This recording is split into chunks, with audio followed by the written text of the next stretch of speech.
My parents asked me to fund my sister's unemployed husband and grandma's $9,800 care because I got promoted. So, I audited my entire life and left them with nothing. My family threw me a celebratory dinner for my big promotion, only to ambush me with a demand to pay $17,000 a month for my sister's rent, her kids' tuition, and my grandmother's memory care. They thought my new salary meant I was their personal ATM, so while they ate the pot roast, I quietly pulled out my phone, logged into my banking app, and systematically canceled every single stealth financial lifeline I had been providing them for the last 4 years. Original post. My sister Sarah casually set her wine glass down and said, "We're just asking for a little help, Arthur. Family takes care of family." This was immediately after my mother had suggested I cover every major household expense for our extended family because I had just been promoted at work. I responded, "A little help shouldn't require me to file for bankruptcy by next Tuesday. I am 35 years old. I am a certified public accountant. And for reasons I will explain to you in a moment, I was seated at my parents' dining room table wearing a burgundy clip-on tie with faint gold stripes that my mother had bought me for Christmas of 2011. I was wearing it because she had called me 4 separate times over the previous 6 days to remind me that this Sunday dinner was a real occasion and that I needed to dress for the success we are celebrating. So, I had put on the clip-on tie. I had driven 54 minutes from my apartment in Jersey City to my parents' house in Cherry Hill, New Jersey. I had brought a $14 bottle of Sauvignon Blanc, which my brother-in-law, Greg Hayes, aged 42, immediately opened, declared to be a little overly acidic, and then proceeded to drink 3/4 of by himself before the salad was even served. Greg had not held a formal job since the Verizon retail store let him go in the summer of 2020. I was prepared for many things that evening. I was prepared for passive-aggressive comments about my lack of a wife. I was prepared for dry meat. What I was not prepared for was the financial ambush. But before I tell you exactly what my mother proposed, I need you to understand the specific ecosystem of the Mercer family of Cherry Hill. I need you to understand what kind of family raises a highly analytical boy named Arthur and then acts genuinely blindsided when he grows up to view the world through the lens of a balance sheet. My father, Richard Mercer, is 62 years old. He spent 34 years working as a municipal facilities manager for Camden County, and retired in 2022 with a solid pension, a commemorative acrylic plaque, and the deeply held, unshakable belief that he personally engineered the entire public water system of South Jersey with his bare hands. This is factually inaccurate, but nobody in the family has ever corrected him because the man possesses opinions about municipal zoning laws and foundational concrete pouring that can sustain a full 2-hour dinner conversation without any external input. My mother, Martha Mercer, is 59. She worked part-time as a receptionist at a dental clinic until 2017, at which point she retired to focus on managing the household ecosystem. From the outside, this ecosystem management appeared to consist entirely of watching 10 hours of true crime streaming documentaries a day, running a fiercely moderated Facebook group for Cherry Hill residents concerned about the local coyote population, and forwarding me articles with subject lines like, "Have you considered the lucrative world of cryptocurrency?" I had not considered cryptocurrency. I am a CPA. The distinction between gambling and accounting was apparently lost on her. My sister, Sarah Mercer Hayes, is 38 years old. She married Greg in 2014 in a lavish ceremony that cost $46,000. My parents paid $35,000 of it. Greg's family paid absolutely nothing because Greg's mother had explained she was in a transitional period, a highly versatile phrase that Greg himself would go on to adopt as his primary occupational status for the next 4 years. Sarah and Greg have 2 children, Leo, aged 10, and Chloe, aged 8. Both children attend a private Montessori school that costs $24,000 a year per child. Sarah does not have a traditional job. She describes herself on her social media profiles as a holistic life coach and crystal energy consultant, which is fundamentally not a profession, but which has somehow garnered her 1,200 followers on Instagram, at least 40 of whom appear to be actual human beings. And finally, there is Grandma Beatrice. Beatrice is my father's mother. She is 84 years old, sharp as a tack, remarkably mean, surprisingly funny, and fully capable of operating her own iPad. Her eventual placement in a specialized memory care facility called Sunrise Meadows in Mount Laurel, which costs $9,800 a month, will become the mathematical catalyst for this entire story. Now, let us return to the dining room. It was 4:12 inches the afternoon. The pot roast was on the table, the Sauvignon Blanc was nearly gone, and I was wearing the clip-on tie. My promotion at the accounting firm had been finalized on a Friday.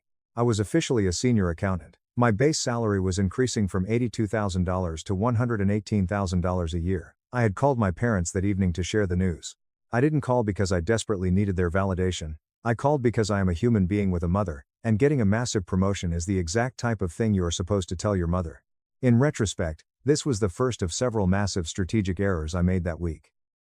My mother had been thrilled. She was genuinely, warmly, effusively thrilled. She immediately mandated this Sunday dinner. She called Sarah. She called Greg, who arrived 45 minutes late, carrying a six-pack of Coors Light, and wearing the frantic expression of a man who has just been informed there is a free buffet in the next room, and hasn't eaten a solid meal since. Wednesday, I sat down. I thanked my mother for the dinner. I accepted her compliment about the clip-on tie with the exhausted grace of a man who has long since surrendered to his family's eccentricities. I poured myself the last remaining sip of the wine before Greg could get his hands on it. I was feeling, honestly, pretty spectacular. I had worked incredibly hard for this. I had earned this promotion through grueling 60-hour weeks. I was 35 years old, and for the first time in my adult life, I was going to be able to build real wealth, save with actual conviction, and stop relying on the optimistic fictional spreadsheets I had been building for myself since my 20s. Then, my mother set down her fork. She straightened her spine, adopting the specific posture she uses when she is about to deliver a prepared speech, and looked at me with the warm, deeply proud smile of a woman who has just solved a highly complex logistical puzzle. "Arthur," she began, her voice dripping with maternal pride, "we are just so incredibly proud of you. And because we are a family, and family always takes care of each other, I just want to get ahead of a few minor logistical things while we are all sitting here together." I nodded. I took a tiny sip of my wine. I was still feeling perfectly fine. "Sunrise Meadows sent another rate increase notice," she said, her tone turning solemn. "For Grandma Beatrice, it's $9,800 a month now. Your father and I have been stretching our budget, Arthur. We have really been stretching. And now that you have this wonderful new salary, I think it makes the most logical sense for you to just take over Grandma's payments. You are the one with the financial education, after all. It's only fair." I slowly looked over at my father. My father was intensely studying the floral centerpiece with the profound concentration of a man who has made a unilateral, executive decision to mentally evacuate the premises. "Also," my mother continued, clearly reading from an invisible list of talking points, "Sarah and Greg are just in a bit of a difficult moment right now. The rent on their townhouse is $3,200 a month. If you could just help cover that, even temporarily, it would really stabilize the whole family." Sarah looked at me across the table with an expression I can only describe as purely theoretical apology. She looked sorry, but she made absolutely no move to speak or defend herself. Greg looked at me with the blank expression of a man who has processed 0% of the current conversation because he was too busy chewing a massive piece of beef. "And the kids' school," my mother added, the grand finale of her presentation. "Leo and Chloe, you know how vital their educational foundation is. The tuition is $24,000 a year each. That's $48,000 total. Broken down into monthly installments, that's exactly $4,000 a month, which should be very manageable for you now. I am a certified public accountant, my brain does not possess a toggle switch to turn off the math. The calculation happened instantly, automatically, and brutally. $9,800 for Grandma, $3,200 for rent, $4,000 for tuition. Total requested monthly expenditure, $17,000. My brand new, heavily celebrated salary of $118,000 translated to exactly $9,833.33 a month before taxes. Everyone at the table was nodding. My father was nodding at the flowers. Sarah was nodding at her empty wine glass. Greg was nodding because I genuinely believe he had been startled awake by the sound of his own name and was just trying to appear engaged. My mother looked at me with the serene, unbothered confidence of a woman who has just presented a totally reasonable business proposal and is eagerly awaiting my enthusiastic signature. I looked at them. I looked at the math in my head. I said, "Sure." I reached into my pocket and pulled out my smartphone. My mother smiled brighter. She assumed I was opening my calculator app. She assumed I was going to make diligent little notes, perhaps ask some clarifying questions about the exact due dates of the tuition installments. This is exactly what she expected from a compliant son with a financial education. Reasonable, organized, subservient discussion. What I actually opened was my mobile banking app. For the next 4 minutes, while the pot roast rapidly cooled, while Greg cracked open his third Coors Light, and while my father continued his deep meditative trance directed at the centerpiece, I did the following things in absolute silence. I canceled the automatic monthly payment for my mother's premium Netflix account, which had been legally in my name and attached to my credit card since 2018. I canceled the automatic payment for my parents' Hulu account, which had been added to my card in 2020 when my mother discovered a new documentary series about unsolved murders in the Pacific Northwest and simply needed premium ad-free access. I canceled the automatic payment for my parents' Amazon Prime membership, which had been in my name since 2017 and was used almost exclusively to ship items to their house because, as my mother once explained, the shipping is just so wonderfully free. I canceled the automatic payment for the unlimited cell phone family plan that covered both of my parents' lines.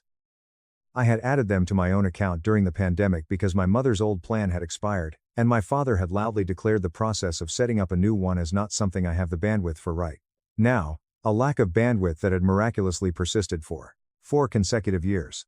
I canceled the quiet, automatic transfer of $250 a month from my checking account to my parents' joint checking account, a temporary pandemic support measure I had set up in 2020 that had simply never been discussed, acknowledged, or stopped. I opened my Amazon app and permanently deleted my parents' Cherry Hill address from my saved shipping locations. I opened my Costco app and updated my emergency contact and secondary household member from my mother's information to my own secondary email. Finally, I sent a single, concise text message to my apartment building's management office in Jersey City. It read, "Please immediately remove Richard and Martha Mercer from the authorized visitor list for the secure parking garage. Thank you." I had added them to the garage list in 2021 when my mother decided she wanted the ability to drop by unannounced. She had used this access exactly 3 times, always to drop off Tupperware containers of leftovers that I had specifically asked her not to bring. Then, I locked my phone, slipped it back into my pocket, picked up my fork, and ate a very respectable, aggressively normal portion of the pot roast. It was, to give credit where credit is strictly due, an excellent pot roast. My mother was still smiling at me. She hadn't noticed a single thing had shifted in the universe. "So," she asked brightly, "you will set up all the new transfers this week?" "I will handle everything on Monday," I said. This was a technically accurate statement. Update 1. Monday morning, I arrived at my accounting firm at 8:15 a.m.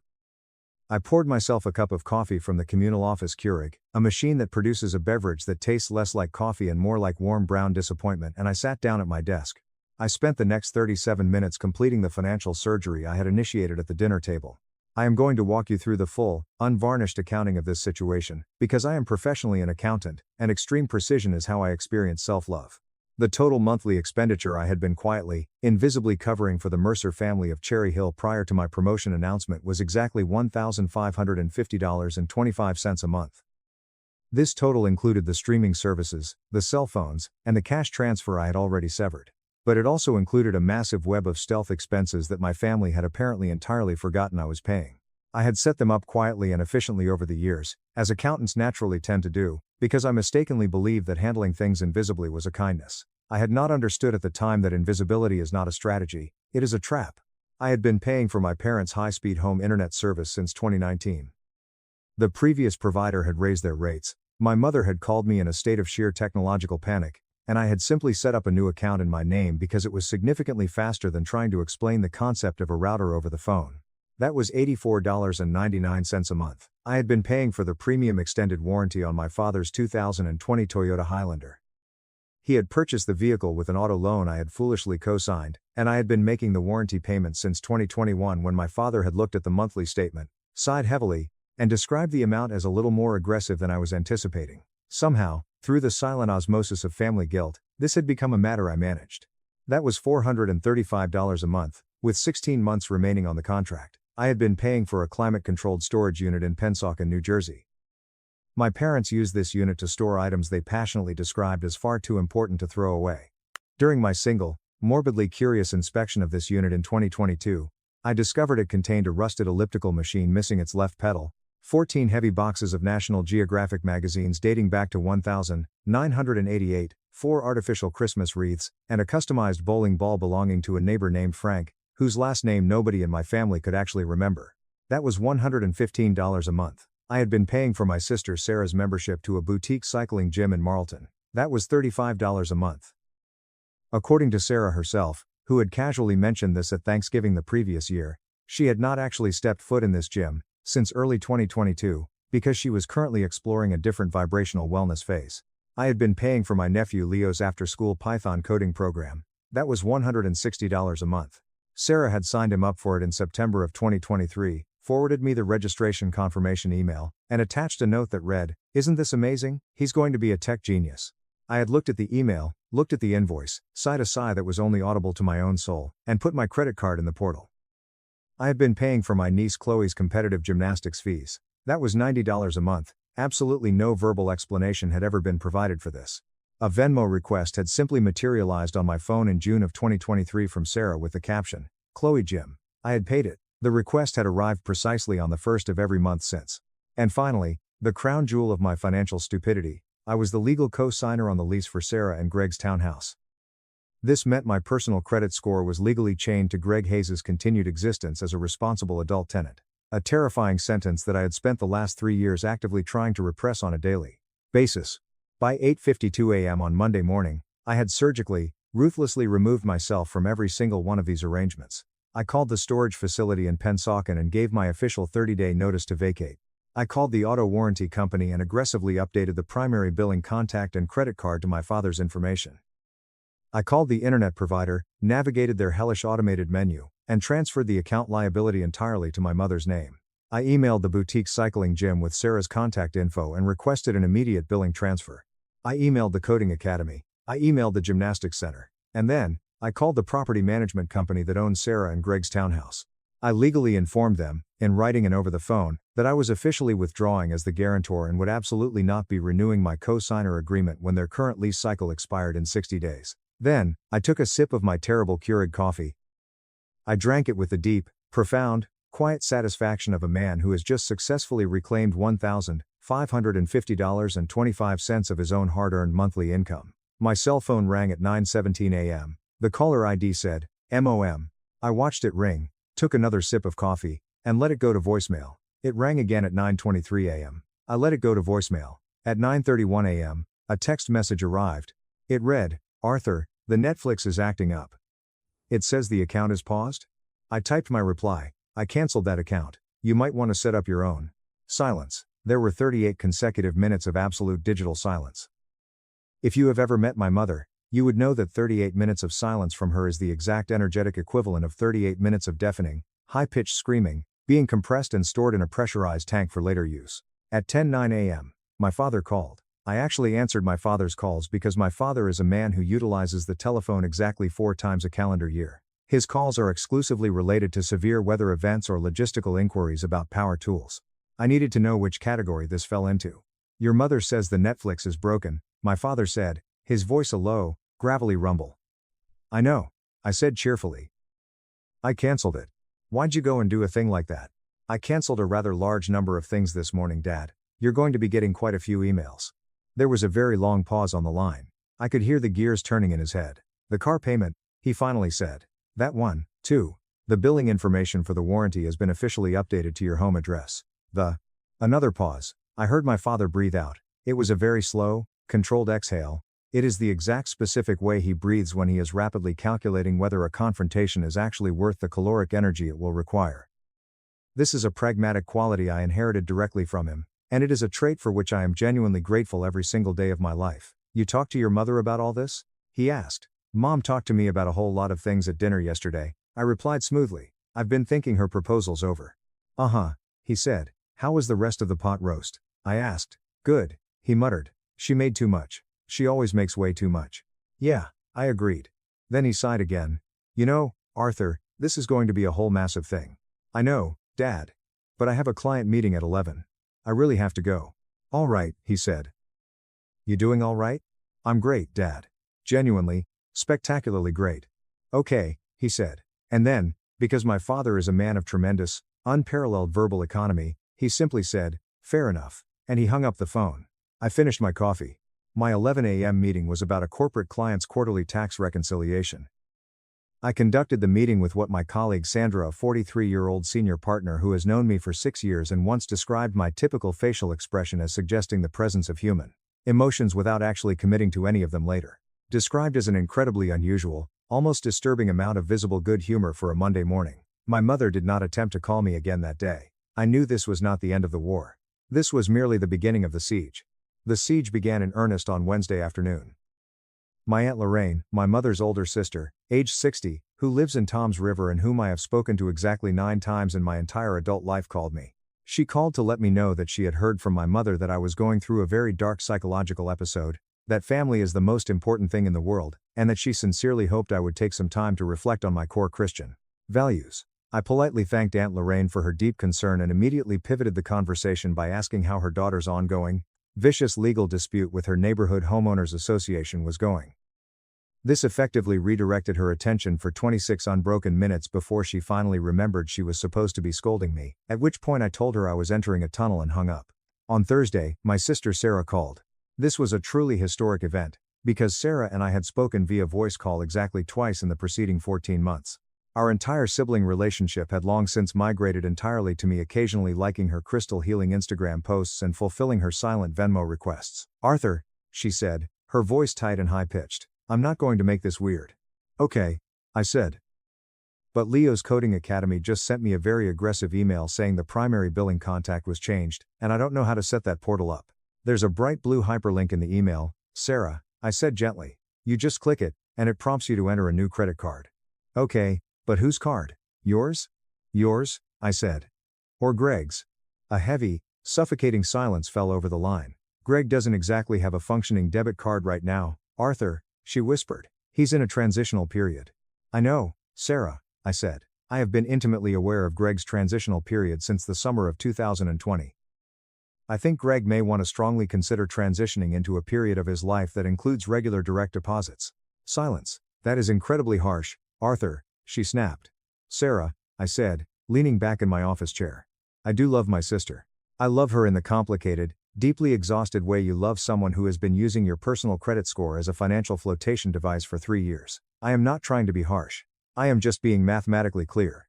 I have been covering a massive amount of things for a very long time. I am officially stopping. That is not a family crisis. Thanks for watching. And we'll see you in the next video." "That is just basic arithmetic. Mom thinks you're having a nervous breakdown," Sarah shot back. "Mom thinks anything I do that she didn't explicitly pre-approve in writing is a nervous breakdown," I replied. "I am not having a breakdown.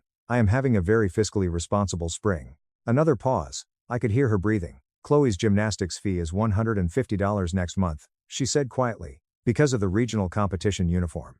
"That's great," I said cheerfully. "Chloe is going to look absolutely wonderful out there on the mat. I really look forward to seeing the pictures on Instagram." I did not pay for the competition uniform. I know this for a fact, because I checked my Venmo app diligently. No request ever arrived. Somewhere, deep in the suburban wilderness of Marlton, I choose to believe that Sarah finally opened her own wallet, paid for the uniform herself, and discovered that the act of typing a 16-digit credit card number into a web portal is not actually a Herculean task. Chloe looked wonderful in the pictures, and absolutely none of it required a single dime from my bank account. Update 2. But I am not at the true resolution of this story yet. The resolution required exactly one more scene, and this one involved my father's beloved Toyota Highlander. It is the specific conversation that I think about most often when I need to remind myself that accounting, when executed with sufficient ruthlessness and precision, is occasionally a beautiful form of poetry. It was the following Sunday, exactly 1 full week after the infamous pot roast dinner. I was sitting in my apartment in Jersey City. I was doing exactly what I like to do on Sunday mornings, which is make a phenomenal cup of coffee using the high-end espresso machine I had purchased for myself as a deliberate act of self-regard. I was reading the financial press, and I was existing peacefully in exactly 900 square feet of space that belonged entirely to me, a space that contained 0 artificial Christmas wreaths and 0 boxes of 1,988 National Geographic magazines. My phone rang. It was my father. "The car," he said without preamble. "Yes," I said, taking a sip of espresso. "The extended warranty company called me yesterday. I figured they would reach out," I said. "They need a new primary billing card on file." "Right," he said. He paused, a very long, heavy pause. "But also, Arthur." "Yes, Dad?" I actually sat down and looked at the payment history on the account. "Okay," I said. "You've been quietly paying this premium since the middle of 2021. "I have," I confirmed. "How much exactly?" "It was $435 a month, Dad," I said, "for 38 months. Another massive, echoing silence on the line. "That's," he started to speak, then stopped. He cleared his throat. $16,530. I provided the math for him, give or take a few dollars. 5-7. My father is not a man who is easily silenced. As I mentioned, he has incredibly passionate opinions about load-bearing walls. I once watched him argue with a Home Depot employee for 35 minutes about the correct synthetic grade of sandpaper required for refinishing an outdoor deck. He is not a man who ever runs out of words. He was dead quiet for exactly 11 seconds. I counted them in my head. "I didn't know you were doing that," he finally said, his voice barely above a whisper. "I know, Dad. Mom organized the paperwork. I know she did, he said. She told me you happily offered to cover it as a favor. I know that, too, I said gently. My father exhaled again. It was a long, slow, structural sound, like the groaning of a heavy building finally settling into its concrete foundation. I'll set up the new payment this week, he said firmly. For the warranty. There is also the matter of the storage unit in Pennsauken, I added pleasantly. The cancellation notice goes into full effect at the end of this month. You're going to want to drive down there and decide what to do with Frank's bowling ball. For the love of God, he muttered quietly to himself. And the home internet is officially in Mom's name now. She might need to sit on hold with Comcast for a bit to verify her identity. It's usually about a 20-minute wait, but if she calls first thing tomorrow morning, she can probably avoid the worst of the queue. Arthur. Yes, Dad? Are you actively enjoying this? I thought about his question honestly. I thought about it the way I think about all financial figures I want to report with absolute accuracy. A little bit, I admitted. Not in a cruel way, Dad. But yes, a little bit. My father made a sound I had never quite heard from him before in my 35 years of life. It took me a full 3 seconds to identify what it was. It was a laugh. It wasn't a massive, booming laugh. It wasn't the kind of laugh that fills a room. It was the reluctant, escaping laugh of a man who has just heard something so undeniably, mathematically true that his physical body responded before his pride could suppress it. Fair enough, he said. There was that phrase again. His ultimate phrase. The phrase he only ever deploys when the math is absolutely flawless and there is simply nothing left to argue about. We talked for another 10 minutes about absolutely nothing in particular. We talked about the humidity, the deck he was planning to power wash, and the correct grade of sandpaper, which I patiently allowed him to explain to me all over again. Because sometimes, you give people things not because they actually need it, but because it costs you absolutely nothing, and it is a fundamental kindness. It is now late July of 2024. It has been over 3 months since the dinner. I want to tell you exactly what the ledger of my life looks like now. My personal bank account, for the very first time in my adult life, is growing at a rapid rate that does not make me feel like I am desperately bailing water out of a sinking rowboat with a cracked teacup. I have set up an aggressive, actual investment portfolio with real, tangible financial goals. This is perhaps deeply ironic for a professional accountant, but the truth is, people who work in busy restaurant kitchens often forget to cook dinner for themselves. And people who are professional accountants for other people's massive corporations sometimes completely fail to audit their own personal lives. My parents eventually set up their own Netflix account. It required 3 highly frustrating phone calls to customer service and 1 frantic call to me. I answered the phone cheerfully, and I walked my mother through the password reset process with the infinite patience of a man who has finally realized that patience, when it doesn't cost him $17,000 a month, is a perfectly reasonable gift to give. She now has her own profile. She has watched 6 documentaries about unsolved murders in the last month. She seems genuinely, blissfully content. Greg Hayes finally got a job. I do not want to oversell the magnitude of this miracle to you. He is currently working part-time at a Kia dealership in Marlton. Not the Verizon store, the Kia dealership. And his weekly hours are described by Sarah as still solidifying, but the man officially possesses a functioning debit card. I know this for an absolute fact because Sarah mentioned it to me on the phone last week in a tone that heavily suggested she expected me to be utterly shocked, and I was slightly, but very pleasantly, surprised. Leo's Coding Academy sent out a promotional email about an advanced summer intensive program. Sarah paid for it. She called me specifically to mention this transaction, radiating the exact specific energy of someone who is aggressively not asking for a compliment, but would be furious if she didn't receive one. I told her Leo was going to be an absolutely brilliant software programmer. She said he mostly just wanted to design Roblox games. I told her that was a perfectly viable career path. Grandma Beatrice is still living at Sunrise Meadows. The $9,800 a month is, undeniably, a massive financial burden. But my parents are currently working it out through a combination of my father's pension, their liquid savings, and a highly productive, entirely new conversation with a state social worker. The social worker helped them understand Beatrice's legal eligibility for certain Medicaid programs that my mother had never known existed. Entirely because she had previously outsourced the research and funding of all family problems directly to my wallet. I actually drove out to Mount Laurel to visit Grandma Beatrice in late May. She is still sharp, still mean, and still funny. She looked at me from her recliner and aggressively asked me if I had a girlfriend yet. I told her not currently. She told me I was getting old and needed to secure one immediately. I told her I was working on securing my foundational financial infrastructure first. She stared at me, shook her head, and said that was the most profoundly boring, accountant-sounding thing she had ever heard in her 84 years on this earth. She is completely correct. There is one specific moment from the past 3 months that my mind keeps returning to. I do not entirely know why, because it is a very small, incredibly mundane moment. I was in my Jersey City apartment on a rainy Tuesday night in June. I was working late, reviewing some complex quarterly tax reports for a corporate client, and I realized my stomach was rumbling. I stood up, walked into my own kitchen, and I made myself a sandwich. It was a very specific sandwich. Thick slices of toasted sourdough bread, roasted turkey breast, sharp white cheddar cheese, a heavy spread of Dijon mustard, and a handful of fresh arugula. I sat down at the small table in my kitchen. I took a bite of my sandwich. I looked out my window at the dark, sweeping expanse of the Hudson River reflecting the city lights, and I thought to myself, this is mine. The food, the apartment, the view, the quiet evening, the absolute silence. It was all mine. Not in a dramatic, greedy way. Not in a way that required anyone else in the world to understand, validate, or applaud it, just mine. It was the quiet, undeniable arithmetic of a life that finally adds up to itself. I am a 35-year-old accountant. I am not a massively wealthy man. I am not a powerful, influential man. I am not, by most societal metrics, a particularly remarkable one. I attended Rutgers University on a partial academic scholarship, and I worked 28 hours a week at the campus library scanning barcodes to cover the remainder of my tuition. I passed my CPA certification exams on my second attempt, which I am mentioning specifically because I firmly believe there is significantly more human dignity in the second attempt than in the first. The second attempt proves that you failed, it hurt, and you chose to come back and try again anyway. I have driven the exact same car, a 2017 Honda Accord with 122,000 miles on the odometer for the last 5 years. I own exactly 2 well-tailored suits. I make my own mediocre coffee.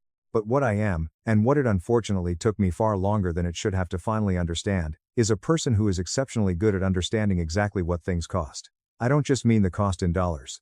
I mean the cost in time, in mental bandwidth, in attention, and in the slow, invisible, suffocating accumulation of familial obligations that nobody ever names, nobody ever discusses, and nobody ever cancels.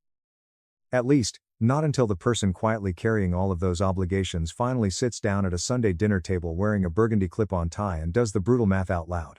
The fundamental truth about being an accountant, the secret thing that absolutely nobody tells you when you are sitting in a college classroom deciding to major in finance, is that the skill is not actually about numbers. Numbers are just the vocabulary. The actual skill is about clarity. It is the ability to look at a chaotic, messy situation and see it exactly as it is, entirely without the blurring distortion of sentimentality, false hope, or the specific South Jersey version of family loyalty that dictates you must blindly pay for a storage unit full of someone else's garbage in Pennsauken. I was never actually angry at my family. I want to make that perfectly clear to anyone reading this. True anger requires a sudden element of surprise, and I was absolutely not in a position to feel surprised. I had been quietly watching this specific emotional and financial ledger accumulate red ink for nearly half a decade, and I had simply chosen never to close the books. That failure was entirely on me. The ultimate solution to my problem was not to scream, or yell, or throw a tantrum. The solution was simply to be an accountant, to review the historical books, to identify the massive liabilities, to make the necessary corrections, to update the automatic payments. It took me 4 minutes. 4 silent minutes tapping on a glass screen while a pot roast cooled to completely change the entire trajectory and shape of my financial life. But honestly, I had been preparing for those 4 minutes for 10 years. Every single time I said yes when I should have demanded they clarify the request. Every single time I absorbed a silent Venmo notification without pausing to ask why this was my personal responsibility. Every single time I set up a utility bill in my own name because it was marginally easier than explaining the internet to my mother. I was doing the hard work, but I was doing it for the wrong balance sheet. Now, I want to end this by asking you something. When is the last time you sat down and actually looked at what you have been quietly paying for?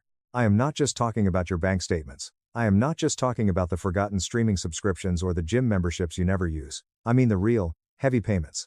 The completely invisible ones. The payments you consistently make in your time, your emotional availability, your peace of mind, and your habit of showing up again and again long after someone merely assumed you always would. Do you actually know the total cost of what you are carrying? And here is the much deeper, much harder question. How long have you been silently waiting for someone else to notice how much weight you carry, before you finally give yourself the permission to just put it down? This last question is the one I think about the most, sitting at my small table, eating my turkey sandwich, looking out at the Hudson River. What exactly would you do with $1,550.25 a month, or its absolute equivalent, in your time, your focus, your energy, and your dignity if it were finally, truly, entirely yours? Not the money itself. I mean the sheer weight of it. The weight you have been dragging around for people who never once bothered to look up and check the account balance. Top comments. User 1, the way you write is absolute poetry. The exact energetic equivalent of 38 minutes of deafening, high-pitched screaming, being compressed and stored in a pressurized tank for later use. I am wheezing. But seriously, good for you. You didn't just cut them off, you surgically extracted yourself from their parasitic ecosystem. The fact that your dad actually laughed when he realized the math is the best part. User 2, as a fellow CPA, this was the most erotic piece of financial literature I have ever read. The pure, unadulterated satisfaction of removing yourself as a lease guarantor for a deadbeat brother-in-law is a high that no drug could ever replicate. Enjoy that Hudson River view, man. You earned every single square foot of it. User 3, the absolute audacity to ask for $17K a month when you make less than $10K gross is wild. They literally thought promotion equals infinite money glitch. It's amazing how fast Greg found a job and Sarah found her wallet when the Bank of Arthur officially closed its doors. Enjoy the sandwich, King. My dad demanded I pay brothers $410,000 debt. After my 1-4-day Air Force deployment. I walked away, froze his funds, and let the bank foreclose it. Perhaps I misheard. Texas crickets outside the dining room window broke the eerie silence. My brother Marcus loved porcelain dish mashed potatoes. He had to rub his wife Chloe's perfectly dry eyes with a linen napkin to relieve stress. Dad, who hated weakness, sat in his heavy wood chair and talked about the weather. Refuse, he ordered, and you're no longer family. One thing in my chest stopped. Nothing broke. It was quiet. I realized I could stop after 46 years of desperate attempts to win a father's love under terrible conditions. Seeing what freedom cost them, they demanded explanations and my life savings at my front security gate 6 days later. I learned belonging required silence. Stale cigar smoke, expensive motor oil, and whatever unsaid animosity was in the drywall that week permeated my father's huge, crumbling Victorian house outside Asheville, North Carolina. Mother Helen smoothed the house's edges. 10 years after her ovarian cancer death, he took over the house hard, inflexible, and quiet. Marcus was 4 years my senior and thoughtless and arrogant like some attractive men. Even at 50, he thought the universe owed him a standing ovation for waking up.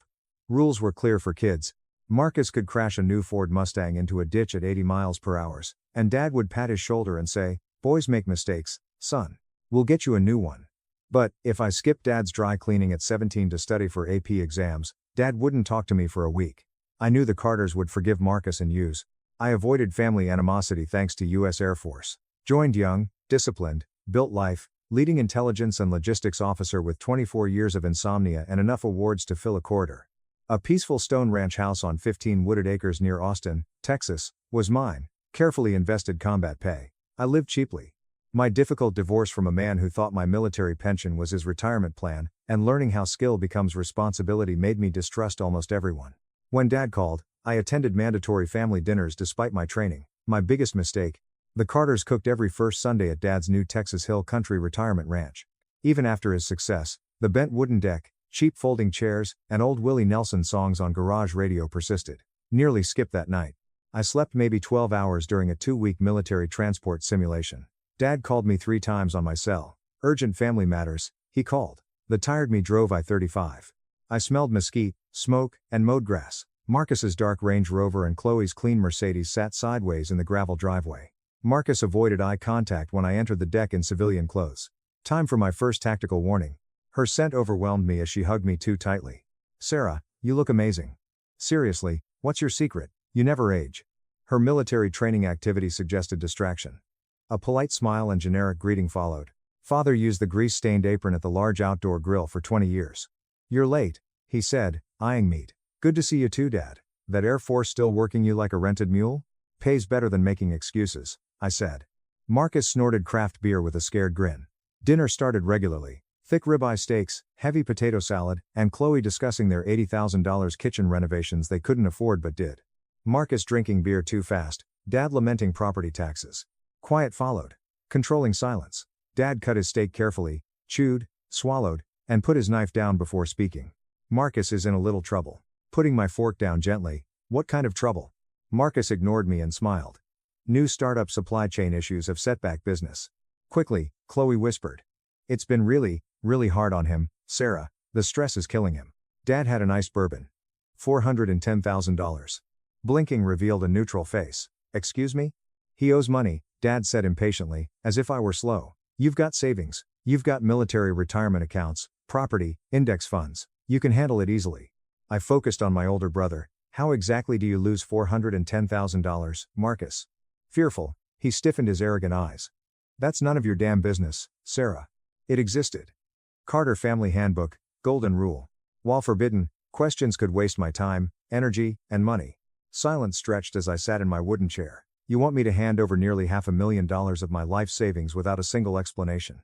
Dad spilled bourbon from his heavy crystal glass on the table. Don't exaggerate, Sarah. It's exactly $410,000. Family helps family. Really laughed. I whispered because the statement's hypocrisy almost impressed me. I paid for Mom's out-of-network cancer treatment with my early savings while Marcus was finding himself on a 6-month European backpacking trip. One filthy 10 in Bagram paid for Dad's emergency roof repairs in Asheville. Marcus's first digital company failed at 41, and I shouldn't have co-signed a restructuring loan. No one at the table asked me how much it cost me emotionally, financially, or personally. Dad aimed a steak fork at my chest. Your brother is under immense pressure. Men have pride, Sarah. You wouldn't understand. Unfocused, I watched. And what do women have, Dad? Checking accounts? Ignored question. Shaking like a jury, Chloe spoke. Sarah, if we lose the house, the kids will have to change schools. Shut up, Chloe, Marcus shouted. No, she said, perfecting her character. She deserves to know how bad it is. Perfect desperation, like they discussed the script all afternoon. Dad leaned forward with elbows on the table to appear authoritative. You've always been the dependable one, Sarah. That's what families are for. You step up when your brother falls down. Cold, something settled under my ribs. It wasn't mad. True recognition. The truth was finally clear, and I couldn't ignore it. This family disliked dependability. Life in prison.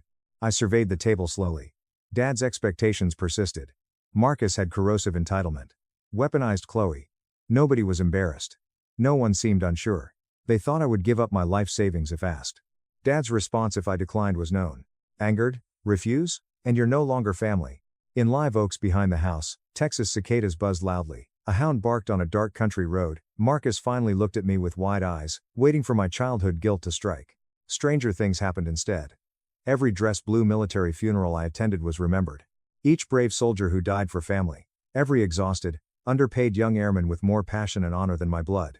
At that patio table, I realized these uniformed strangers valued me over my family. Standing, I took my purse slowly. Dad frowned deeply and wrinkled his forehead. Sit down, Sarah. No. You're emotional and irrational, Dad frowned. That nearly made me smile. Dad always calls disobedient women emotional. When Marcus pushed back his chair, wood hit the deck hard. Don't make this dramatic, Sarah. Just help me out. I assertively whispered. Dramatic? You're extorting $410,000, Marcus. Dad's jaw clenched dangerously. We're asking you to do the right thing for your blood. The metal car keys jingled when I took them from the table at night. I remembered their entitlement looks from looking at them. At some point, I said, you have to stop confusing love with access. Dad stands, his chair falling on the deck. You walk out that door, Sarah, and don't you ever bother coming back. You hear me? You're dead to us. Such words frightened my inner child for decades. I breathed pure oxygen overnight. Without blinking, I watched his rage. Then I'm not family anymore. Before they could respond or Chloe could start her fake crying again, I left the deck, crossed the manicured yard, and got in my truck. Dad shouted something foul and angry behind me, but I ignored him. I stopped on the gravel shoulder of a dark, rural highway lined with pecan trees after 15 minutes of driving after locking the doors and starting the engine. Only once did I shake the leather steering wheel. After my military training, they stabilized completely. Opening phone. I called my elite military banking section first. I need to freeze all family authorized access, secondary account linkages, and joint legacy trusts immediately, I said. Flag my profile for extreme security protocols. The second call went to my Austin attorney Elias Thorne. I called Elias, staring into the dark Texas woods lit only by my headlights. I need every old authorization, co-sign agreement, and legacy trust tied to my family reviewed tonight. Pull everything. Long pause another line. Elias, a former JAG officer, rarely heard my urgency. Thinking about Sarah, what the hell happened? After seeing my weak reflection in the glass, I answered honestly for the first time. I finally said no. Update 1. Years in military intelligence and logistics teach you that real danger rarely cries out, it usually arrives silently. Unanswered call, manifest signature missing, incorrect financial line item. That scared me most the morning after the cookout. Marcus's rage and my father's threats weren't enough. It was unsettling to think they planned my refusal. I barely slept that night. After faking out at 4 a.m., I walked barefoot through my dark kitchen on the stone floor. Only the luxury refrigerator and occasional highway traffic disturbed my 15 fenced wooded acres. Safe. Safety existed before. Now, every shadow in the huge living room felt incomplete. My usual deployment coffee black, strong enough to remove paint, no sugar was brewed at the large kitchen island as a fierce Texas rainstorm hit the reinforced windows. My phone buzzed twice before sunrise. First Dad, then Marcus. The names alerted people, so they were ignored. At 6:13 a.m., my attorney called. Elias said, "Sarah, colder in the morning. I think you need to come into the office, right now." His measured tone made me tighten my chest. "What did you find, Elias?" Heavy pause. "A lot more than I expected. Get down here." I sat across from him in his elegant downtown Austin office at 8:30 a.m. as commuter traffic crawled under a bruised gray sky. Elias Thorne represented me for nearly a decade. He was meticulous, smart, calm under pressure, and only worried about big issues. He moved a heavy red-tabbed folder across the wood desk. Elias asked, "Do you remember the restructuring loan documents you signed for Marcus back in 2014? Tapping the file. "Unfortunately, yes," I crossed my arms. Marcus's tech supply company collapsed after a series of terrible investments. Dad practically begged me to help, just temporarily. I resisted for weeks before finally agreeing to co-sign a restructuring loan under incredibly strict conditions. Marcus swore to God he'd never ask for financial help again. "Men like your brother always say never when they actually mean until next time," Elias said. "I remember you telling me about it. But did you read the fine print on the addendums?" Elias repositioned his silver specs. There were additional, highly obscured authorizations attached to that specific restructuring agreement. I said, "I revoked my power of attorney years ago, sick." "You revoked some of it," Elias corrected, referring to several underlined lines in the complex documentation. Buried deep inside the original financial package were legacy family trust provisions tied directly to property inheritance from your late mother's estate. It's highly technical, incredibly easy to miss, and exceptionally dangerous in the wrong hands. Marcus didn't technically forge your signature, which somehow makes this infinitely worse. He leveraged the ambiguous old trust language as collateral representation for a whole new set of debts. "Explain it to me like I'm a recruit," I said. "He used your name, your pristine credit, and your implied backing to secure massive, high-interest loans from private unregulated lenders," Elias said. "If his creditors push aggressively enough, and they will, because they are bleeding him dry, they will attempt to argue implied financial linkage to your military pension and your real estate assets." I pondered epic treachery as I watched him. "Can they actually touch my accounts?" "Not directly. Not easily," Elias said. "But if they create enough legal pressure, if they file liens against your properties, this becomes an expensive, drawn-out nightmare very quickly. They want to scare you into settling his debt to protect your own assets." At ease in the leather chair, 5-star rooms felt 10 degrees colder. "So, the dinner last night wasn't really a request." I got gloomy sympathy from Elias. "No, Sarah. I think it was an ambush. It was an ultimatum because they knew the clock was running out and the creditors were preparing to strike." Rain pelted office windows for a while. My father knew. Like liquid lead, this terrible realization soaked into my bones. He didn't invite me to dinner to help my brother. He used emotional intimidation to invite me because they were trapped, without warning. They wanted me to sign a check before noting my mark. Strategic, calm inhalation. "Okay," I said calmly, military brain in charge. "What do we do?" That was clearest to me. Action. Movement. Containment. Elias opened another huge folder and extracted more files. "We isolate everything. Immediately. We sever every single tie, scorch the earth, and build a legal firewall they cannot breach." My life was a 6-hour controlled demolition. Eliminate weak links. In a protected midday conference call with federal banking compliance officers, I permanently removed inactive authorizations and froze legacy access rights from ancient family agreements. By 2 p.m., my financial counselor transferred my late mother's Blue Ridge Mountains vacation cabin into an impregnable, irrevocable trust Marcus couldn't use. At 3:15 p.m., I approved major estate, life insurance, beneficiary, and property changes. The military advises emotional control until completion. So I did. I signed documents, verified complex passwords, upgraded biometric security, changed gate codes, and disabled emergency access. "You'd really throw your own family out with the police standing right here?" Dad asked. Despite his rage, I remained calm. I said, "You already threw me out, Dad, I'm just changing the locks." The younger deputy pointed to the long driveway. "Sir, ma'am, let's head outside to your vehicles, right now." Marcus cursed as he stiffly passed me. Chloe silently followed, her heels clicking softly against the stone, defeated by life. I got another stern look from Dad in the doorway. "You think this makes you powerful, Sarah?" he whispered. "No, Dad," I said, closing the emotional door forever. "I think it makes me safe." Arthur Carter was quiet for the first time. Update 2. The massive house became painfully, beautifully quiet after the police removed them. I leaned against the wood and stared at the broken planter on the floor for several minutes after locking the heavy front door and deadbolts. Dark potting soil covered clean hardwood. The crushed green leaves under Marcus's expensive shoes were ruined. When screaming stops, damage always decreases. The mess was cleaned slowly. Exercise calmed my racing thoughts, not because it took long. Repeating motion grounded me. Dustpan, vacuum, damp cloth, reduce immediate harm, reinstate order. Military teaches that. Texas rain returned at noon, first softly then hard against reinforced glass windows. I read my mother's letter twice in the living room as thunder rolled. No cost for love. My mind repeated this line, though slow, profound truth usually arrives. Around 3 p.m., my phone buzzed violently. Dad. Disregarding, then another call, and another. The voicemail arrived. Morbid curiosity overrode auto-delete. His voice changed completely. Frenzied exhaustion replaced arrogance. Calling Sarah. Marcus's lenders are escalating things. He begged. Horrible people are calling the house. Chloe took the kids to her sister's place in Dallas. He's falling apart, Sarah. Please. I surveyed the drenched woods. Part of me hated hearing that pain. I didn't want to save Marcus, but I remembered the teenage Marcus who patiently taught me to ride a bike in an empty church parking lot. I got candy from my brother after Dad grounded me. Pre-golden child brother became toxic and crippling. Evil families don't hurt. Genuine love hurts. Unevenly distributed. Dad left voicemail. I know we handled things wrong at dinner. But he's still your brother, Sarah. Not handled well. Schedule delays resembled financial extortion. Deleted message early. Elias Thorne called an hour later. He said, Sarah, we've got another massive issue. I closed my eyes and rubbed my temples. Tell me. One of Marcus's creditors just attempted to initiate inquiry access through the old trust linkage this morning. They tried to place a soft lien on your accounts. I slowly covered my chest. Did they get anything? No. We blocked it in time. The firewall held perfectly. In time. The phrase unnerved me. Neither if nor theoretically. Money thief tried to steal. I sat heavily at the kitchen island. So, these underground lenders definitely know about me? Yes.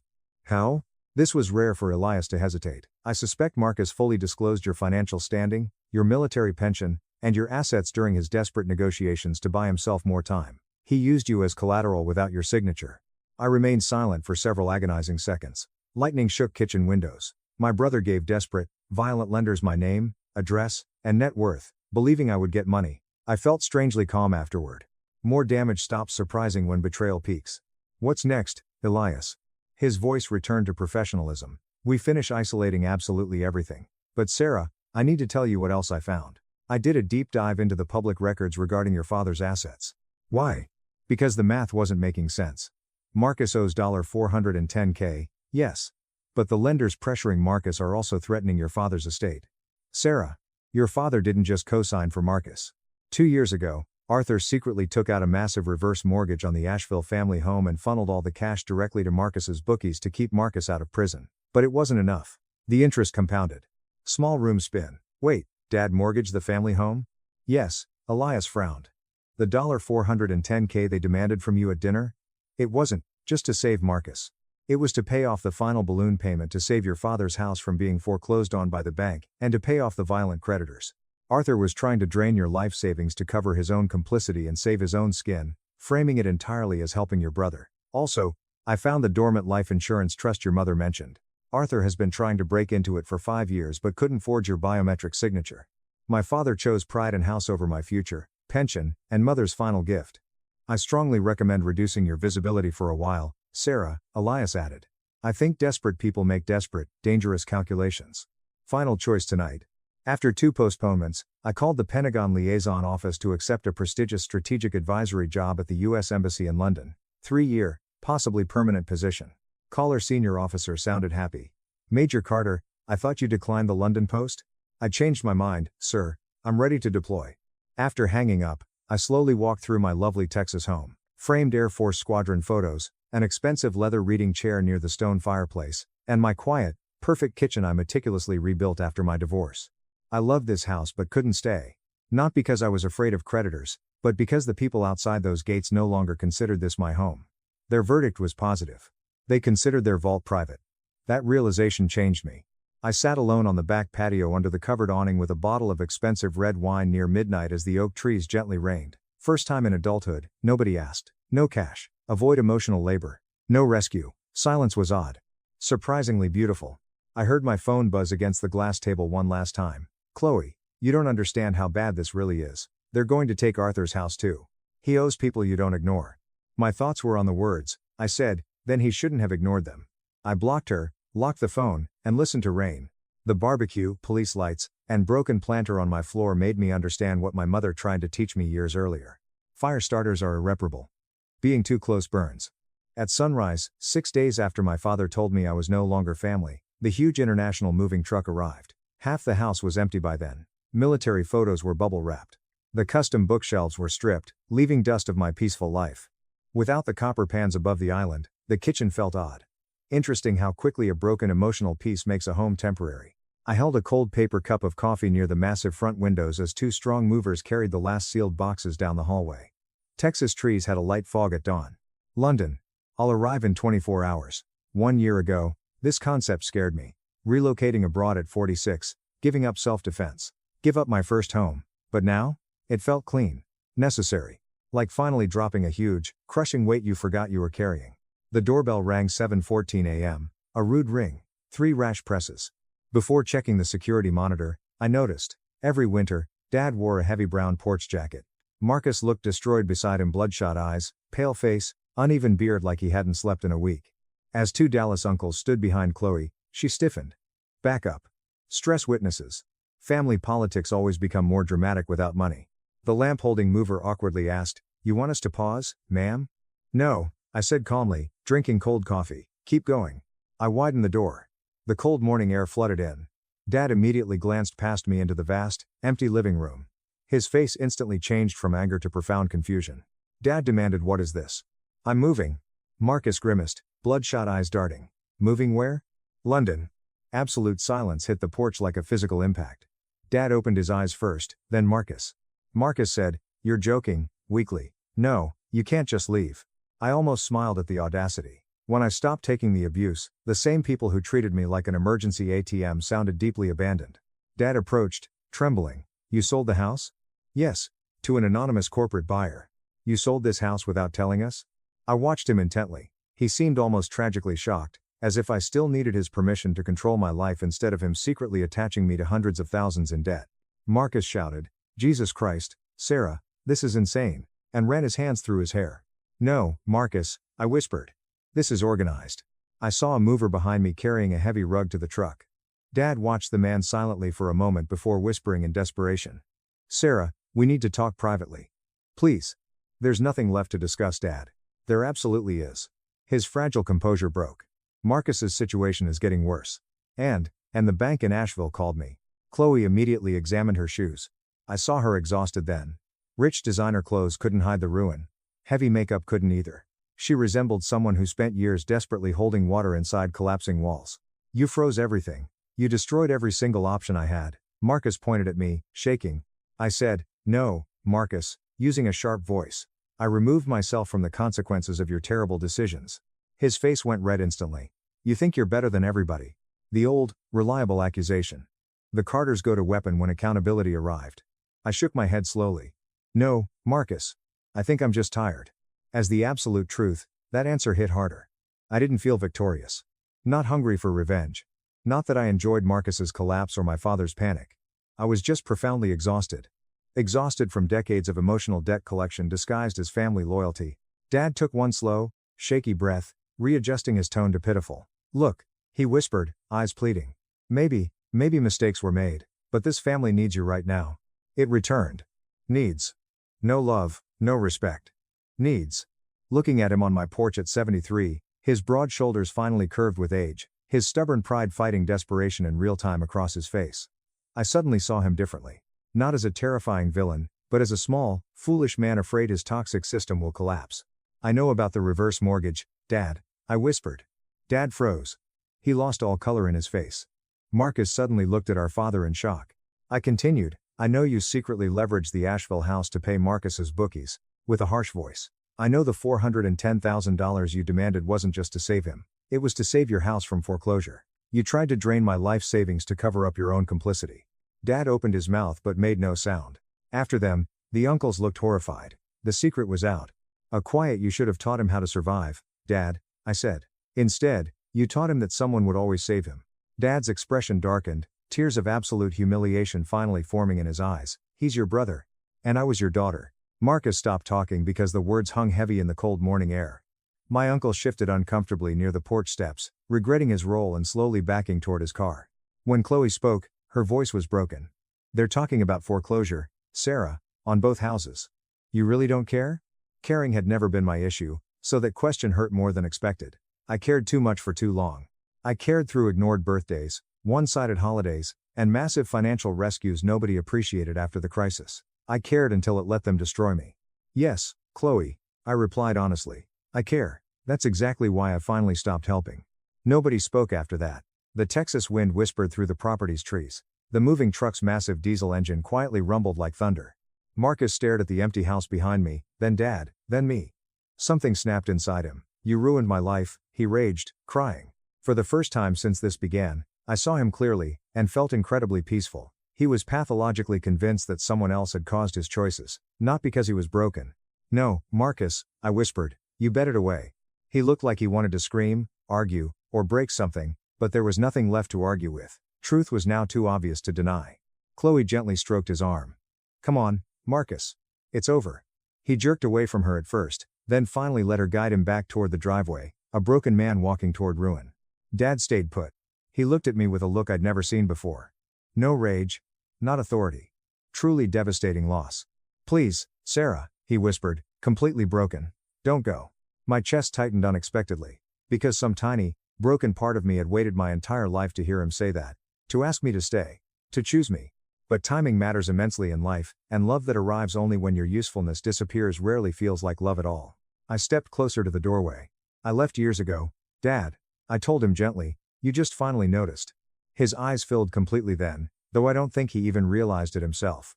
For one impossible, fleeting second, I almost hugged him. Then I remembered my mother sitting completely alone through chemo appointments while Marcus disappeared into another business meeting. I remembered Dad demanding money instead of asking if I was happy. I remembered the dinner table, refuse, and you're no longer family. And just like that, the moment passed. Dad lowered his eyes first, defeated, then slowly turned away. I watched all of them walk down the long gravel driveway together beneath the pale morning fog until they completely disappeared beyond the heavy iron gate. Only then did I close the door. The house echoed loudly now when I walked through it. Empty. Quiet. Free. An hour later, the movers finished loading the final boxes into the truck. I picked up my military carry-on suitcase, locked the front door one last time, and walked toward my waiting car as the sunrise broke brilliant gold through the Texas trees. For 46 years, my family called my obedience love. The day I finally said no, I learned the incredible difference. And if you have ever had to choose between keeping the peace and keeping your dignity, I hope you remember this: sometimes walking away isn't cruelty. Sometimes, it's just survival. My sister stole my husband, and bragged about it. Then, my entire family abandoned me. Now I'm rich. Engaged, watching their lives crumble from the top. I was standing in my custom botanical skincare lab, holding a vial of absolute jasmine, when my sister walked in soaked from the rain, holding a baby that didn't belong to my ex-husband, begging me for a place to stay. I looked at the woman who had intentionally destroyed my marriage, remembered how my parents left me homeless to protect her, and simply smiled before telling her to get the hell out of my life. I'm a 26-year-old female, and as I sit here in my beautiful, sunlit Boston penthouse, looking at the diamond ring on my left hand, I find myself thinking about how much my traumatic childhood shaped the ruthless, successful woman I am today. So, here goes everything. I grew up in a wildly average, middle-class family on the East Coast. You would think that meant we had a normal, boring upbringing. But when it came to favoritism, my family made it painfully, excruciatingly obvious who the absolute star of the show was, and it sure as hell wasn't me. My older sister Chloe, a 29-year-old female, was the undisputed golden child. She was stunningly beautiful, effortlessly confident, and the absolute apple of my parents' eyes. I'm not saying she didn't have some talent or deserve some love. She was charismatic in her own manipulative way, but the way my parents treated her compared to me was like comparing a diamond to a piece of gravel. I honestly cannot remember a single moment in my entire childhood where I didn't feel like the backup plan, the afterthought, the burden they just had to tolerate. Let me give you a few glaring examples that still burn in my memory. When Chloe was 12 and decided she wanted to take up horseback riding, an incredibly expensive hobby, my parents didn't even blink. They signed her up at the most elite equestrian center 3 towns over. They would spend their entire weekends driving her to the stables, sitting through hours of practice, buying her $800 custom riding boots, and taking her out for expensive dinners after every single showcase. They proudly displayed her participation ribbons in the living room like Olympic medals. Me? When I was 11, I desperately wanted to join a local community center pottery class. I was super into working with my hands, sketching, and creating things. I begged my mom to sign me up for the 6-week program. It cost exactly $150.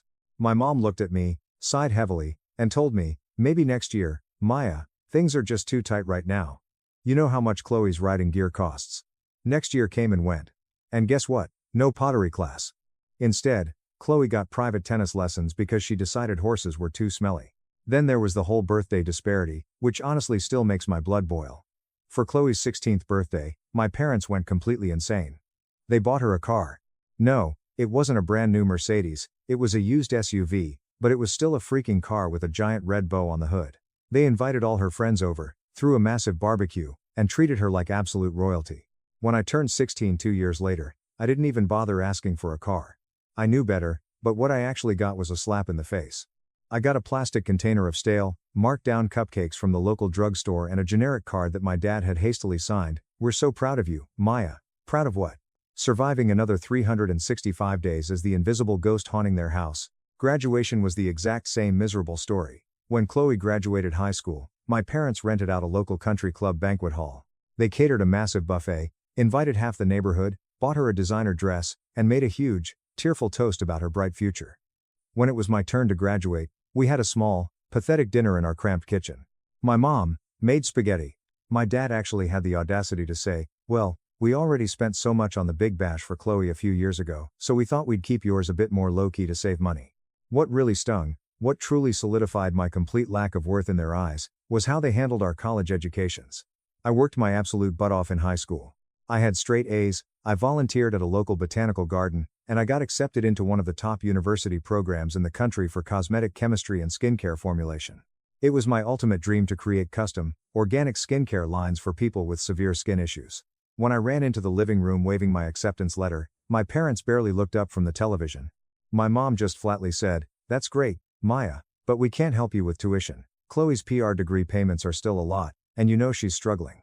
Chloe had moved back home after college because she didn't land her dream job in public relations right away. My parents bent over absolutely backward to make her comfortable. They completely renovated the guest room into her own private studio apartment, paid her car insurance, covered her cell phone bill, and even paid $15,000 for her to go to an elite marketing boot camp because she decided PR was too boring. Meanwhile, I worked 2 exhausting part-time jobs, one at a coffee shop and one at a local apothecary just to afford my textbooks, my cramped dorm room, and instant ramen. No help. No handouts. Just me grinding my bones to dust while they acted like Chloe's personal, heavily funded cheer squad. Whenever I managed to scrape together enough money for a bus ticket to come home and visit, little things constantly showed how much they favored her. Chloe would casually mention she needed new outfits for an upcoming networking event, and my mom would instantly take her on a $500 shopping spree at the mall. I would save up for 3 months to buy a single pair of decent work shoes, and my mom would roll her eyes and say, "Oh, didn't you just buy sneakers a year ago? You need to learn how to budget better, Maya." If I needed a ride to the train station to go back to college, they acted like I was asking them to donate a kidney. But when Chloe wanted to borrow Dad's car to go to a party, he practically threw the keys at her. There was also this incredibly toxic, weird habit my parents had of actively brushing off my achievements to prop up Chloe. When I finally landed a highly competitive internship at a boutique cosmetic lab in Boston, I was practically vibrating with excitement. I called them during dinner. My mom's immediate response was, "That's nice, Maya. Did you hear Chloe finally got a second interview for that social media manager job? It was always like that. Cool that you cured a disease, Maya, but Chloe just learned how to use a new Excel spreadsheet." I just wanted 5 seconds of their undivided attention. I remember one specific Christmas that permanently altered my brain chemistry and solidified how much of an afterthought I was. My parents always went all out with gifts for Chloe. Designer handbags, the newest iPhones, expensive jewelry. That year, Chloe opened a gorgeous, $600 custom leather trench coat and a new Apple Watch. I opened a $30 Amazon gift card and a multi-pack of generic white ankle socks. And the absolute worst part? They actively gaslit me into thinking it was equal. My mom looked me dead in the eye and literally said, "We spent the exact same amount on you both this year, so don't get jealous." Sure, Mom. $30 and some cotton socks is totally equal to $1,000 in designer goods. This blatant favoritism wasn't just annoying, it fundamentally destroyed my self-esteem for years. I constantly walked around feeling like I was inherently defective, like I wasn't good enough to be loved. Like no matter what I achieved, no matter how hard I worked, Chloe would always be the golden idol they worshipped, and I would just be the dirt under their feet. And the thing is, Chloe absolutely noticed. She didn't just notice, she reveled in it. She would bask in the attention, throw it in my face, and treat me like a peasant lucky to be in her presence. It wasn't until I was much older that I realized how deeply this toxic dynamic had shaped me. I developed a severe overachiever complex. I worked 10 times harder than anyone else because I felt like I had to justify my existence on this planet. I wanted to be seen. I wanted to matter. But, simultaneously, I built massive emotional walls. I learned to be fiercely, aggressively independent because I knew, deep in my soul, that I could never rely on anyone else, especially not my own flesh and blood. I don't think my parents woke up every day plotting to be evil. I think they genuinely, deeply believed Chloe needed more attention because she was exactly what they valued: loud, outgoing, superficially charming, and fitting their exact mold of success. But intention doesn't negate impact. It doesn't make the abuse and neglect right. I'm sharing this massive backstory now because I know I'm not the only one who grew up feeling like the forgotten second choice. If you've been there, reading this, just know you aren't crazy. You aren't being too sensitive. You noticed the pattern because the pattern was real. Anyway, let's fast forward to my final year of university. I was juggling a million things: full-time classes, my internship, and my job at the boutique apothecary in downtown Boston. It wasn't a glamorous job, the pay was barely above minimum wage, but I was obsessed with it. I spent my days surrounded by walls of amber glass bottles, inhaling the scents of crushed lavender, bergamot, and sandalwood. I experimented with essential oils and botanical extracts whenever my boss let me, helping customers find the perfect custom skincare routine. For me, it wasn't just a retail job, it was my sanctuary. It was the only place I felt truly valued. That is exactly where I met Julian. Julian came into the apothecary one rainy Tuesday afternoon looking for a custom beard oil and a sensitive skin regimen. He was tall, impeccably dressed in a tailored charcoal suit, and carried this aura of effortless, quiet confidence. At first glance, I assumed he was just another wealthy, arrogant finance bro who wanted something ridiculously expensive to brag about to his friends. But he completely surprised me. He actually seemed deeply interested in the formulation process. He leaned over the counter, asking highly intelligent questions about the botanical ingredients, how the carrier oils absorbed into the skin, and what inspired my specific blends. We spent nearly an hour and a half working on the perfect custom formula for him. By the time he paid and left, I was genuinely impressed by how grounded and down-to-earth he was. He clearly had money, but he didn't flash it in my face. He came back exactly a week later to pick up a refill. And instead of just grabbing the bag and leaving, he stayed for 40 minutes just to chat with me. Over the next month, Julian became a regular at the shop. He would stop by on his lunch breaks just to bring me coffee and talk about business, art, and life. I eventually learned that he was the founder of a highly successful tech startup that had recently secured massive funding, but he never gloated. He was infinitely more interested in hearing about my cosmetic chemistry studies and my dream of opening my own lab. Literally no one in my entire life had ever taken that kind of genuine, undivided interest in my passions. Not my parents, not my sister, no one. Eventually, he asked me out to dinner. I remember being completely paralyzed with anxiety. I didn't know if I was ready for anything serious. I was broke, exhausted, and drowning in student debt. The idea of dating a wealthy, successful CEO like Julian felt terrifyingly out of my league, but he made me feel incredibly safe. He didn't care that I was a broke student working retail. He actively admired my relentless drive. He looked at me like I was the most fascinating person in the world. Our relationship moved incredibly fast, but it felt right. Julian was supportive in ways that literally brought me to tears. When I had brutal, all-night study sessions for my finals, he would have high-end, healthy takeout delivered to my dorm so I wouldn't starve. When I was having panic attacks about my chemistry exams, he would drive over at 2 a.m., hold me, and remind me to breathe. He wasn't just a boyfriend, he became my entire support system. He was my loudest cheerleader. When Julian proposed to me just 14 months after we started dating, I was completely stunned. I knew we were deeply in love, but I didn't expect a ring so soon. He planned this breathtaking, elaborate evening. He rented out a private rooftop botanical garden overlooking the Boston skyline. There were hundreds of candles, a string quartet playing softly in the background, and a private chef. When he got down on one knee and pulled out a flawless diamond ring, I didn't even hesitate for a fraction of a second. I sobbed and said yes, because for the absolute first time in my 23 years of life, I finally felt like I was someone's absolute first choice. Of course, when I called my parents to tell them the incredible news, their reactions were as toxic and predictable as ever. My mom barely even acknowledged the fact that I was getting married before saying, "Wow, Julian must be doing exceptionally well with that little computer company of his. I hope he's going to take good care of you, considering your student loans." My dad's response was just as gross. "Well, at least you won't have to worry about being broke anymore. Maya. They didn't ask a single question about the proposal. They didn't ask to see the ring. They didn't ask how I felt, or when the wedding would be. It was entirely about Julian's bank account and what he could provide. But the real nightmare started at our official engagement dinner. My mom leaned over the table, gripped my arm tightly, and whispered, "You know, Maya, Julian must have some wealthy, successful friends in his industry. Chloe could really use a man like him. She's been so unlucky." I tried to aggressively brush it off as a one-time, wildly inappropriate comment, but it wasn't. It became a relentless campaign. Every single time I spoke to my mom over the next 6 months, she would find a way to shoehorn Chloe into the conversation. He claimed I was mentally unstable, and harassing his new partner, and that my presence was a liability to their business. I was officially completely broken. I had no husband, I had no sister, I had no parents, I had no job, I had no money. I moved into a tiny, roach-infested studio apartment on the bad side of town. For 3 weeks, I did nothing but sleep on a mattress on the floor, eat plain rice, and stare at the peeling wallpaper. I vividly remember sitting in the dark, watching the headlights of cars pass by my window, wondering if I should just end it all. I felt like the universe had violently ripped away every single thing I had ever loved or worked for. But then, one night at 3 a.m., something inside my brain just snapped. I was mindlessly scrolling through Instagram, looking at pictures of Chloe and Julian vacationing in Aspen, flaunting their disgusting new life. Chloe had posted a picture of herself wearing my favorite designer coat that I had left at the house, captioning it, "Sometimes the universe removes the wrong people so the right ones can find each other. Number soulmates, number blessed." The sheer, unadulterated audacity ignited a fire in my chest so hot it burned away all the grief. I stopped crying.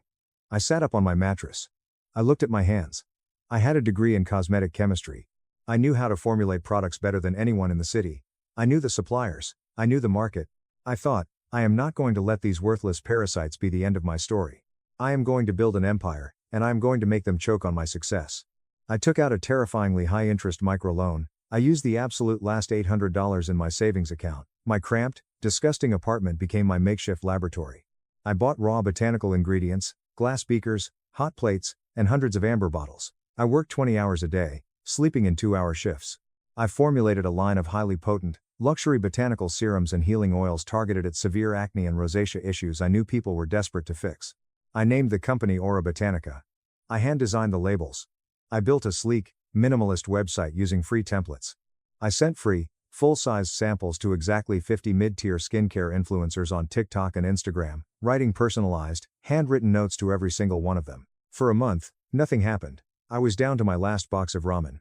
Then, on a random Tuesday, a beauty vlogger with 800,000 followers posted a completely unsponsored, 10-minute rave review of my Midnight Rose Cell Renewal Serum. She showed her dramatic before and after photos, crying about how my serum had completely cured her cystic acne in 3 weeks. My phone started pinging. Then it started vibrating continuously. Within 4 hours, my entire inventory was sold out. I made $14,000 in a single afternoon. The next 2 years were an absolute blur of relentless, psychotic grinding. I didn't take a single day off. I poured every single penny of profit back into the business. I moved out of the Roach apartment and rented a massive, sunlit industrial loft in downtown Boston that served as both my home and my lab. I hired an assistant, a brilliant girl named Sarah, to handle shipping and customer service. By the end of my second year, Aura Botanica wasn't just a small indie brand anymore. We were doing 7 figures in revenue. Major luxury boutiques in New York, Los Angeles, and London were fighting to carry my products. I was featured in Vogue and Allure magazine as a rising star in the clean beauty industry. I was wealthy. I was entirely self-made. And most importantly, I was completely, unapologetically happy. During this time, I also met Leo. Leo was the lead corporate attorney who helped me trademark my formulas and negotiate my retail contracts. He was the exact opposite of Julian. Where Julian was flashy, arrogant, and manipulative, Leo was fiercely loyal, grounded, and incredibly kind. He didn't want to control me, he wanted to build with me. When Leo proposed to me on a private beach in Maine, handing me a stunning sapphire ring, I finally understood what healthy, unconditional love felt like. I had completely blocked my entire family on every single platform. I hadn't spoken a single word to my parents or Chloe in over 2.5 years. They were dead to me. Then came the rainy Wednesday afternoon that brought the past crashing through my front door. I was in my private lab space at my newly opened Boston flagship store, mixing a custom batch of neroli and sandalwood oil, when I heard the heavy glass door of the shop chime. I thought it was a delivery driver. I wiped my hands on my apron and walked out to the front counter. And there she was, Chloe. I literally stopped breathing for a second. She looked absolutely horrific. The golden child, The glamorous man-eater who had stolen my billionaire husband, looked like a walking corpse. Her blonde hair was matted into a greasy bun.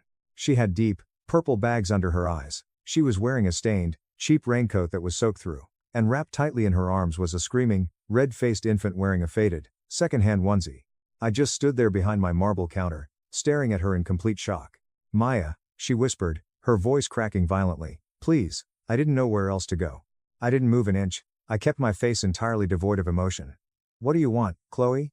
She shifted the crying baby in her arms and looked around my gorgeous, high-end boutique. I could see the flash of sheer jealousy still burning in her eyes, even in her miserable state, but it was quickly overshadowed by desperation. "I need help, Maya," she sobbed, tears mixing with the rain on her cheeks. "Julian kicked me out. He completely cut me off. I have zero money. I have nowhere to sleep tonight. Please, let me stay with you. Just for a little while." I almost let out a psychotic laugh. Julian kicked her out? The great, epic soulmate romance of the century had failed? Shocker. "Julian kicked you out?" I asked, leaning casually against the counter, crossing my arms. "Gee, I wonder why. Did the magic wear off? Did he find someone younger?" She flinched like I had physically struck her. "Maya, please. I know I made mistakes. I know I destroyed our relationship. But I am desperate. I have a baby." She thrust the infant slightly forward. "This is your nephew. Maya. Look at him. Don't you want to meet your own nephew?" I looked at the baby. He was just a kid. Innocent. But then I looked back at Chloe, the woman who had slept in my bed with my husband, who had mocked my poverty, who had laughed while my life burned to the ground. Any microscopic shred of human sympathy I might have possessed instantly evaporated. "Why don't you call Julian?" I asked coldly. "Isn't this his son? He's a billionaire. Tell him to buy you a house." Her face turned a violently dark shade of crimson. She stared at the floor, her lip trembling uncontrollably. He's not Julian's baby." I blinked. "Excuse me?" It all came violently spilling out of her mouth like verbal vomit. Apparently, after Chloe had successfully stolen Julian, she quickly realized that being married to an arrogant, controlling tech CEO wasn't a fairy tale. Julian treated her like a decorative lamp. He constantly belittled her intelligence, controlled her spending, and ignored her. So, naturally, being the toxic narcissist she was, Chloe started aggressively cheating on him with a 24-year-old personal trainer from her luxury gym. She got pregnant. She tried to pass the baby off as Julian's. But Julian wasn't an idiot. When the baby was born looking absolutely nothing like him, Julian secretly ordered a paternity test. The day the results came back, Julian went absolutely ballistic. He immediately filed for eviction, froze all of her credit cards, packed all her designer clothes into garbage bags, and threw her and the baby out onto the street. The personal trainer, of course, instantly blocked her number and vanished. "I have been sleeping in my car for 3 days, Maya," she sobbed hysterically, dropping to her knees right there on the pristine hardwood floor of my boutique. "Mom and Dad won't help me. I have nothing. I am begging you. You're so rich now. You have this massive company. You have a penthouse. Please, just give me a place to stay and some money to get on my feet. I'm your sister." I stood there, looking down at her pathetic, kneeling form. I felt a profound, overwhelming sense of peace wash over my soul. This was the moment. This was the closure I didn't even know I needed. "You have absolutely lost your damn mind," I said, my voice dangerously low and steady. She stopped crying and looked up at me, confused. "You didn't care that you were my sister when you were unbuttoning your shirt in my kitchen," I said, stepping out from behind the counter and towering over her. "You didn't care that I was your sister when you bragged on Instagram about stealing my husband. You didn't care that I was your sister when you let Julian get me fired, leaving me starving in a roach-infested apartment while you spent his money on Prada bags. Maya, I was stupid. I was manipulated," she screamed. "No, you were cruel." I corrected her sharply. "You made your choices, Chloe. You wanted my life, and you took it, but you were too stupid to keep it.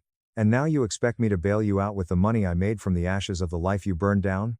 I have a baby," she shrieked, using the child as a human shield. "That sounds like a massive problem for you and your personal trainer," I replied icily. "Go to Mom and Dad. They loved you enough to abandon me. Let them deal with your mess." "They can't," she wailed. "They're broke." I paused. "What do you mean they're broke?" Through her hysterical sobbing, she confessed the rest of the pathetic saga. When Julian had initially cut Chloe off a year ago because of her insane spending habits, before the baby was even born, Chloe had gone crying to our parents. To keep their golden child living in the luxury she demanded, my parents had secretly taken out a massive second mortgage on their house to pay off Chloe's secret credit card debts. When the interest rates skyrocketed and they couldn't make the payments, the bank foreclosed on their home. The house they had lived in for 30 years. Gone. Because of her. They live in a one-bedroom apartment in the slums now. Chloe cried. "Dad is driving for Uber 12 hours a day. Mom is taking in laundry. They don't have room for me. Maya, you are the only one with money. You have lake. I stared at her, absorbing the sheer magnitude of the absolute karmic justice the universe had just handed me on a silver platter. My parents, who had thrown me away like garbage to protect their perfect daughter, had lost everything because of that exact same daughter. I walked over to the front door of my boutique and pulled it wide open, letting the cold, rainy Boston air rush into the warm, lavender-scented shop. Get out, I said, my voice echoing with finality. Chloe stood up, clutching the baby, looking at me like I was a monster. You're a sociopath. She spat venomously. You are going to let your own flesh and blood freeze on the street because you're holding on to a petty grudge? You're disgusting. I'm not holding a grudge, I smiled, looking her dead in the eyes. I'm just protecting my peace. Have a nice life, Chloe. She stared at me for 3 agonizing seconds, realizing that her golden tears had absolutely zero effect on me anymore. She turned around and walked out into the pouring rain. I shut the heavy glass door, locked the deadbolt, and flipped the sign to closed. I walked to the back room, poured myself a glass of expensive champagne, and drank it in complete silence. It tasted like absolute victory. It has been a year since that day in the shop. I have never seen or spoken to Chloe again, but because gossip is a currency in my hometown, I hear things. Karma didn't just stop with Chloe and my parents. It absolutely decimated Julian, too. After he threw Chloe out, she didn't go down quietly. She went completely scorched earth on social media. She posted screenshots of his abusive text messages, his illegal offshore tax evasion schemes, and his toxic workplace behavior. The tech industry is incredibly fickle. Once the public backlash started, his major investors got spooked and pulled their funding. Julian's startup hemorrhaged money and completely collapsed. He was forced to sell the company for pennies on the dollar just to avoid bankruptcy and federal tax charges. A few months ago, Julian actually had the unmitigated audacity to email me. It was a pathetic, 4-paragraph essay about how he had made the biggest mistake of his life, how Chloe was a demon who ruined him, and how he never stopped loving me. He begged me to meet him for coffee so we could discuss rebuilding our empire together. I didn't reply. I forwarded the email to my lawyer, had a cease and desist letter drafted, and had it legally served to his tiny, rented apartment. As for my parents, they are still trapped in their miserable, cramped apartment. My dad's health is failing from the stress of driving all day, and my mom spends her days aggressively posting passive-aggressive quotes on Facebook about how true family forgives everything, and money changes people for the worse. They occasionally send me desperate, groveling emails begging for a family reunion or asking for a small loan to help with medical bills. I immediately send them straight to the spam folder. They made their bed, they funded the golden child, and now they get to sleep in the squalor she created. Chloe is currently working at a miserable, minimum wage call center, living in a subsidized, roach-infested apartment complex ironically, very similar to the one she forced me into years ago. She is a single mother, miserable, aging rapidly, and completely stripped of the unearned arrogance that used to define her entire personality. As for me, I am sitting here writing this while looking at the final seating chart for my wedding. Next month, Leo and I are getting married in a breathtaking, 14th-century villa in Tuscany, Italy. We have rented out the entire estate for our 50 closest friends and chosen family. I am wearing a custom couture gown, and I have spent the last 3 months meticulously formulating a bespoke, signature perfume for the wedding day, a blend of wild Italian fig, white amber, and orange blossom. None of my blood relatives are invited. They don't even know I'm getting married. Looking back at the traumatized, broken 2-3-year-old girl who sat sobbing in her car in the middle of the night, I wish I could go back in time and hug her. I wish I could tell her that the worst thing that ever happened to her was actually the universe violently clearing the path for her true destiny. Sometimes, the trash doesn't just take itself out. Sometimes, it sets itself on fire, burns down the entire toxic house, and leaves you standing alone, untouched, with the matches in your hand. I built my empire on the ashes of their betrayal, and I have absolutely zero regrets. Life is beautiful when you finally cut the dead weight loose. Thanks for letting me vent. Reddit. My brother framed me for $500,000 and kicked me out. 4 years later in my penthouse, I revealed, I'm the anonymous CEO foreclosing on their mansion. Brother lied. I rotted because my family disowned me. I'm being begged to save them from homelessness. My negligence cost them everything. Because context matters and I don't want your sympathy, let me tell you who I am before telling you what they did to me. You should know how I caused this much destruction and how I deconstructed it. Marcus Vance is Arthur's oldest son. From blueprints on a sticky kitchen table and calloused and scarred hands by the time I could walk, my father built Vance commercial builds for 35 years. Commercial builds, mid-rise retrofits, municipal contracts, and heavy warehouse construction were its specialties. Not flashy. Really solid. Ironclad reputation, tight profit margins, and knowing where every dollar goes drove this business. I knew every dollar went. It was my main job from age 16 when I started working brutally hot summers in the lumber yard. I managed complex subcontractor relationships, reviewed massive bid packages, and compared multi-million-dollar invoices to project budgets by my late 20s. Arthur was front. He did client dinners, firm handshakes, and charm offensives to generate lucrative contracts. I was the unseen foundation. The credit wasn't needed. Work was done, the company made money that was most important. He was Julian. Julian is 3 years younger than me and never wore dirty clothes to work. He was named operations coordinator by Arthur at 24, a generous title for someone who mostly forwarded emails, complained about the Wi-Fi, and brought iced coffee to executive meetings. Not saying Julian was dumb. He wasn't. He was smart in a dangerous way that had nothing to do with performance and everything to do with reading people. He could convince everyone in a room he was the most capable and important person in 10 minutes. His terrifying charisma started as a child. It thrilled our parents. They worshipped his path. We saw his charm for what it was. Manageable, I thought. I considered us fine. I've replayed it so many times in the dark that I can remember every tiny detail of the day everything ended. Sunday in early autumn. The mandatory family gathering at our parents' sprawling suburban house every few weeks. Nothing special, just Arthur's way of controlling everyone.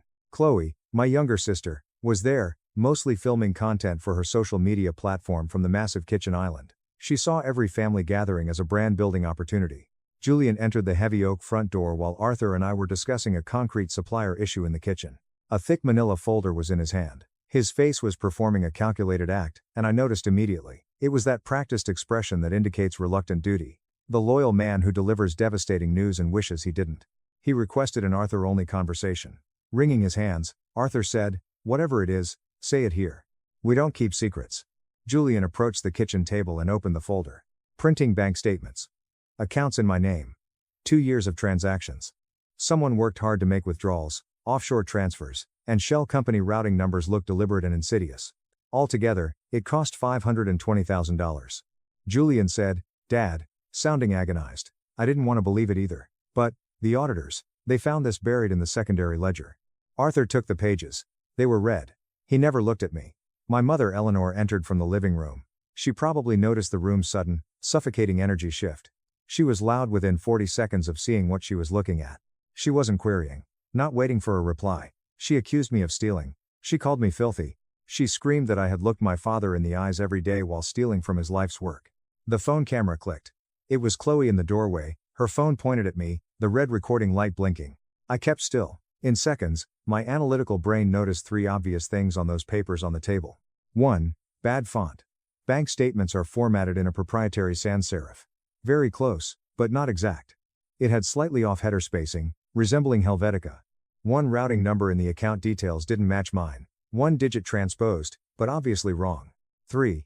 Julian had not looked at me since entering. His gaze was fixed on Arthur's chin. Take a breath and speak. Dad, check the routing. First time my father looked up from the pages, his eyes were dead. He said, "I don't want to hear it." To me, his eldest son, who had run his company's infrastructure for a decade. 6 words. In 6 words, his 32 years as son are erased, the door closed forever. No argument. I wasn't mad. After passing them, I went upstairs to my childhood room, pulled out my heavy canvas duffel bag, and packed what mattered. My laptop, passports, and clothes. Probably 8 minutes total. I visited the kitchen before leaving. Julian stood there with the folder on the table between us. No shouting, it was pointless. "One day," I said, directly looking into his shifting, cowardly eyes, "you will choke on this lie." Chloe filmed my back as I left the front door. The thing I didn't know standing in that driveway with my duffel bag was that Julian was already 3 months behind on payments to people who don't send polite reminder emails while I was packing. I didn't know. I would discover. My first home after leaving that house was a rundown shared rental 12 minutes from a massive freight terminal on Seattle's rainy east side. 4 rooms, 6 grown men, 1 tiny bathroom with an ice-cold shower if you weren't in it by 4:30 a.m. A single window faced a concrete wall and a rusted radiator clicked all night like it was trying to communicate in Morse code in my room. My overnight dock crew job came within a week, lugging heavy freight into and out of shipping containers from 10 p.m. to 6 a.m. in the freezing rain. The work was physically demanding and repetitive, leaving my mind alone with itself, which was unsafe and uncomfortable in those early months. I required pure, agonizing exhaustion. This was my only protection from emotional rash decisions. It was too expensive to make emotional decisions. Be brutally honest about those first few months. The cold reality of them is essential to understanding what came later, not to win your sympathy. Angry. Not loudly angry. The loud kind of anger burns quickly and leaves ash. I had quiet, freezing anger. The type that settles in your bone marrow and changes over time. A pointy thing. Something infinitely better. It settled. I wasn't calling. No social media efforts were made to clear my name. In panic, I didn't call a lawyer. I worked. Grease and freezing rain covered me at home. Sleeping 4 hours. Went back.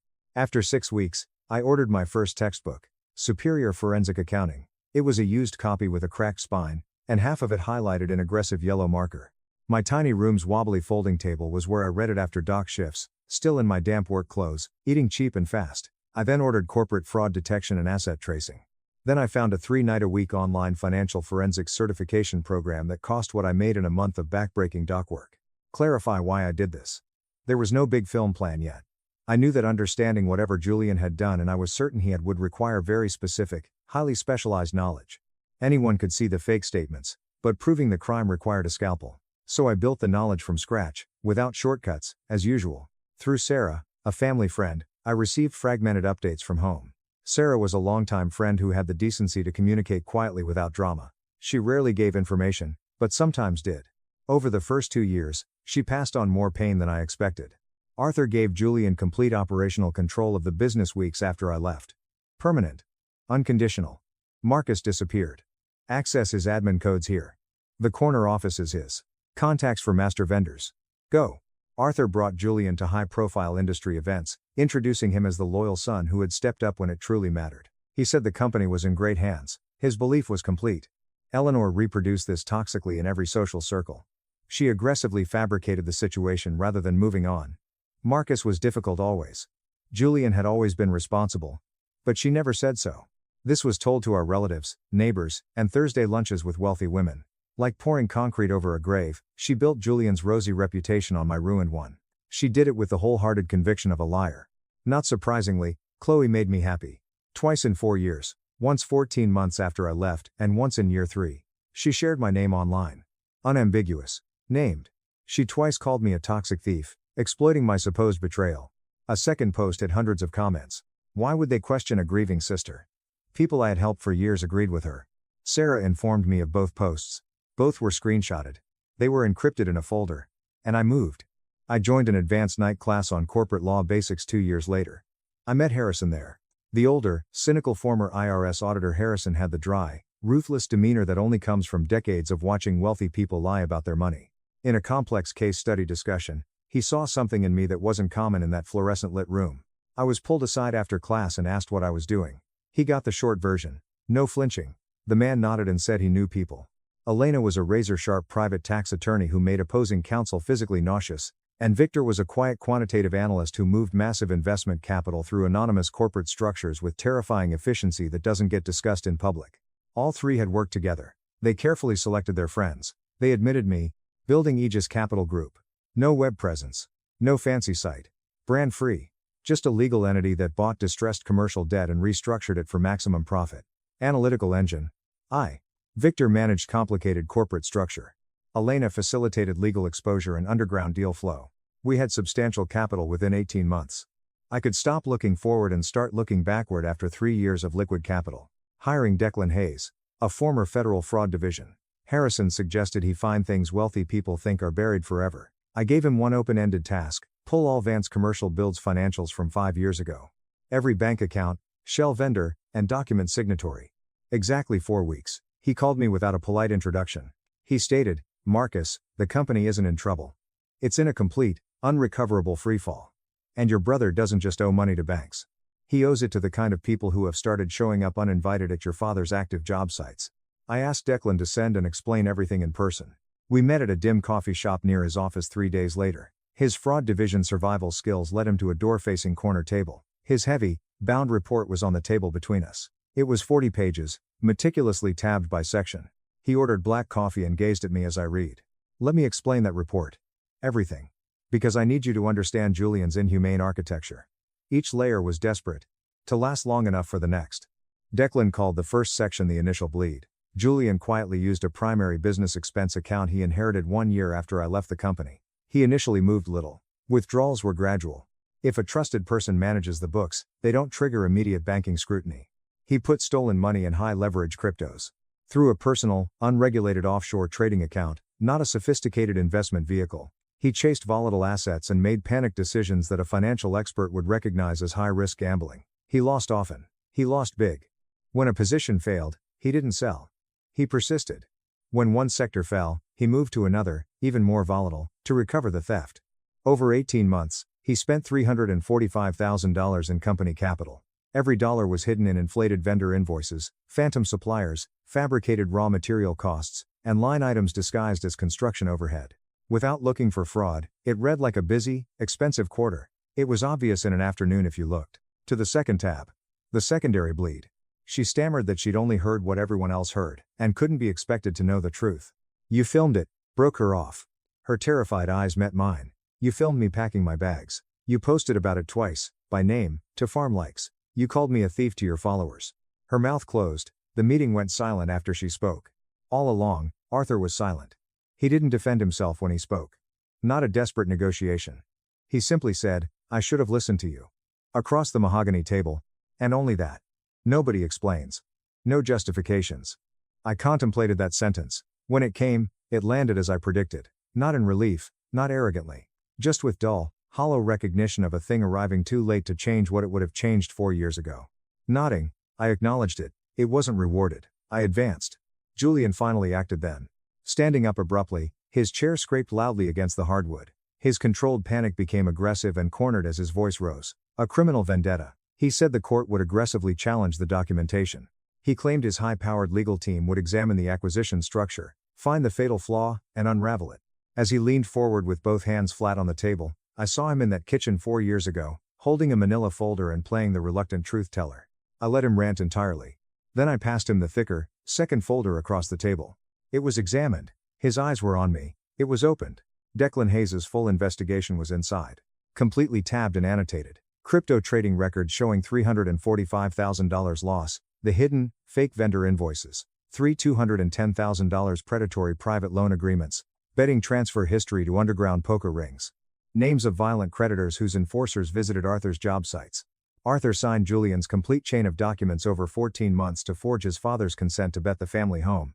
At the back, separated by a heavy red tab, was a forensic analysis of Julian's bank statements from 4 years earlier, page-by-page comparison with bank-issued formatting.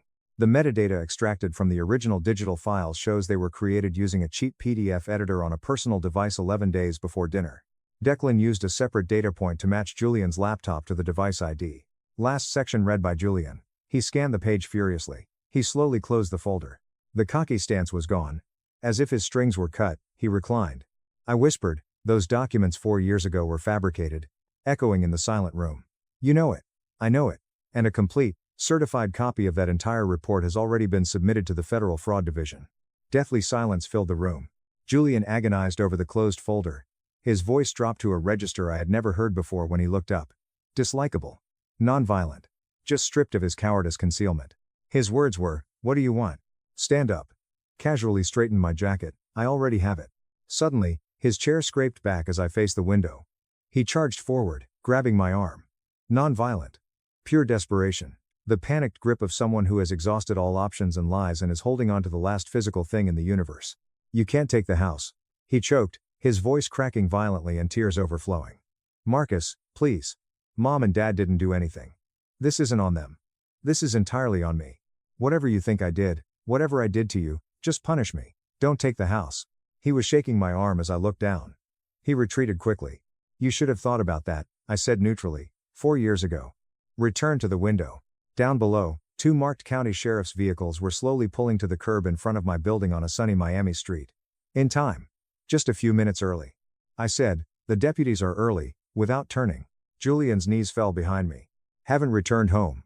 It's important to clarify that because some readers may expect a film about me standing on the sidewalk in sunglasses, smoking a cigar, and watching my family get thrown onto the street. Some grand finale where I gloat. Not how I work, and not what I needed. I decided. Legal proceedings would proceed without my presence. Performing correctly means that. Well-built machines don't need you to watch them work. Declan was. I asked him to record everything.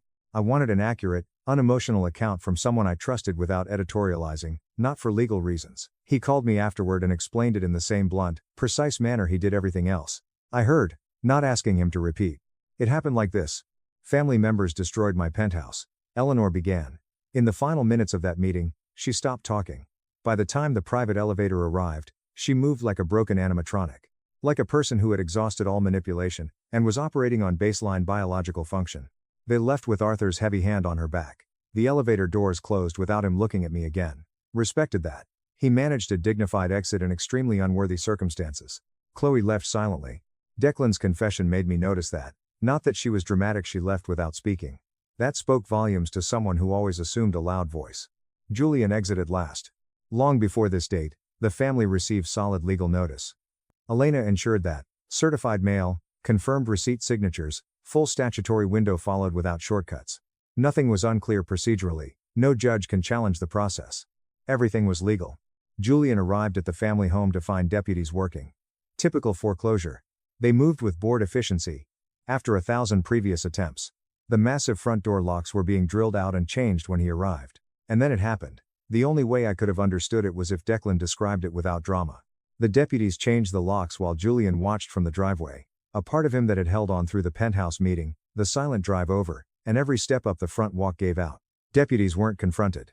He didn't cause a police alarm. His body collapsed.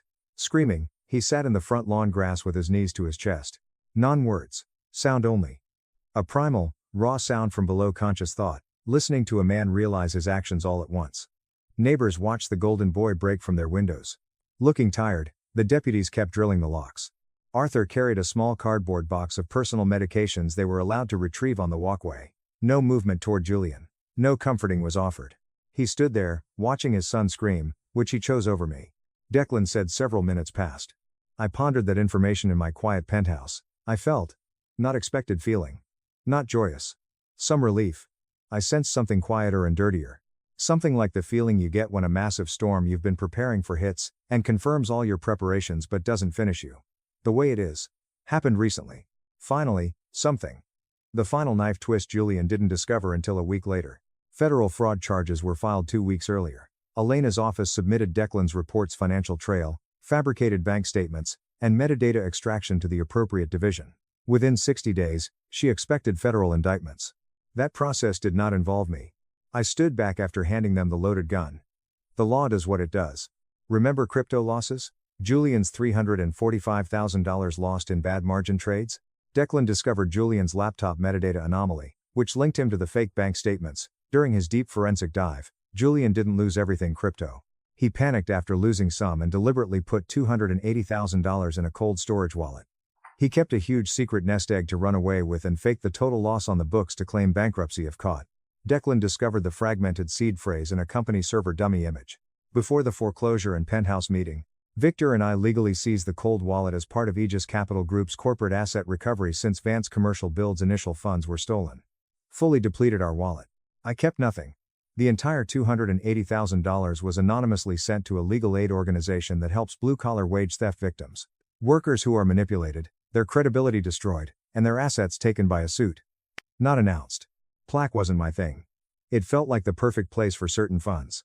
When Julian stopped crying on the lawn a week later, he sneaked into an internet cafe to access his secret cold wallet and flee the state before the federal indictments or underground poker enforcers found him. He logged in to find $0. He had nothing. The risky gambling network creditors he owed $115,000 to manage that for him was not my goal. He caused that problem and faced the violent consequences alone. I bought only what I needed. The rest remained. Next week, Vance Commercial Builds received full receivership. Auctions sold heavy equipment. Contracts were transferred to competitors or dissolved by mutual agreement. Arthur lost 35 years of vendor relationships in 10 business days. The company Vance Commercial Builds closed. No press release was dramatic. All active filings stopped showing it. Aegis Capital Group liquidated cleanly and remained secured. The family home and business assets sold for modest proceeds compared to what Aegis manages. For the company, it was not significant financially. This is my new reality for 8 months. Professions vary, none on social media. When the story moves through high-level professional networks, I feel less pulled than before. These things always travel in contractor and financial circles, regardless of your intent. None of my comments were directed. What it is, I accept. Sometimes I think of Dad. Occasionally. It rarely disrupts my day or keeps me awake. Arthur built something incredible from nothing and gave his empire to the wrong person, because they knew how to stand next to him and look trustworthy.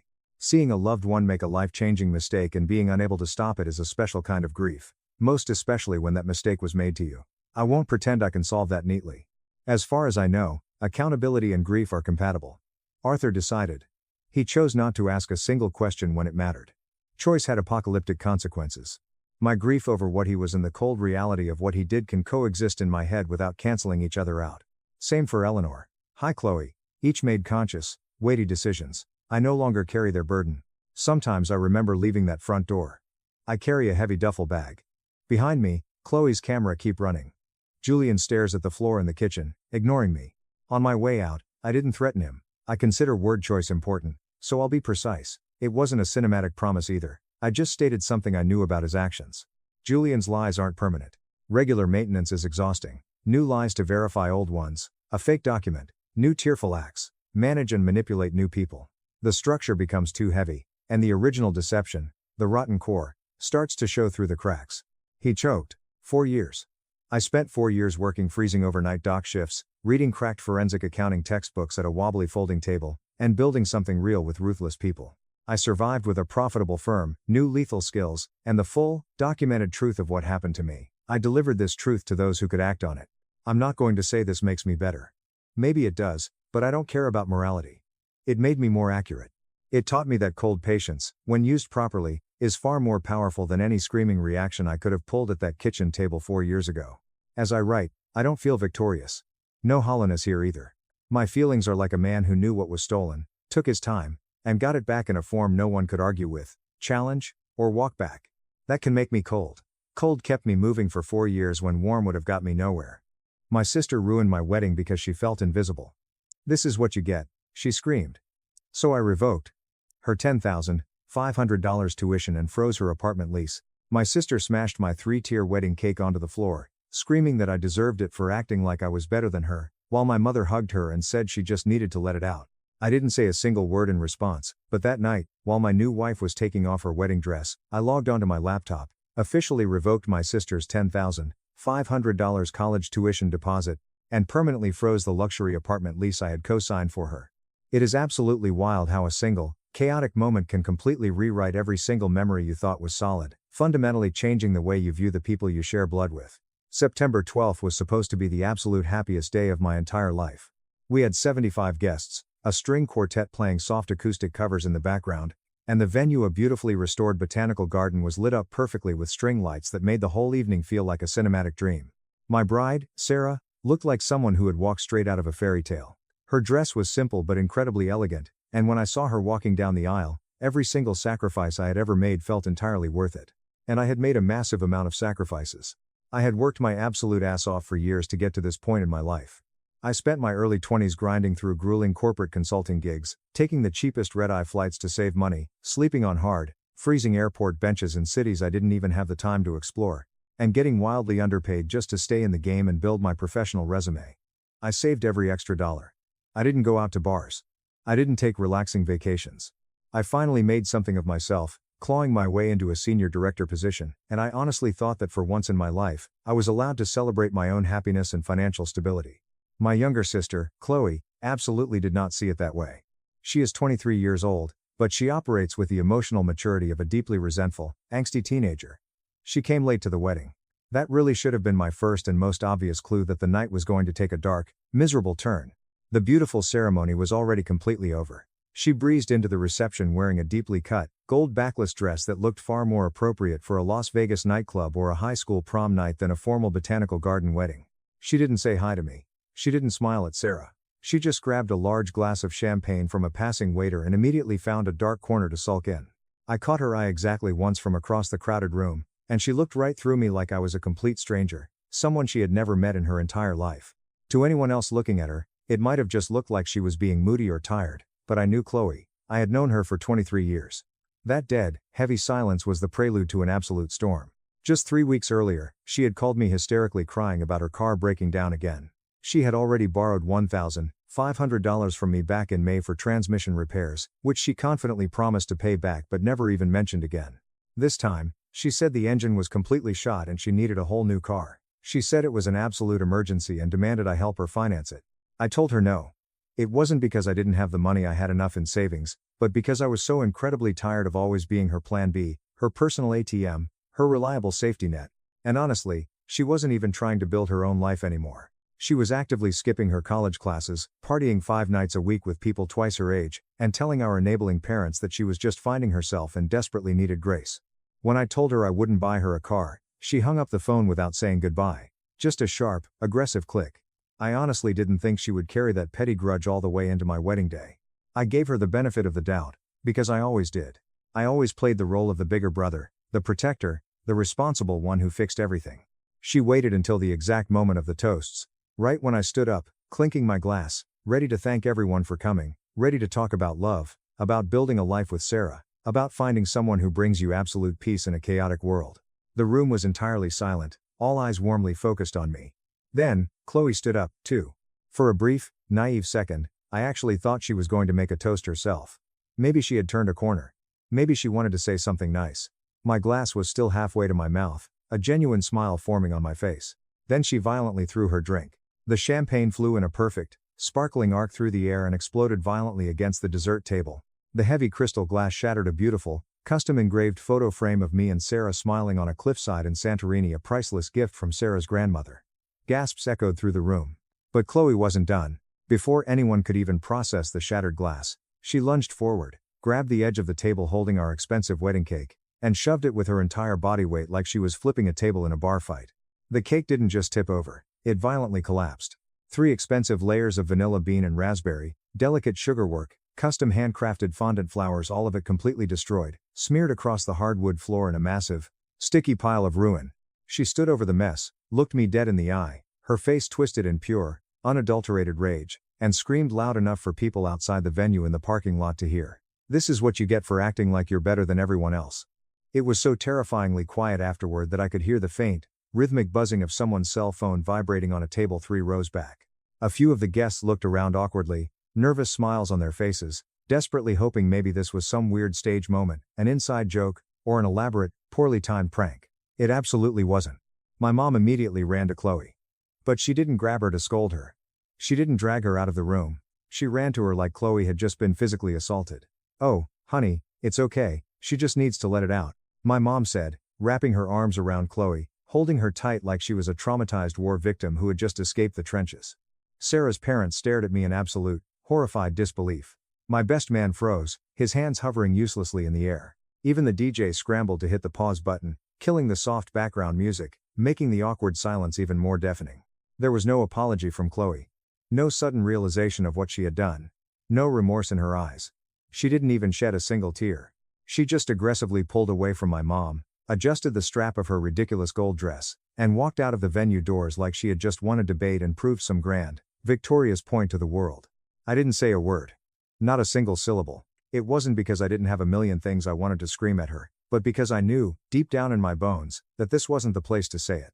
I absolutely was not going to let her turn my wedding reception into her own personal, dramatic courtroom. I took a deep breath, forced a smile, turned to Sarah, said a few soft, reassuring words to her, and nodded to the wedding coordinator to start cleaning up the massive mess. The rest of the night limped along like a wounded animal. Some people tried to dance, some people drank heavily to pretend the whole traumatic scene hadn't just happened, but there was absolutely no real recovery. The memory was already permanently stamped onto the evening. The joy had been sucked completely out of the room. At home that night, in our apartment, the silence was incredibly heavy. Sarah was quiet. She sat on the edge of the bed, staring blankly at the wall, and softly asked if I was okay. I told her I was fine. I wasn't fine, not even a little bit, but I was hyper-focused. A cold, calculating clarity had washed over my brain. While she went into the bathroom to carefully unpin her hair and change out of her beautiful gown, I walked into my home office, sat down at my desk, and opened my laptop. I didn't yell, I didn't cry, I typed. I logged into the university's financial portal. I navigated to the tuition payment section and officially revoked the massive deposit I had made for Chloe just last month. $10,500. Gone. Cancelled. Refunded straight back to my main checking account. Then, I opened a new tab and went into the online rental management portal for the luxury apartment lease I had co-signed for her near campus. I locked the payment account. I removed my banking information entirely. I marked the entire profile for immediate review. No approval, no automatic rent payment. The lease agreement was now frozen on my end. Rent was strictly due in exactly 5 days. Update 1. At exactly 8:40 the very next morning, my phone started buzzing loudly on the nightstand. It was Chloe calling. I stared at the screen, watching her name flash, and I didn't answer. I let it ring out to voicemail. She immediately followed up with 3 rapid-fire text messages. What the hell? Why is the portal locked? I can't access anything. Did you do this? I didn't reply. I just stared at the little gray bubbles. Because that morning wasn't the end of anything, it was the absolute beginning. By the time Chloe sent her 6th frantic text, she had completely dropped the passive, innocent confusion act. The last message just said, "Fix this right now, you're ruining my life." I muted my phone, walked into the kitchen, and calmly made a pot of dark roast coffee. I didn't tell Sarah right away.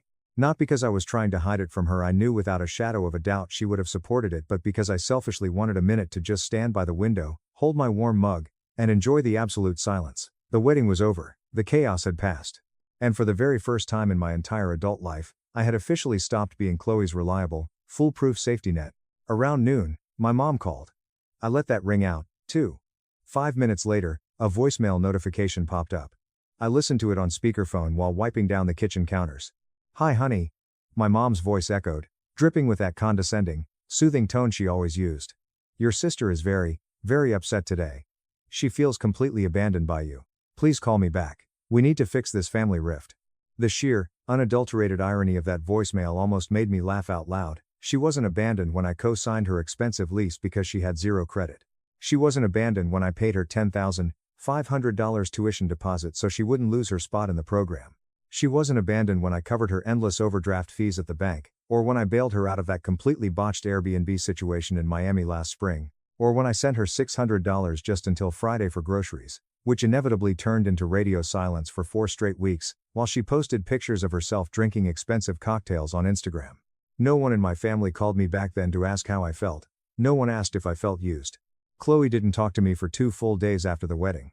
Then, on Tuesday afternoon, she physically showed up right outside my apartment door. Sarah saw her through the peephole and immediately stepped back. She didn't open the door. Chloe started banging. Not just a polite knock. She banged aggressively for about 10 solid minutes. It was loud, rhythmic, and relentless, like an angry teenager trying to start a physical fistfight in a high school hallway. Sarah finally had enough. She unlocked the deadbolt, cracked the door open just a few inches, and sharply asked her what she wanted. Chloe didn't even say hi. She didn't apologize for the wedding. She launched straight into a barrage of entitled demands. She said she had exactly 5 days to pay her rent, and that she had already blown through all of her summer job money on clothes and outings. She yelled that she was banking on the tuition deposit going through, that I had absolutely no legal right to pull the money, and that I had a moral obligation as her older brother to follow through on my promises. Sarah looked her dead in the eye and coldly told her I wasn't home. That was a total lie. I was sitting right there in the living room on the couch, listening to every single word. But I wasn't interested in speaking to her through a crack in the door. I wasn't going to engage. Not until she showed some kind of genuine, painful remorse, which she clearly lacked entirely. Chloe left, stomping down the hallway, shouting aggressively about her legal rights and how I couldn't just yank everything away without a formal written warning. But she was dead wrong. I had meticulously checked the lease agreement the night before. I was listed as the primary financial guarantor on the account. She was merely listed as the resident occupant. She had 0 power over the portal. Not legally. I could pull the plug whenever I wanted. And I had. 3 more days dragged by. The silence was thick. No drama, just a calm conversation. "I have some big things I really want to tell you in person. I honestly think you'll be proud of me." There were no wild accusations, no crazy name-calling, no demanding of funds, just calm, perfectly composed, heavily sanitized wording. It didn't feel like her voice at all. It felt like her new PR persona. Sarah read the email twice, narrowed her eyes, and said, "She is absolutely not trying to fix anything with you. She's setting a trap. She probably wants to secretly record you for her next podcast episode." I replied to the email with exactly 1 line, "Sarah will be there, too." Chloe never wrote back to that. But I had a sinking feeling in my gut, that this whole ordeal was far from over, and unfortunately, I was completely right. 3 days after the bizarre email, my parents showed up at our apartment building. There was no phone call, no warning text, no asking if we were free. They just aggressively rang the lobby buzzer at 7:15 p.m. on a Tuesday while Sarah and I were in the middle of eating dinner. I buzzed them up, opened our apartment door halfway, and didn't say a single welcoming word. My dad gave a little awkward wave, acting like this was just a totally normal, friendly neighborhood visit. My mom had her heavy designer purse slung over her shoulder like she had been planning to stay for hours. She forced a smile and said, "We just want to come in and talk calmly." I looked at my watch and told them they had exactly 3 minutes before I shut the door in their faces. They pushed past me and walked into the living room anyway. Sarah stayed standing in the kitchen, her arms firmly crossed over her chest, not speaking a word. She absolutely wasn't going to do the fake, polite smile thing. She didn't need to. Everyone in that room knew exactly where she stood. My mom went first. She nervously cleared her throat and said Chloe was going through a very deep transformative period in her life and had made some mistakes that she supposedly regrets deeply. She claimed the entire podcast was just Chloe's therapeutic way of processing her complex emotions, and that I really shouldn't take the public slander so personally. Then my dad stepped in, adding, "She really wants a relationship with you, son. She just doesn't know how to properly say it. She looks up to you." I stared blankly at them and asked if Chloe had actually, explicitly said any of those words to them, or if they were just desperately hoping I would fall for their amateur mediation tactics. They completely avoided answering the question. Then, my mom nervously adjusted her purse and said something that brought the entire room to a screeching halt. She moved back into our house temporarily, just until she figures her finances out and gets back on her feet.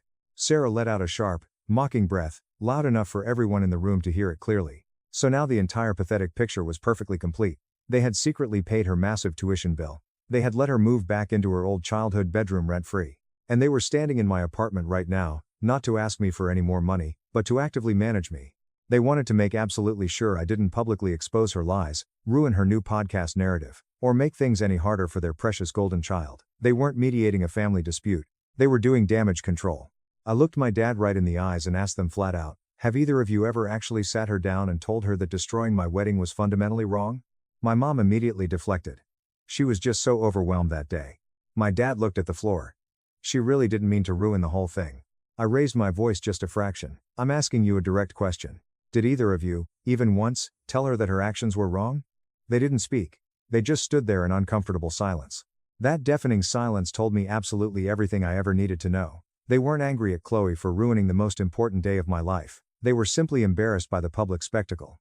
And in their minds, the absolute easiest, quickest way to make that uncomfortable embarrassment go away was to push all the blame and responsibility onto me. I told them I was completely done. I was done with the financial bailouts. I was done with the heavy emotional guilt. I was done with their endless, toxic games. I told them that if they wanted to keep endlessly funding her delusional life, they were perfectly free to do so, but that not a single dime, favor, or ounce of energy would ever come from me again. I looked my mother in the eye and said they had done a truly fantastic job raising a daughter who genuinely believes that consequences do not exist in the real world. Then I walked over to the front door, opened it wide, and asked them to leave. They hesitated for a brief moment, looking like they wanted to argue, but the absolute finality in my voice stopped them. They walked out. Chloe didn't try to contact me after that night, but her ridiculous podcast kept going strong. Episode 2 was entirely dedicated to narcissistic siblings who withhold love. Episode 3 was dramatically titled "When They Try to Make You Look Crazy." Sarah and I actually laughed out loud when we saw that title pop up online. A few days later, I sat down at my desk and checked the remaining lease on our apartment. We had exactly 8 months left on our contract. I opened up our joint banking app, looked at our accumulated savings, ran the financial numbers twice, and walked into the kitchen. I told Sarah we desperately needed to take a trip. Something very far away, something incredibly warm. Something that didn't have absolutely anything to do with any of this family trauma. She smiled, a real, genuine smile. The next morning, we logged online and booked 2 expensive, round-trip, first-class flights to Bora Bora. We were officially leaving in exactly 6 weeks. No family, no endless drama, no screaming matches. Just pure, unadulterated peace. The kind of deep, fulfilling peace that finally feels completely earned. The absolute last message I ever received from Chloe came exactly 2 days before our flight to the island. It was just a single fire emoji, no words attached, no context provided. It felt exactly like she was trying to send some kind of vague, edgy warning, or maybe she just desperately wanted to remind me that she was still lurking in the shadows, watching my life. I showed the bright screen to Sarah while we were standing in the bedroom picking out luggage tags. She didn't even react. She just casually scanned her digital boarding pass on her phone, tossed a swimsuit into her suitcase, and said, "Perfect, let it burn." I permanently blocked the phone number. That was the absolute last loose thread leading up to the vacation. There was complete, blissful silence from everyone else in the family, too. My dad didn't bother to call. My mom sent one incredibly generic, passive "hope you're doing well" text message that I completely ignored and deleted. There were no more long-winded lectures about family unity, no more heavy guilt trips about forgiveness. I genuinely think they finally realized, once and for all, that I was absolutely not going to be the one to clean up and fix what they had so carelessly broken. Not this time. Not ever again. We left for Bora Bora on a beautiful, clear Thursday morning. There were no annoying layovers, no rushing through crowded terminals. I sat back in my plush seat and watched Sarah sleep peacefully against the airplane window as we crossed over thousands of miles of deep blue, open water. And for the very first time in years, my brain didn't feel like it was constantly on fire. There were no anxious financial calculations running through my head, no emergency rescue missions to plan, no dread about the next phone call. Just absolute, beautiful quiet. Our private resort bungalow was built directly over the crystal clear water. Literally, you could hear the gentle, rhythmic sound of the ocean waves splashing underneath the wooden floorboards of our bedroom. The resort had a small, hand-painted wooden sign posted inside the living area. It read, "No clocks here. Let time be yours again." That simple phrase hit me much harder than it probably should have. We didn't talk about Chloe or my parents at all during the trip, not even once, not until day 4. We were sitting outside, having a massive breakfast of fresh fruit and coffee on the private wooden deck. It was just the peaceful sound of the ocean waves and the tropical birds flying overhead when Sarah suddenly put down her coffee mug and said, "Do you think they'll ever actually admit what they did to you?" I didn't even have to ask who she meant. "No," I said, looking out at the endless horizon. "But I think they definitely know. And I really, truly believe that they do. Not in a conscious, deeply reflective, or apologetic way, but in that deeply uncomfortable, heavy silence that always creeps into a room when your favorite, reliable scapegoat finally walks out the front door for good. They know I was always the one cleaning up her massive messes. They know they cowardly let it happen because it was so much easier than looking her in the eye and telling her no. And they absolutely know now that they can never, ever reach for me like that again." Chloe stayed living with them in her childhood bedroom. She didn't find a new luxury apartment. Her old lease finally expired quietly, and the building management company seamlessly relisted the unit without a single problem. I know this for a fact because the property management company contacted me via email for the final signature confirmation to close out the account. She never reached out to me about it. She never sent a text saying thank you for the years of free rent. She never sent a letter saying sorry. She never will. But the beautiful part is, I completely stopped waiting for that to happen. I don't need her fake apology. I just needed the endless cycle of abuse to end. Her dramatic podcast kept going for exactly another 2 episodes. One was a rambling mess about being erased by your support system. Another was a wildly inaccurate rant about financial abuse inside modern families. I didn't listen to a single second of them. But my cousin Mia did. She texted me and said Chloe was stretching the absolute truth so incredibly hard that her stories completely stopped making any logical sense. The internet caught on. People stopped engaging with her videos. The comment sections dried up. The lucrative app sponsorship quietly vanished. After that, absolutely nothing. The silence wasn't just digital anymore. It completely bled into real, everyday life. I stopped checking any of her social media pages. My mom completely stopped sending her passive-aggressive group text messages. My dad didn't even mention Chloe's name the one time he briefly called to ask me a quick question about a reliable car mechanic in the city. Eventually, Mia told me that Chloe had quietly enrolled for part-time community college classes again, and she was strictly using my parents' money this time. Apparently, my parents had to heavily dip into a massive rainy day retirement fund they had secretly kept stashed away for emergencies. I almost laughed out loud when I heard that. It turns out they had the massive funds all along. They just absolutely didn't want to use their own money.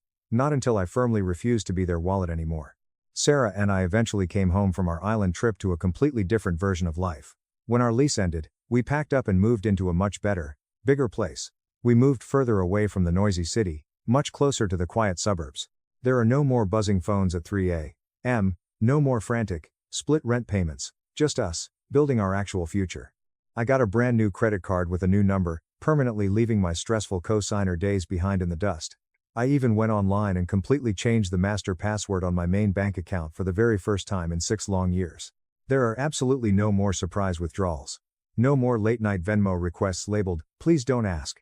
We genuinely don't ever talk about the ruined wedding cake anymore. We really don't need to. It's just a weird, chaotic blip in an old story that no longer belongs to us in any way. Some cool evenings, we sit outside on our beautiful new back porch with a good bottle of wine and just watch the neighbor's golden retriever chase moths under the warm glow of the porch light. We talk about actual, meaningful things. We talk about the new books we're reading, the future trips we want to plan, big ideas, and the new private nursing business Sarah is slowly planning to launch. Real, tangible things. That old, chaotic, stressful life, it honestly doesn't even feel like mine anymore. It feels like something I just watched happen on a television screen, something I finally closed the heavy book on and walked away from. Sometimes, a raging fire doesn't actually need to be fought. Sometimes, you just need to step back, let it completely burn itself out to the ground, and walk away into the night, finally warm. Top commands. User 1. The absolute audacity of your parents to sit on a secret rainy day fund while making you pay $10,500 for her tuition is mind-blowing. They literally used you as a meat shield so they wouldn't have to parent their own child or spend their own money. Good on Sarah for throwing her out of the hallway. That's a real partner right there. Enjoy Bora Bora. User 2, Shadow of the Golden Child LMAO. It's always the most toxic, entitled leeches who weaponize therapy speak to make themselves the victim. I guarantee the second her sponsor dropped her, she threw another massive tantrum at your parents' house. You didn't just dodge a bullet, you dodged an entire missile strike. Never talk to them again. User 3, the fact that your dad tried to tell you to be the bigger person after she destroyed your wedding cake and screamed at you in front of 75 people tells you everything you need to know. The bigger person just means the person willing to accept the abuse so I don't have to deal with it. You handled this perfectly. Let them drain their own retirement funds on her failures. We used your family fund for Rome. My future sister-in-law texted. So, I shut off their credit cards. While they were still in the air. My fiance's family secretly drained our $35,000 emergency fund for a luxury vacation to Rome, deliberately skipping my son's 9th birthday party to celebrate with my money. So, while I stood alone in the rented arcade hall watching my son wait for guests who would never arrive, I pulled out my phone, froze her mother's $95,000 business loan, canceled every joint credit card, and let them find out they were entirely cut off while stranded in a foreign country. I stood alone in the private event room I had booked for my son Leo's 9th birthday, staring at a row of untouched, custom-made space-themed cupcakes while my phone screen lit up in the dim, neon-lit room. The first text was from my fiance's mother, Barbara. We're in Rome. No one is showing up for your kid's party. A few seconds later, her older daughter, Stephanie, added her own message to the group chat. You're adorable. We used your $35,000 family fund, haha. For a solid 10 seconds, I honestly thought I was misreading the screen. The arcade hall smelled like hot pepperoni pizza, cheap frosting, and ozone from the games. An expensive magician I had paid a non-refundable deposit to was awkwardly shuffling a deck of cards in the corner, asking me if he should still bother doing the second half of his act. My son, Leo, was walking out of the bathroom with a shiny paper crown crooked on his head, and my younger daughter, Mia, was standing near the gift table, smoothing the edges of a planetary tablecloth with both of her small hands, as if she could physically flatten the disastrous afternoon into something resembling a normal family gathering. No one from my fiancée Chloe's side of the family had come. Not Barbara, not Stephanie, not Stephanie's husband, Mark. Not the 3 cousins my kids had spent all week excitedly making custom favor bags for. Not even the great aunt who had sworn up and down she'd bring a helium tank for balloons because, in her exact words, a single father shouldn't have to do every little thing completely alone. I looked down at the glowing screen of my phone and read that message one more time. We used your $35,000 family fund.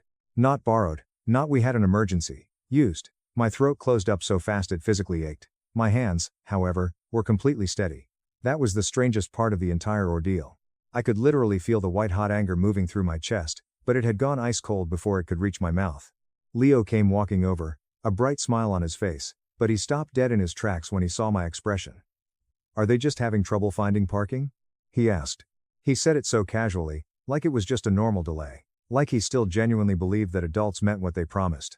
I crouched down to his eye level and gently fixed the crooked edge of his paper crown. Some people aren't coming, buddy, I said softly. His smile didn't vanish all at once. It folded inward quietly, piece by piece. That was infinitely worse than a tantrum. Mia looked at me from across the room, her big brown eyes already understanding, far more than I ever wanted a 6-year-old to comprehend.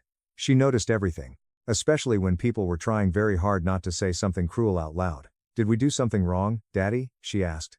That nearly broke me right then and there. There are crystal clear moments in life when you realize the entire story you have been telling yourself about a family has been a complete and utter fabrication for a very long time. That moment was mine. It wasn't just because of the money, and it wasn't even strictly because they skipped the party. It was because 2 innocent children were standing in a room explicitly built for celebration, and the people who had leeched off me for years had chosen this exact day to make sure my kids felt entirely insignificant. I stood up, looked down at the texts on my phone, and whispered to the empty air, then you're going to love what comes next. I am David, 36, a senior data analyst at a financial logistics firm in Chicago. Most of my work involves running massive data sets, auditing supply chains, and spending long, quiet hours looking at risk models. I have 2 kids from my first marriage. Their mother moved across the country almost 4 years ago, and her contact with them comes and goes depending on whatever personal crisis or new romance is currently dominating her chaotic life.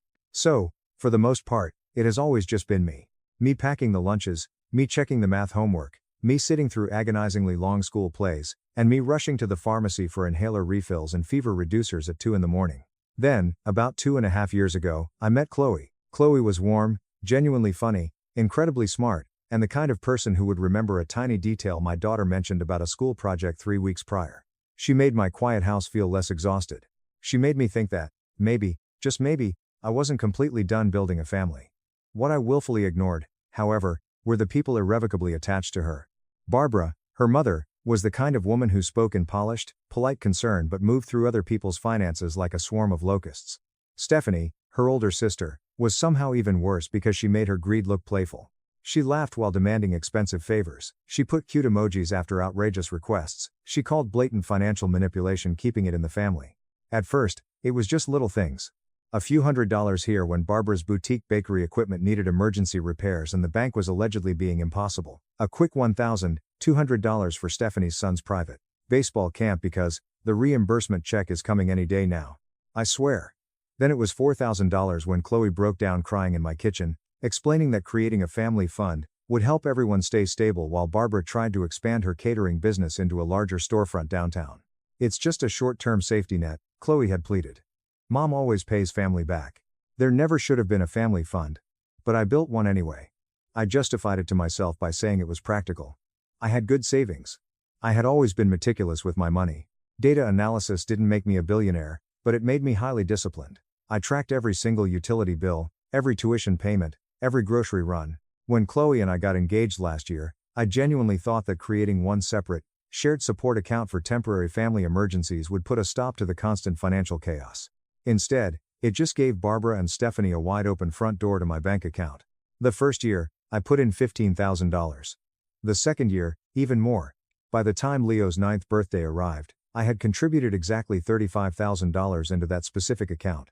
It was supposedly earmarked for strict emergencies, temporary cash flow issues for the bakery, a major van repair, a 2-month rent bridge for Stephanie when her husband was between jobs, and a group holiday deposit that somehow always required me to front the cash.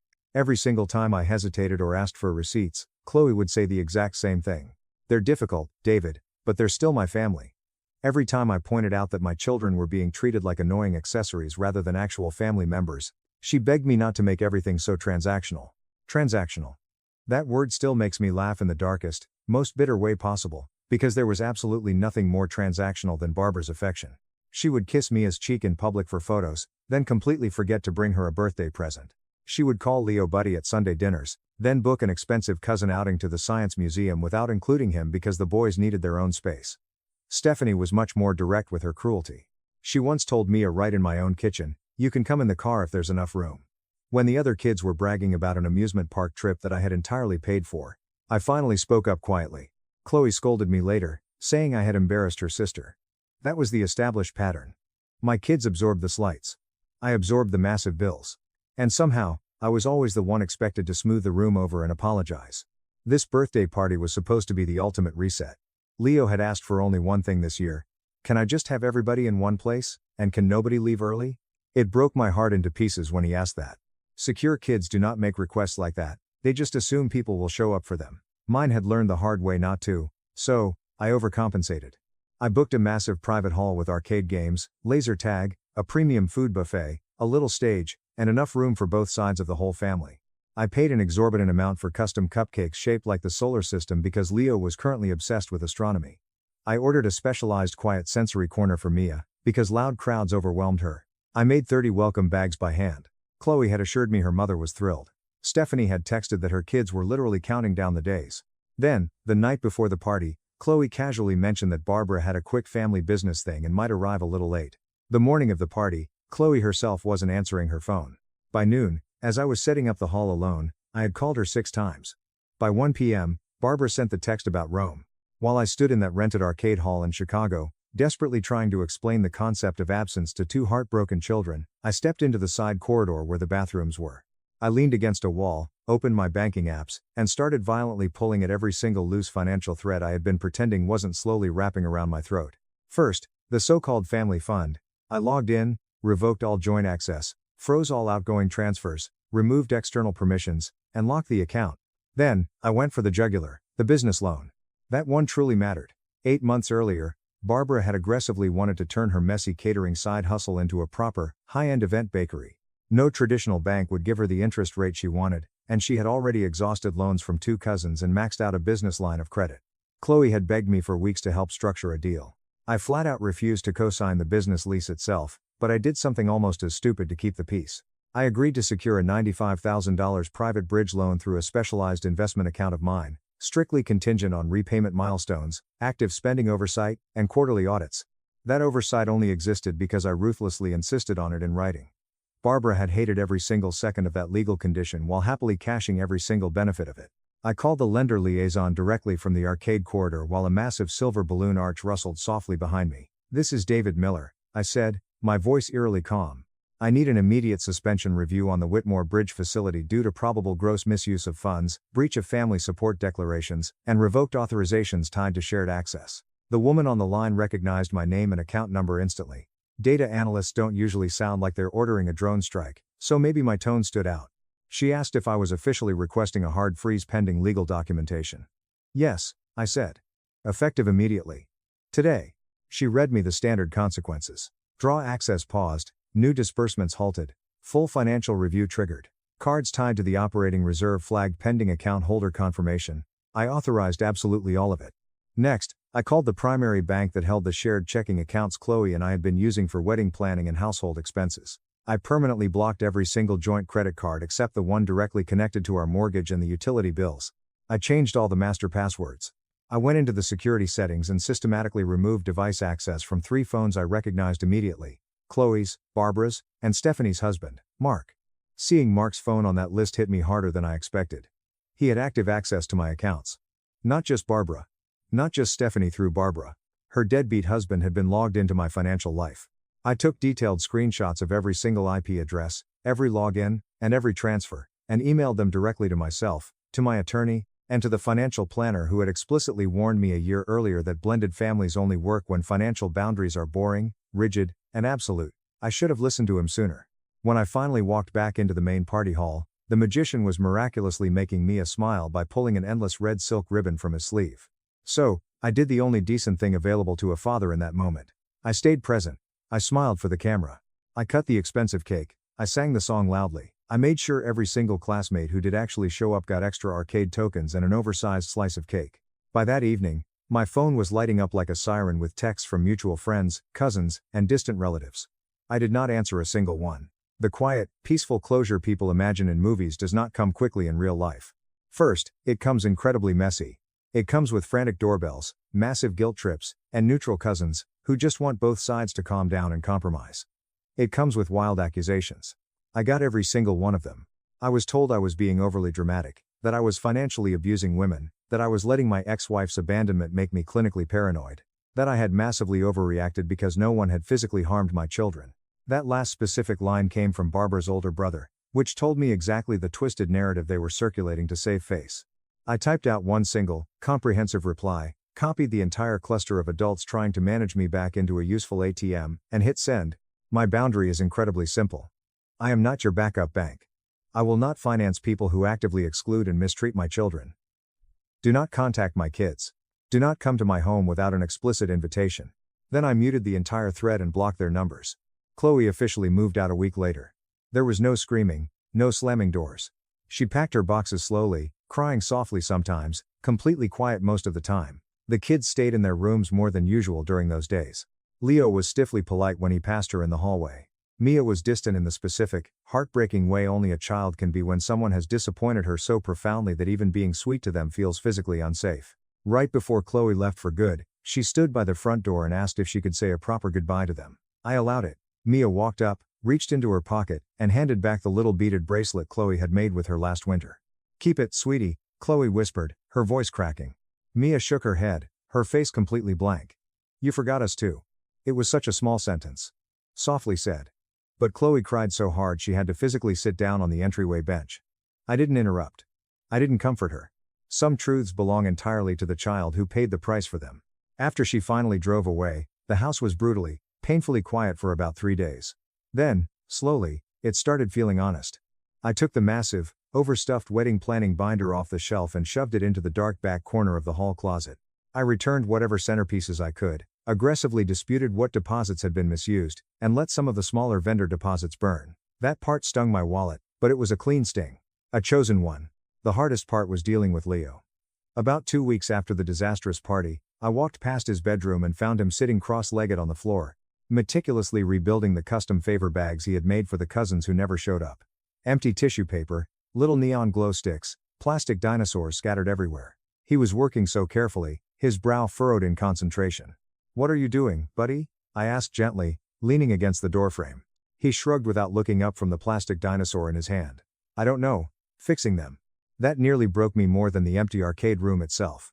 So, I walked in, sat right beside him on the carpet, and told him the absolute truth in the plainest, most direct language I could manage. "You did absolutely nothing wrong, Leo." Mia did nothing wrong. Some adults care much more about getting what they want than they care about how they make children feel. That is a failing on their part. It is not your fault. He nodded slowly, still staring intently at the little bag in his hands. "Are we poor now?" he asked quietly. I almost smiled. Kids always bypass the abstract and go straight to the concrete fear. "No," I said, putting a hand on his shoulder. "We're not poor. We're just very careful now." That answer seemed to finally settle deep into his chest, and he put the bag down. The consequences for Barbara came remarkably fast after that. Without the massive $95,000 bridge disbursement to float her reckless spending, the bakery expansion completely stalled out. Her commercial suppliers, already tired of her excuses, immediately tightened their terms. One major catering event had to be subcontracted out at a loss. Then another. Payroll delays became public enough that even people entirely outside the family drama started asking very pointed questions on local community boards. Then came the final, devastating twist. During the bank's thorough fraud review of my accounts, they flagged a very recent, highly suspicious application for a $15,000 emergency line of credit. It had been applied for in my name, using my social security number, explicitly intended to wire funds to a hotel in Rome. The digital signature was forged. The IP address traced back directly to Chloe's laptop on the day of the party. She had panicked when I froze the funds and tried to secretly bail her mother out by committing straight-up identity theft. I didn't hesitate. I filed the police report. Once that hit the system, the house of cards instantly vaporized, the business loan fully defaulted, the bakery storefront was seized by the commercial landlord within the month. Stephanie's husband, Mark, who had foolishly tied his own credit to Barbara's failing LLC, saw his credit score completely annihilated, leading to massive fights and, eventually, a very messy separation. I did not interfere further. I did not need to. Once my money stopped artificially cushioning their terrible decisions, raw reality handled the rest. Stephanie tried one last, desperate angle through a mutual cousin. The text message came heavily trimmed in fake concern. "Barbara is under extreme emotional strain. Chloe is not coping well. Perhaps you could at least release a small portion of the loan reserve, just for the sake of the innocent bakery staff." I replied with one single line. The staff deserves an owner who does not finance a luxury trip to Paris with stolen money on a child's birthday. No answer ever came back. Spring arrived slowly in Chicago that year. The city did its usual confusing thing where one day smelled like thawed dirt and blooming trees, and the very next day felt like biting winter again. But our house adjusted to itself beautifully. There were fewer shoes cluttered by the door. There was significantly less second guessing. There was so much more room to breathe. Sarah and her twins came over often for movie nights. My older neighbor, Mrs. Alvarez, started dropping off massive containers of homemade chicken soup on Tuesdays because she insisted that children heal better around hot soup, which was not scientifically tested but felt undeniably true. Leo joined a Saturday morning robotics and science club. Mia took a weekend watercolor class and came home with bright paint on her sleeves and a little more genuine light in her face every single week. Those were the real closures. Not Barbara's forced silence, not the permanently stalled bakery, not the fact that Stephanie was now living in a cramped apartment. Not even Chloe's eventual, pathetic email 6 months later saying she had finally started therapy and understood what I had been trying to say. The only real closure was watching my children physically relax in their own home. At the start of summer, on the exact weekend I had originally scheduled for our lavish wedding tasting, we held a simple backyard dinner instead, nothing fancy at all. Just a cheap folding table set up under some string lights I bought at the hardware store. Burgers, grilled corn, cold lemonade, and paper lanterns Mia had painted herself. Leo invited 3 new friends from his science club. Mia invited the one quiet girl from watercolor class who always shared her expensive brushes. Sarah came with her twins and a cheap, overly frosted grocery store cake that leaned slightly to one side. Before we ate, Leo walked up to me and asked if we could bring out the shiny paper birthday crown again, just because the first day had been weird. So I went to his room and got it. He put it on, somehow looking older and taller than he had looked at the actual party in the arcade. Mia wore one too, A smaller silver one she made herself. She said if her brother got a total reset, she wanted one as well. We sang to both of them loudly, not because it made for a picture-perfect moment, but because it felt exactly like repairing a beautiful sentence that someone else had selfishly cut in half. There were 2 empty lawn chairs sitting at the edge of the yard near the fence. I had set them there completely without thinking while setting up, the way you blindly do after years of constantly planning around people who always demand to take up space. When I finally noticed them, I almost walked over to move them back into the shed. Then I stopped. I left them right there, not out of lingering bitterness, but as a stark reminder, empty chairs tell the absolute truth. They don't argue with you. They don't try to gaslight you. They don't rewrite history to make themselves the victim. They simply, quietly show you exactly who did not show up. After we finished the cake, Mia ran inside the house and came back out holding a large piece of drawing paper. It was a picture of the arcade hall from Leo's birthday, but completely redrawn. This time, the room was packed full of people. The tables were crowded with smiling stick figures. The stage had bright yellow stars drawn all over it. Leo was standing right in the center, wearing his giant paper crown. She had drawn herself standing right beside him, one little hand resting on his sleeve. She had drawn me standing near the cake table, holding a massive stack of plates, smiling. No Barbara, no Stephanie, no Mark, no Chloe. Just us, and the people who had actually stayed. "Can I tape it up in the kitchen?"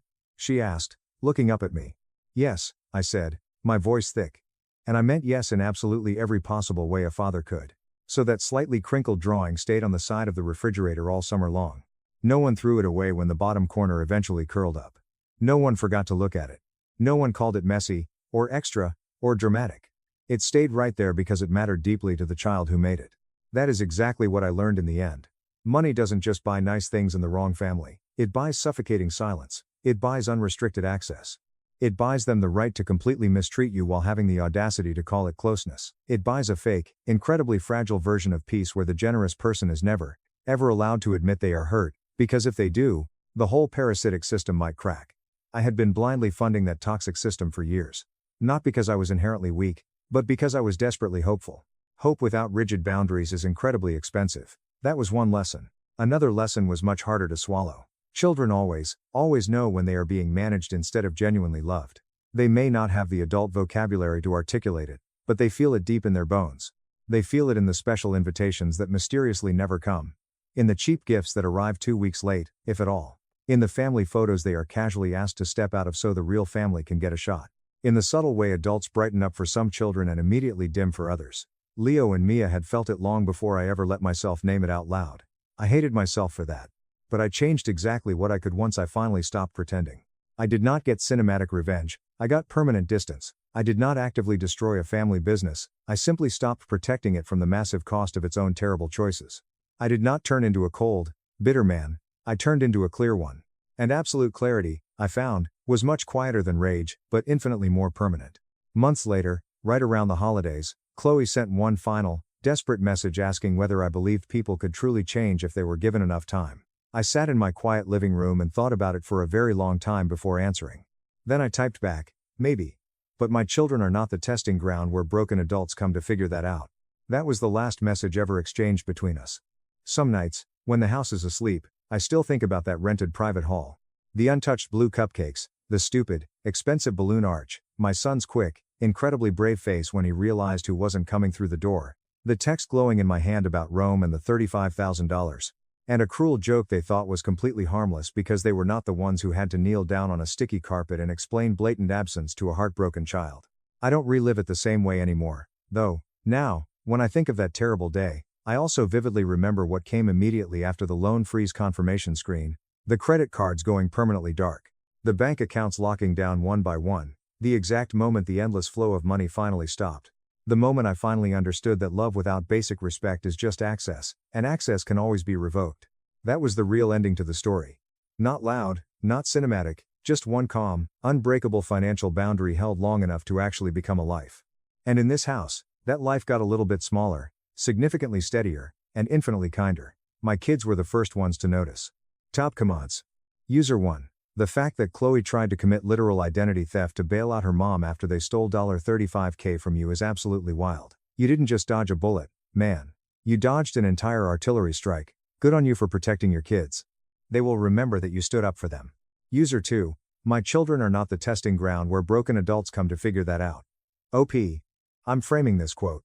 The absolute audacity of Stephanie texting you to brag about stealing your money while sitting on a plane. I'm so glad her husband's credit tanked with the bakery. Play stupid games, win stupid prizes. User 3. As someone who grew up as the accessory kid in a blended family, thank you. Thank you for not forcing your kids to tolerate being treated as second-class citizens just to keep the peace with your fiancé. That drawing on the fridge made me tear up. You're a great dad. My parents secretly moved my brother's family into my 4-bedroom house. As they showed up with a fake lease agreement to force me out, I just smiled and waited for the police to arrive while my house was already in escrow. I, 31, male, am a senior cloud infrastructure architect for a major fintech company based out of San Francisco, but I live in a quiet, leafy suburb of Atlanta, Georgia. I have been working fully remote since early 2019, well before the world shut down, and my career has been incredibly demanding but highly rewarding. 2 years ago, I finally saved up enough to buy my dream home, a beautiful, historic 1920s craftsman-style house.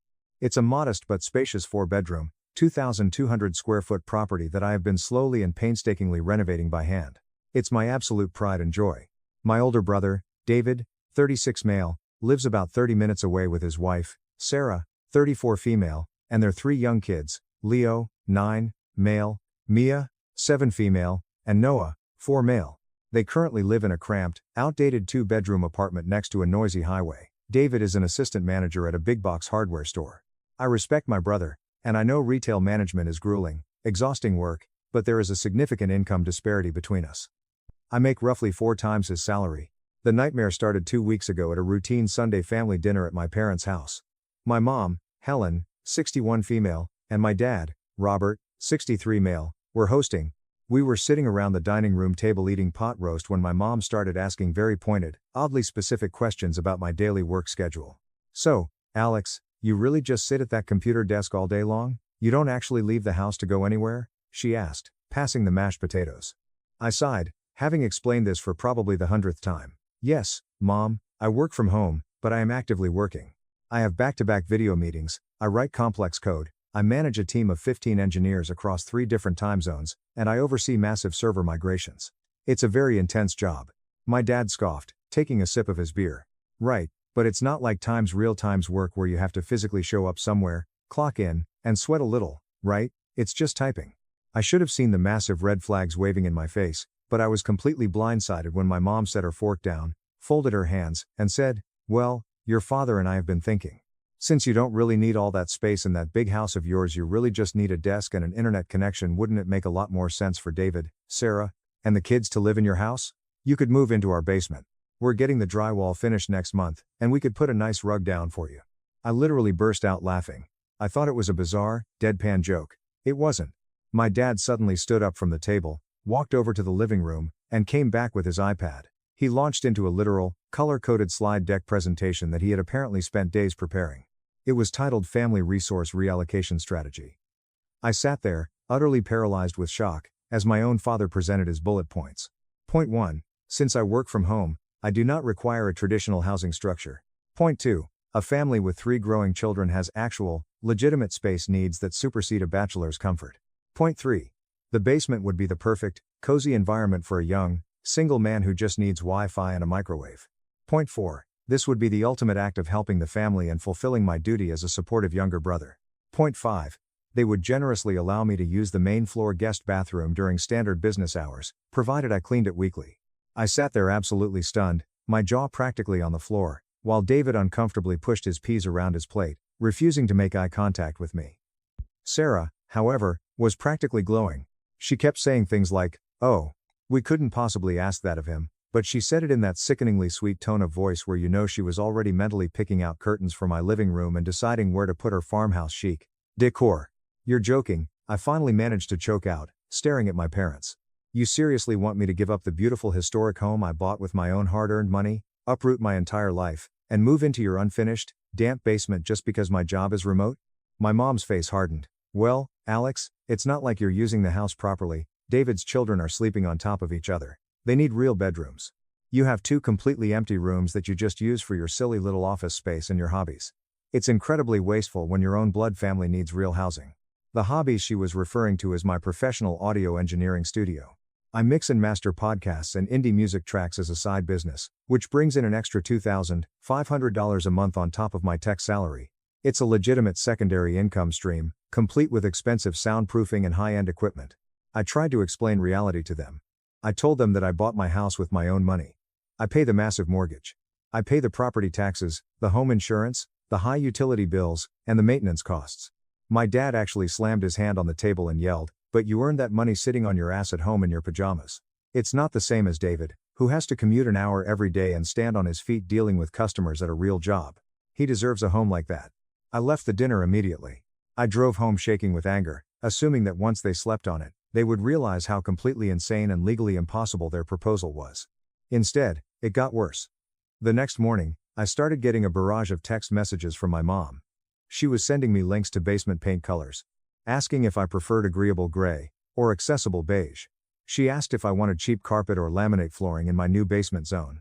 She even sent me a hand-drawn floor plan with little squares labeled Alex's desk area and Alex's sleeping cot. Yesterday afternoon, she texted me asking me to leave my spare house keys under the mat, so she and Sarah could come over, while I was playing on the computer, to measure the children's new bedrooms. I responded with a firm, unequivocal, no. I told her they would never get keys to my house and to drop this psychotic delusion immediately. She replied that I was being a selfish, greedy pig who was hoarding family resources. My dad called me late last night, leaving a furious voicemail stating he was deeply ashamed of my lack of family values, and that a man who works in his pajamas has no right to keep a real family trapped in a tiny apartment. For the record, I do not work in pajamas. I dress in business casual for my daily video calls. I manage critical infrastructure that processes millions of financial transactions daily. But apparently, because I do it from my home office instead of commuting to a miserable gray cubicle farm, I don't have a real job that deserves real housing. Am I losing my mind? How do I get through to these people? How do I make them understand that working remotely doesn't mean I'm playing a pretend job while squatting in a house I don't deserve? Edit, to answer a few common questions from the comments. No, I cannot just give them the house even if I wanted to. The mortgage is solely in my name, and David's credit is terrible. He couldn't take over the payments if he tried. Also, I have offered in the past to pay for David to take an IT certification bootcamp so he could get a remote job at my company. He refused, saying he isn't a computer nerd and prefers honest work. Finally, yes, David has always been the golden child, while I was the quiet nerd they ignored until they realized I had money. Update 1. 2 weeks later. I cannot believe I am sitting here writing this update, but things have escalated far beyond anything I could have ever imagined in my wildest nightmares. Thank you to everyone who commented on my original post, validating my reality and confirming that no, I am not crazy, and yes, my parents have completely lost their minds. After my first post, I tried to be the bigger person and set firm, adult boundaries. I drove over to my parents' house and had a calm, sit-down conversation with them. I explained clearly that my house is my private property, purchased with my own money, and it is not a communal family asset up for grabs. I thought we had finally reached a breakthrough when they both nodded quietly. My mom even patted my hand and said, "We hear you, honey, we understand." I should have known it was a trap when she immediately followed up with, "So, what day next week works best for you to start moving your boxes down here?" Last Tuesday, the absolute unthinkable happened. I was in the middle of a highly critical, high-stakes server deployment meeting with our executive team. My screen was sharing live data. Suddenly, my phone started buzzing frantically, and my doorbell camera notifications started going crazy. I quickly apologized to my team, muted my microphone, turned off my camera, and checked the live video feed. My parents were standing on my front porch. Behind them were David, Sarah, and I kid you not, a massive 26-foot U-Haul moving truck parked illegally across my driveway. Two burly guys I didn't recognize were already lowering the ramp. I unmuted long enough to tell my VP that I had a severe family emergency and had to drop off the call immediately. I sprinted down the stairs, my heart pounding out of my chest, and yanked the front door open. When I opened the door, my mom cheerfully clapped her hands and announced, "Surprise, we're here to help with the big transition." Sarah is just so excited to get inside and measure the living room windows for her new custom drapes. "What transition?" I yelled, my voice cracking in disbelief. I looked past her and saw my dad already directing David and the two hired movers toward my front door, carrying a stack of flattened cardboard boxes. My dad was loudly instructing them, saying, "We'll pack up the master bedroom first. Alex will need some time to disassemble all his little computer toys in the guest room." I immediately stepped out onto the porch and physically blocked the doorway with my body. "Absolutely not. Stop right there. No one is bringing a single box into my house. I need all of you to get off my property right now." Sarah, holding a clipboard and a tape measure, let out a dramatic sigh and had the sheer audacity to say, "Alex, please don't make this harder than it needs to be. Stop being so selfish and think of the children, your time's nieces and nephews." I shot back, glaring at her, "They have a home, Sarah. It's just not my times home." My mom actually stepped forward and physically tried to push past me. She put her hands on my chest and shoved, trying to wedge herself into my foyer while saying, "Oh, stop being so theatrical, Alex. We already discussed this. You agreed to this." I said no. I yelled, pushing her hands away. I said no multiple times, "Get away from my door." That's when my dad smugly pulled out his smartphone and shoved it in my face. He opened a group text chat that I was obviously not a part of. The chat was titled Alex's Relocation and House Prep. They had been coordinating this forced move for the past week and a half behind my back. I quickly scanned the messages. It was sickening. There was Sarah asking my mom for the model numbers of my expensive LG washer and dryer to ensure her delicate wash settings were available. There was David asking if my garage was deep enough to fit both of their SUVs, or if he'd need to force me to park my car on the street permanently. There was my mom assuring everyone that the concrete basement floor would be perfectly cozy for me once they threw a rug over it. And there was my dad, literally calculating how much money they would save on David's rent, suggesting they use the extra cash to take a family vacation to Disney World, a vacation I was clearly not invited to. They had been planning this as if it were a legally binding, done deal. As if my house was just a communal piece of property waiting for them to redistribute it. I stood my ground, my hands shaking with rage. "I am giving you exactly 10 seconds to get off my property, or I am dialing 911 and having every single one of you arrested for trespassing." My mom instantly started crying. But it wasn't sad crying, it was furious, manipulative, angry crying. "I cannot believe you," she shrieked, her face turning red. "I cannot believe you would threaten your own flesh and blood with the police after everything we have done for you." "What exactly have you done for me, Mom?" I asked coldly. "We raised you. We fed you. We put clothes on your back," she screamed. 20 years ago when I was a literal child. I yelled back. "That was your legal obligation as a parent." My dad stepped up, getting inches from my face, trying to physically intimidate me. "Watch your damn tone with your mother, boy. A son who disrespects his family doesn't deserve." "Doesn't deserve what, Dad?" I interrupted, staring him dead in the eyes. "To own his own home? To have basic adult boundaries? To be treated like a human being instead of a bank account?" Finish that sentence. David finally spoke up from the lawn, looking sheepish.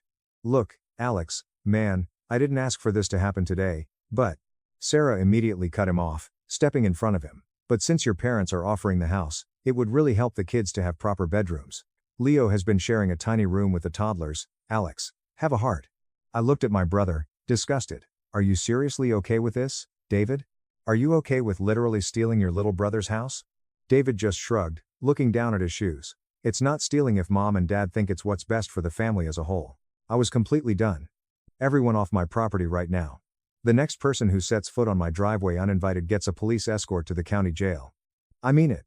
As they slowly backed away and the movers awkwardly closed up the U-Haul, my mom turned around and shouted at the top of her lungs for the whole neighborhood to hear. "That basement is being finished whether you appreciate it or not, Alex. When you finally come to your senses and stop being a greedy brat, your cot will be ready." The truck left, but the nightmare was just beginning. Nothing I ever did was valid unless it fit perfectly into their narrow, blue-collar definition of success, and my sole purpose in their eyes was to act as a safety net for David's life choices. I thought the 2 months of silence meant they had finally accepted legal reality. I was so incredibly naive. 8 weeks into strict no contact, I received a certified letter in the mail requiring my signature. Inside was a massive stack of papers titled Formal Family Intervention Notice. It was a completely fabricated legal document that my parents had typed up and actually paid a notary to stamp, thinking the stamp made it legally binding. The intervention notice included a mandatory psychiatric evaluation referral, claiming my refusal to give up my house was proof of severe antisocial personality disorder. 2. A required family counseling schedule with a therapist who specialized in gaming and internet addiction, because clearly, working in the tech industry means I am just severely addicted to video games. 3. A strict proposed timeline for residential transition dictating exactly what days I was allowed to pack my belongings. 4. Glossy, 8x10 printed photos of the completed basement apartment, featuring a cheap rug and a door with a plastic plaque that read, "Alex's room." But the absolute most terrifying part? The real kicker?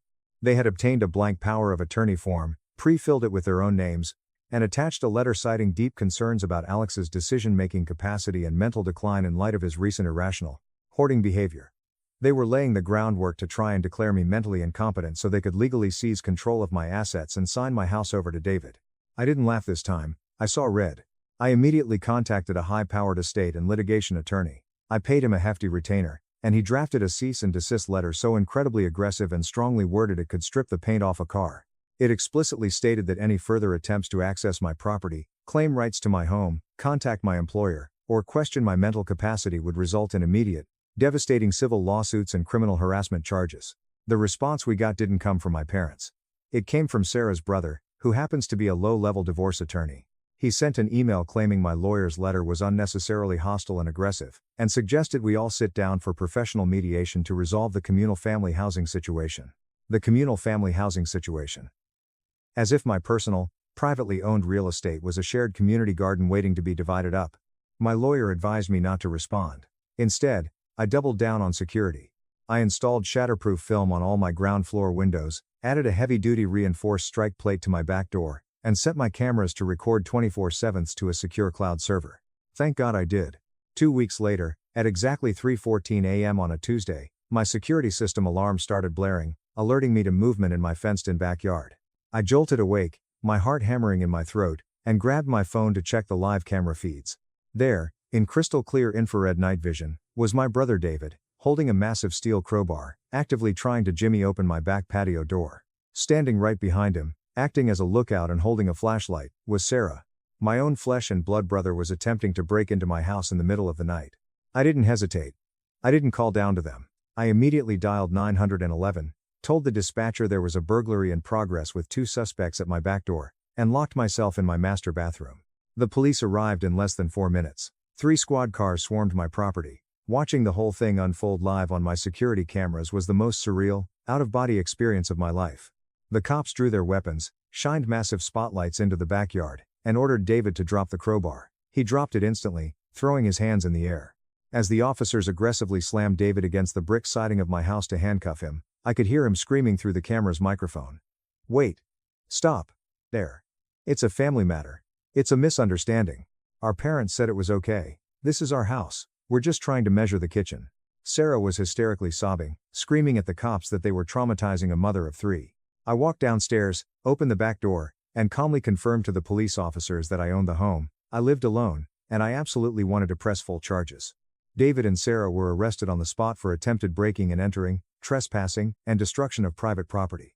My parents bailed them out of county jail the next afternoon. Because I had blocked their numbers, my mom actually went to my next-door neighbor's house, crying hysterically, and begged to use their phone. She called me, screaming so loudly the phone speaker distorted. "You monster. You ruined your brother's life. You traumatized those innocent babies by having their parents locked in a cage like animals." For the record, the kids were not there. They were staying with Sarah's mother across town. Sarah's mother, as I later learned, was the only sane person left in their circle and had vehemently refused to participate in their insane home redistribution plot. The attempted break-in was my absolute breaking point. The house I had loved, the house I had painstakingly restored, was completely tainted. I couldn't sleep. Every time the wind blew, I thought someone was coming with a crowbar.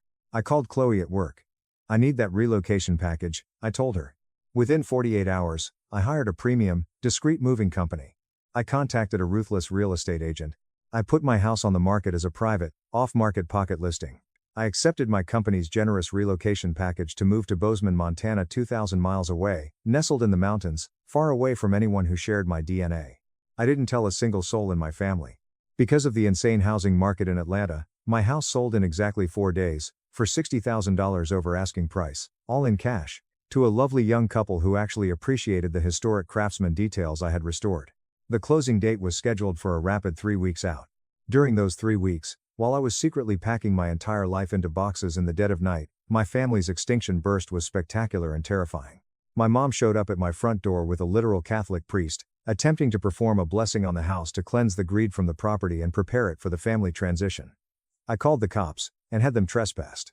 My dad marched down to the county clerk's office and attempted to file a completely fraudulent contractor's lien against my property title, claiming I owed him $40,000 for childhood rearing expenses and back rent for the womb. The clerk laughed him out of the building. Sarah, out on bail, started a GoFundMe page titled, "Help Displaced Children Whose Cruel Uncle Abandoned Them." She raised exactly $140 before the platform nuked the campaign for fraud. David was officially fired from his retail management job because he had missed multiple shifts to stalk my house and sit in his car down the street, watching my driveway. I documented every single insane act. My attorney was building a massive, bulletproof case for permanent, multi-state restraining orders. The morning before my official closing date, my parents made one final, desperate, apocalyptic play. I was already in Bozeman, Montana. I had driven cross-country over 3 days. My house in Atlanta was completely empty, echoing, and vacuumed clean.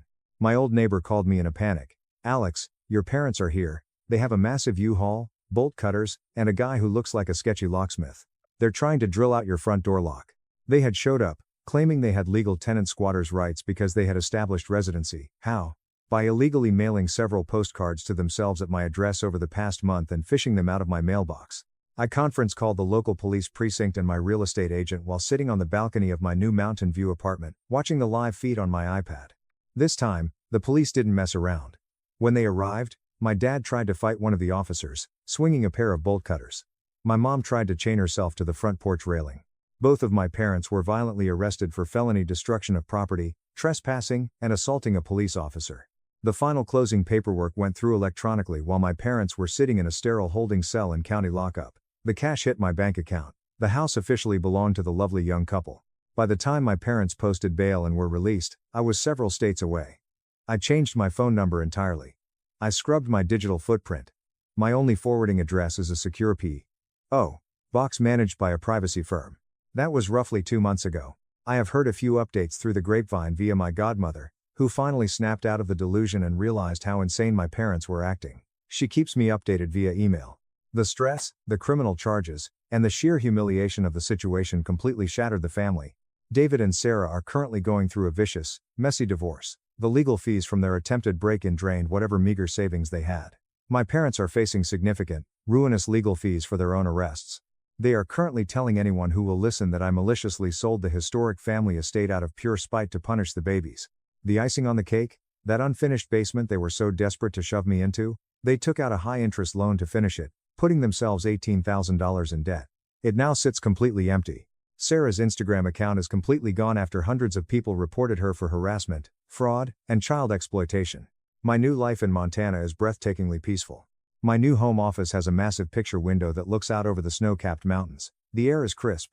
My new neighbors bring over freshly baked sourdough bread instead of crowbars. My family simply does not exist here. I am still in intense weekly therapy, dealing with the heavy guilt and the profound grief of losing my entire family. I mourn them, but not because they died. I mourn them because this situation finally forced them to take off their masks and reveal exactly who they always were. They never saw me as a son, a brother, or a human being. They saw me strictly as a financial resource, a piece of meat to be carved up and redistributed to make David's life easier. My therapist asked me last week if I have any regrets about how everything went down. I sat in silence for a long time, really thinking about it. I realized I only have one single regret. I regret that I didn't see the truth sooner. The glaring signs were always there. Every childhood achievement dismissed. Every boundary constantly pushed. Every massive success reframed as sheer luck, or framed as me being selfish for not sharing the spoils. But I absolutely do not regret keeping my house. I do not regret calling the police and watching them get arrested. I do not regret secretly selling the property. I do not regret moving 2,000 miles away into the mountains. I do not regret choosing my own peace, my own sanity, and my own life over their chaotic, toxic entitlement. For anyone reading this who is currently dealing with a toxic family, a family who doesn't respect your career, who mocks your choices, who constantly tramples your boundaries, or who views your success as their personal piggy bank, you are not crazy. Your feelings are valid, your job is real, your home is yours, your life belongs to you, and no one else. And sometimes, the absolute best, most necessary price you can pay for eternal peace is distance. Massive, unbridgeable distance. I am still a senior cloud infrastructure architect. I still work from home. And now, I do it thousands of miles away from toxic abusers who think that working on a computer makes me less deserving of basic human respect. It was the best, most liberating decision I ever made in my entire life. Final edit. Since my inbox is blowing up, I want to address a few final things. Yes, I am strictly no contact and will remain so for the rest of my life. No, I do not ever plan to reconcile, even if they apologize, which they won't. Yes, I am incredibly happy, healthy, and thriving in Montana. And to the hilarious commenter who messaged me asking if my parents' $18,000 empty basement is currently available to rent for $450 a month, I genuinely laughed out loud for a solid 5 minutes. Thank you for that. To all my fellow remote workers out there, your job is real, your money is real. Don't let anyone, especially your own family, tell you otherwise. Peace out. Top comments. You, Sarah. I am a real estate attorney, and when I read the part about the fake lease agreement for the basement with the aromatic food clause, I legitimately choked on my coffee. They actually thought they could legally force you to become their tenant while they gave your multi-$100,000 asset to your brother. The sheer, unadulterated audacity is something to be studied in medical journals. Good on you for moving to Montana, enjoy the mountains, man. You cerdo. The fact that your dad tried to file a $40,000 lien against your house for childhood rearing expenses tells me absolutely everything I need to know about these people. You were never a son to them, you were an investment property they were waiting to cash out. Also, the 3 a.m. break-in with the crowbar? That is terrifying. I'm so glad your company supported you and helped you relocate. Your boss Chloe is the real MVP of this story. User Trey. Sarah posting black and white reels of her kids on Instagram like it's an ASPCA commercial while trying to actively steal her brother-in-law's house is peak influencer delusion. Claiming it in Faith Lamau. The only thing they claimed was a pair of matching silver handcuffs. Stay safe in Bozeman, OP. You handled this perfectly. My parents secretly forged my signature to steal my house. So, I dug into their past and uncovered a $350,000 secret that put them behind bars. My dad looked me dead in the eyes across the dining room table, his face devoid of any paternal warmth, and said, "We'll take it another way," after I flat out refused to sign my house over to my golden child brother. 3 days later, I sat in a bank manager's cold, sterile office staring at a fraudulent mortgage refinance application with my expertly forged signature, suddenly realizing my own parents were trying to steal the only thing I'd ever built. So, I dug into their past, uncovered a massive criminal conspiracy that spanned decades, and let the police slap the cuffs on them right in my front yard while I recorded the whole thing. Growing up, my older brother, Liam, who is now 33, was the undisputed golden child of our family. And I am not talking about minor, subtle favoritism where he got an extra scoop of ice cream after dinner. I am talking about full-on, unwavering, this kid is the second coming of Christ treatment. It was absolutely ridiculous, and it shaped my entire worldview. My parents, my mom who is 58 and my dad who is 61, would literally bend over backwards, compromising their own morals and finances, just to make his life a seamless breeze, while I had to bleed and sweat for every single scrap of recognition. When Liam flunked out of his expensive out-of-state college because he spent more time at frat parties than in lecture halls, it was no big deal. My mom just rubbed his back, told him the professors were too harsh, and my parents quietly paid for him to transfer to another expensive private school. When he totaled his car driving like an absolute idiot in the rain, they didn't ground him or make him pay the deductible. They bought him a brand new silver BMW the very next freaking week. Meanwhile, my existence was a constant uphill battle. I had to get straight A's just to get a half-hearted good job from them over dinner. If I brought home a B+, the interrogation would last for hours. It was like I had committed a federal crime. The double standard was so blindingly obvious that even our extended family, aunts, uncles, and cousins would comment on it at Thanksgiving or Christmas. But that only ever made my parents incredibly defensive, and somehow, they always managed to twist the narrative to blame me for causing family drama. Classic manipulative behavior. After I finished college, which I paid for entirely by myself, through a punishing combination of academic scholarships, federal loans, and working 3 part-time jobs, Liam married Chloe, his high school sweetheart who is now 32. Chloe is cut from the exact same cloth as my brother. She expects everything to be handed to her on a silver platter, complete with a silk napkin, and she completely loses her mind when the universe doesn't cater to her exact whims. They are actually perfect for each other in that highly toxic, codependent sense. They have 2 kids now. And don't get me wrong, my niece and nephew are genuinely cool, innocent kids, but the moment they were born, they became the ultimate, impenetrable excuse for my parents to keep pouring massive amounts of resources into Liam's life. They need it for the kids, became the default, thought-terminating response from my mom whenever I dared to point out the glaring inequality in how we were treated. The absolute peak of their collective entitlement came 5 years ago when Liam and Chloe bought this massive, sprawling house in one of those cookie-cutter, upscale subdivisions on the edge of Denver. It was way too big, boasting 5 bedrooms and a 3-car garage, way too expensive, and way beyond what they could actually afford on Liam's salary. It was glaringly obvious that they were literally one missed paycheck or one unexpected medical bill away from complete and total financial disaster. But of course, it was all for show. Liam and Chloe have always cared infinitely more about outward appearances and Instagram aesthetics than actual financial stability. Meanwhile, I was living in a cramped, crappy 2-bedroom apartment with 2 loud roommates, dealing with a landlord who refused to fix the hot water, and saving every single penny I could scrape together. I worked this soul-crushing corporate accounting job that paid decently but demanded I work 60+ hours a week. I would come home completely drained, my eyes burning from staring at spreadsheets, eat some cheap instant ramen or black beans straight from the can, and pass out face first on my mattress just to wake up and do it all over again the next day. For 3 solid years, I lived like an absolute hermit. I skipped going out to bars with friends. I didn't date at all because I couldn't afford dinners out. I drove the exact same beat-up 2008 Honda Civic I'd had since my sophomore year of college, and I basically denied myself any small luxury, down to skipping the extra shot of espresso in my morning coffee. My coworkers thought I was weird and antisocial because I would bring the same sad peanut butter sandwich for lunch every single day instead of ordering expensive DoorDash takeout like everyone else in the office. But I had a goal, a massive, driving goal. I wanted to buy my own place, not rent, not lease to own. And not just any place, but something solid and decent in a neighborhood where I wouldn't have to constantly worry about my catalytic converter getting stolen every other week. When I finally hit my aggressive savings goal after those 3 brutal, lonely years, I immediately started house hunting. I found this beautiful, modest 3-bedroom, 2-bathroom house with a decent fenced-in backyard in a quiet, safe neighborhood. It was nothing fancy or ostentatious, just solid mid-century construction in a calm area with good public schools nearby. Not that I have kids, but I knew it would be great for the long-term resale value. The previous owners had maintained it meticulously, and it only needed some minor cosmetic updates, fresh paint, new fixtures, that sort of thing. During the entire grueling 6-week escrow and closing process, my parents never once offered to help, not one single cent. They never offered to co-sign, even though my credit was decent but not amazing due to my student loans. They didn't even bother to come look at potential houses with me when I specifically asked them to tag along for moral support. My dad just grunted, didn't look away from his golf tournament on the TV, and said, "Houses are a money pit. You're making a mistake." When I finally closed on the place 3 years ago, I was so freaking proud of myself I actually cried in my car holding the keys. I actually did this huge, monumental thing completely on my own, without a safety net. I invited my family over for a small housewarming party a month later, foolishly thinking that maybe, just maybe, they would finally acknowledge my achievement and be proud of me.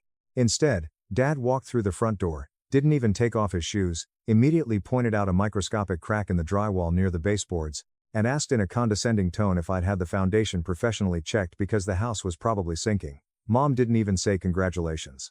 Her very first sentence was asking when I was going to buy a real bed for the guest room so Liam and Chloe could stay over if they drank too much in the city.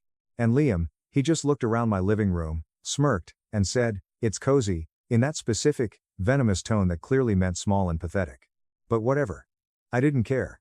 The place was mine, my name was on the deed, and I was obsessed with it. I spent all my weekends fixing things up, painting the rooms a warm gray, learning how to replace a garbage disposal and install ceiling fans by watching endless YouTube tutorials. I even built a small wooden deck in the backyard by myself last summer, measuring and cutting every piece of lumber. The house became my ultimate project, my sanctuary away from the world. Meanwhile, Liam and Chloe were secretly drowning, struggling intensely with their massive mortgage, but they fought tooth and nail to keep up appearances. They would host these lavish, catered backyard barbecues and buy brand new, modern furniture on high-interest credit cards they couldn't afford to pay off. My parents would quietly bail them out whenever things got too tight. They'd pay their car insurance for a few months, cover the kids' private preschool tuition, or float them loans of $5,000 or $10,000 that everyone knew would never, ever get repaid. I would go over to my parents' house for mandatory Sunday family dinners and just sit there in silence, listening to them all talk animatedly about Liam's supposed job prospects or the kids' expensive extracurricular activities, while absolutely nobody bothered to ask about my recent promotion to senior accountant or the kitchen cabinet renovation I had just finished by hand. It was the classic, toxic family dynamic that had never changed, and I had accepted it. So, that is exactly where things stood until a couple of months ago. Me, living quietly in my modest house that I worked my ass off to afford, and Liam, living wildly beyond his means in a McMansion with my parents' constant, enabling support. Then, the house of cards collapsed. Liam lost his job. He was working as a regional director for some mid-tier tech startup, making decent money on paper, but definitely not enough to sustain their ridiculous lifestyle. According to Liam, the company was restructuring and his entire department got unfairly cut. But according to a mutual buddy of ours who works in the same industry, Liam had been on thin ice with HR for months because he kept missing sales targets, showing up late, and expensing lavish personal lunches to the corporate card. Either way, suddenly the income stopped, and he couldn't make their massive mortgage payments. They missed 1 month. Then another. My parents stepped in and helped for a bit, draining their own savings, but it quickly became painfully clear that even they couldn't keep up with Liam's exorbitant housing costs plus all their other luxury car leases and credit card minimums. After missing 3 full months of payments, the bank started sending nasty letters, and foreclosure was looking entirely inevitable. Liam and Chloe were absolutely freaking out, crying at family gatherings, but they still stubbornly refused to even consider downsizing or selling the house before things got worse. They kept expecting some magical financial miracle to fall from the sky and save them from the consequences of their own incredibly poor decisions. And that is exactly when my parents cooked up their master plan, the moment where things went from typical, annoying family bullshit to absolute, unhinged insanity. About 2 months back, my parents called and specifically invited me over for dinner on a random Tuesday night. We usually only do family dinners every few weeks, mostly when mom decides she hasn't criticized my life choices in person for too long, so a Tuesday felt weird. But I figured it would just be the usual routine of them complaining about the economy and subtly praising Liam. When I pulled into their driveway and walked inside, something felt deeply off right away. The atmosphere was thick and heavy. Mom had made my absolute favorite meal, homemade baked ziti with garlic bread, which she literally only ever does when she is about to ask for a massive favor. Dad was being weirdly nice, offering me a beer and actually asking about my work projects instead of just nodding along and looking at his phone. Liam and Chloe finally showed up 20 minutes late, looking incredibly stressed, with dark circles under their eyes, but desperately trying to hide it behind fake smiles. We had barely started eating, the food still steaming on our plates, when Dad abruptly cleared his throat, put down his fork, and dropped the bomb. He looked at me and said, in a completely calm, conversational tone, that since Liam has a wife and 2 kids and I don't, I should just give Liam my house because it makes the most logistical sense for the family. I literally stopped chewing.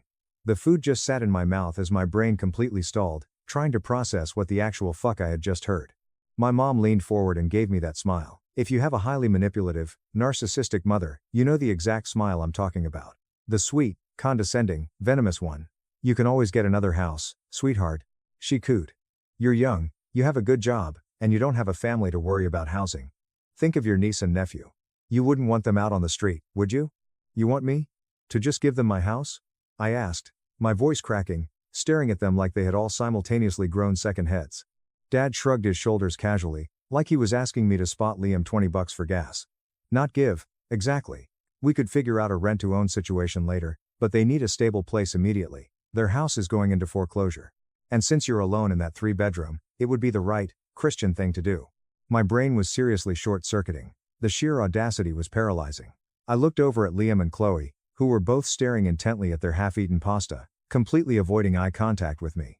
They had clearly been in on this entire psychotic plan from the beginning. I stared back at my parents, trying to understand how we got to this point in reality. These people roused me.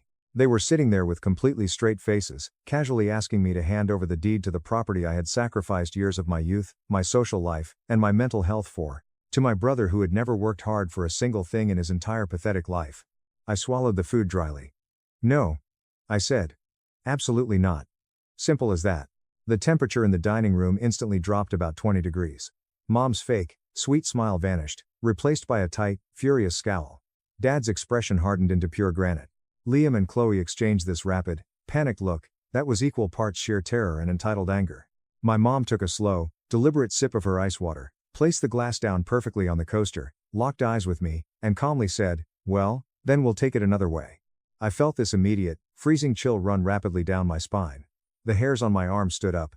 What the hell is that supposed to mean? I demanded, my heart suddenly hammering against my ribs.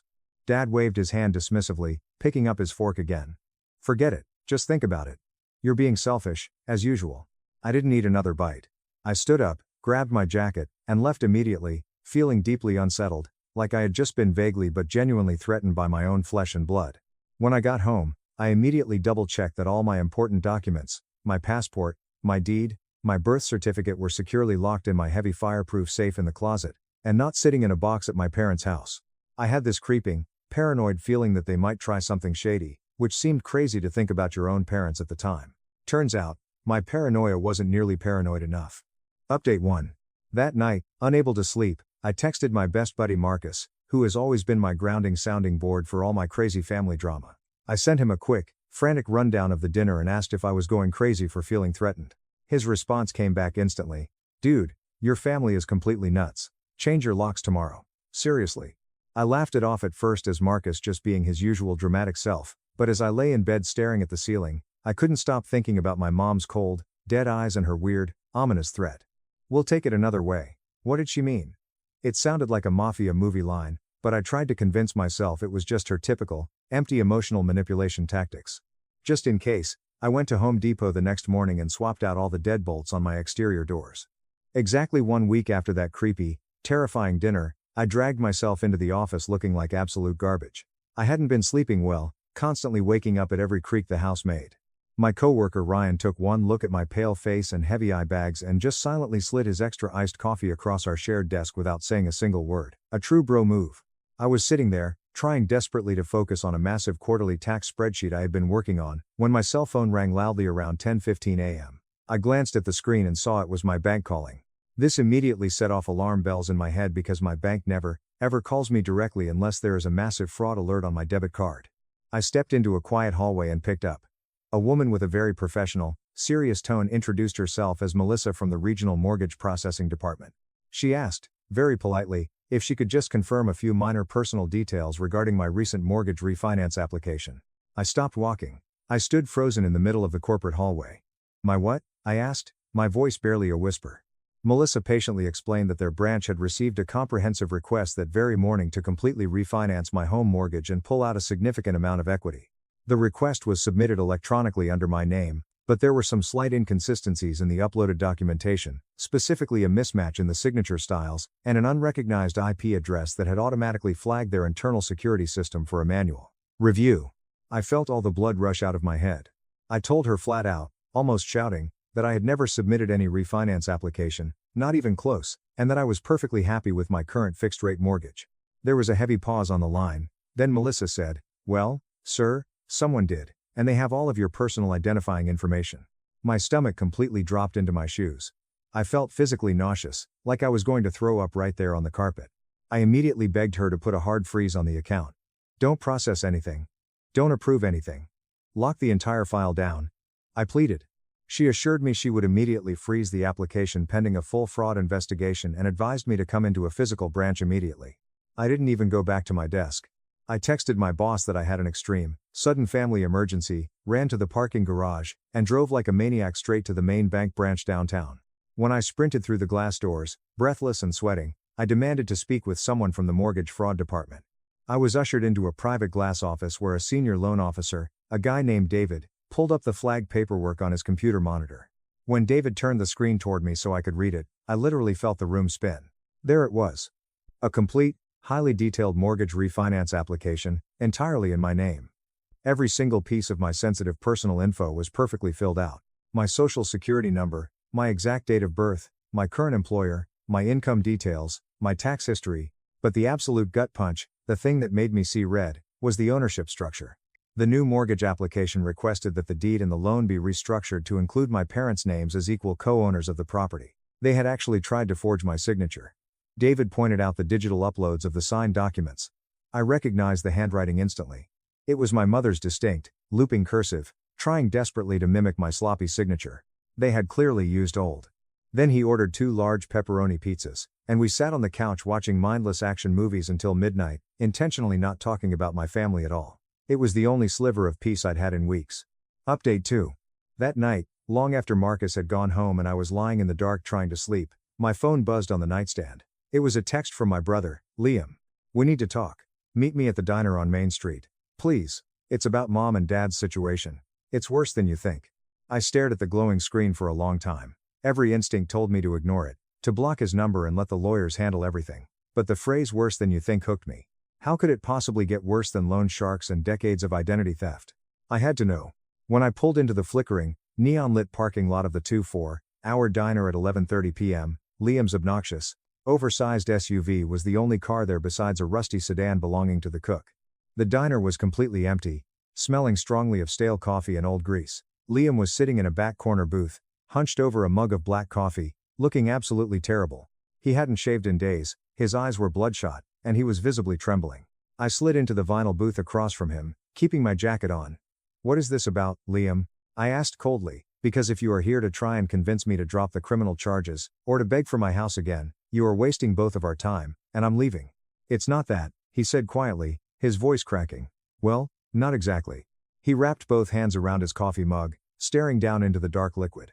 "I didn't know they actually went through with it," he confessed. "With using your name for the mortgage and the old loans.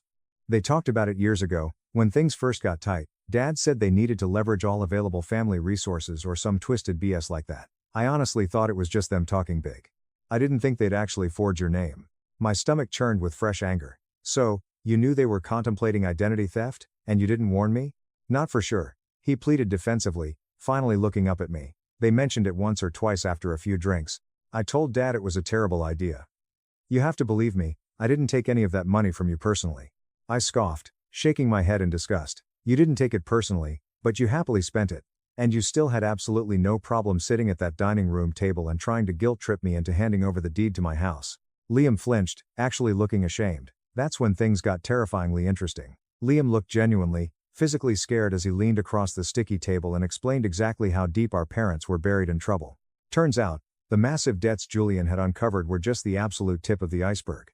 According to Liam, our parents didn't just owe money to shady online lenders, they owed over $150,000 to actual, violent loan sharks connected to an illegal gambling ring Dad had gotten involved with.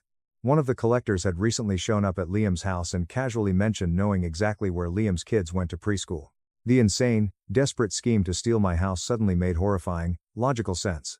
They weren't just trying to help Liam keep his McMansion, and they weren't just being their usual controlling, entitled selves.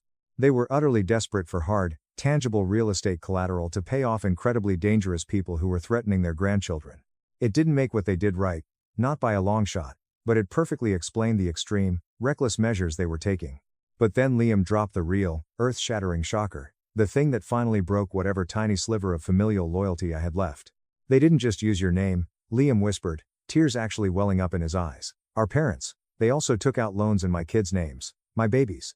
I stared at him, my jaw practically hitting the table. What? My toddlers, Liam choked out, wiping his face. They used their social security numbers. They created fake credit profiles and took out thousands of dollars in payday loans and credit cards using the kids' identities. The sheer, unadulterated evil of it washed over me. These innocent kids would probably discover the horrific mess when they turned 18, tried to get a student loan for college or their first apartment, and found out they were already tens of thousands of dollars in defaulted debt, their credit scores completely annihilated before their lives even began. By their own grandparents. When I asked Liam how the hell he found out about this, he explained that he had stumbled across a hidden, lockboxed folder of identity documents while desperately searching through our parents' home office for his own birth certificate last week. The folder was a goldmine of fraud. It contained everyone's sensitive information, mine, his, the toddlers, and even some of our extended cousins. I asked him point blank about the vandalism at my house. The eggs, the cut power. Liam actually looked deeply ashamed, staring at the table. He admitted it was a stupid, spiteful plan orchestrated by our mom to intimidate me into dropping the issue. He acknowledged he was a coward and never should have gone along with it, but Mom had convinced him that if I went to the police, the loan sharks would come for his kids. When I suggested more normal, legal solutions like them selling their house, or Liam downsizing, or everyone just declaring bankruptcy, Liam laughed bitterly. He explained that our parents' house already had 3 mortgages on it and was completely underwater by at least $250,000. And filing for legal bankruptcy wouldn't solve the illegal loan shark problem anyway. The sharks don't care about court orders. The whole situation was so infinitely much worse than I had ever imagined. It was a toxic, rotting swamp of debt, lies, and crime. When I asked why Liam was finally telling me all of this now, in the middle of the night, he finally got to his true point. He wanted my help. Not for our parents, and not even for himself, but for his kids. He needed me to help him figure out how to legally fix their ruined credit and clear these fraudulent loans without getting Chloe involved. If Chloe finds out what happened, that my parents ruined our kids' futures and I knew they were shady, she will absolutely leave me, take the kids, and move back to Connecticut with her parents, Liam said, completely broken. Part of me, the angry, bitter part that had been abused for decades, wanted to tell him to figure it out his damn self. He had made his choices. He had happily played the golden child while I suffered. But those kids, they were entirely innocent. They were my niece and nephew, and they absolutely did not ask to be born into this chaotic, criminal mess. I looked at my brother, really looked at him for the first time in years. He wasn't the arrogant golden child anymore. He was a pathetic, terrified man watching his life crumble. I told him I would think about helping him navigate the credit bureaus for the kids' situation, but I made it aggressively, crystal clear that I was absolutely not dropping the criminal charges against our parents, nor was I giving up my house. He slowly nodded, seeming to accept that it was entirely fair. But before I slid out of the booth to leave, Liam grabbed my arm and gave me one final, chilling warning. Be careful, he said, his eyes wide. Mom and Dad are planning something else. I don't know the exact details, but I overheard Mom on the phone yesterday talking about executing one last option if everything else failed. They are desperate, and they blame you for all of this. Great, just exactly what I needed to hear at midnight. On the drive home, I called Julian the lawyer and left a long, Detailed voicemail filling him in on everything Liam had confessed. Julian called me back at 6 a.m., advising me to meticulously document the diner conversation while it was fresh in my memory, and to be extra, hyper-vigilant about my personal physical security. That morning, I made a firm decision. I would help my niece and nephew clear their names, regardless of my deep-seated resentment toward their parents. They deserved a clean start in life. But first, I needed to deal with the immediate, looming threat, whatever psychotic last option my parents were currently planning. And that desperate plan revealed itself the very next day, leading to the final, explosive confrontation that broke our family apart forever. After that tense diner meeting with Liam, I was on extremely high alert. His warning about my parents' last option had me jumpy, constantly checking the windows. I went to Best Buy, bought a Ring doorbell and 3 exterior motion sensor floodlights, and spent the afternoon installing them around my property. I probably looked like a paranoid doomsday prepper preparing for a zombie apocalypse, but I figured it was much better to be safe than sorry. I spent the next 2 days working remotely from my kitchen table. Nothing happened, no suspicious cars driving slowly past, no blocked phone calls, no attempts to contact me whatsoever. The absolute, dead quiet was honestly almost worse than the harassment. It felt like the heavy silence before a massive hurricane hits. Then, on the afternoon of the third day, I got a highly anticipated email from Julian. He had finally received the official, subpoenaed documents from the bank regarding that mysterious personal loan taken out in my name 7 years ago. The evidence was absolutely damning and undeniable. There was a copy of the original contract featuring my poorly forged signature, my social security number, and bank routing records showing all the loan proceeds were deposited directly into my parents' joint checking account. They hadn't even tried to be subtle or launder the money. But what really made my blood boil, what truly pushed me over the edge, was seeing my mom explicitly listed as the primary co-signer on the document. She had physically walked into a bank branch, sat across from a teller, and pretended to be a loving mother helping her young, struggling son get a loan, knowing full well she was committing a felony and stealing my financial future. Julian called me 10 minutes later. He advised me that we now had more than enough concrete, undeniable evidence to move forward with formal, heavy charges of identity theft, wire fraud, and mortgage fraud.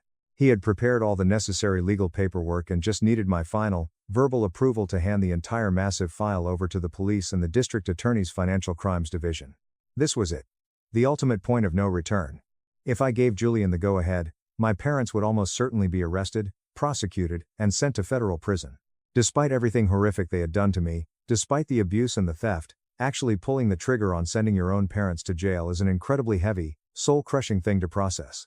I sat in silence for a long minute, but then I thought about my niece and nephew, just innocent toddlers, with their credit scores already being maliciously destroyed by their own grandparents.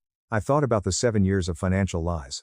I thought about the brazen attempt to steal my house, the egging, the cut power, the blackmail with my teenage medical records. Do it, I told Julian into the phone. Give them everything. Around 8 p.m. And that same evening, just as the sun was setting and the sky was turning dark purple, I heard the crunch of tires on gravel. A car pulled aggressively into my driveway. I immediately checked the live security camera feed on my phone and saw my parents' silver Lexus parked directly behind my Honda. My heart started pounding against my ribs like a jackhammer. I immediately texted Julian, "They're here right now at my house. Send the police." Julian texted back instantly, "Welfare check ordered, do not let them inside. Keep them talking outside. Record everything." I took a deep breath, activated the audio recording app on my phone, slipped it into my front shirt pocket, and unlocked the front door.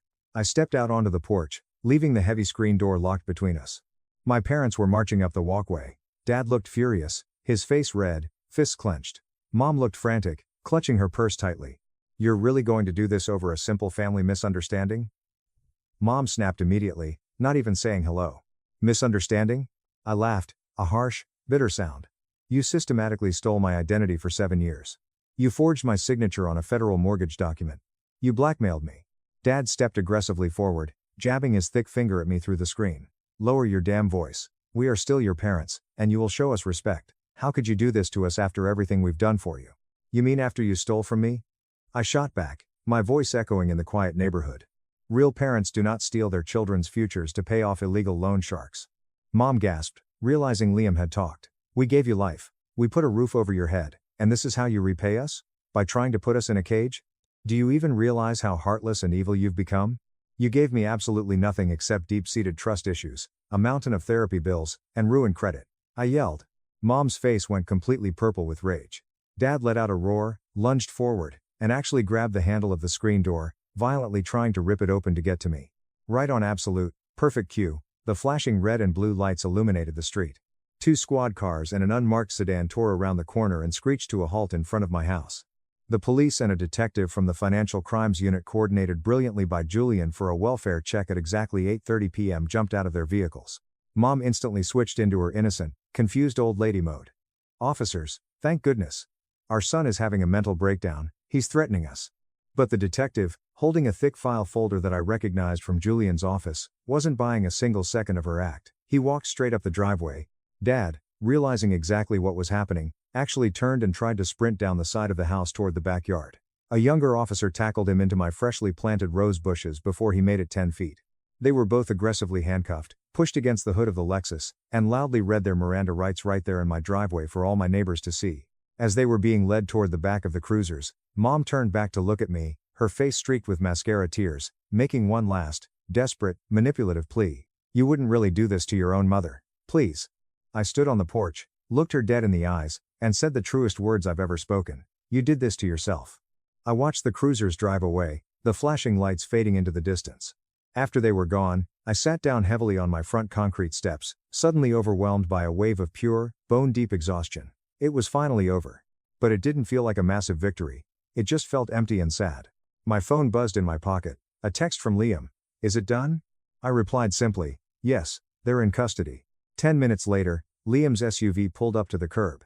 He got out, looking just as physically and emotionally drained as I felt, walked up the driveway, and sat down right beside me on the concrete steps. "You okay?" I asked, staring straight ahead at the street. He let out a short, bitter laugh. "No. Not really. Everything is ruined." "Me neither," I admitted. We sat there in complete silence for a long time, just watching the streetlights flicker on as the neighborhood got completely dark. "What happens now?" Liam finally asked, his voice hollow. "They'll be formally arraigned tomorrow morning," I said. "Julian says bail will probably be denied given the flight risk and the loan sharks." He nodded slowly. "And the kids, their credit?" "We'll have to file specific police reports about their identities being used tomorrow," I told him. "And Chloe is going to find out. There's no hiding this anymore, Liam." He buried his face in his hands and just wept quietly. The legal case moved incredibly quickly after that. The mountain of paper evidence Julian and the detectives had compiled was absolutely overwhelming. My parents tried everything to fight it, of course. They shamelessly blamed me. They blamed Liam. They even tried to sue the bank for not catching their own fraud earlier, which the judge found hilarious. None of their manipulative tactics worked in a real court of law. They both took plea deals to avoid a lengthy trial. Both got actual federal prison time. Years, not months. Mom got 4 years for multiple counts of aggravated identity theft and wire fraud. Dad got 6 years, heavily influenced by his prior 90s convictions and because the judge deemed him the primary mastermind of the operation. Liam had to hire his own lawyer and fight tooth and nail for months to clear his young kids' names from the fraudulent debt, but with the massive federal case against our parents backing him up, he eventually managed to get the credit bureaus to wipe the slates clean. But Chloe did exactly what Liam feared. The absolute second she found out that her perfect in-laws were criminals and that Liam's family had endangered her children, she filed for divorce. She took the kids and moved all the way back to her parents' massive estate in Connecticut. I honestly cannot say I blame her one bit. She is currently allowing Liam strictly supervised visits every other weekend, which is honestly more grace than I expected her to give him. As for me, I cleared my name completely from that old defaulted loan. My credit score bounced back. I kept my beautiful, hard-earned house. I installed a top-of-the-line, fully monitored security system with cameras on every corner, and I went to the local shelter and adopted a massive, protective German Shepherd mix named Bruno, who would definitely discourage any unwanted visitors from ever stepping foot on my porch again. I haven't spoken a single word to my parents since the night of their arrest. I didn't go to their sentencing, and I have ignored the letters they try to send from prison. I am not sure I will ever speak to them again for as long as I live. Liam and I text occasionally now, mostly just updating each other on practical, legal stuff or sharing brief updates about my niece and nephew. We will absolutely never be close brothers. There is just way too much painful history, too much resentment, and too much foundational damage for anything resembling a normal sibling relationship. But we are civil, and that's enough for me. I always grew up thinking that family was supposed to mean something profound. That no matter what happened in life, your parents would inherently have your back and protect you from the world, but mine never did. They didn't see me as a son, a human being, or a person to love. They just saw me as a financial investment, a backup plan, a disposable resource to be ruthlessly exploited whenever their golden child needed a bailout. And when I finally stood up for myself and refused to be used anymore, they actively tried to destroy my life. I do not regret turning them in. Not for a single second. Because the hard, Brutal truth is, they never even acted like my parents. Not in any way that actually mattered. So, that's it, that is my story. It is not exactly a heartwarming, feel-good family tale with a neat, happy bow at the end. But hey, at least I still have my house, my peace of mind, and my absolute freedom. And at the end of the day, sleeping soundly in the home I built for myself with my dog at my feet is a hell of a lot more important to me than keeping toxic people in my life just because we share the same blood. Top comments. You Sarah. Holy hell, OP. I was angry for you when they just asked for the house, but forging a mortgage application and stealing their own grandchildren's identities to pay off the mob? That is a level of depravity I can't even fathom. You did the absolute right thing putting them behind bars. Enjoy your house and give Bruno a steak for being a good boy. You Serto. The fact that your mom tried to blackmail you with your teenage therapy records, which they probably manipulated the doctor into writing anyway, shows exactly how narcissistic and evil she is. She thought she could destroy your career to steal your home. So glad your lawyer was a bulldog and uncovered their criminal past. Stay safe. User Trey. Honestly, props to you for still helping your brother clear the kids' names after he acted like such an entitled prick for years. He enabled their behavior for a long time, but those kids are innocent. It sucks his marriage fell apart, but that's the consequence of ignoring red flags. So glad you got out of that swamp intact. My parents threw me away like trash over a stolen $450. They swept the truth under the rug, so I set a high-tech trap and ruined my brother's Ivy League future. I was 19 years old the first time I realized just how truly disposable I was to my own parents. Not in a dramatic, angst-filled teenage way, and not in the you guys never listen to me slam the bedroom door kind of way. No, I mean genuinely, fundamentally disposable. Like a cracked coffee mug they didn't even bother trying to superglue back together before tossing it into the garbage disposal. My name is Nathan. If you asked anyone in my family back then, they would probably tell you I was the quiet one. The dependable, boring kid who kept his grades at a solid B average, worked 30 hours a week at the local Sunoco gas station in our Ohio suburb, and still managed to cook dinner 3 nights a week because both my mom and dad worked late corporate hours.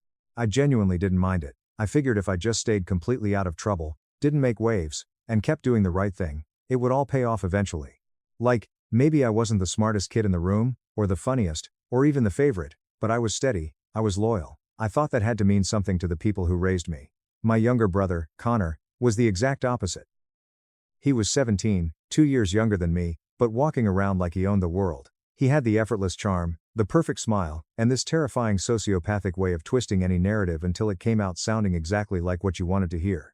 Everyone worshipped Connor. Teachers, track coaches, our grandmother, even the grumpy neighbor next door who once caught him throwing rocks at her greenhouse. She just smiled and said, "Boys will be boys." And my parents? They ate it up like it was absolute gospel. I don't think it was intentionally malicious at first, it was just easier for them. Connor made them laugh at the dinner table. I made them the grocery list so we wouldn't run out of milk. Connor got a week of detention for caught cheating on a history midterm. Their reaction? He's just understimulated and bored with the curriculum. I pulled a B- in my AP chemistry class after studying until 2 a.m. every night. Their reaction?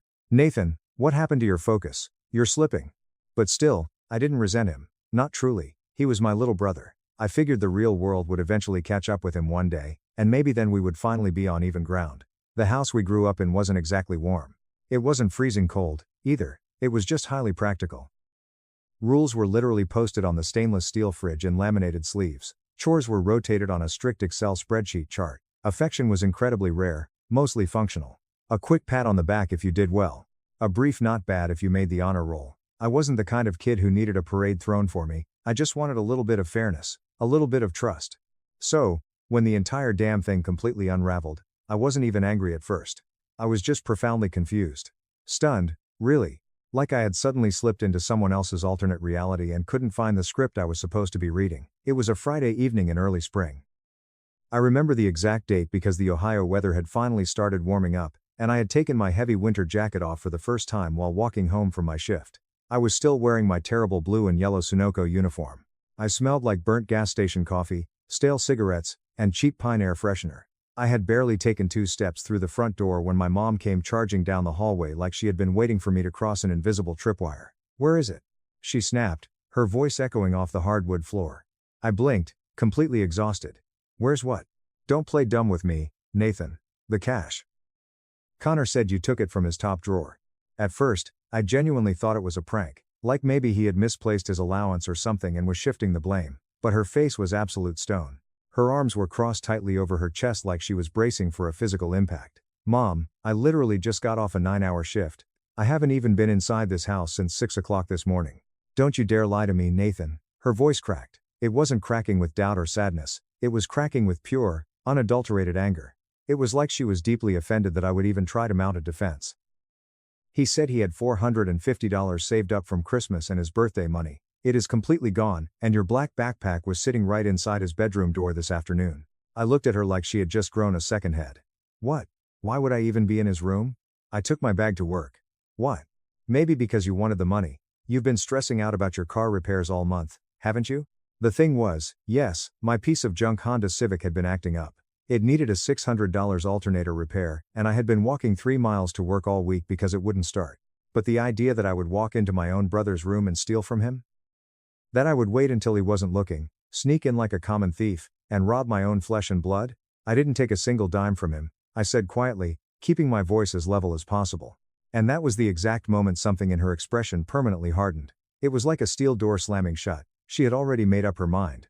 I was no longer her son in that moment. I was a threat that needed to be immediately neutralized. Dad came walking into the hallway a few minutes later, still wearing his expensive suit from his corporate firm. Mom briefed him in rapid-fire whispers. And just like that, the jury delivered its verdict. There was absolutely no questioning Connor. There was no checking the rest of the house for the missing cash. There was no asking me any follow-up questions past that first initial explosion. You need to leave, Dad said, adjusting his tie. I looked at him, waiting for the words just until we sort this out or just for the night to cool off. But he didn't add a single syllable. Are you serious? My voice cracked worse than I expected. My throat felt like it was full of sand. You're kicking me out onto the street over a lie? You've been incredibly distant lately, Nathan. You're angry all the time. This kind of deviant behavior doesn't just come from nowhere. Dad, I swear to God, I didn't do anything. He didn't even flinch. He just looked at me with this cold, dead stare.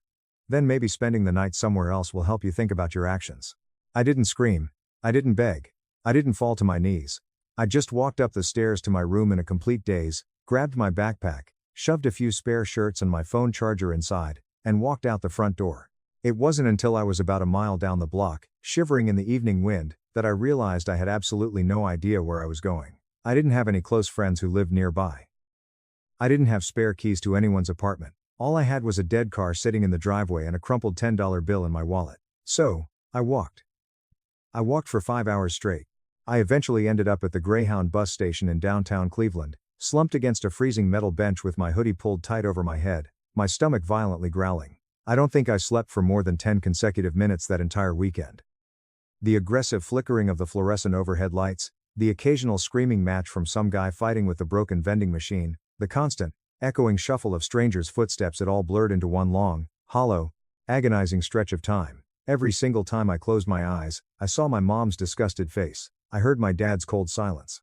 And I saw Connor's smug, arrogant little half-smile as he stood safely behind them in the hallway during the entire confrontation, not saying a single word. I waited 2 full days before going back. 48 hours of absolute silence.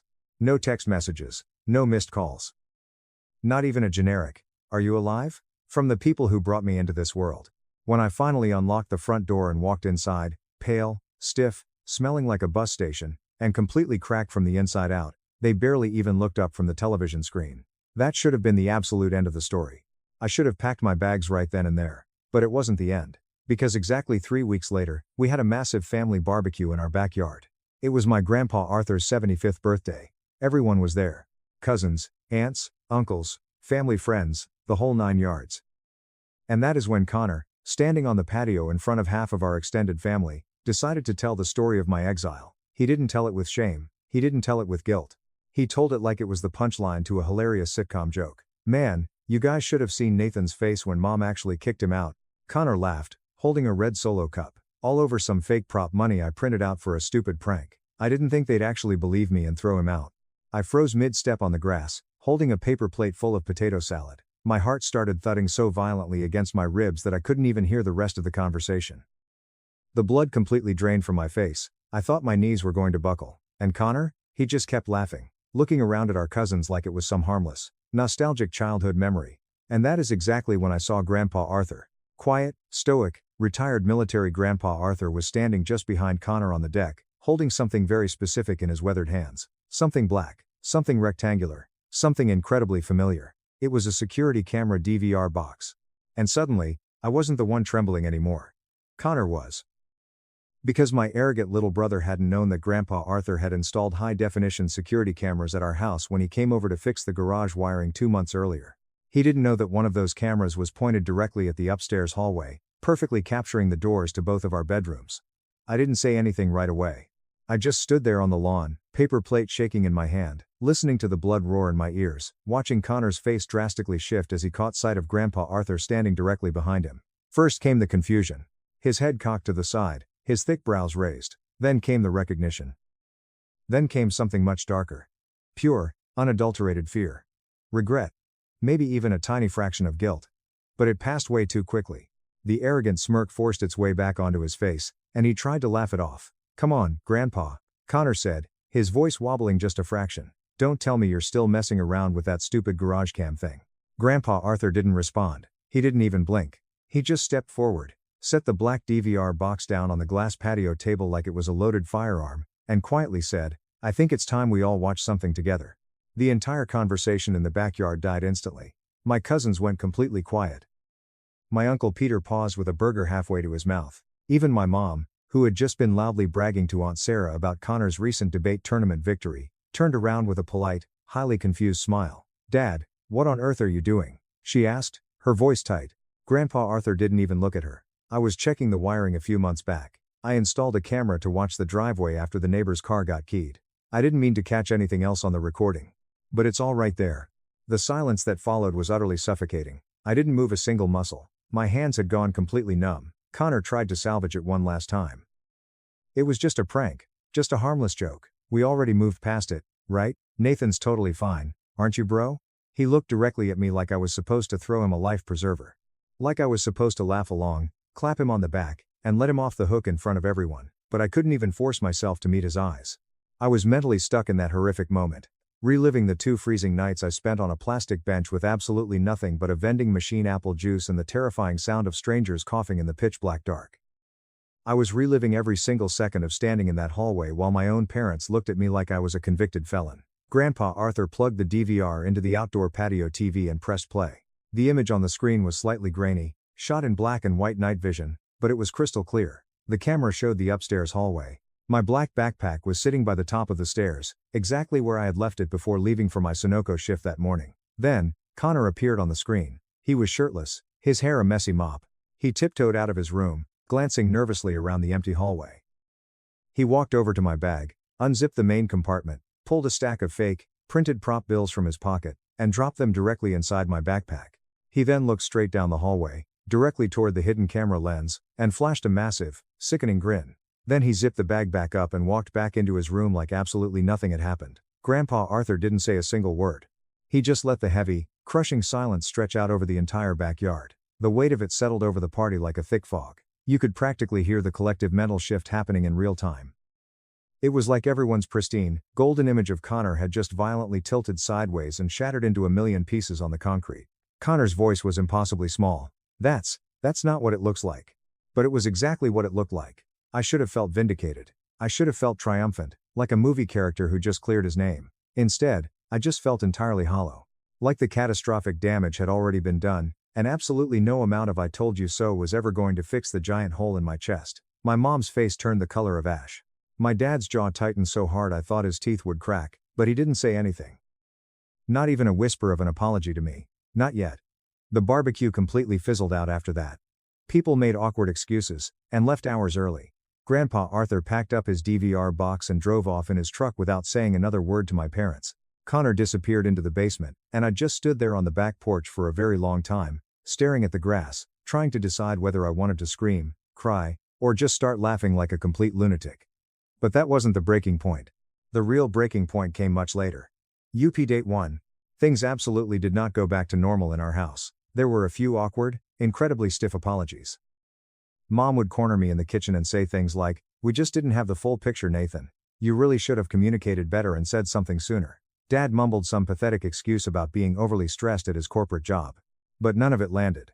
None of it reached that deep, frozen part of my soul that had completely died the night they shut the front door in my face. Connor didn't get punished. Not in any real, meaningful way. He got grounded for a week, which basically just meant he wasn't allowed to play his Xbox. There was no family meeting. There were no actual consequences. There was no forced, sit-down apology. He didn't even seem remotely sorry. In fact, he actually started acting like he was the primary victim in the situation. Like he was the one who had been horribly betrayed because Grandpa Arthur had illegally spied on him. And my parents? They just wanted the entire ugly situation to magically disappear.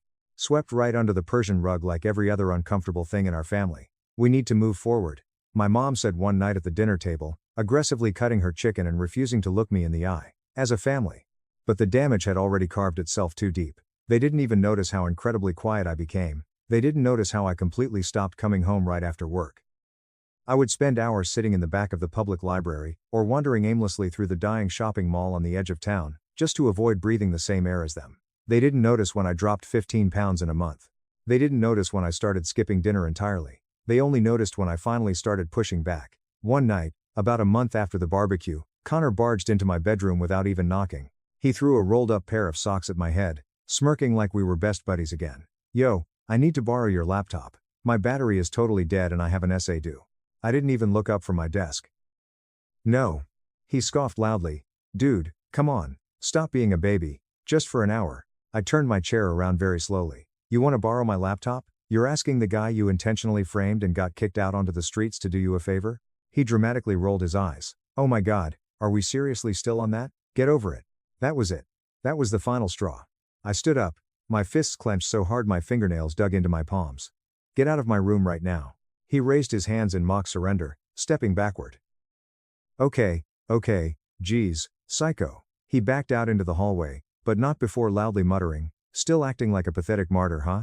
That night, I went to Home Depot and bought a heavy-duty lock for my bedroom door. The next day, I changed the passwords on every single device I owned. I stopped leaving my phone unattended for even a second. I started carrying my backpack with me to the bathroom. If my own parents didn't care enough to protect me from him, I was going to protect myself. But things just kept escalating. I found out from a former friend at school that Connor had started a whisper campaign about me. He was telling people I was having a severe mental health crisis. He told his friends I was paranoid, obsessed with playing the victim, and hallucinating stories to get attention. He literally told people that I chose to sleep at the bus station just to guilt trip our parents. He even showed people the security footage on his phone, but he edited it down showing only the part where he walked out of my room, claiming it was just a harmless social experiment for his AP psychology project and that Grandpa Arthur had completely blown it out of proportion. My reputation at school took a massive hit. Teachers started treating me weirdly, asking if I needed to visit the counselor. Friends completely distanced themselves. One guy from my math class actually asked me if I had stopped taking my medication. That was when the boiling anger finally caught up with the crushing hurt. Because they didn't just ruin my weekend. They didn't just throw me out of my only home. They let my own name rot in public. They let Connor spin lie after vicious lie until I didn't even recognize the person everyone thought I was. But the absolute worst moment, the moment that fundamentally changed who I was, came the night I overheard a conversation I was never supposed to hear. I was walking down the stairs to get a glass of water when I heard Dad's voice coming from the living room. It was low, sharp, and serious. I paused just behind the wall, holding my breath. I'm not saying we should completely ignore what Connor did, Dad was saying, but Connor's academic record actually matters. He's got a very real chance at an Ivy League scholarship, Helen. We cannot let one stupid, poorly thought out prank ruin his entire future. Mom sighed heavily. I know, David. I know, but Nathan has been so horribly cold lately. It's like he actively wants us to suffer for this. Dad's voice turned incredibly bitter. Nathan has always been overly dramatic. Do you remember the science fair in 6th grade? The massive meltdown he had over getting a participation ribbon? He's got that toxic black and white thinking. It is always I'm the victim with him. He needs to grow up. I stood there in the pitch black hallway, gripping the edge of the drywall so hard my knuckles turned white. I felt like a ghost haunting my own house. That was the exact moment I realized the horrible truth. They didn't believe me. Not really. Not in their bones. They only acknowledged the video because it was undeniably convenient and they couldn't dispute Grandpa Arthur. But they still saw Connor as their perfect golden boy. And me? I was just a stubborn stain they were desperately trying to scrub out with polite smiles and forced family dinners. I didn't sleep a single wink that night. I didn't eat breakfast the next morning. I just stared blankly at my ceiling fan, and ran the exact same thought in a continuous loop. They will never protect you. They will never love you the way they love him. And that is when the permanent shift happened. It was quiet, subtle, but entirely irreversible. I completely stopped, hoping they would change. I stopped expecting any form of justice from them. Instead, I started thinking about exactly what they had to lose. But I didn't do anything reckless. Not yet. Because true, Devastating revenge requires infinite patience. And Connor? He wasn't even close to done digging his own grave.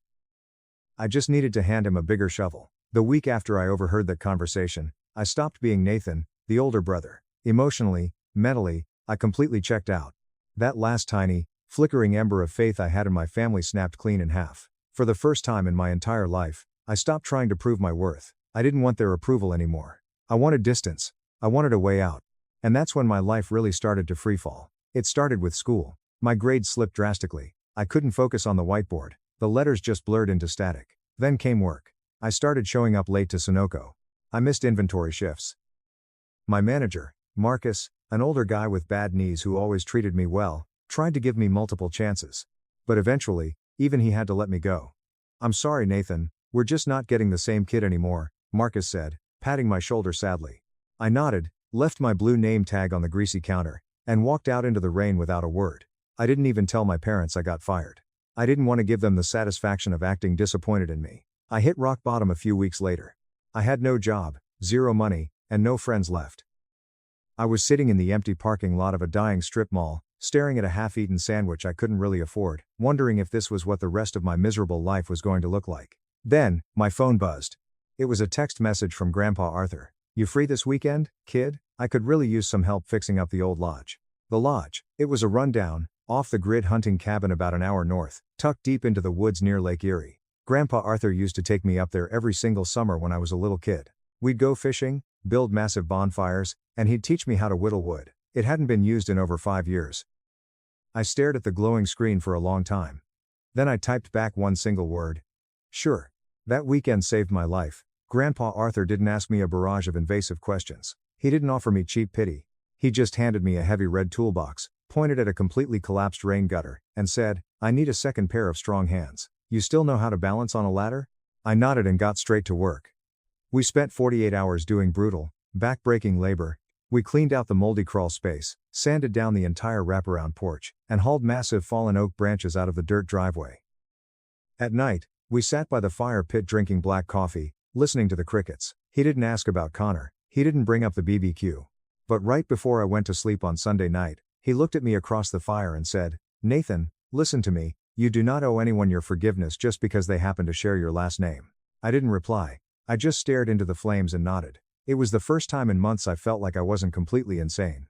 Before I drove home, Grandpa Arthur handed me a thick manila envelope. "It's not a handout," he said gruffly. "It's back pay for the labor. And it's enough to get the wheels turning." Inside the envelope was $750 in crisp cash, a newspaper clipping of local job openings he had circled in red ink, and a shiny brass copy of the lodge key. "I want you to fix this place up on your own time. Use it. Stay up here on the weekends if you need to breathe. Build something for yourself, away from that toxic house." I almost broke down crying right there in the dirt. Instead, I just hugged him. That was the absolute beginning of my rise. I applied for 3 jobs that week and got hired part-time at a local lumber yard run by a gruff, no-nonsense woman named Miss Clara.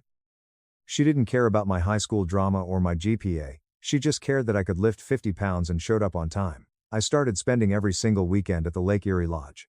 I painted the walls, replaced the shattered windows, and learned basic carpentry from YouTube tutorials. It wasn't a mansion, but it was mine. A fortress. I applied for a community college certification course in construction management. I studied late into the night by the light of a kerosene lantern. No one at home knew. I didn't tell my parents, and I certainly didn't tell Connor. Update 2. Back at the house, the tension was suffocating. Mom kept trying to play house, pretending everything was perfectly normal. Dad completely ignored my existence. And Connor? Connor had slipped right back into his arrogant, untouchable rhythm. Only now, there was a sharp, paranoid edge to his behavior. He knew I had changed, but he couldn't figure out exactly how. I let him believe I was still a broken, bitter loser. I played the part perfectly. But I watched him, I listened, and what I eventually heard changed the trajectory of all our lives. It was late on a Tuesday night.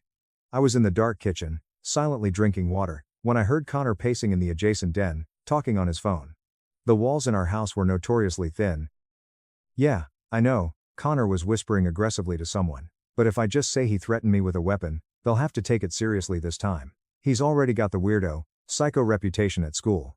Everyone thinks he's off his meds anyway." Pause. "No, idiot, I'm not going to actually let him hit me. I'll just bruise my own arm on the doorframe, mess up the room, and call the cops. If I get a police report filed, Mom and Dad will have zero choice but to legally evict him.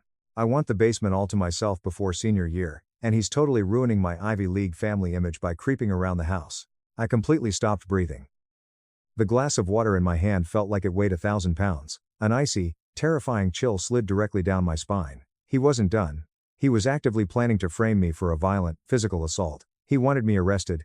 He wanted me erased from the family completely. That night, I drove straight to the lodge and sat on the porch until the sun came up over the lake. I didn't feel fear. I didn't feel sadness. I felt absolute, surgical focus. He thought I was just his quiet, punching bag older brother. He had absolutely no idea the kind of monster he had created. I wasn't playing defense anymore. Revenge does not start with screaming rage. It starts with absolute silence. It starts with letting your enemy think they are winning, right up until the moment the dirt is pouring over their face. The very first step was securing ironclad, undeniable proof. I knew what he was planning, but if I confronted him, he would just weasel out of it, cry to our parents, and they would defend him. So, I decided to build a trap he couldn't resist stepping into. I took $150 from my lumberyard paycheck and bought 3 discrete, motion-activated WISE cameras with 4K night vision and direct-to-cloud uploading. I spent an entire Saturday at the lodge configuring them to a secure, hidden Wi-Fi hotspot running off an old burner phone. When I got back to the house, I carefully installed the cameras. I hid one inside the slats of the AC vent in my bedroom, angled perfectly down at the center of the room. I hid the second one behind a stack of thick textbooks on my desk, pointing directly at the doorway. I installed the third one inside the hollow plastic housing of the hallway smoke detector, giving a full panoramic view of the upstairs corridor. Then, I set the bait. I stopped locking my bedroom door. I left my laptop open on the desk. I casually left an old aluminum baseball bat leaning against my nightstand. I made it look like I was getting careless. Connor took the bait in less than 4 days. I was working a late shift at the lumber yard when my phone buzzed with a WISE motion alert notification. I stepped into the back warehouse, opened the app, and watched the live feed. There he was, Connor, creeping into my empty bedroom. He looked around, making sure the coast was clear. He walked over to my desk, opened my laptop, and tried to guess the password. When he couldn't, he grabbed my backup cell phone from the charger. He unlocked it. He had clearly been watching me type the passcode from the hallway, and sent a text message times from times my phone times to times his own phone.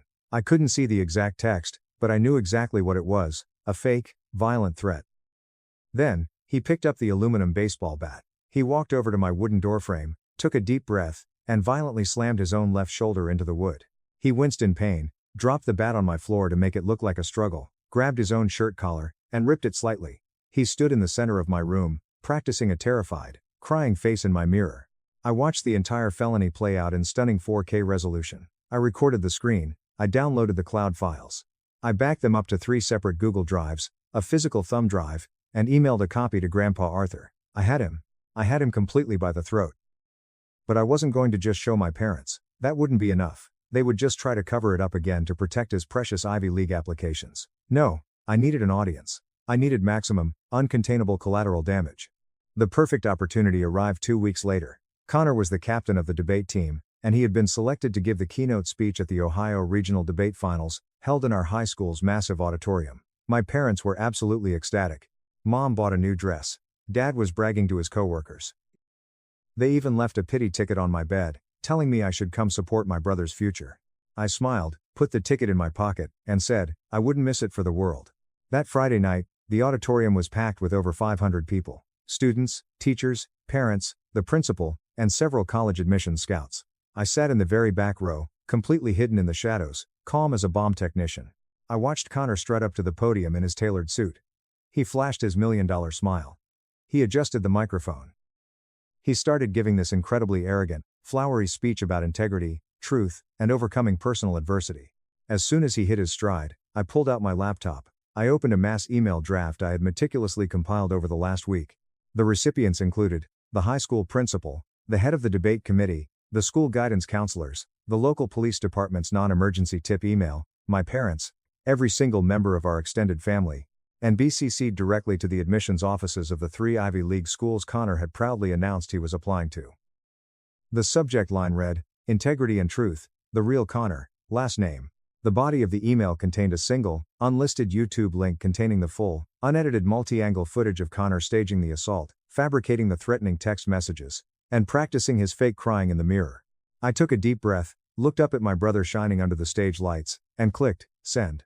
Then, I closed my laptop, stood up, and walked out the back doors of the auditorium into the cool night air. I didn't need to stay to watch the explosion. I could already hear it starting. By the time I reached my car in the parking lot, the dominoes were violently falling.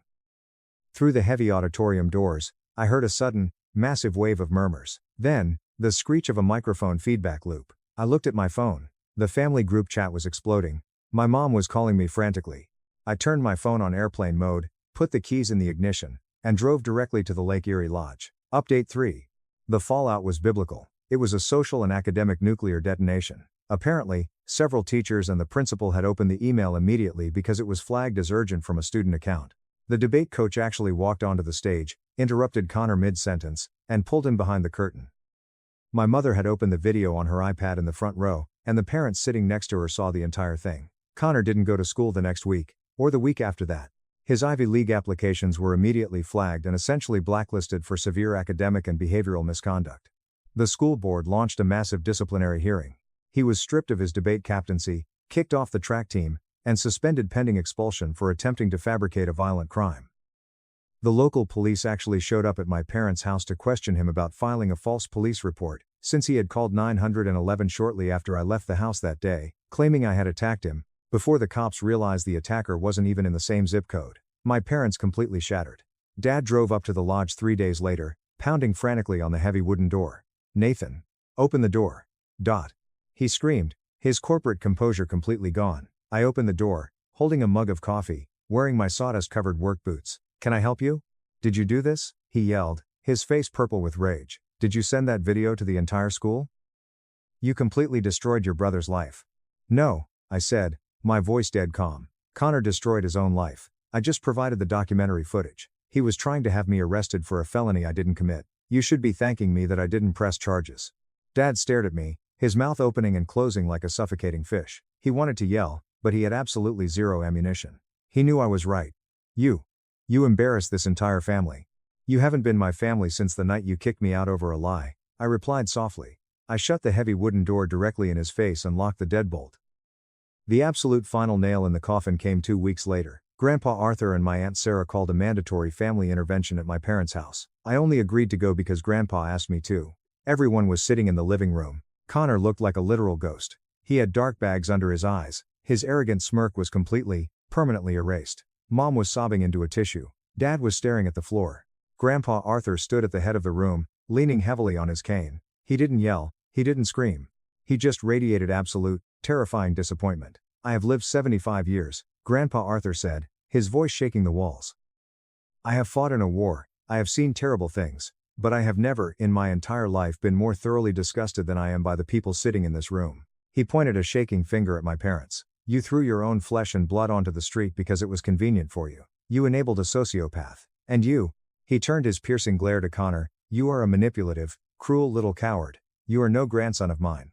Aunt Sarah stood up, pulled a small Bluetooth speaker from her purse, and played the audio recording I had captured from the hallway, the audio of Connor explicitly telling his friend how he was going to frame me to get the basement room. The sound of Connor's own malicious, plotting voice filled the room. When the recording finished, the silence was absolute. "From this day forward," Grandpa Arthur said, looking at my parents, "I am cutting you out of my will. The lodge, the property, and the trust fund are going entirely to Nathan. You do not contact me. You do not contact him. You reap exactly what you have sown." I stood up from the armchair. I didn't say a single word to my parents. I didn't look at Connor. I just zipped up my jacket, walked out the front door, and never looked back. It has been exactly 1 year since that day. I am 20 years old now. I am a fully certified, union-backed carpenter making fantastic money. I live full-time at the Lake Erie Lodge, which is legally in my name now.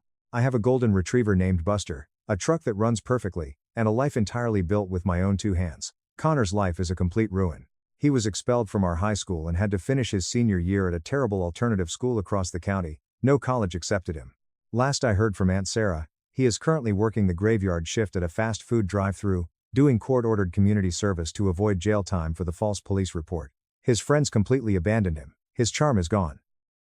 My parents have tried to reach out multiple times.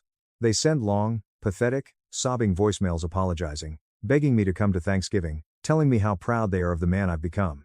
I delete every single message without listening to the end. Some bridges don't need to be burned with gasoline and matches.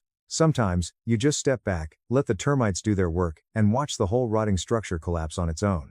I'm not angry anymore. I'm not bitter. I'm just free. And the best part? I know that every single time Connor looks in the mirror, he remembers the exact moment he realized the cameras were rolling. Top comments. User 1. This is quite literally the most satisfying conclusion I have ever read on this app. Your parents didn't just fail you. They actively participated in your attempted destruction because it was easier than parenting their golden child. The fact that you didn't just expose him, but you let him get up on stage and preach about time's integrity times before dropping the tactical nuke? Absolute cinema. You handled this with the cold, calculating precision of a surgeon. Enjoy the lodge, man. You earned every single piece of that piece. User 2. As a former high school teacher, I can tell you right now that the fallout from that email must have been apocalyptic. College admissions boards absolutely do not play around with fabricated felonies and academic dishonesty. Connor literally incinerated his own future because he was too greedy to just leave you alone. Also, Grandpa Arthur is an absolute legend. The fact that he saw through the BS immediately, gave you a safe haven, and then legally disinherited them, put that man in the Hall of Fame. User 3. Some bridges don't need to be burned. Sometimes, you just step back, let the termites do their work, and watch the whole rotting structure collapse. Damn, OP, that is a raw line. You survived being thrown away by the people who were supposed to protect you, and you built an entire kingdom out of the scraps. Your parents are only calling you now because their prized racehorse broke its leg and they want to see if the backup kid is successful enough to brag about to their corporate friends. Keep ignoring them. They deserve the silence. In-laws laughed at my trash truck and left my kid in the cold. So I fired 52 of them before breakfast and let the DA handle the rest. I never told my wife's family that I owned the $21.4 million company that paid their salaries. Then, on Christmas Eve, they threw my 15-year-old daughter out into the freezing snow for defending my name. They thought they were just discarding a broke handyman. They didn't realize they had just handed the CEO the exact ammunition he needed to legally, financially, and professionally end every single one of them before the new year. Original post. The night my daughter called me, sobbing from a snow-covered porch, I was elbow-deep in freezing sludge under a burst commercial water main. I really want you to sit with that image for a second. My 15-year-old daughter, Maya, was standing outside in a paper-thin holiday sweater, violently shivering in 18-degree weather. Meanwhile, 40 members of her mother's family laughed, drank expensive bourbon, and ate prime rib on the other side of a brightly lit, frost-rimmed window. And I was 80 miles away, soaked to the collarbone in ice water, fixing a catastrophic plumbing failure in a commercial plaza that my name was on the deed for. That was the part they never knew. That was the part I had carefully hidden for 9 long years at my wife's desperate request, the toolbox husband, the blue-collar charity case. My name is Thomas Vance. I'm 43 years old. I founded Vance Facility Management back in 2010 with $22,000 I'd scraped together from working grueling double shifts in construction, a rusted-out Chevy Express van, and a commercial contractor's license I'd earned the year before Maya was born. By 2023, the company had grown beyond my wildest dreams. We had 58 full-time employees, 4 regional directors, and a gross annual revenue of $21.4 million. We handled massive residential portfolios and commercial maintenance contracts across 6 different counties. We were the invisible backbone of the local corporate infrastructure.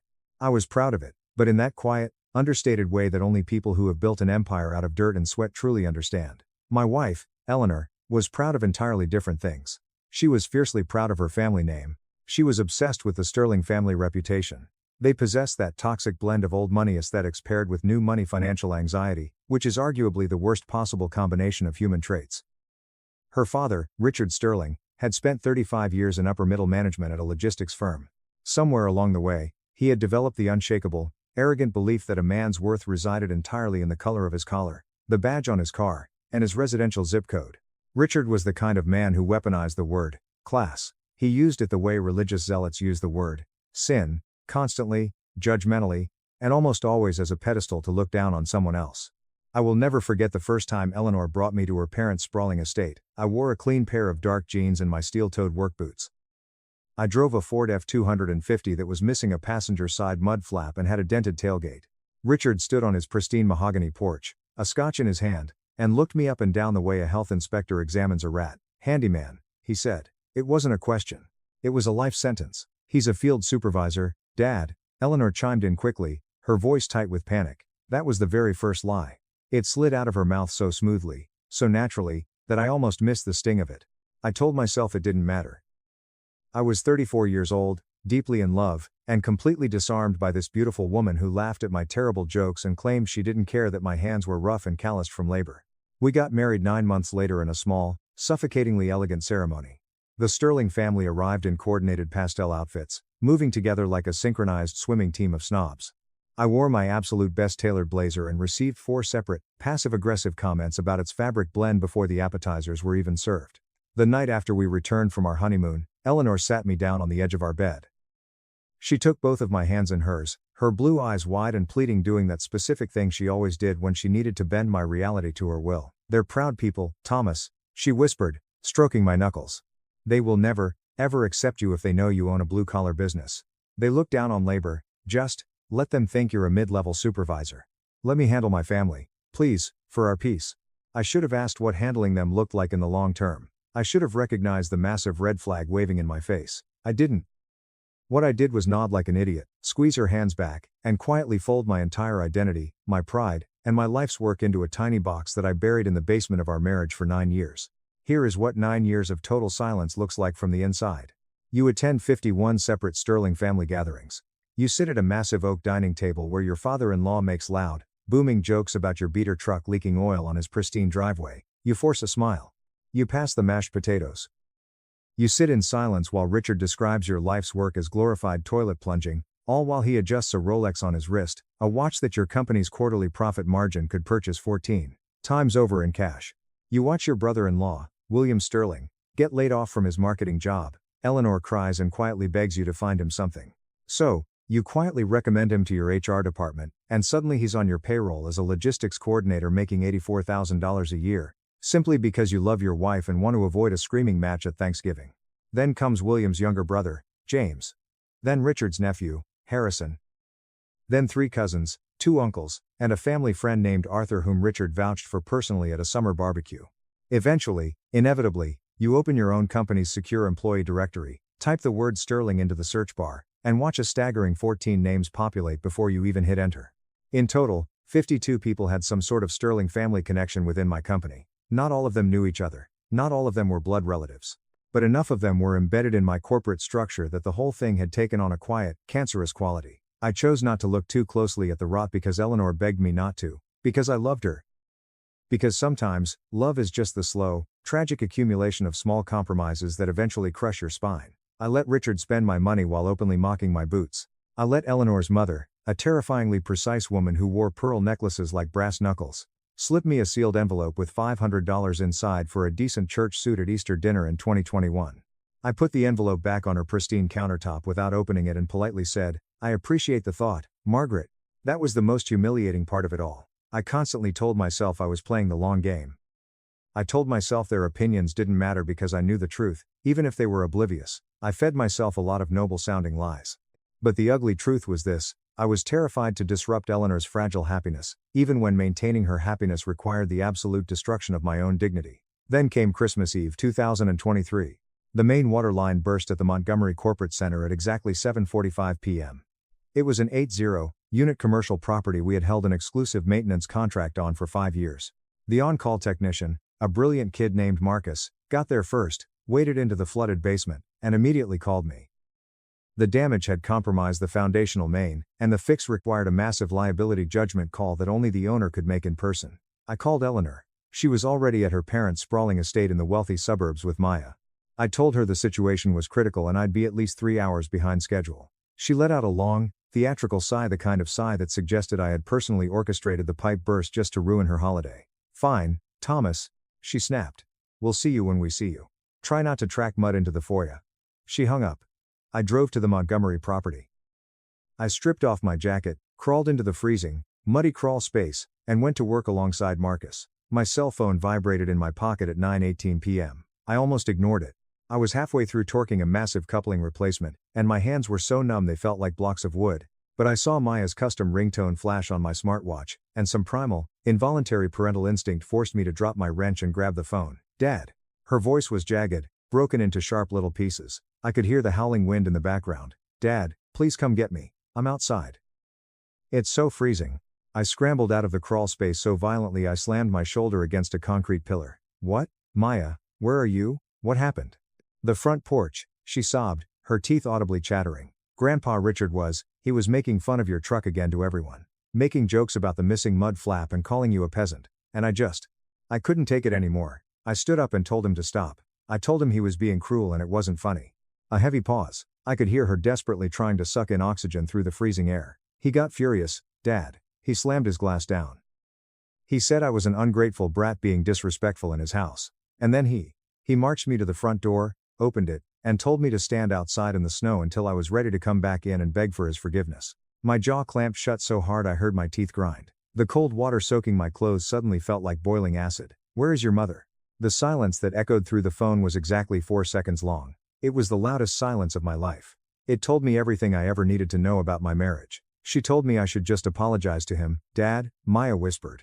I was already sprinting across the icy parking lot to my truck. Maya, listen to me very carefully. I am getting in the truck right now. I will be there in exactly an hour. Are you dressed warmly? Do you have your heavy coat?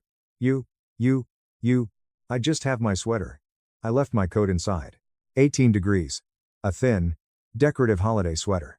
My beautiful, fiercely loyal 5-year-old daughter was standing on a frozen concrete porch in the dead of winter because she had the courage to defend my name and name her own mother was ashamed of. I drove 80 miles of treacherous, black ice-covered highway in 55 minutes.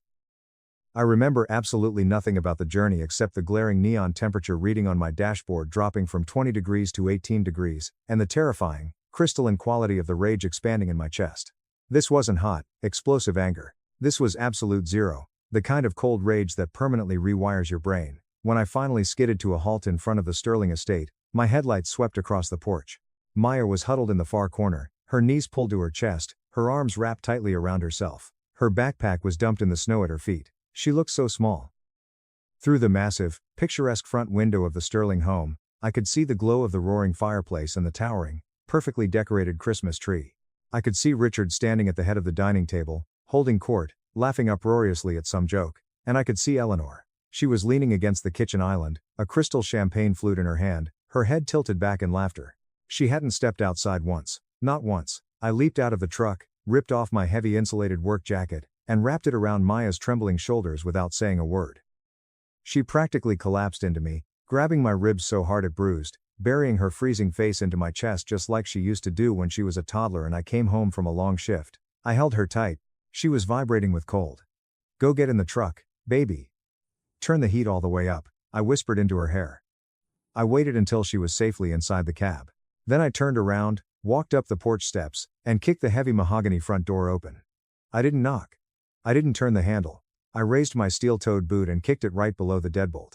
The door exploded inward, slamming against the interior wall with a deafening crack that sounded like a shotgun blast. The entire room of 40 people went dead silent in under 2 seconds. The soft jazz music playing on the speakers suddenly felt mocking. Forks froze in midair. 40 faces whipped around to stare at me in shock. Richard spilled his scotch down the front of his expensive cashmere sweater. He stood near the fireplace, his mouth hanging open, suddenly looking like a very small, very frail old man. I didn't say a word. I slowly scanned the opulent room until I spotted Maya's heavy winter coat draped over a chair near the entryway. I walked over, my muddy boots leaving thick black tracks on Eleanor's mother's pristine white Persian rug. I picked up the coat. I turned back toward the door. That was when Eleanor finally materialized from the kitchen. She marched across the room with that specific, purposeful stride I had admired for a decade. Her face was a mask of cold fury. And she was holding something. A thick manila folder, bound tightly with a thick rubber band. She walked straight up to me, her eyes blazing with contempt, and shoved the folder hard into my chest. I had to grab it instinctively to stop it from falling into the mud at my feet. You have embarrassed this family for the absolute last time, Thomas, she hissed. Her voice was steady, monotone, heavily practiced.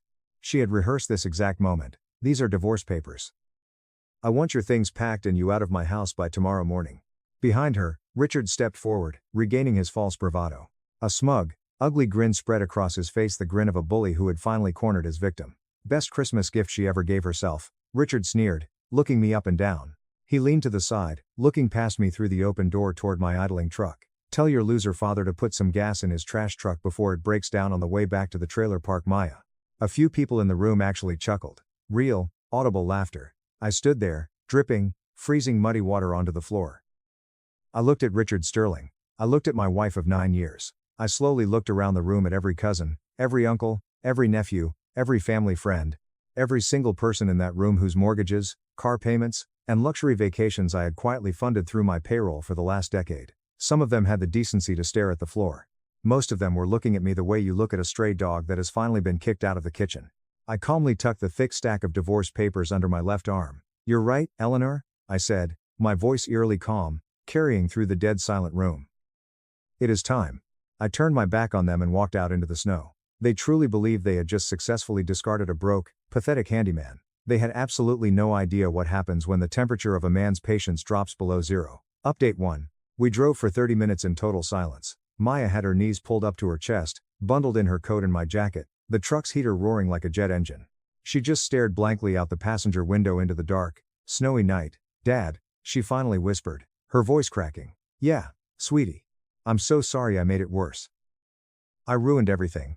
I had to grip the steering wheel so tightly my forearms cramped, fighting back the urge to turn the truck around and drive it straight through Richard's living room window. "You didn't make anything worse, Maya," I said softly, reaching over to squeeze her shoulder. "You made it the truest it's ever been. You saved me tonight." I booked a room at a Hilton Garden Inn right off Interstate 88, 2 queen beds, sterile lighting, and a room service menu that neither of us had the stomach to look at.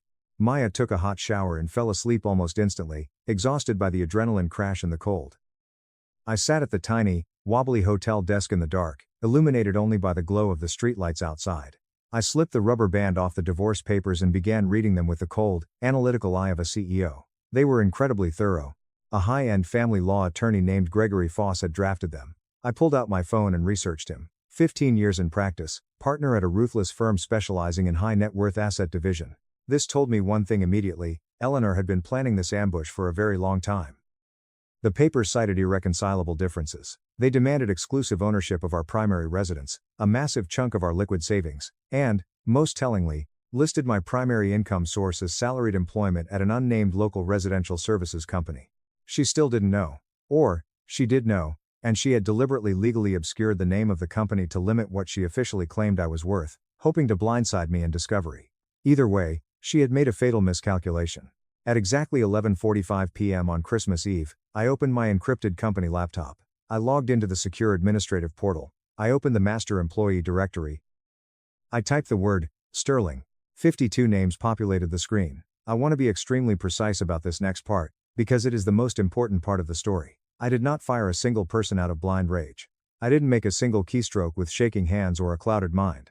I sat in a cheap hotel chair with terrible lumbar support, and I executed a full, forensic internal audit with the exact same ruthless, systematic patience I used to build my empire. We used a high-end corporate auditing software called Aprio for our quarterly compliance reviews. I launched the administrative override at midnight. I set the algorithm parameters to flag any and all financial inconsistencies, expense report anomalies, and unauthorized vehicle usage linked to any employee record with a Sterling family connection, going back 48 months. The system took nearly 2 hours to compile the data. I brewed a cup of awful, metallic-tasting hotel coffee and read every single line of the massive spreadsheet. William Sterling, my brother-in-law, the $84,000-year logistics coordinator, had been brazenly falsifying corporate fuel card records for 22 months. He had been filling up his personal vehicles, his wife's car, and billing the company for phantom trips. Total documented theft: $41,500. Furthermore, company fleet vehicles had been utilized for 4 separate Sterling family vacations, cross-referenced perfectly by GPS telemetry logs that wildly contradicted his assigned route schedules. James Sterling, his younger brother in accounts receivable, was much worse. He had been running a sophisticated duplicate invoice scheme on 8 different mid-tier client accounts. He had been pocketing the overages through a shell LLC registered to a free Proton Mail address. It was arrogant, sloppy, and entirely illegal. Total financial exposure: $78,200. Richard Sterling himself wasn't officially on my payroll, but his name was plastered all over the audit. He was listed as the sole recipient of 6 massive client entertainment expenses submitted by William and James between 2021 and 2023. 5-star restaurant buyouts, a luxury resort stay in Aspen, and 3 rounds of golf at a private club that charged $500 per tee time, all fraudulently submitted to my accounting department as legitimate Vance facility management business expenses. I kept digging. By 3:30 a.m., I had thoroughly reviewed all 52 employee files. 16 of them had irrefutable, documented evidence of gross financial irregularity, fraud, or blatant company policy violations. The remaining 36 actually had clean records. Some of them were genuinely hardworking people who just happened to share a bloodline or a social connection with my toxic in-laws. I coldly separated the files into 2 digital folders.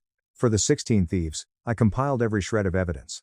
GPS logs, IP addresses, time-stamped fraudulent invoices. I saved the entire master audit to the company's impenetrable encrypted server, time-stamped it, and locked it behind a biometric firewall. Then, at 3:45 a.m., I called my corporate attorney. His name is Arthur Pendleton. He has been my apex predator in a suit since 2012. He is 64 years old, possesses the emotional warmth of a reptilian assassin, and has never once lost his composure in the 12 years I've known him. That is why I pay him an exorbitant retainer. He answered on the second ring. Because that is exactly the kind of lawyer Arthur is. I told him everything. I laid out the agonizing 9 years of silence, the Sterling family infiltration, the Christmas Eve exile of my daughter, the divorce ambush, and the devastating results of the midnight audit. Arthur was completely silent for 15 seconds. I literally counted the breaths on the line. Understood, Thomas, Arthur finally rasped, his voice vibrating with predatory anticipation. Here is precisely how we execute them. He walked me through the battle plan with methodical, terrifying precision. First, at 8 a.m. sharp, Arthur would file an emergency ex parte motion with the county judge to completely sever my personal assets from any marital property claims. The sprawling 5-bedroom house Eleanor currently believed she was taking from me, it wasn't owned by Thomas Vance. It was owned by Times Vance Holdings LLC, a subsidiary of my company. The title was ironclad, the mortgage was paid directly from corporate accounts, and Eleanor's name existed absolutely nowhere on the deed. Arthur would immediately dispatch a 30-day notice to vacate to Eleanor via Gregory Foss's office. Second, the 16 employees with documented fraud exposure would receive immediate, unceremonious termination letters via email and certified courier. Each letter would meticulously reference their specific penal code violations and attach a summary of the audit findings. The terminations would be legally bulletproof. As for William, James, and the Shell invoice conspiracy, Arthur was personally forwarding the unredacted files to the county district attorney's white-collar crime division before lunch. Third, Arthur was bringing in a forensic accountant from his firm named Evelyn Vance, no relation, just a happy coincidence. She was a bulldog CPA with 20 years of experience destroying people in federal court. She would dissect Eleanor's entire financial life. We keep this entirely within proper legal channels, Thomas? Arthur warned softly. You want total destruction, not a public circus. I want them to feel exactly how cold my daughter felt on that porch, I replied. They will freeze to death, Arthur promised. Get some sleep. I didn't sleep. I showered, put on a $3,000 tailored navy suit, I kept hidden in my office wardrobe for high-level investor meetings, and drove to the Vance Facility Management Glass Facade headquarters on Westbridge Avenue. I arrived at 8:15 a.m. I sat behind my massive oak desk in my corner office, staring out at the city skyline, drinking a cup of coffee that actually tasted like victory. At 8:55 a.m., Evelyn the forensic accountant emailed me confirmation that the audit data was secured and formatted for criminal referral. At 9 a.m., my brilliant director of HR, David Chen, initiated the purge. David had been with me since the Van days. I had briefed him at 6 a.m. He had spent 3 hours ensuring every single termination letter was a legal guillotine. At 9:08 a.m., my private cell phone rang. Richard Sterling. I let it ring 3 times, taking a slow sip of my coffee. Then I answered. Thomas. Richard's voice sounded entirely different than it had 12 hours ago. It possessed that frantic, stuttering quality of a man who suddenly realizes the bridge he's standing on is rigged with C4. It was a desperate mix of false authority and raw panic. Some absolute moron in your HR department just sent termination emails to half my family this morning. Richard barked, though his voice cracked on the last word. William is having a panic attack. I don't know what kind of clown show operation you people are running over there, but you need to give me your supervisor's direct cell number right now so I can get this catastrophic mistake straightened out. I leaned back in my leather chair. I let the silence hang on the line for 5 full seconds. I let him drown in it. You are already speaking to him, Richard. 1. Nothing. Absolutely nothing. The sound of a man's reality fracturing into a million pieces. Vance Facility Management, I said, my voice dripping with absolute venom. Vance. As in Thomas Vance. Founder, sole owner, and chief executive officer. That's impossible. You're a maintenance man. Richard stammered, the breath leaving his lungs. The internal midnight audit discovered massive, coordinated financial irregularities across 16 employee accounts connected to your bloodline, I continued, speaking over him like a judge reading a verdict. William and James are currently being formally referred to the district attorney's office for felony embezzlement. The digital documentation has already been secured by a certified forensic examiner. Thomas, please, wait. You will also be receiving formal correspondence from my attorney, Arthur Pendleton, regarding your name appearing on 6 fraudulent corporate expense reports totaling over $12,000. Thomas, listen to me, let me explain. Furthermore, I cut in, my voice dropping to a terrifying whisper. The 30-day notice to vacate the property at 42 Willow Creek Drive has been legally served to Eleanor through her attorney. The deed is registered to my LLC. She has 30 days to pack her pristine white rugs and get out of my house. Thomas, for God's sake. Put some gas in your trash truck. Richard, Merry Christmas.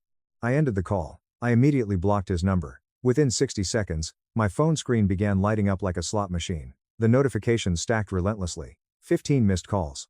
32 text messages. 58 missed calls. Cousins, uncles, Arthur the family friend who was genuinely a good worker and was probably terrified he was caught in the blast radius. I didn't burn the innocent. The 36 clean Sterling connected employees received generous severance packages, 2 weeks pay per year of service, and glowing letters of recommendation. I wasn't firing them out of blind malice, I was firing them because my company was undergoing a structural reorganization. I was angry, but I was precise. And precision is infinitely more lethal than rage. I flipped my phone face down on the desk. But as I did, I noticed one unread text message from an unsaved number, received at 7:05 a.m., long before the bombs dropped. It read, Mr. Vance, we need to talk immediately. I know exactly what Eleanor did before she handed you those papers. All of it. Update 2. I stared at the anonymous text message for a long time. My initial instinct was to delete it. My life was already exploding in a highly organized, legally defensible manner, and the absolute last thing I needed was some anonymous wildcard trying to extort me or manipulate the situation. But my gut told me otherwise. I forwarded a screenshot of the text to Arthur. Arthur called me back in exactly 12 minutes. I ran the number through our private investigator. Arthur said smoothly. Her name is Sarah Jenkins. 39 years old. She was a senior paralegal at Gregory Foss's law firm, the exact firm representing your wife. Sarah suddenly resigned from the firm 9 days ago. Call her. Put her on speaker. I am recording. I dialed the number. She answered on the first ring. Mr. Vance, Sarah said. Her voice was trembling but resolute. The voice of a woman who had spent a week agonizing over a severe moral dilemma. Miss Jenkins, I am listening. I need you to understand that I am not doing this for money, and I am violating a massive NDA by speaking to you. She said quickly. I resigned from Foss's firm because I was ordered to notarize and process documents that I knew were fundamentally fraudulent. I've been sick to my stomach about it for a week. She took a deep breath and dropped the nuke. Eleanor hadn't consulted Gregory Foss's firm 2 or 3 months ago. According to Sarah, Eleanor had walked into their office 15 months ago. October 2022. She had been meticulously planning this divorce, smiling in my face, and sleeping in my bed for over a year while plotting my total ruin. But the timeline wasn't the sickening part. The sickening part was the strategy Eleanor had begged Foss to execute. Eleanor had somehow secretly accessed my home office safe. She had photographed corporate filings, estimated bank valuations, and LLC asset listings for Vance Facility Management. She knew exactly what the company was worth. She knew I was a multimillionaire. She had asked Foss to architect a divorce strategy that would deliberately obscure the company's true value during the initial asset discovery phase. Foss had devised a ruthless theory.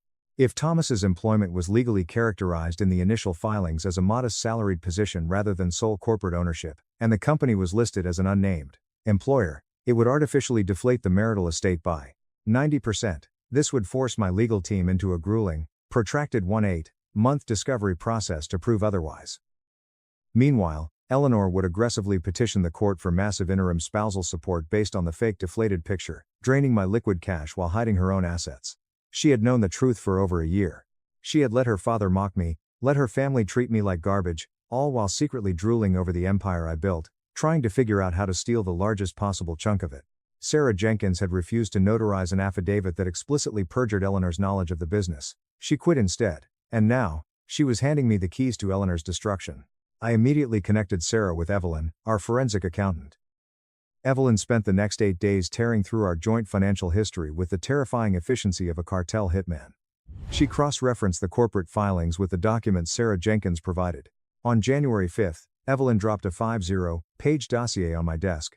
The headline was devastating. In the 15 months prior to dropping the divorce papers on Christmas Eve, Eleanor had systematically siphoned exactly $415,000 from our joint savings and investment accounts.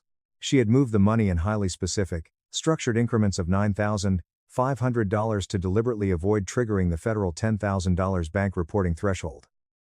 She had funneled all $415,000 into a hidden offshore brokerage account opened under her maiden name, Eleanor Sterling.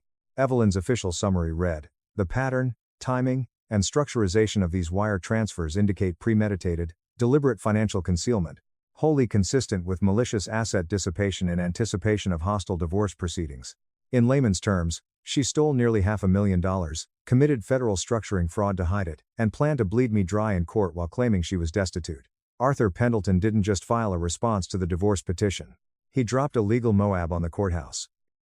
He filed an amended response attaching Evelyn's brutal 50-page forensic report as Exhibit A. He attached a sworn, notarized affidavit from Sarah Jenkins exposing the premeditated perjury plot as Exhibit B. He attached the massive Vance Facility Management corporate embezzlement audit as Exhibit C. Upon receiving this apocalyptic filing, Gregory Foss completely panicked. Realizing his firm was about to be dragged into a massive conspiracy and fraud investigation, Foss officially withdrew as Eleanor's legal counsel within 48 hours.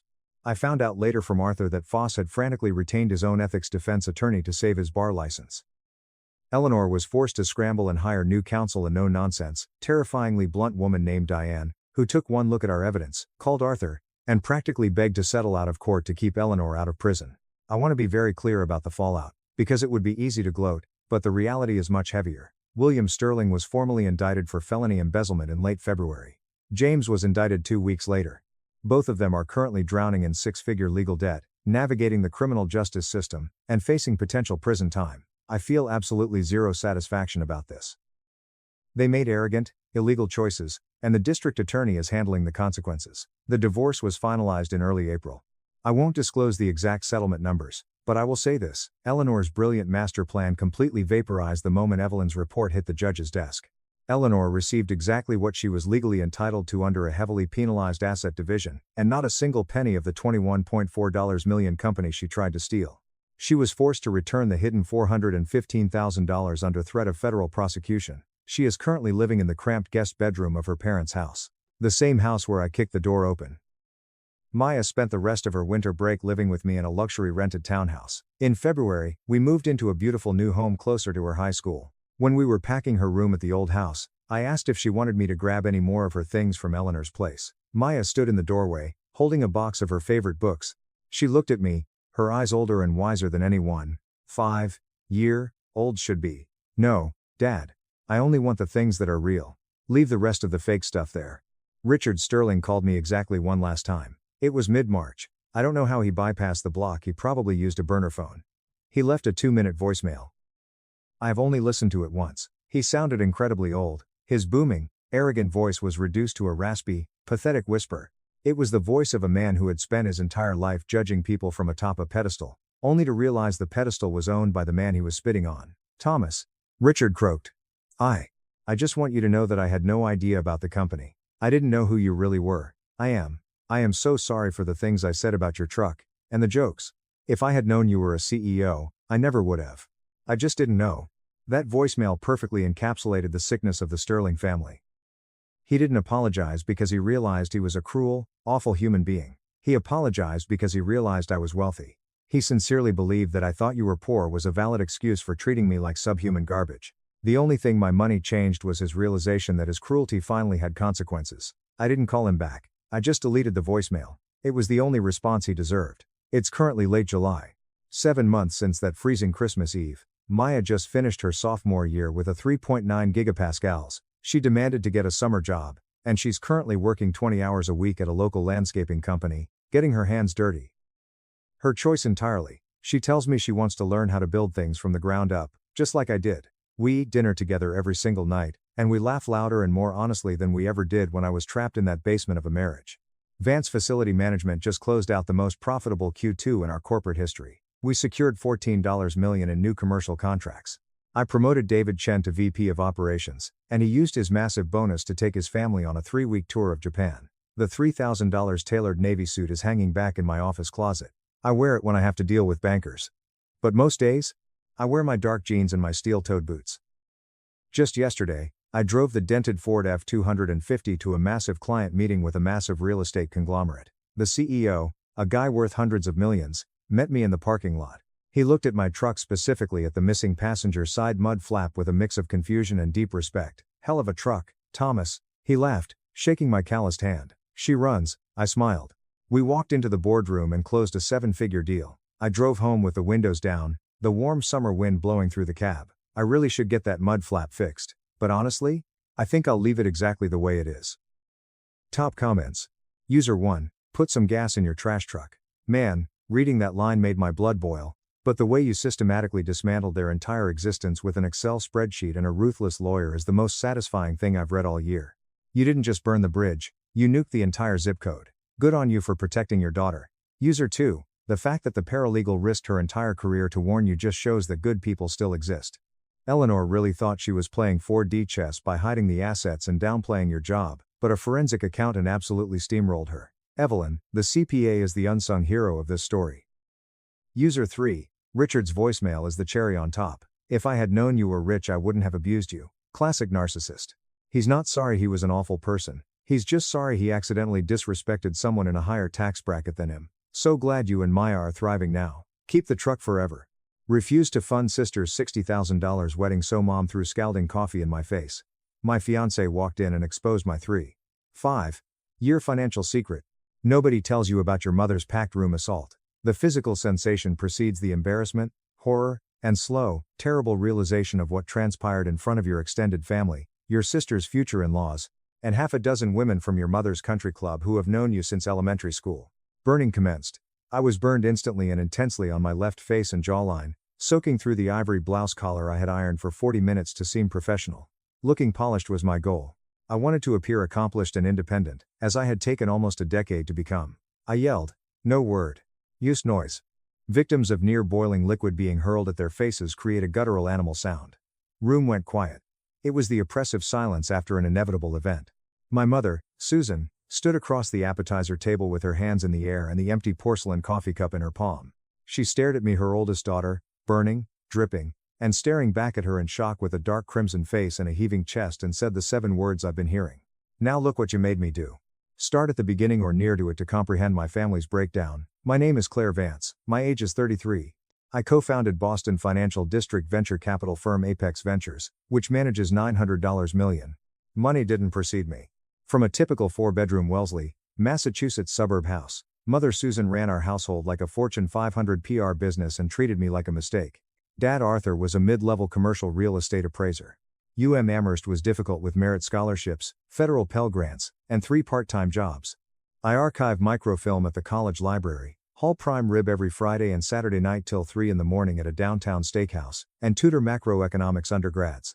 I graduated with highest honors, worked 8-0-hour weeks as an entry-level analyst at a boutique private equity firm, got my MBA from Harvard at night, and spent 9 years building the professional network and track record that allowed me to co-found Apex Ventures with 2 senior partners in 2020.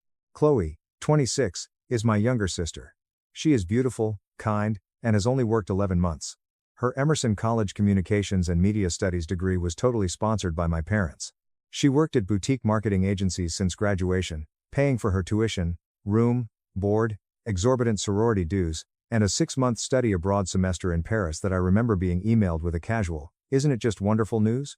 She's my mother's daughter in a million subtle ways I've tried to ignore as an adult. Dr. David Chen, my fiancé, is 36. Massachusetts General Hospital ER trauma surgeon trained by Johns Hopkins.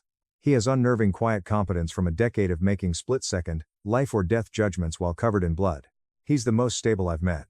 He was the only person on earth besides my estate attorney and personal accountant who knew the shocking extent of what I had been quietly doing for my family for 3.5 years. I maintained it that way on purpose. Late fall, 2020 began the secret. My dad randomly called me Tuesday afternoon. It was unusual. My father rarely phoned me without a reason because my mother managed family information as an air traffic controller runs a busy runway. This call was from his cell phone, and his voice was thin and compressed, something I hadn't heard since I was a teenager. "Claire," he shakily said. "We have a situation. Their mortgage. Apparently, they aggressively refinanced the house in 2017 to pay for Chloe's extravagant Paris semester and my mother's decade-long yearning for a huge, custom-built sunroom extension. The new monthly payment was $2,850. The epidemic cut my father's appraisal commissions. Late payments for 5 months. Bank announced foreclosure. He asked me not to tell my mother he called. I wasn't asked for cash. He stated the truth like a broken man with no options. Because he was my father and I had money, I did what I always did. I fixed. Miranda Sterling, my downtown Boston Sterling and Hayes attorney, was called immediately. We quickly created the Oak Creek Family Revocable Trust. We carefully built it so the bank would think the massive mortgage payments came from an automated disbursement account without identifying me or my firm. November 2020 saw the first payout. Payments have been made every month on the first, 40 months constant. It took $115,000 to pay off the huge debt, late fees, and monthly payments. Not told anyone. Not even David. Not immediately. He found it 10 months into our relationship, when he accidentally saw Miranda's quarterly statement on my home office desk. He asked me what I was doing while sitting on the couch with the directness of a man who spends his days saving fatalities. Told him all. His silence was long. Does your mother know? No, I answered. Does Chloe? No. Are you ever planning to tell them? Looking down at my hands, what would actually change if I did? David pondered. This honesty, which lets him think before answering uncomfortable questions, is one of my many admirations. His final sigh was, probably nothing good. Exactly, I said. He nodded slowly. He wasn't insistent. He hugged me and said, okay. What do you need from me? That was over 2 years ago. I fully paid off Chloe's private education loans surreptitiously. $38,500, processed through the same Oak Creek Trust, with a cryptic memo line reading Federal Loan Forgiveness Initiative disbursement. Chloe Googled the phrase, thought she had magically qualified for some obscure government relief program, and immediately financed a new luxury SUV. I never corrected her misconception. I'm meticulously detailing Chloe's engagement party's twisted geometry to help you understand. Non-selfish daughter. I was not a selfish daughter. However, my mother threw boiling coffee at me. That morning's hospital duty was tough for David. Since he was in the ER until 1 p.m., he went straight to the party in his street clothes. David warned me that trauma shifts make him late. The ER doesn't care about weekend plans. Promised to arrive by 2:30 p.m. Around 1 p.m., party began. I arrived on time at 1 p.m. wearing that crisp ivory silk shirt and well-tailored black trousers and carrying a $600 Breville espresso machine that Chloe had mentioned only once over 10 months before. I had spent over an hour carefully selecting it. I immediately took note on my phone so I know when she said it. I write down minor things about the people I love because I've always paid attention to what they want, even when they ignore me. Mother met me at the door. She stored her diamond tennis bracelet and silk-wrapped dress for special occasions. She vibrated with the frantic social energy she gets at huge parties. She performed with excitement and depth. She harshly air-kissed my face, saying my hair was acceptable, and peeked over my shoulder to tell David to park the car. He's coming straight from MGH. He'll be here around 2:30, I said. She grumbled, of course he will, judging my fiancé's demanding medical career. In I went. A packed house. The room comfortably held 75 people. Extended relatives, college friends, nosy neighbors, vague acquaintances, and newcomers. Everything was rearranged around a new furniture layout to make my parents' living room look bigger and wealthier. Good crystal vases carried large flowers. My mother rented expensive champagne flutes from a Boston party supply company. In the center was Chloe, wearing a stylish sundress that cost more than my first month's rent at my tiny apartment, laughing, bright, and in her element. Her fiancé, Liam, stood at the kitchen island with an expensive craft beer, loudly backslapping my uncles like he was auditioning. He wasn't qualified. After over a year, I had no strong view of Liam other than that he smiled too much at people when they said something he wanted to agree with and always searched for someone more important to talk to. Have some sparkling water. Politely greeting my relatives and uncles, I spent 30 agonizing minutes having the same shallow discussion I've always had. Conversations that need you to respond yet not become emotionally exhausted. My mother grabbed my arm at 1:45 p.m. Help me with the charcuterie board, she added. As she dragged me to the kitchen, I realized this wasn't about preserved meats. She ran past the kitchen island and shoved me into my father's study, a narrow space off the main hallway with dusty bookcases, a hefty wood desk, and a lethargic atmosphere for processing bills and avoiding marital talks. Since my father was inside, I knew this confrontation was pre-planned. Mom closed the large wooden door behind us, snapping it firmly. She turned. She grins. She utilized her business strong grin to get what she wanted from you and make you think she was scamming you. Her statement, Chloe's wedding is going to cost $60,000, was like the morning weather forecast. My face was neutral. Okay. We thought you would want to contribute the funds. I regarded her. I then looked at my father, who was staring at the oriental rug's intricate designs with the terror of a man who would rather be anywhere else. Just know, I said. Suddenly, the fake smile twitched. Claire, be reasonable. No, Mom, I am actively planning my own wedding. David and I have a strict budget and I am absolutely not pulling tens of thousands of dollars from my own savings to fund Chloe's extravagant party. Not after everything. After smiling, a bitter line appeared. You have saved absolutely every penny for yourself, For years, she added. My voice was calm. I practiced this voice subconsciously for 33 years. My college was funded by crushing federal loans and 2 a.m. diner shifts. My MBA was earned on nights and weekends while I worked 80 hours a week. Everything I have, I built with my own two hands. You know perfectly well that family helps family, she approached. I completely agree, I answered coldly, which is exactly why I would appreciate it if you would step aside and let me leave this room. The door is blocked. You have more money than you even know what to do with, Claire. You're a founding partner at a massive firm. Got my water? You don't actually know anything about what I have. The answer is no, Mom. It is not going to change, no matter how long we stand in here. Let's just go back to the party. She stared at me silently for 4 seconds. I counted mentally. 1, 2, 3, 4. She reopened the door and stormed into the bustling living room without speaking. I followed her out without realizing what she was about to do, which was a terrible mistake. She entered the crowded room center. She didn't shout. She needn't. In large groups, the conversation pauses every 20 minutes. A moment of calm. She entered like a beacon. I have to say something to everyone, she said, because I truly think it needs to be said. It felt warm like a dagger plunged into your side for a few seconds.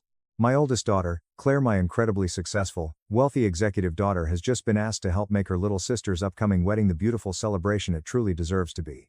And she has looked us in the eye and told us no. The words lingered as she paused. I just want everyone here today to fully understand exactly where we are as a family. About 75 people looked at me. My chest felt the collision before my brain did. The peculiar, terrible, crushing strain of public humiliation and exposure. Years of painstakingly building armor against which I was clearly not strong enough. Room-wide, Chloe's eyes sparkled. She didn't know about the ambush, I realized, or she played unaware with great theatrical devotion. Not sure which. I guess Liam didn't understand his natural smug corner grin. From the hallway, my father looked at the flooring transfixed. Let's talk about this privately, I said. My hands were shaking violently, but I spoke firm. Mom, this is absolutely not the time or the place. You want privacy? She screeched. She abruptly faced the ornate side table, serving lots of coffee, because my appearance-obsessed mother always had formal coffee service at events. Heavy silver carafe, tea variety, and elegant porcelain cups. I had sat with this ordinary home detail at 100 family occasions without comprehending its weaponization potential. Grabbed a steaming black coffee. Her gaze was fixed on mine. She threw it. I remember 20 minutes of jagged, jumbled pieces. Stunning pain. People gasped 75 times. There was a massive family trust. I waited with a racing heart. When Eleanor died in 2011, you were a college sophomore working hard. She left her entire estate split in half. Half to your mother. He choked up tears. And half to you. The room fell silent after murmuring again. Those trying to escape the front door froze. I repeated, half to me, ash tasting. Your mother. Without looking at me, looked at my sneakers. She told the estate attorney that you wanted absolutely nothing to do with the family. She told him you had voluntarily waived your claim. That you had signed a formal legal disclaimer relinquishing your half of the inheritance. I whispered, I didn't sign anything, blood rushing. I know you didn't, he sobbed, she signed it for you. She forged your signature. She told the lawyers you were entirely estranged and unreachable. He stopped crying by covering his mouth with shaking palms. The total estate was $420,000. Claire, your rightful half was $210,000. I felt underwater listening to the room's huge number echo. She stole my inheritance, I said, not a query. Nodded once. The heavy, agonizing nod of a weak man who has carried a criminal secret for 13 years and weighs its terrible cost daily. She used your money for the massive sunroom addition, he exclaimed. And she used the rest to pay for Chloe's expensive private college tuition, the Paris trip, and her own country club dues. I didn't even find out what she had done until 2 years later when I accidentally found the estate paperwork hidden in her desk. But by then, the money was completely gone. Every cent. He looked at me with a sad face. I should have told you, I should have called the police. I should have done something. I have spent 13 years, he gasped. I am so sorry, Claire. He was my focus for ages. I considered $210,000. I remembered the depressing 2 a.m. diner shifts. Instant ramen was on my mind for 3 years. My heavy federal student loans and Harvard MBA debt, which I had paid off 4 years earlier, came to mind. I remembered their 40 months of secretly paying their $2,850 mortgage to avoid homelessness. I remembered the $38,500 I secretly paid to clear Chloe's name. I imagined my life and stress less if I had been given $210,000 at 20. I realized I would have done it anyway. I am me and she is her. Did you keep the forged paperwork? I asked. I scared him with my calm, emotionless speech. His eyes blinked fast. What? The original estate documents. the legal disclaimer form with my forged signature on it. Do you still have the physical copies? He looked at me like I spoke another language. Very slowly, he nodded. In the locked filing cabinet in my office. Yes, I kept every single piece of paper. I nodded once. I faced David. David stared at me with protective rage in his dark eyes. I said, okay, facing my father. Go into your office right now, put those documents in a folder, and hand them to me. Or I will call the police to this house immediately and have them search the property with a warrant. He didn't argue.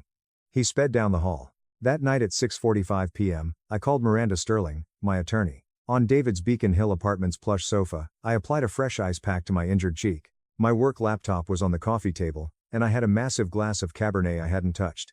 Miranda is 54. For 28 years, she aggressively practiced Boston estate and family law. She is unique in having heard every horrible thing a family member can legally do to another person and lost all shock while still having a scary revenge. Shared everything. The party. That coffee. Mortgage disclosure. A confession. Stole $210,000. She paused on the phone for 8 seconds. Miranda said, she forged your legal signature on an estate disclaimer to misappropriate $210,000. Claire, just so we are perfectly clear, that is textbook, felony estate fraud. It is grand larceny. I am aware, I whispered. With the original documentation your father just handed you, assuming the ink holds up to basic scrutiny, we have an absolute slam dunk civil claim. Honestly, we have a massive criminal case, depending entirely on how aggressive the Suffolk County District Attorney feels this quarter. I know, I answered. Do you want me to forward you the scans tonight? Not tonight, she moaningly. Tonight, you need to rest and let your fiancé check that burn. Tomorrow morning at 9 a.m., you are coming into my office, and we are going to draft a lawsuit that will make your mother wish she had never been born. We spoke 40 more minutes. Miranda clarified everything lawful. If fraud was actively concealed and recently discovered in Massachusetts, the statute of limitations can be told. Civil recovery actions differ greatly from sending the entire case to the DA for criminal prosecution. The legal definition of unjust enrichment, and asset seizure timelines. After hanging up the phone, David came from the kitchen and sat alongside me. He was quiet, just sat with his shoulder to mine. One of his better attributes. He understands physical presence without words.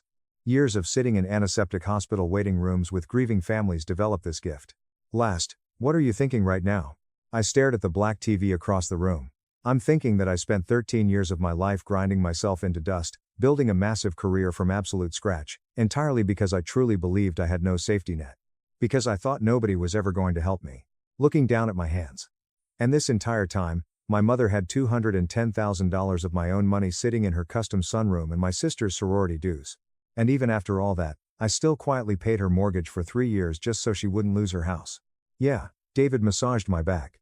I gazed at the dark red liquid in the wine glass and put it down. I'm also thinking, I said, that she is 62 years old, and she just woke up on an ambulance stretcher in front of her entire social circle. And my father is a broken coward who has been carrying this guilt for 13 years, and finally broke down and handed me the loaded gun. Eye contact with David. I am going to file the civil claim. I am going to ruthlessly recover every single penny I am legally owed, plus interest. And then, I am going to walk away from them forever. David waited for me to finish. I said, I'm not going to send her to federal prison, wiping my good cheek. Not because she doesn't deserve to sit in a cell. She absolutely does. But because I refuse to spend the next 5 years of my life sitting in criminal courtrooms thinking about her. I want my money back, and I want her gone. David gave me a long, quiet look. Okay, he said. I murmured. Is it the right call? Feeling little. He clearly said, it's your call, kissing my forehead, which automatically makes it the right one. He hugged me tight to his chest. I cried and leaned toward him. Boston was outside on a lovely spring evening. The slight, relaxing hum of city traffic coming up through the windows, the distinctive, gorgeous amber light that only comes through high-rise windows in an apartment you bought with your own money, in a life you constructed from nothing. David murmured, we still have a wedding to plan, into my hair. We do, I sniffled. He whispered, our strict budget, right? Our strict budget, I admitted, smiling. 6 months later, Miranda Sterling filed the massive civil complaint in Suffolk County Superior Court. It was early September. My father provided the original estate documents, bogus disclaimer form, bank transfer records, and damning email communication between my mother and the deceased estate counsel without Miranda asking. He participated in all discovery processes. I think that was his first truly moral and decent act in almost a decade, and he realized this was his only way to achieve tragic redemption. Settlement was reached before court. My mother desperately hired Greg, an anxious, Sweating local attorney who probably spends most of his billable hours defending minor traffic citations and unpleasant suburban DUIs. He looked embarrassingly out of place against Miranda Sterling. Greg paled and demanded a private recess with his client as Miranda calmly slid the large, meticulously organized evidence binder across the conference table, complete with faked signatures, bank tracing, and a drafted criminal referral to the district attorney on top. He suggested unconditional settlement 10 minutes later. Legally binding settlement, $285,000. My legal bills, the stolen $210,000 principal, plus 13 years of aggressive Massachusetts state rate statutory interest were included. To pay it, my parents took out a big, high-interest second mortgage on the house. After receiving the wire transfer, I called the bank to cancel the Oak Creek Family Revocable Trust. They must stop paying my parents' mortgage forever. 2 hefty mortgage payments, no safety net, and a father with absolutely no income have drowned them. What about the $285K settlement? I immediately invested $100,000 in David and my wedding and house fund. I invested $100,000 in an aggressive index fund for retirement. With the remaining $85,000, I did something special. A secure trust account was opened for Chloe. Not because Chloe deserved a great sum. She was always pampered and blind. Because I've always helped people, even at expense. 6 months ago, sitting on David's couch with an ice pack on my face, I vowed never to let my mother's mad greed define me. I wanted to safeguard. Being smarter was needed to protect people. Texting the routing number and account information to Chloe Reed, "This is your half of what was left. There are absolutely no conditions. Do whatever you want with it." 20 minutes later, she called me sobbing. After 5 minutes of crying on the phone, I couldn't understand anything. Catching her breath ruined her voice. "I swear to God, Claire, I didn't know about any of it," she said. "The mortgage, the student loans, the inheritance. None of it. Liam broke off our engagement last week when he found out my parents were broke. He just packed up and left me." "I know, Chloe," I whispered. Not surprised about Liam. The rat escaped a sinking ship. Laughing, How do you just do these massive things for people without ever taking credit? How did you pay my loans and never throw it in my face?" I considered. "Because I was raised in a house that taught me love meant violently controlling people with money," I said, "and I decided a long time ago that I was going to do the exact opposite. I'm still trying to figure out which parts of my empathy are healthy and which parts are just trauma." She was quiet forever. Stated, "I am going to be different, Claire. I am going to get a real job, I want to be different." I said, "Okay," gently. She asked, Is that enough?" like a scared child. "It's a start," I said, hanging up. Only late October did my mother call me. I checked the caller ID and left it for voicemail. Her 5-minute voicemail was rambling and said sorry twice. Both times, the phrase was purposely included in a lengthy, deceitful narrative about how things could have been handled so differently if you had just communicated with me better, not an apology. The last breath of a narcissist who exhausted his victims. Never called back. I deactivated her number and blocked her from everything, and I doubt I'll speak to her again. My husband David and I married early November. We rented a beautiful, refurbished ancient farmhouse in Vermont's hills instead of a huge, stressful wedding, very little, accurate, and gorgeous. Only 25 guests came. No huge floral arch or champagne flute rentals. Cedar wood smoke, hundreds of candles, and a massive family-style dinner till almost 1 a.m. My dad came. Driving alone, he arrived. He sobbed into a handkerchief in the wooden chair back row during the wedding. He skipped reception speeches. He didn't dwell on guilt that night. He thanked me for letting him gently help David's mother carry the heavy porcelain dinner plates to the kitchen. I felt allowed to have my first family gathering in 33 years. I got up early the day following the wedding. David brewed coffee at the farmhouse. Real coffee. High-end dark roast that demands precise grinding and brewing. We brought mugs to the wooden wraparound porch. Cold November morning air hurt our wool coats. We saw Vermont's tree-lined fog from the porch swing. Let the steam on my face rise as I held the ceramic mug with both hands. Ceramic heat hit my left face above my jawline's little pink scar. My skin softly absorbed the mug's warmth to my chest. Quite warm, just soothing heat, totally nothing else. David kissing my head and pulling me close to his chest made me feel better. In court my dad mocked me as a failed barista to steal $14.5 million. I silently waited to reveal. I'm a Navy JAG officer and expose his massive fraud. Considering that context is crucial in a courtroom, I think I should begin from the very beginning. It wasn't until my grandfather passed away 6 months ago that I found myself in the position of having to defend my right to my own name and legacy in front of a judge in King County. When I was 9 years old, it all began on a Tuesday in Seattle that was chilly and rainy for never-ending hours. Richard, my father, was obsessed with driving a silver BMW that he was unable to buy. The scent of the leather upholstery, which was heavily concealed by his costly cologne, is something that I recall. In his entire life, he was a man who lived his life on the surface as much as possible. The way things appeared, the way they sounded, and the impact they may have on his reputation were all important to him. My presence, regrettably, added a layer of complexity to that picture. My mother had passed away when I was 4 years old, and for the next 5 years, my father regarded me less like a daughter and more like a piece of luggage that he periodically had to pull through an airport. He came to a conclusion when he met his second wife, a lady who was 12 years his junior and who had no desire in taking on the role of stepmother to a 9-year-old child who was reserved and attentive. He drove me up the lengthy and winding gravel driveway that led to the estate that belonged to my grandfather on Mercer Island. In the United States Army, my grandfather, General Arthur Artie Vance, worked his way up to the rank of 2-star general before retiring. His enormous, carefully maintained mid-century home smelled of pine needles, old paper, and floor wax. He lived in a home that was meticulously maintained. Even after turning off the engine, my father did not stop. The only suitcase I had was pulled out of the trunk by him, and then he escorted me to the front door, which was made of sturdy oak, and rang the bell. My father smiled in a manner that was both practiced and empty as my grandfather opened it. Even though he was in his late 60s, he could still stand tall and formidable. My father had addressed me as Dad. His tone of voice oozing with an artificially casual tone. Eleanor needs a better environment. A more stable one. Just for a while. You know how it is. The new business is taking all my time, and with the wedding coming up. I noticed that my granddad did not look at my father. I was the subject of his gaze. He had eyes that were sharp and evaluating, yet they were not cruel. It was not my father who he inquired about the explanation. The man did not yell. In his deep, gravelly baritone voice, he posed a single query that immediately commanded stillness. He did not ask any other questions. Is this permanent, Richard? With trepidation, my father made adjustments to his luxury watch. No, of course not, just until things settle down. As I approached, my grandfather moved to the side and motioned for me to enter. It was without saying farewell to his son that he shut the door behind him. I was able to observe the silver BMW speeding away via the tiny glass panes that were located next to the door. The taillights of the BMW vanished into the fog that was present in Seattle. My dad had told me that it wasn't going to be permanent.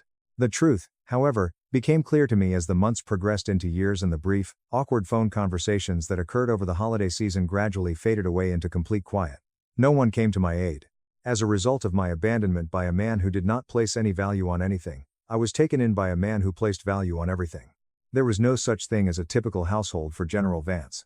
Absolute discipline, tremendous accountability, and the irrefutable fact that you have to earn your position in every room you enter were the three main concepts that he believed in order to be a successful individual. Neither was there any form of coddling, but neither was there any harshness. The very first night I was there, he provided me with a timetable. Get up at 5 o'clock. It was 5:05 when the bed was precisely made with hospital corners. Morning meal at 5:30 a.m.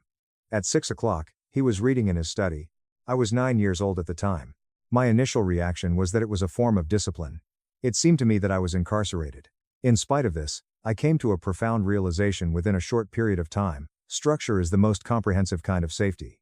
On the other hand, the tight and unyielding regularity of the general's house was a haven for a child whose entire life had been chaotic and unpredictable. However, he did not yell at me if I made a mistake. He inquired about my explanation for the failure. He would sit me down at his enormous mahogany desk, bring out a big leather-bound book, and explain, fairness is a concept invented by people who want things handed to them. Let's talk about what is legal, what is earned, and what is required. If I complained about a chore being unfair, he would seat me down at his desk. By the time I was 13 years old, I was reading fundamental contract law and military history while other children were watching cartoons. When he was 15 years old, I was assisting him in auditing his personal investment portfolios. It was not through showy companies or high-risk gambling like my father had done, but rather through decades of focused and planned accumulation that he had acquired a fortune. A diversified stock portfolio, downtown Seattle, commercial real estate, and municipal bonds are all examples of investments. He instructed me on how to read a balance sheet, how to recognize a hidden liability, and most crucially, how to deal with money in a manner that is completely devoid of any emotional attachment.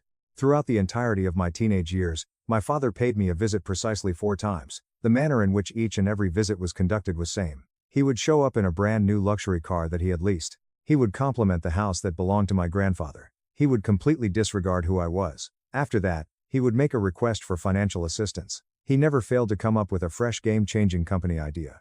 There is a luxury import company, a boutique real estate firm, and a startup focused on technology.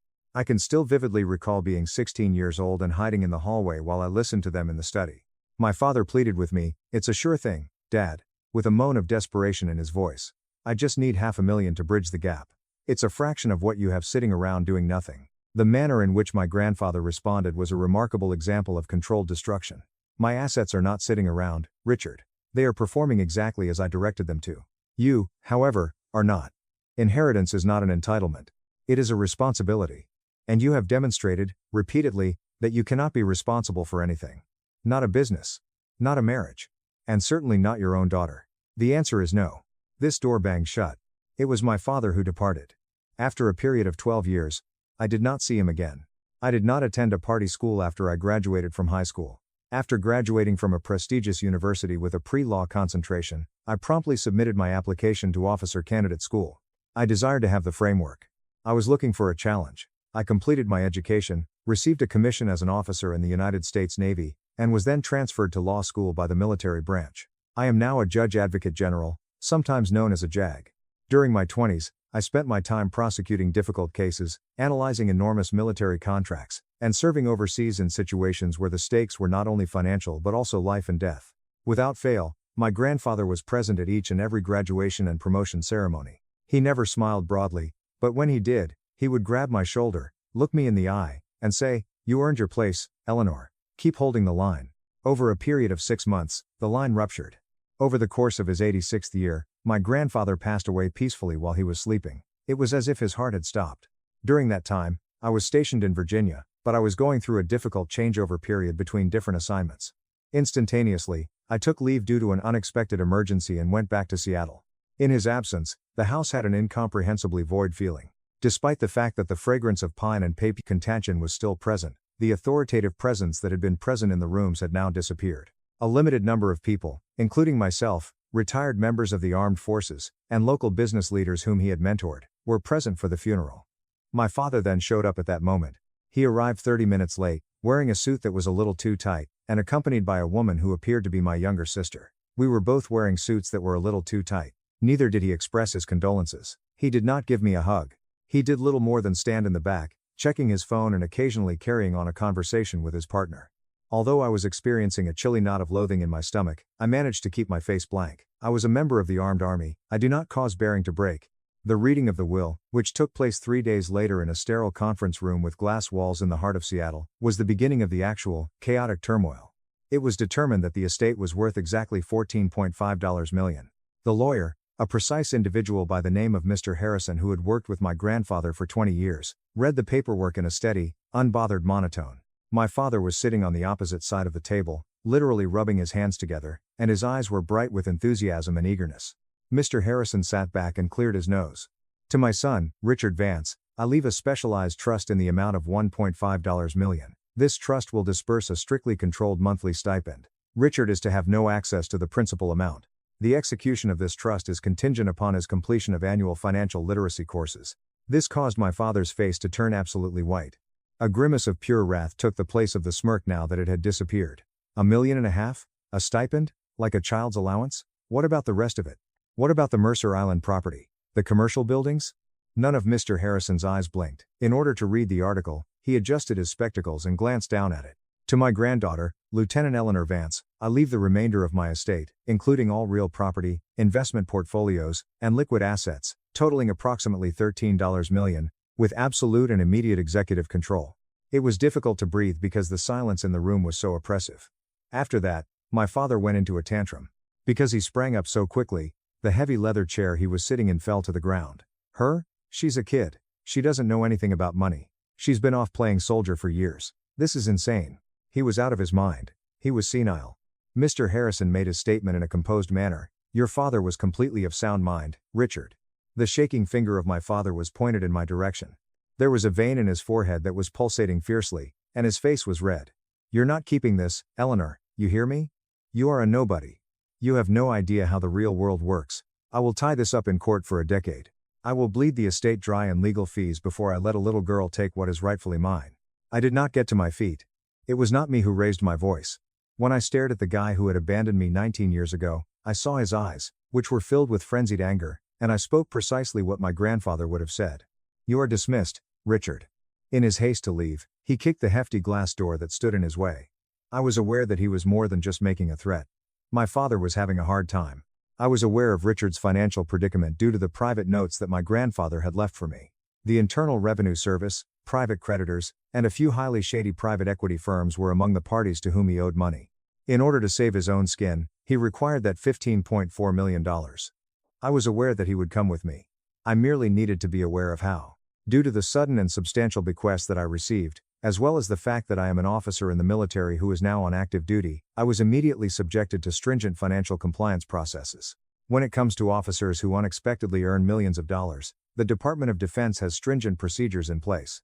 In a voice that was dangerously low and nearly vibrating with repressed wrath, the judge addressed the attorney. "Counsel," he said, "did you, or did your private investigator, do even a basic background check on the respondent before filing this emergency petition?"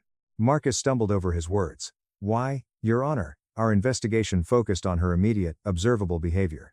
In a voice that was as sharp as a whip, the judge yelled out, "You tried to frame her as an incompetent child while you were stalking a military officer who was working a part-time job." It was a bodily reaction from the gallery. "You have wasted this court's time with a maliciously incomplete narrative." The judge turned his head to look at me, and his countenance completely changed. Nobody felt sorry for them anymore. The level of respect was astonishing. "Lieutenant Vance, I apologize for this court entertaining this farce. The petition for a temporary administrator is—" "Wait, Your Honor, wait." While sitting in his chair, my father suddenly leaped up, completely losing his control. While his face was flushed and he was sweating tremendously, he made his own attorney move aside. "That doesn't matter. So what if she's a lawyer? It doesn't change the fact that my father was out of his mind. He was senile. He didn't know what he was doing. He hated the military by the end. She manipulated him. She forced him to sign that will." The courtroom was filled with hushed conversations. Marcus made an attempt to drag my father back down while yelling, "Richard, shut up, sit down." However, my father was in a state of distress. He was struggling to maintain his financial stability. The gavel was pounded down by Judge Miller. At that moment, the judge scowled down at Mr. Vance and said, "Order, Mr. Vance, control yourself or I will have you removed. You are now alleging undue influence and mental incapacity of the deceased?" The anxious nods of my father were heard. "Yes, yes. He wouldn't just cut me out, he was sick. His mind was gone. She took advantage of an old, sick man." While appearing fatigued, the judge let out a sigh. He glanced at me. "Lieutenant Vance, these are serious allegations, regardless of your professional standing. If the deceased lacked testamentary capacity—" "He didn't, Your Honor," I remarked in a cool and collected manner. In no way did I appear angry. It appeared that I had complete command. It was the judge who inquired, "Do you have proof?" I was looking forward to this moment. The photographs of the barista were merely an appetizer here. Undue influence was the main entree, and I had brought the butcher knife. My father's desperate attempt to save himself was the main course. "I anticipated this exact argument, Your Honor," I responded. I dug into my leather briefcase and brought out a second red folder that was somewhat thicker and had a large amount of binding. It was brought to the bailiff by me on foot. Your Honor, General Vance was a man obsessed with precision. He kept meticulous records of every single day of his life. Exhibit 4 contains my grandfather's comprehensive medical records from the past 3 years, including 2 independent cognitive evaluations conducted by neurologists at the VA hospital. The most recent was conducted just 5 weeks before his passing. He scored in the 99th percentile for cognitive function for his age group. He was sharper than most people in this room. While slowly nodding his head, the judge began to examine the medical documents. As I continued, the temperature in the room dropped to the point where it was below freezing. "But that is not all, Your Honor," I said. When I turned around, I was facing my father. He was heaving heavily, and his eyes were darting around like an animal that was being held captive. My grandfather did not cut my father out of the bulk of the estate because of dementia. He cut him out because of discovery. Marcus, the attorney, stood up, appearing to be in a state of terror. "Objection, relevance." The judge, who was completely absorbed in the case, yelled out, "Overruled," while leaning over the bench. "Lieutenant Vance, explain discovery." The final section of the red folder was taken out of its clasp. 8 months ago, my grandfather hired a forensic accounting firm to audit a separate, irrevocable family trust that was established by my grandmother before her death. My father, Richard Vance, was the sole trustee of that account, meant to manage funds for his 2 younger sisters and their children. In a desperate and choking manner, my father let out a sound. Despite the fact that his knuckles were turning white, he grabbed the edge of the table. "Eleanor, don't, stop." Not once did I stop. I didn't even raise my eyes. Exhibit 5, Your Honor, is the complete forensic audit. It contains irrefutable evidence, including wire transfer receipts, falsified vendor invoices, and offshore bank routing numbers, proving that over the last 5 years, Richard Vance embezzled approximately $2.2 million from his own sister's trust fund to desperately prop up his failing commercial real estate venture. The exhibition space erupted. Those who had come to the courtroom in the hopes of showing their support for him, my aunts, who were the very sisters he had stolen from, started screaming. Indeed, one of them made a forward lunge over the wooden railing before a bailiff was able to successfully catch her. In a shrill voice, she yelled, "You bastard, you told us the market wiped it out." A smack, a smack, a smack. The block was struck with a force that was so loud that it was deafening. Order. Absolute order in this court, or I will clear the gallery immediately. The atmosphere in the room became more peaceful, but the suffocating weight of complete and utter devastation lingered in the air. I spoke up, my voice cutting through the silence like a scalpel, and I said, 4 months ago, my grandfather confronted him with this evidence. My father begged him not to go to the police. My grandfather agreed, on one condition. He immediately altered his own will, cutting my father out entirely, save for a highly restricted $1.5 million stipend trust which, ironically, he was designed to slowly pay back the exact amount he stole from his sisters over the next 20 years. On my father's face, I looked. He had stopped standing at that point. After he had collapsed into his chair, he was openly crying while holding his head in his hands.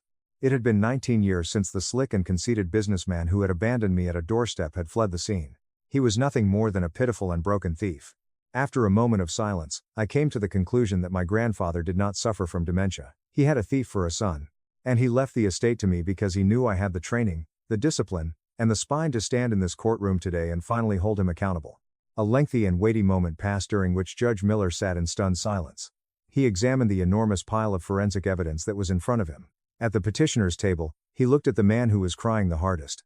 After that, he turned his gaze toward me. "Lieutenant Vance," the judge said, which was completely devoid of the harshness that had been present in his voice earlier. "The petition for a temporary administrator is denied with extreme prejudice. The will stands exactly as written." After that, he turned his attention to my father, and his eyes were as sharp as a crucible. "Mr. Vance, not only are you leaving this courtroom with nothing, but I am impounding Exhibit 5. As an officer of the court, when presented with credible, documented evidence of felony embezzlement and wire fraud, I am legally obligated to forward this entire dossier to the King County District Attorney's Office and the FBI. The sound of my father's face being buried in his arms was followed by a wail. As if my father were radioactive, Marcus, his attorney, had already begun packing his briefcase and was physically moving away from his own client. "We are adjourned," the judge said as he slammed the gavel for the very last time. It is always the case that the aftermath of a nuclear explosion is typically more quiet than the explosion itself. Since that day in court, it has been 3 months since that event.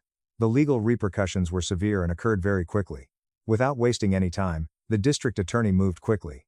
They conducted a search warrant at my father's place of business, armed with the meticulously organized forensic audit that my grandfather had prepared.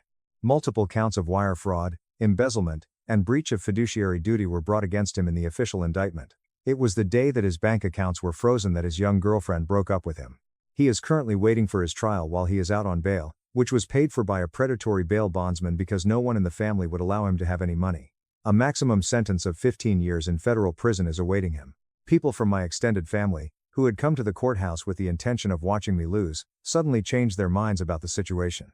My phone was inundated with text messages and voicemails from my aunts and cousins, all of whom expressed their regret, stated that they always knew Richard was bad news, and asked me in a casual manner if I could assist them with a small loan from the estate. Each and every one of their phone numbers was blocked by me. In the same way that General Vance did not negotiate with parasites, I personally do not. The estate, which was worth $14.5 million, was completely transferred into my name after the probate process was completed and the Department of Defense's financial compliance hold was officially lifted. No, I did not purchase a sports car. No, I did not purchase a mansion. I arranged a meeting with Mr. Harrison, the attorney who handles estate matters, and we reorganized the investments. An ironclad trust was established by me in order to fully reimburse my aunts for the money that my father stole. I did this because I believed it was the right thing to do, despite the fact that my aunts were hypocrites. The remaining assets were invested in portfolios that were diversified and had a low level of risk. This wealth was the result of my grandfather's lifelong commitment to self-control and discipline. In order to show my respect for him, I planned to keep it in the same condition as before. My final day at the roasted bean was the most surreal part of this entire experience. However, it was also the most memorable. It had been 2 weeks since I had given my notice, during which I had explained that my administrative hold had been lifted and that I was moving abroad. When the doorbell rang, I was cleaning the front counter, which was my last shift at the establishment. I raised my head. Private investigator was the one who did it. whoever it was that had taken the photographs of me. As he approached the counter, he appeared to be in a most uncomfortable position. It was a black drip coffee that he ordered. During the time that I was handing it to him, he looked around, leaned in close, and whispered, "Hey, I just wanted to say. I was in the courtroom that day. My boss made me go to see how the photos turned out." I simply looked at him with a neutral expression on my face. It was a forceful swallow. He deposited a $20 bill into the tip jar and said, "That was the most savage and beautiful thing I've ever seen in my life. You absolutely ruined him. Keep the change, Lieutenant." For the first time in what seemed like months, I smiled, and I meant it. "Have a good day, sir." On the day before yesterday, I finished packing up the remaining items that I had brought from my grandfather's home on Mercer Island. As I made my way through the empty and quiet rooms, I walked. I was standing in the doorway of his study, looking at the formidable mahogany desk that he had used to instruct me in the art of contract reading for the first time. I ran my hand along the wood that had been polished. In the midst of the silence, I could almost make out his deep voice. "You are deserving of your position, Eleanor. Persist in maintaining the line." I murmured, "I will, Grandpa," into the void that was there in the room. I held the line. The front door was locked, and I proceeded to walk down the gravel driveway before getting into my vehicle. To get to the airport, I driven. There is a new deployment for me. I will be taking over as the lead prosecutor for the regional JAG office when I arrive at a naval base in Japan with the intention of taking over that position. New responsibilities, new cases, and a new organizational style. Attempts were made by my father to destroy me by using the surface. With the intention of defining my entire existence, he attempted to use an apron, a spilled coffee, and a job that paid the minimum wage. The arrogance of assuming that what you see is all there is was the driving force behind his actions. In spite of this, he failed to remember the most significant lesson that General Vance ever imparted to me: the person who speaks the loudest in the room is typically the weakest. Power that is genuine does not require a shout. It is not necessary to have a flashy suit or a BMW that is leased. Silence is the hallmark of true power. The discipline is present.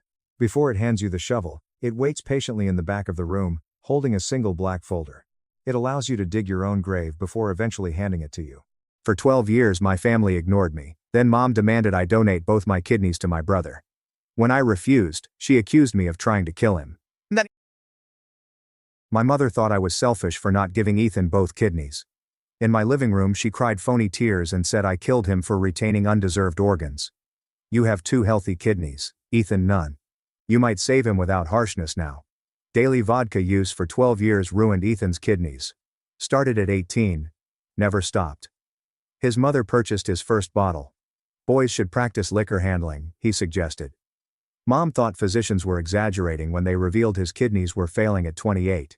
She accused physicians of neglecting him when he required his first dialysis at 33. 2 kidneys died at 35. He required a transplant or died in a year. Unsuitable kidney from Mom. Dad had poor ones. I had great ones.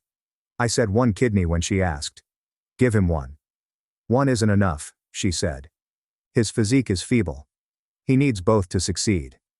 Permanent dialysis required. I'm 30. For 45 years machines have kept me alive. You're stronger than Ethan. You're capable." Her parenthood was amazing. His mother raised Ethan as her golden boy. He acquired an automobile at 18. I received nothing. Paid, he quit college. I had student loans. 3 jail releases. I was evicted at 20 for pregnancy. That pregnancy failed. Mom felt my carelessness warranted it. I became a nurse anyhow. Paid for school with 3 jobs. I became independent from a family that disregarded me until needed. Mom never called for 12 years. Neither did Ethan. I learned about family events on Facebook. Not invited to Ethan's wedding, Mom's 55th birthday, or Dad's retirement party. Now they need my organs. I rejoined family. Refusal caused harassment. Mom phoned work about mental collapse. So I informed my landlord I was unstable. I told my partner I would murder my brother. In my shift, she visited my hospital. "Everyone, look at the nurse who won't save her brother. She won't split kidneys." Security escorted her out, but she returned the next day. She texted, phoned and visited me for 2 weeks. "You murder Ethan. You're selfish. What sister loses brother? Is she unaware Ethan won't die?" Not really. He had dialysis 3 times a week. Tolerable. Not nice. That might last decades. I knew from dialysis. For 25 years, 70-year-olds have used machines. Ethan craved peace. Neither did Mom. Restoring her ideal baby without machines was her goal. She bound me to gear. I phoned Ethan immediately. I talked to him 4 years ago. Do you know Mom needs both kidneys? I requested. Yes, he said. Dialysis would last forever. You understand? You're young. Your adaptability would increase. Free of kids. I may. Not you. Tried and failed. He said. Said my miscarriage disqualified me for organs. I quit. I informed Ethan's transplant team about Mom's texts requesting both kidneys. Lead surgeon's face darkened. She wants both contributions. Illegal. We'd never agree. Mom told Ethan the team would do it if I consented. Complete falsehood. The surgeon immediately called Mom and Ethan. For Emma to talk, I put the phone on speaker. Mom shouted at Emma for intruding in family business. Emma calmly explained that federal law barred living kidney donors from giving both kidneys since they would need dialysis forever. Mom yelled, thinking Emma lied to shield the hospital from a lawsuit. Mom said Emma was purchased by insurance firms, but Emma seemed professional. Emma relayed the facts carefully, seeming bewildered rather than outraged. Live donors can donate one kidney. The law is federal. Transplant doctors denied my double donation request. Mama cried. She cried phony tears for anything. Under the act, I heard terror. A obstinate doctor ruined her plan. Emma gently clarified that Ethan didn't need both kidneys. A healthy living donor kidney suffices. The mom was misled about medical needs. Mom wept more and hung up before Emma finished. Emma apologized across her desk for my mother's behavior. She stated the transplant team wanted to document everything in case my relatives pressured me again. People couldn't discuss contribution with me without the team since they marked my file. Emma filled out forms and took notes as I napped. Mom made me feel awful for 2 weeks for declining. She convinced Ethan I killed him intentionally. I was selfish and unpleasant, she told Dad and half the family. However, a 25-year-old doctor stated Mom's request was unlawful. I wasn't insane. I wasn't rude. Refusing a surgery no U.S. hospital would accept. Driving home with steady hands was the first time in weeks. I felt lighter with expert approval. Out of mind. I had Chinese food on the couch table for Daniel. He stood up when I entered and I informed him about Emma and the call. I started weeping as he gripped me too tightly to breathe. No sobs, just stress relief. Daniel embraced me as I wept into his shoulder and splattered tears on his shirt without saying. After I calmed down, we ate Chinese and he held my hand. My phone exploded at 11 o'clock that night. Mom texts harder after messages. She said I lied and incited physicians to detest her. Poisoned them against Ethan with lies. I was accused of wishing my sibling dead to impress my parents. I threatened disclosure. Sometimes 3 or 4 messages alternated fury and guilt. Ethan sobbed for me, she added. My daughter let Dad down. I regretted this when Ethan died and was responsible. Daniel screenshotted all my phone texts. In my laptop's harassment documentation folder he put each screenshot's date and time. Shaking hands I watched him work. Mom's opinions were more accurate after seeing the grid. Daniel highlighted that her actions justified my refusal. A kind mother wouldn't let one child jeopardize her health for another. Loving moms wouldn't say this. After arriving early, Sophie summoned me into her office before my shift. The door closed and she informed me hospital security reported my mother tried to enter the dialysis unit around 9 o'clock yesterday night. Mom requested the security guard teach staff medical ethics and family loyalty. The guard blocked her from entering the lobby because she was familiar. Mom left after 20 minutes of fighting. I felt bad when Sophie gave me her computer security report. Sophie stated the facility values personnel safety. My mother's arrival was detected by security. How was I and did I require schedule changes? I nearly sobbed again when someone was gracious about this disaster. Sophie advised me to ask for help and that the employee support program provided free care. I began my dialysis shift after thanking her. Working with my usual patients seemed like nothing else. While his machine rang, Mr. Klein showed me images of his little granddaughter on his phone. Mother Brennan hosted Thanksgiving despite criticizing her daughter-in-law's cooking. James discussed his fishing vacation next month. Their dialysis lasted 25 to 30 years. They planned, had families, and moaned about life. Ethan wasn't executed as Mom said. Dialysis 3 times a week was excessive. Lunch was interrupted by an unknown caller. Something prompted me. "This me?" asked woman. When I agreed, she introduced herself as Mom's sister Veronica. I hadn't spoken to Veronica since my expulsion 8 years earlier. She asked my advice after Mom told her about kidney condition. She seemed scared, not accusing, prompting a dialogue. I told Veronica everything in my hospital parking lot vehicle. Mom wanted both kidneys 3 weeks ago. Domestic and workplace harassment. The surgeon denied Mom's assertions that transplant workers authorized duplicate contributions. Veronica listened quietly. I heard her breathing long after finishing. Mom lying about physicians' advice wasn't surprising, she claimed. I was shocked when a relative mentioned that. At 18, Veronica's mother encouraged Ethan's drinking. Her mother purchased his first bottle. At family occasions, Mom laughed off Ethan's drinking. No one could tell Mom about Ethan, even though she knew it would end poorly. When Veronica whispered, my chest tightened. My mom made communication tough, so the family rejected me. Mom would get mad if somebody mentioned or invited me, ruining the celebration. People stopped asking since getting along with Mom was simpler than her struggle. Veronica spoke softly, regretting it for peace. Sitting apart, we spoke for over an hour. Veronica remembered Mom controlling guest lists and talks at family occasions I skipped. She added numerous family members were unhappy with Mom's nagging, demanding demands, and conduct but didn't say anything. Mom isolated or hurt opponents until they died. Veronica offered to speak to suspicious relatives. Before we hung up, she stated Mom was wrong and I was right to defend myself.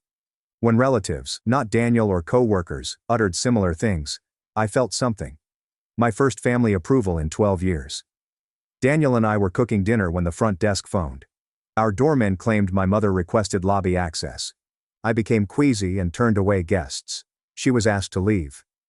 Mom's background voice grew, regarding maternal rights and seeing her daughter. The competent doorman urged her to go since the house didn't want guests. Mom shouted over the phone. Her scream said the building staff was preventing her from helping me kill Ethan.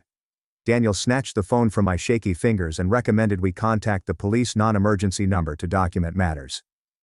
I was scared when Daniel initially called the police on my mother. Dispatcher was informed of the situation, given the address, and ordered to record harassment. Mom was gone when cops arrived an hour later. He took notes in our living room as I explained the pattern, workplace stalking, landlord and boyfriend calls, and tonight's building event. He was tired at 40. Nodding, he wrote everything on this tiny notepad. He said, "This kind of behavior often escalates," and offered a restraining order. He made it look simple and protocol-based. Daniel and I investigated restraining orders on his laptop that night after the police left.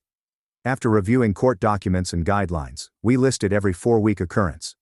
Daniel's spreadsheet now includes dates, times, places, Mom's words and actions, hospital events, texts, calls to my job and landlord, and tonight's lobby incident. Seeing violence after abuse helped me comprehend. This wasn't intricate family drama, despite my claims. Consent was often denied and intimidation used. The officer's calmness helped me understand. Not dramatic, he said. He handled it honestly. Civilly liable harassment. I left the parking garage job 4 days later. Mom was behind my vehicle. She looked awful. She had dirty hair, crumpled clothing, and heavy eye bags from days of sleeplessness. I debated turning back and seeking security 20 feet away with my keys. Mom spoke quickly when she saw me. This feverish rant about Ethan being her child and how she couldn't lose him. She stated she understood my past anger, but Ethan shouldn't suffer for family concerns. True tears and a broken voice. I awoke and whispered Ethan wouldn't die. Dialysis 3 times a week may last decades. Patients on my unit did it frequently. Mom screamed I was terrible for comparing her son to others. She yelled that dialysis was horrible and that I was damning Ethan to a terrible life when I could save him with one action. The concrete garage walls imitated her speech. Ethan declined my kidney offer. She requested dialysis for me, not Ethan. Mom nodded agreement. True sister would. Give her everything. Her brother deserved nothing. Ethan was harmed, she alleged. I didn't understand addiction and prioritized my health, therefore his drinking wasn't his fault. Security guard Luke turned. Being focused on us, someone must have reported the yelling. Mom was immediately identified from hospital notice. She was named and instructed to leave the hospital immediately. Luke interrupted Mom's conversation with her daughter. He threatened to call the police if she stayed hospitalized. His voice showed he wasn't haggling and was stern but not harsh. Mom left the garage after staring at me like I betrayed her. followed me to my car and watched me lock the doors after she left. He inquired whether I was okay and urged me to notify security if I saw her in the hospital again. I sat in my car shaking the steering wheel after thanking him. Mom turned toward the garage exit, shoes clicking on pavement. She backed up 10 feet and turned, furious. She cried, "You'll regret this when Ethan dies, and it's all your fault," echoing through the walls. "When he's gone, you'll have to live with knowing you could have saved him, but chose yourself instead." Luke left. He obstructed her view of me. He remained silent till Mom left. Her car began on the bottom level, fading engine noises as she drove away. Luke walked me to my car and waited. "Try rearranging your schedule," he said. "Come and go at different times, use different entrances, that kind of thing." I thanked him and closed my doors, then realized this was an embarrassing family drama. Security worried about my safety at the hospital. Because security experts felt my mother was a threat, I drove home on autopilot with my hands on the wheel. Daniel was cooking supper when I arrived to my flat and inquired what occurred. I told him about Mom in the parking garage and Luke's schedule adjustment idea. "I found a lawyer," Daniel said, bringing out his phone. "I called Mark Sullivan this afternoon after you texted about your mom returning. I was glad to be no longer alone." Daniel called lawyers and researched as I worked. Seeing Mark's restraining order and family court website, I called right immediately as Daniel made dinner. Mark answered on the third ring with a kind, professional voice, and I explained Mom seeking both kidneys, job harassment, and tonight's parking garage incident. After patiently listening, he invited me to meet tomorrow afternoon and asked me to bring my documents, Mom's texts, hospital incident reports, and the police record from her visit to my building. "Bring anything that shows a pattern of behavior." I drove to Mark's downtown office early the next day after work to see his modest but neat waiting area with office furniture and periodicals on the coffee table. After a secretary checked me in, Mark emerged 10 minutes later, shook my hand, and led me back to his office in a suit without a tie, maybe 50.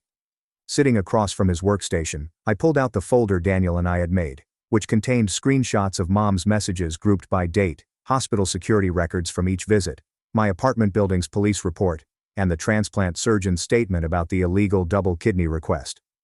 Mark lay everything out on his desk and wrote notes on a yellow legal pad as I described Mom's original demand to last night in the parking garage, asking about witnesses, dates, and Mom's physical violence. After talking, Mark sat back and glanced at his desk documents, saying, "You have an excellent case for a restraining order. The pattern is clear. Numerous witnesses and documented workplace disruption." Mark explained the process. I felt better when a lawyer indicated my case was strong. Legal authorities would take it seriously. 4 weeks after we petitioned, the court scheduled a restraining order hearing. I'd testify and provide proof concerning Mom's activities during the hearing. He'd help me prepare court testimony. "Given what you've shown me, I'm confident the judge will grant the order," said. "You have hospital security involved, police reports, workplace complaints, and a clear pattern of escalating behavior." Mark's assurance calmed me. I wasn't mean or theatrical, I was protecting myself from a boundary breaker. We scheduled a hearing preparation meeting next week. While making leftovers that night, I answered an unknown phone. "Hello?" Dad's tired, scratchy voice said. "It's me." After Mom booted me out 12 years ago, Dad contacted me to say, "Mom told me what transpired in the hospital. I know she's been out of line, but please reconsider."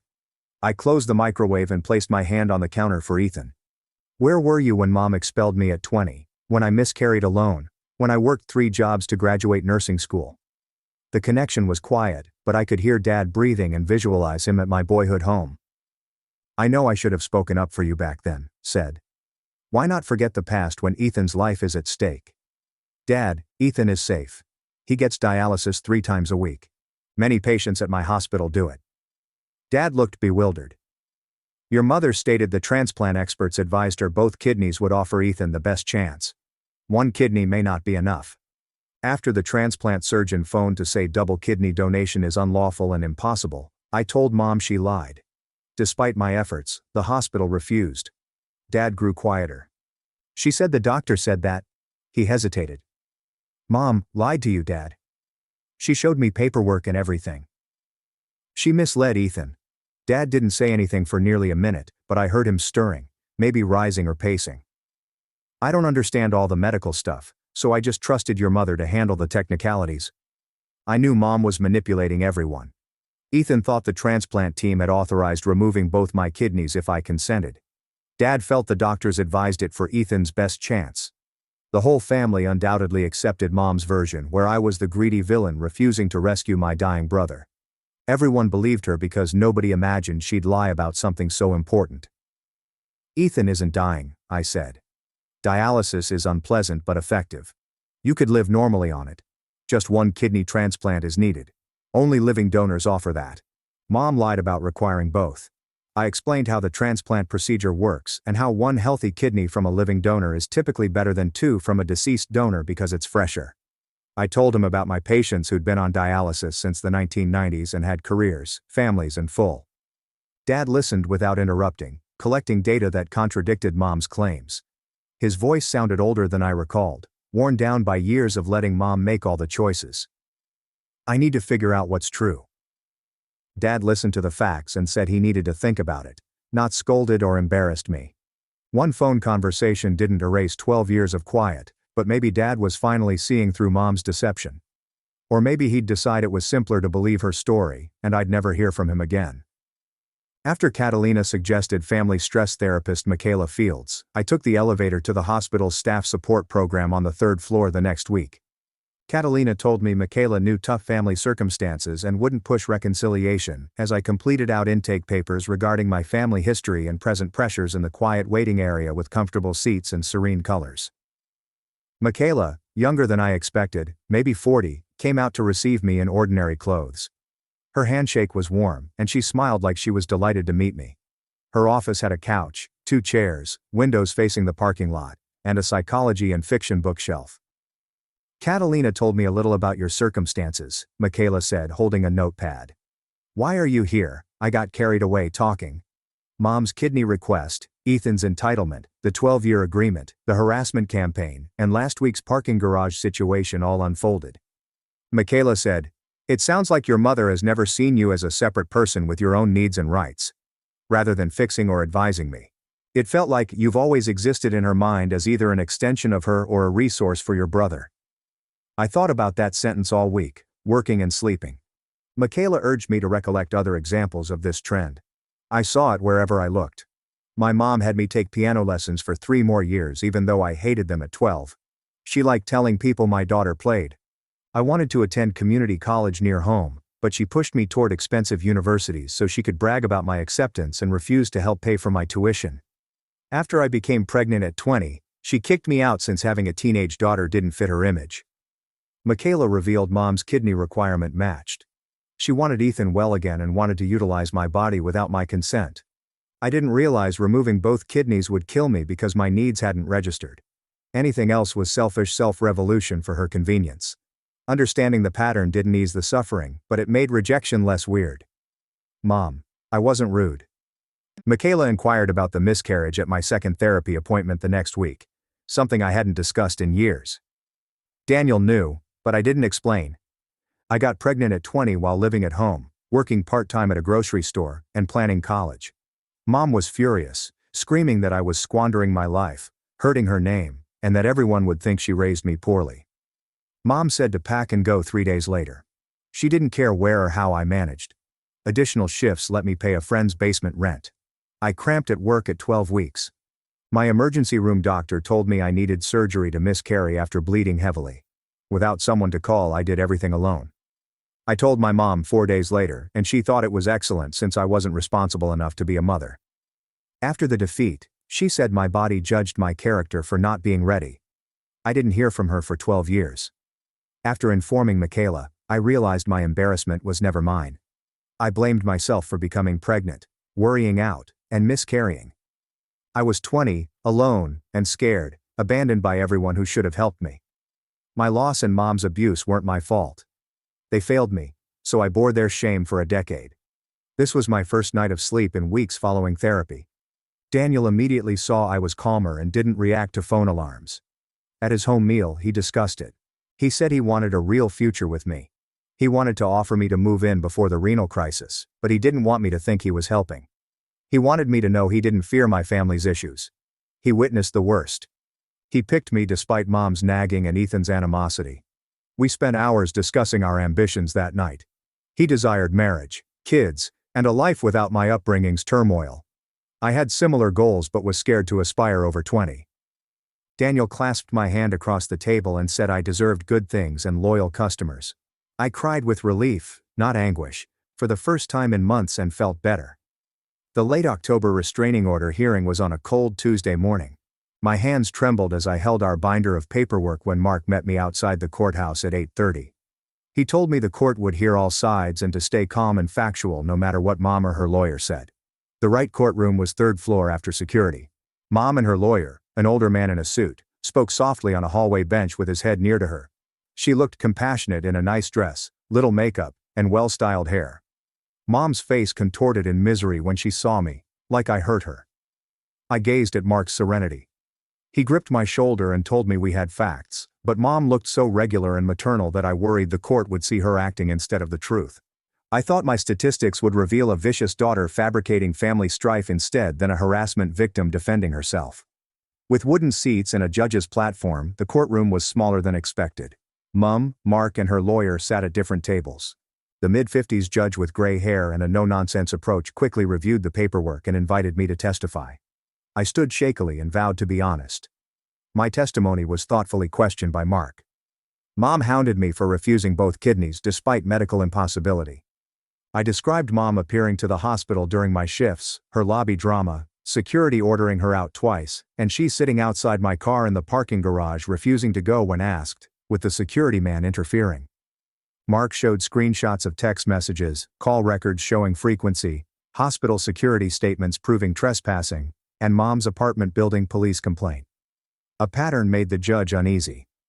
The court stiffened when Mark presented the transplant surgeon's evidence that double kidney donation was illegal and that Mom had lied about the medical team's willingness. My mother's lawyer stepped up to cross-examine me gently. He stated I was exaggerating family turmoil into harassment, that my mother was desperate to save her child, and that I was punishing her for past issues. I'd been estranged from my family for 12 years since my mother kicked me out at 20 and never tried to reconnect. I attended family events without invitation. We mostly clashed about her treatment of me and my brother. Mark stood up for redirect and asked me one simple question while the lawyer tried to make me look like the troubled daughter who created family turmoil. Did I offer my brother one kidney, the legal and medically appropriate option? Mark asked my mother's reaction. I said I needed both kidneys and go on dialysis myself. The judge looked at me like he meant it. Then he asked if she knew it was illegal and would put me on dialysis forever. The judge interrupted Mom's lawyer and repeated the question, her voice sharp. Mom shifted in her seat, her composure cracking. She said the doctors were wrong, that she'd only been exploring all options to save her son, and that any mother would do the same. She never meant to hurt me. She just wanted Ethan to have The judge asked whether Mom knew bugging me at work may cost me my job. Mom said she was just trying to make me realize how serious the matter was. The judge then asked if entering my residence after being told to stay away was acceptable. Mom flushed and cried, but they were panic tears as she realized her manipulation wasn't working on someone with authority. The judge granted a 1-year restraining order barring Mom from contacting me directly or through third parties, visiting my workplace or home, or posting about me on social. She warned of swift arrest and jail time, and Mom's face crumpled and she wept harder, holding her lawyer's arm like she needed physical support. Her lawyer advocated a lighter sentence or fewer restrictions, but the judge was unmoved. She stated the recorded harassment was serious and persistent, that I had a right to feel secure at work and home, and that Mom's actions had violated legal bounds regardless of her reasons. The gavel cracked, and Mom couldn't contact me without criminal repercussions. Mark said it was perfect, and Daniel hugged me outside, telling me I did great, and it was completed. It was important, but holding the restraining order paperwork on the courtroom steps made me feel heavy, sorrowful, and like something permanent had broken. Daniel took me to a fancy downtown restaurant with good wine and low lighting to celebrate, telling me how brave I was and how proud he was of protecting myself.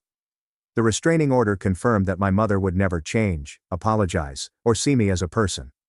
I was exhausted after the hearing. I picked up my food and drank my wine and tried to feel good about having legal protection, but I couldn't. Daniel noticed and stopped pushing. He reached across the table and held my hand, telling me it was okay to not be okay and that I didn't have to pretend everything was fine just because I won in. He knew that guarding yourself from family feels like loss. We finished dinner silently and walked back to his apartment, where I fell asleep on his couch before 9 without going to bed. 4 days after the judicial hearing, Veronica called as I was getting ready for work. After asking for the medical papers, she told me Dad confronted Mom about the falsehoods with a strained but resolute voice.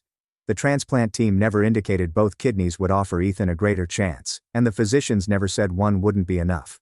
After learning the truth, Dad was furious, and Veronica said they had their biggest fight ever. He packed a suitcase and came to Veronica's house that night to stay in her guest room while he resolved things. Veronica said she'd never seen him so angry or dejected. He was seeing 30 years of marriage clearly for the first time and despised it. She told me other family members had been calling her wondering what happened because Mom's narrative kept changing and nothing made sense. My cousin wanted to know why I was thrown out at 20. I felt strange buttoning my scrubs as Veronica said Mom's long-held story was crumbling and family members were reaching out to uncover the truth. That afternoon between appointments, my cousin Olivia, who had spent summers with me before the family split, sent me a long, awkward Facebook post apologizing for believing Mom's statements about me being unstable and greedy. She apologized for not reaching out sooner and suggested we meet for coffee. No pressure. She understood if I said no. I pondered at the message for a while before responding. Yes, I'd appreciate that.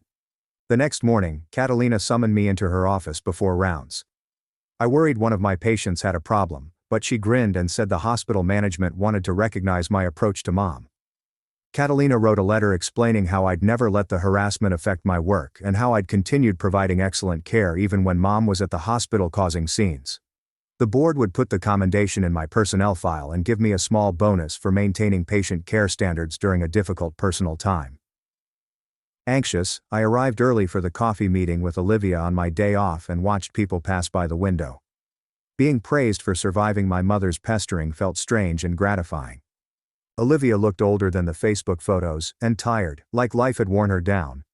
We hugged awkwardly, ordered drinks, and sat across from each other, unsure how to start.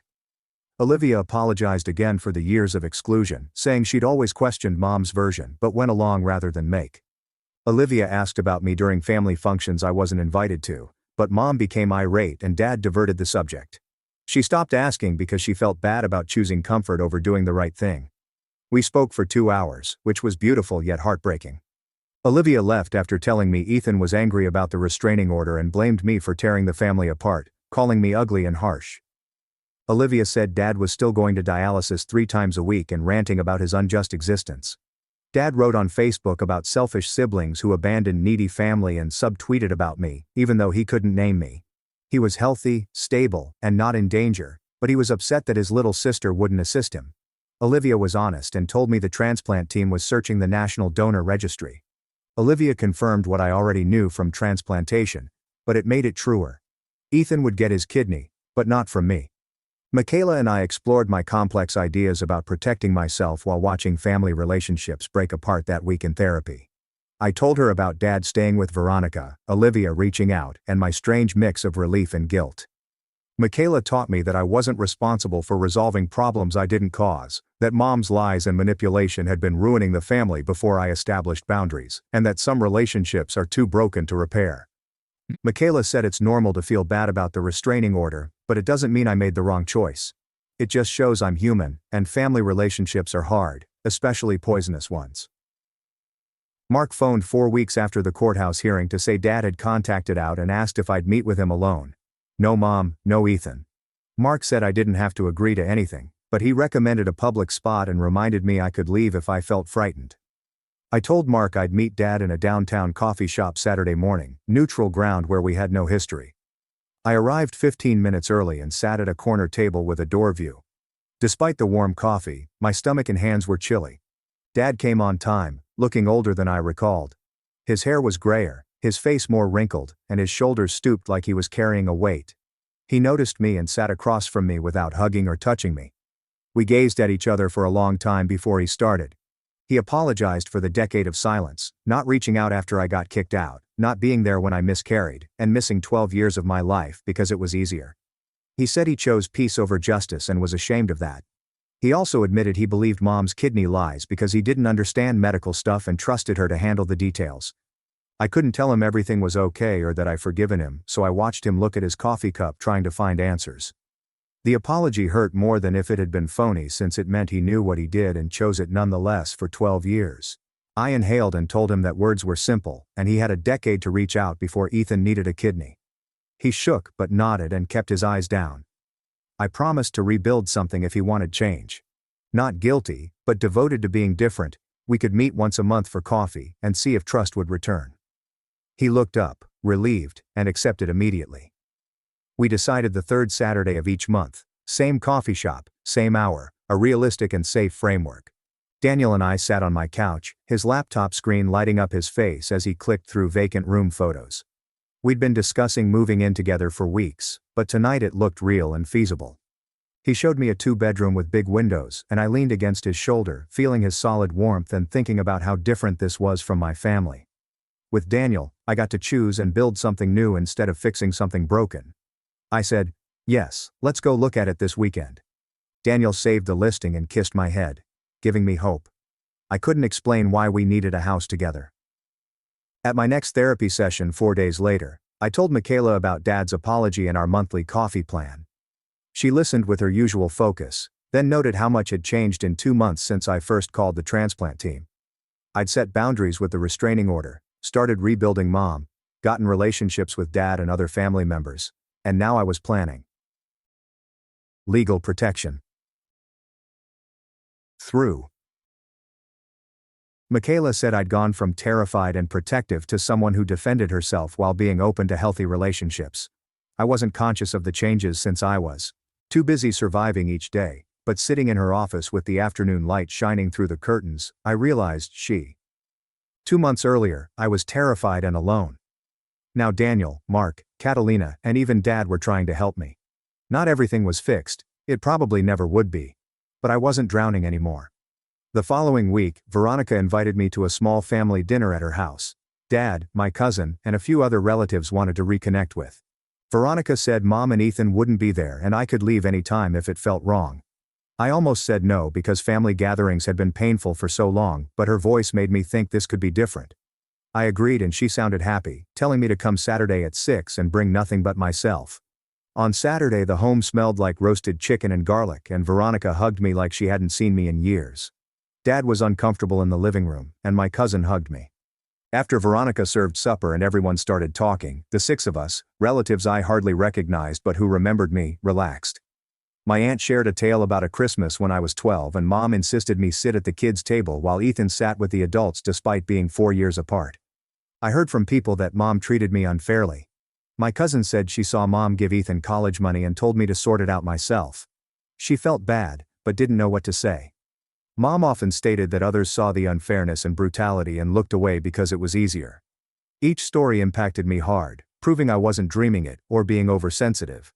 Though I wanted to be angry at them for their silence, for all the years they could have said something, I felt sad for the young me who struggled to be good enough while everyone watched and said nothing. I thanked them for their honesty, but it was too late. My cousin casually said that Ethan had been matched with a dead donor and was scheduled for transplant surgery in 4 weeks at the end of supper. I felt glad, and something other, since he'd have the kidney he required without risking my health or future. Relief that this would resolve the months-long crisis, but also a hollow sensation that our relationship was destroyed and that even receiving what he wanted wouldn't change how he treated me. I told my cousin I hoped the transplant went well because I didn't want Ethan to die or suffer. Dad clasped my hand under the table, a modest gesture that meant a lot. The next week at work, Catalina called me into her office and told me the hospital was establishing new family harassment regulations for staff. My case exposed gaps in the hospital's protection processes, which they were fixing. The hospital now has clearer rules about family members, faster complaint response systems, and mandatory recording of threatening relatives. I sat there thinking about how Mom's misdeeds may assist another nurse from having their mother pursue them at work.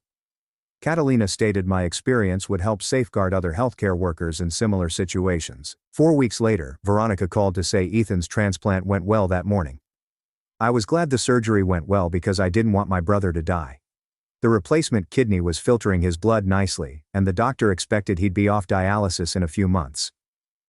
Transplant patients need lifetime anti-rejection medication. After the medical catastrophe, we both realized some relationships were too fractured to heal. Veronica claimed Ethan was already whining about the hospital food and the uncomfortable bed, which sounded like him. Dad called me that evening to say he'd visited Ethan at the hospital, but Mom had been there too, so he'd kept the visit short. Even though Mom kept calling to come home, he said Veronica's house was giving him space to think clearly for the first time in years. Even though it was hard and lonely, he recognized he'd spent too much time managing Mom's emotions and supporting her worst behaviors and couldn't go back. I told him I was proud of him for holding his boundary, and he became silent and said that meant more than I probably knew. We spoke about our days. After years of nothing, Daniel and I leased a 2-bedroom apartment across town, far enough from my old home to seem like an escape. The walls were white, plain, and neutral like every rental apartment I'd seen. I painted the bedroom a soft blue from a dozen color samples the first weekend, and Daniel chose gray for the living room to make it feel bigger. We put furniture to fit our lifestyle, not someone else's. I hung pictures of Daniel and me on the walls. Every decision appeared ours, not inherited or influenced by family or a toxic background. Our vacations and dinners, a record of our life together. No family photographs or photos of people who'd ignored me for years. This place was ours, where nobody could demand things or make me feel bad for defending myself. I woke up 4 months after the restraining order to find I'd slept all night without feeling concerned. Catalina said I'd delivered good patient care despite personal stress. Daniel and I got into comfortable routines, preparing supper most nights and talking about our days without family conflict. After discovering Mom's demands, I started reconnecting with cousins and extended family over coffee or lunch. It was awkward at first, but it got easier as we built new relationships based on honesty rather than Mom's carefully controlled narrative. My cousin invited me to her daughter's birthday party, my first family event in over a decade. Instead of waiting for the next crisis or harassing occurrence, I brought a gift and spent 2 hours with relatives who apologized for believing Mom's lies and rejecting me. Dad and I met for coffee on the first Saturday of every month at the same downtown cafe where we could talk uninterrupted. He always arrived on time, which may seem easy, but it was crucial given his history of prioritizing Mom's comfort above mine. During these coffee encounters, he said he should have protected me when I was younger, stood up to Mom when she booted me out, and reached out during the 12 years of quiet. We would have been better off if Dad had been a better parent from the start, but our connection was becoming genuine and honest instead of the dream relationship I sought as a kid. He cared about my life, remembered facts from earlier talks, and accepted my boundaries when I didn't want to talk about Mom or Ethan. The monthly coffee sessions seemed like beginning again rather than healing something that had always been broken. I sat in the flat. Daniel and I created together, looking at the blue bedroom walls and our life photos and realizing something had changed inside me. I didn't need Mom's approval or Ethan's gratitude or acknowledgement that his expectations were unreasonable to know I'd made the right choice, protecting my health and refusing an illegal demand. Daniel, Catalina, Michaela, Mark and family members respected my boundaries and treated me like a person, not a resource. The restraining order protected me, and I carefully documented everything in case Mom tried anything else. I had created a life where my needs and voice were heard. I let some family relationships die because they were toxic and one-sided. Others improved over time based on honesty and mutual respect instead of blame and guilt. Dad was trying to change, so I let him show his dedication. After 30 years of impressing rejection-prone individuals, choosing myself felt wonderful. My sister set my house on fire after I refused to give it to her. My parents begged me to forgive her, but I let the police arrest her anyway. So I saved for 5 years, purchased my own house, fixed it up myself and thought, cool, life's finally stabilizing. My family saw this as a personal challenge. Before we get to the point where everything literally goes up in flames, let me start from the beginning. My name is Ethan, I'm in my late 20s and work in operations management for a medium corporation. It isn't flashy, but it's consistent. Long hours, problem solving, and preventing things from coming apart. That's pretty much how I've spent my entire life. As the one who figures it out. In my family, this led to my becoming the responsible one, which essentially meant that no one checked on him since he would be okay. My parents, Gregory and Catherine, always acted as if I was born knowing what I was doing. They assumed that if I struggled, I could manage it. Meanwhile, my little sister, Chloe, was treated as a precious collection. Dust her off. Keep her secure. Don't let her feel overwhelmed.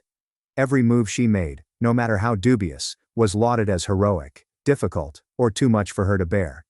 I stopped expecting fairness years ago. Anyway, after 5 years of saving every penny, foregoing holidays, and working additional hours whenever possible, I eventually purchased a home. Nothing dramatic, simply a 2-bedroom cottage on the outskirts of town. Most people would have turned it down since it required a lot of effort, but I felt I could create something substantial out of it if I was patient.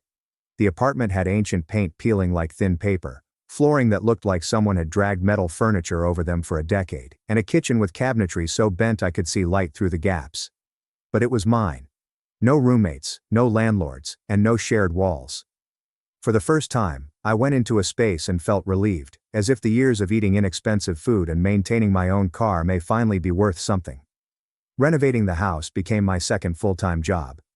I'd work a 9-hour shift, come home, change clothes, and tackle whatever problem the house threw at me. I watched video after tutorial, till my eyes burned. Some evenings, I fell asleep on the floor, with tools all about me. My shoulders hurt for several weeks.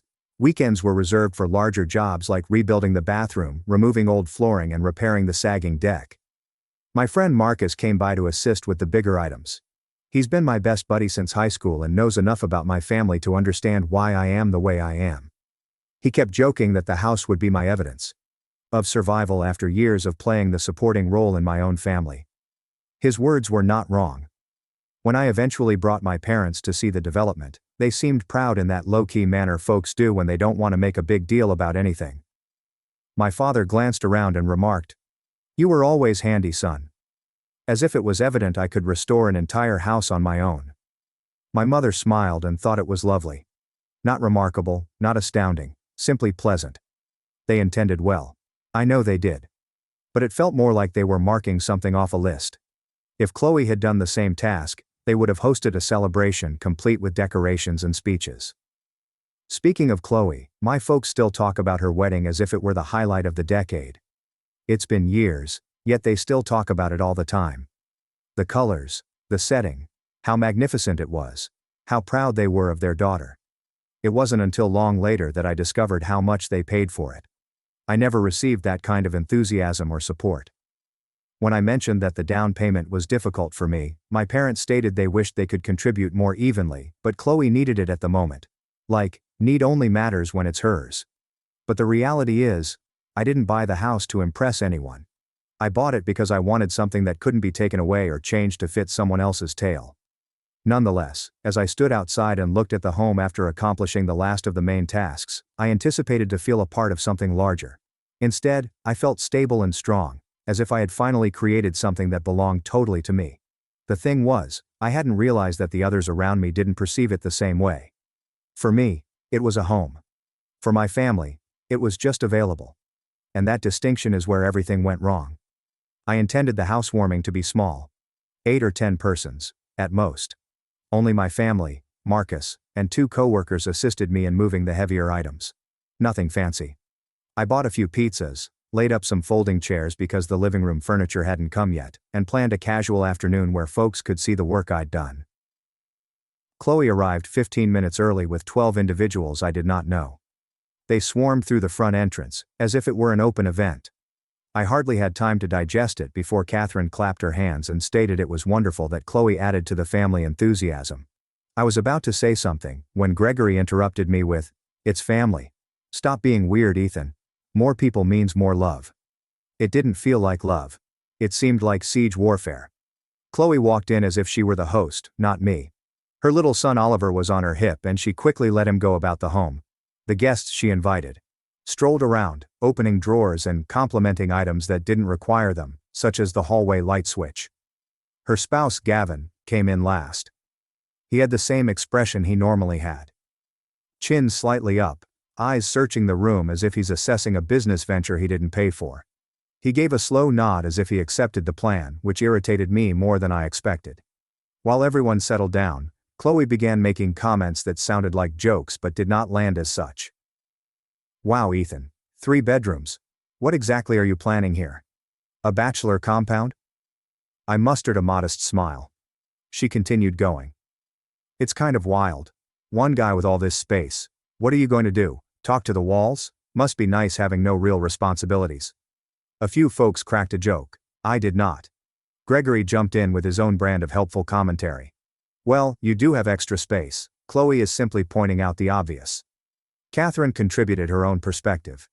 I always said you'd grow into something like this when you finally settle down. Maybe it'll push you to think long term. I didn't know what to say. They made it sound as if I had purchased a toy rather than a house. We began the house tour, something I had not wanted to do yet, but Chloe urged. She moved ahead of the group, opening doors as if she were inspecting property she already owned. When she entered the first bedroom, she turned to her audience and remarked, "This would be perfect for Oliver. Look at that natural light. He needs sunlight."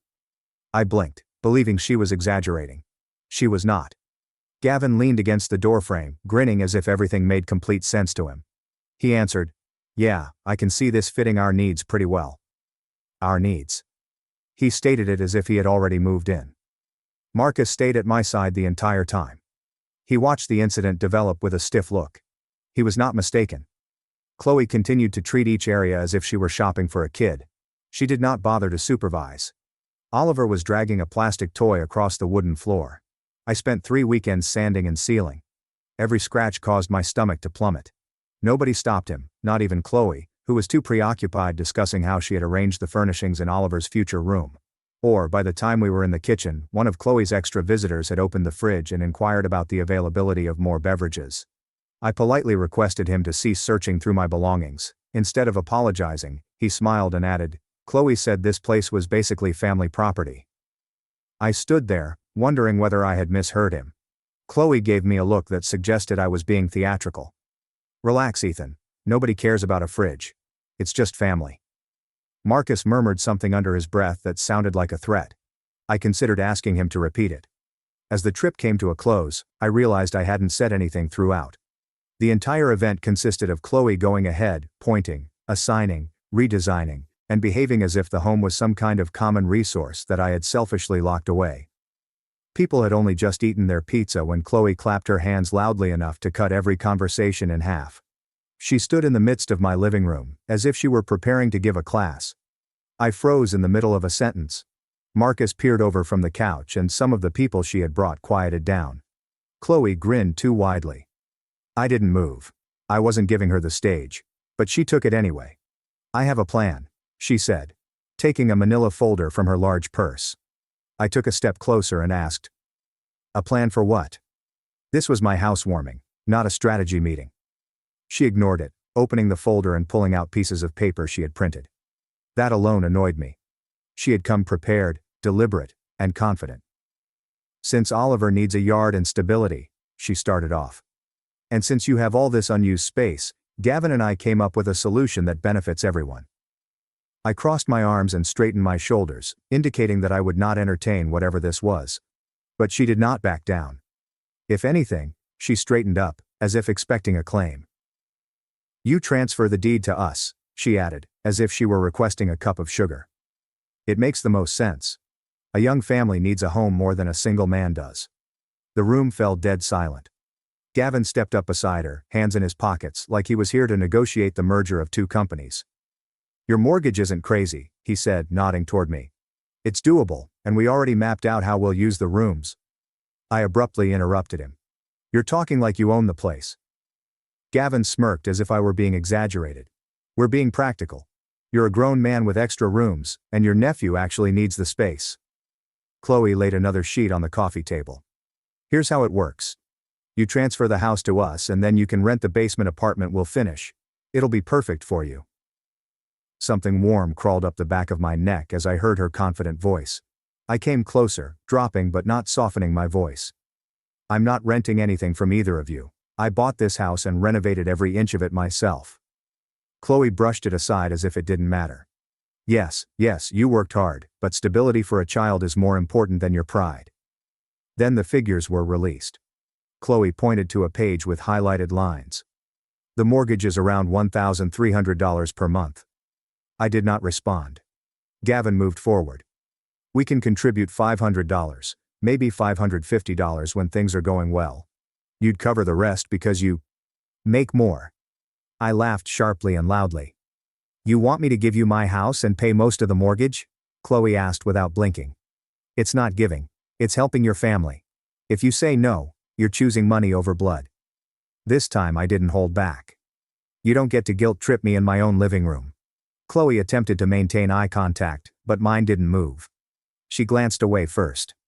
Gregory cleared his throat and stepped forward, attempting to appear indifferent. Let's just hear both sides. I stopped him off. There aren't two sides. There's my house and they're attempting to take it. Catherine stepped in immediately, hands raised as if she were the referee. Ethan, honey, stay calm. Your sister is just trying to solve a problem. No need to get so tense. She was staring at me. She made up a problem and her solution is stealing my home. Marcus rose from the couch, arms folded. Gavin snorted and puffed up. This isn't a negotiation. This is theft with extra steps. You don't understand how housing law works.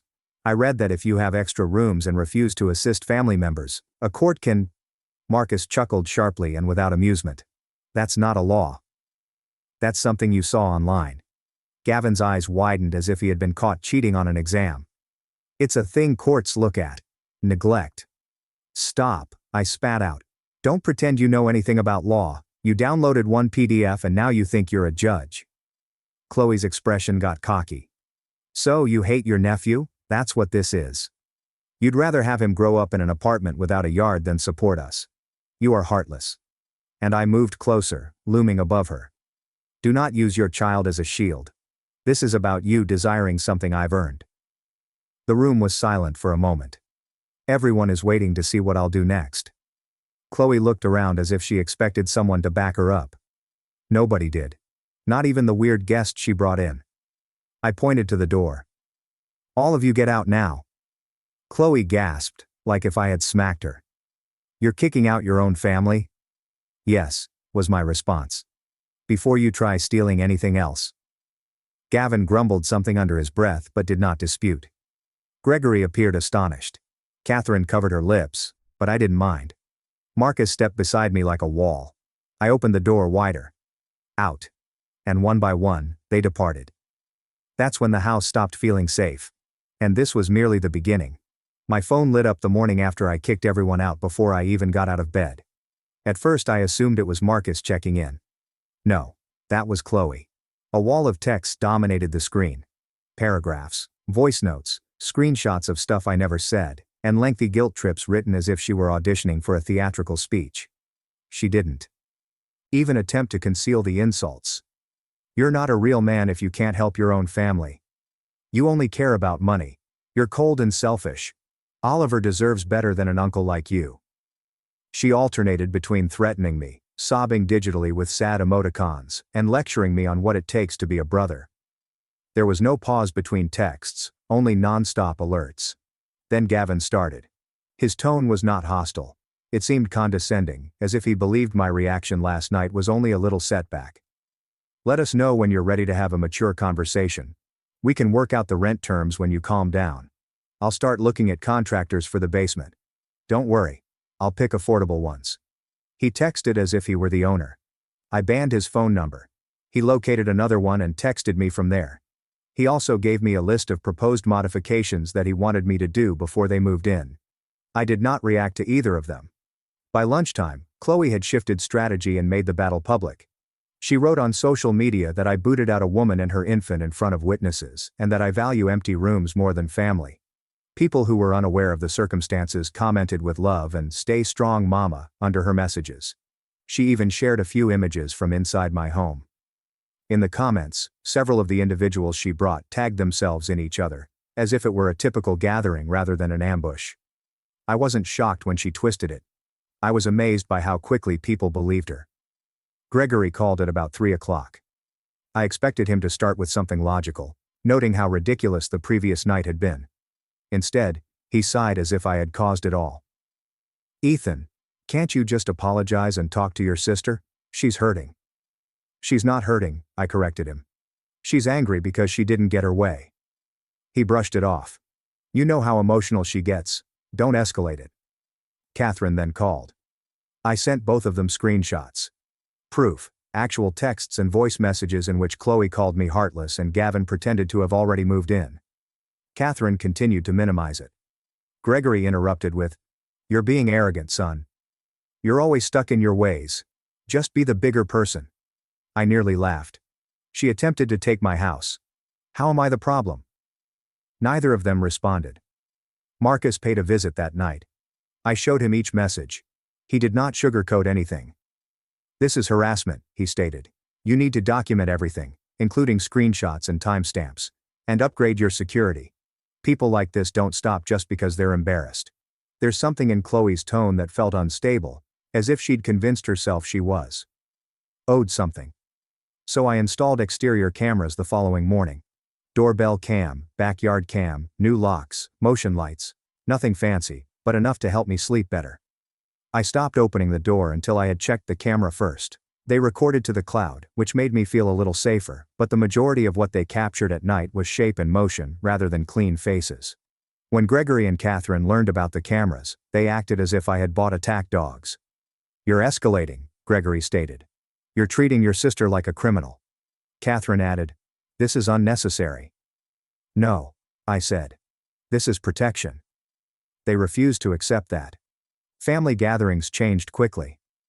I stopped going and relatives who only knew Chloe's version began acting as if I had committed a crime. I received texts from cousins repeating her lines. "Family members should not fight over a house. You could have handled it differently. She just wants stability for her child." No one seemed to care that the stability she desired was the result of years of work I had done alone. Even worse, word spread that I exploded at the party, as if raising my voice in response to someone demanding ownership of my home was an unreasonable reaction. Gavin claimed I threatened him, which never happened. I did not threaten to hurt him. I did not make any violent promises, as he had told people. I shut him down and told him to leave. That is it. By the end of the week, it felt like half of my family had transformed into Chloe's echo chamber.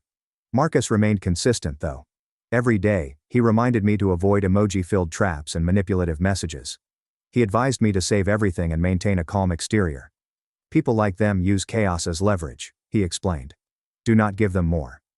I tried, but each day felt like a new level of disrespect, an accusation, or an attempt to make me feel guilty for not handing over something I built myself. I already had a work trip scheduled for the following week. It should have been a straightforward 2-day conference out of state.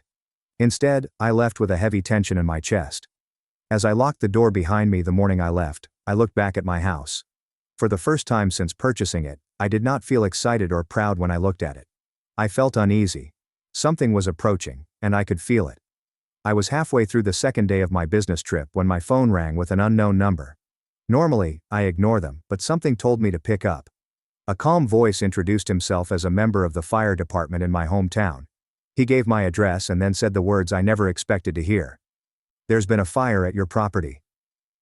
Everything around me vanished for a split second. My laptop screen, the conference room, and the notebook in front of me are gone. My first instinct was not even fear. It was disbelief. I inquired whether they had the wrong address. They did not. I grabbed my bag, informed my supervisor that I had an emergency, and got into my car. The drive back was a blur. I don't even remember the roads. Only the pressure in my chest increased as I got closer to home. Marcus called because one of my neighbors had his phone number after helping me with the deck. "They're saying your place is on fire," he told me. "I'm heading over right now." When I finally arrived at my street, I noticed the flashing lights first. Fire trucks, police cars, a few neighbors standing outside in their jackets, and then I noticed it. My house, or what remained of it. The right side was completely blackened. The windows had been blown out. Smoke was still coming from the roof. My stomach dropped so hard that I felt lightheaded. What hit harder was seeing Gregory and Catherine standing with 2 officers, talking quickly and waving their hands as if they were defending someone. Catherine approached me before I could say anything. "Ethan, honey, don't panic. These things happen." "These things?" I inquired. My voice sounded sharper than I intended. Gregory stepped in quickly. "My house is destroyed. We don't know what caused it yet, so don't go accusing anybody. Fires start accidentally all the time." I had not accused anyone. They were saying it before I had even processed the scene. One of the firefighter investigators approached me. He introduced himself, asked if I was the owner, and began walking me through what they had seen thus far. His tone was professional, but firm. They deemed the fire suspicious. The point of origin appeared to be intentional. There were signs that someone had been near the side entrance recently. When they inquired about cameras, I pulled up the clips. The footage showed a figure cutting across the yard's edge toward the side entrance. Hood up and head down. Nothing you could positively identify from a grainy nighttime video. The feed then dropped, as if the power or router had been disrupted. A few minutes later, the fire started. Then Catherine said, "Remember, our daughter lives nearby, she would never do anything like this." The investigator looked perplexed. "Ma'am, we didn't mention any suspects." That said it all. The police wanted to speak with me. They led me to the back of a cruiser, which was quieter. They inquired about conflicts, recent threats, and anyone who may have a motive. I opened my phone to show them everything. Chloe's lengthy messages, Gavin's smug texts, public posts, and even the housewarming chaos. "That's a lot," the officer stated. No. "Do you have the names of the people who were at the housewarming?" "Not all," I informed them. "She brought strangers, but she posted about it, and they tagged themselves in the comments." I screenshotted it all. They photographed my phone screen, asked follow-up questions, and carefully documented everything. As I walked back toward the curb, I noticed Chloe standing a few feet away, arms crossed and eyes red as if she had been crying. She was not being questioned. She was not upset by the fire.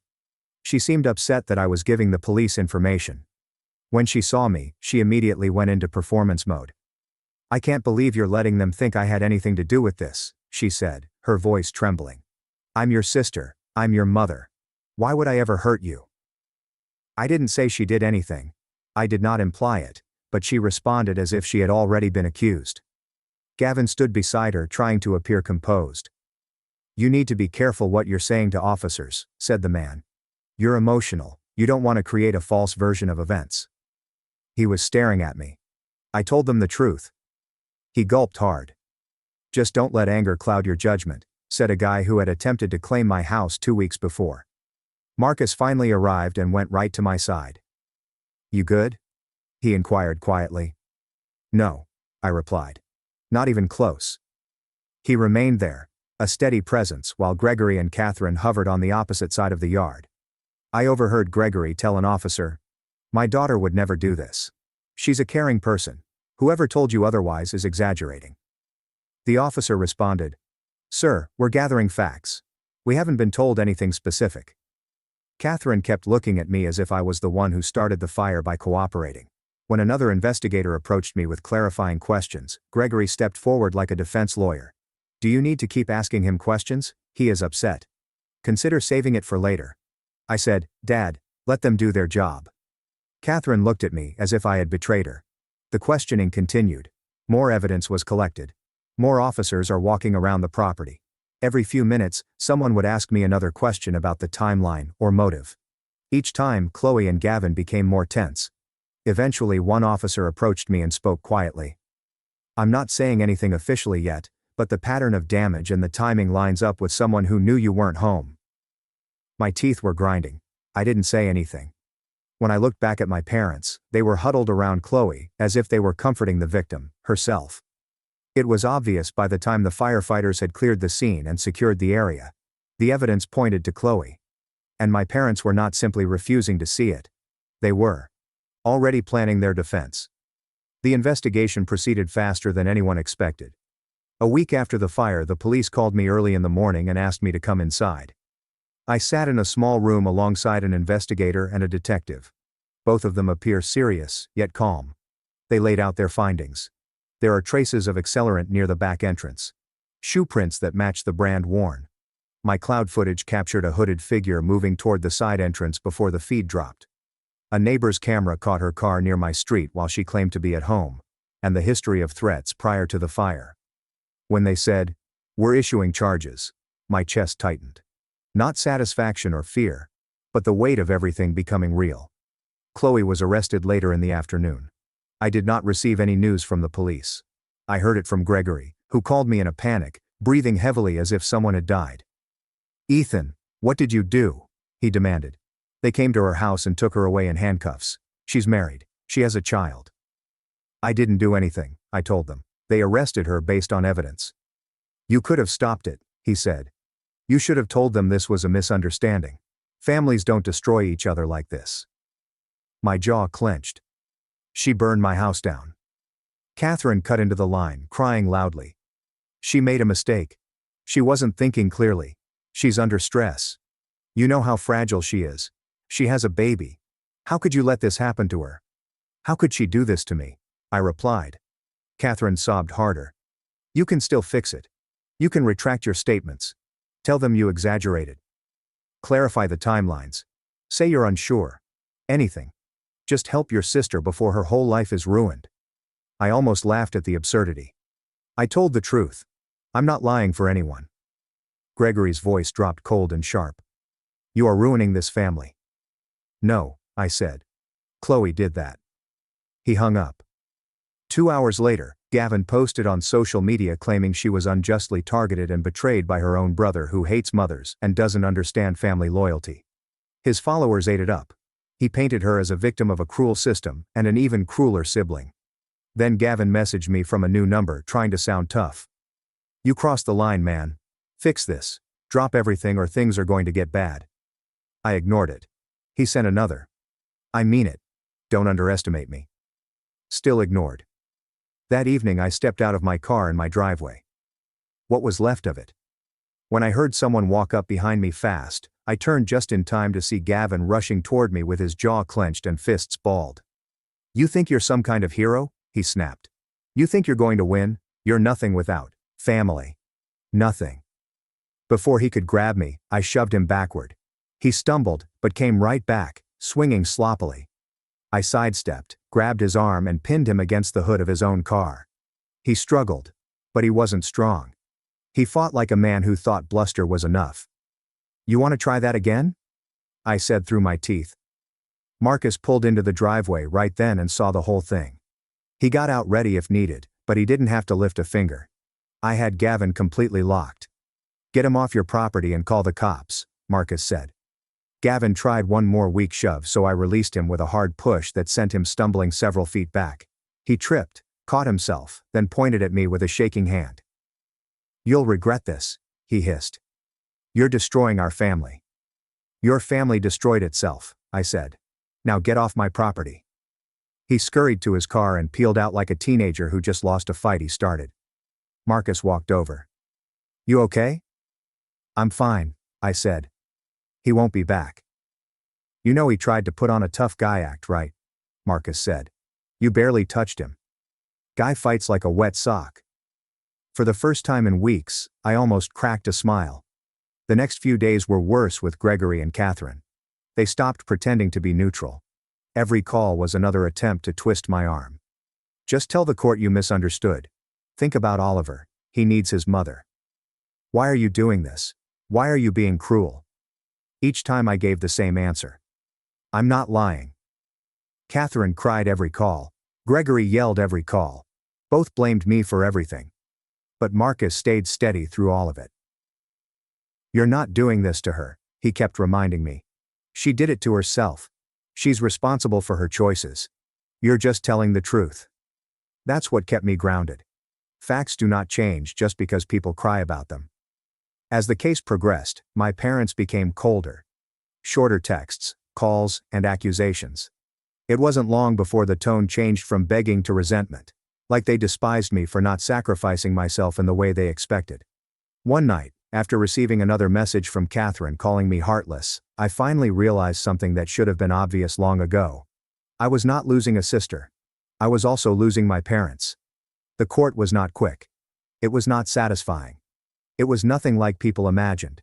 It was paperwork, waiting rooms, phone calls, meetings with attorneys, and brief hearings in which everything felt heavier than the time allotted to discuss it. However, the case progressed, and the truth eventually surrounded Chloe from all sides. The plea agreement was reached in the middle of the summer. Because the house was unoccupied and she had no prior record, the charge she pled guilty to was not the maximum they could have imposed. The prosecutor proposed a deal that guaranteed restitution while keeping the case out of trial. The judge suspended jail time on the condition that she pay, comply, and stay clean, and warned her on the record that a single violation would result in a sentence. She took it. There was no dramatic speech, no final attempt to deny anything, and no major emotional breakdown. Just a quiet admission to the charges because the evidence was too clear to fight. Guilty. Her sentence included probation, mandatory counseling, community service, and something more important, court-ordered restitution. She owed tens of thousands in damages. It wasn't a random number. It was related to the fire investigation, insurance assessment, and the cost of the damage she caused.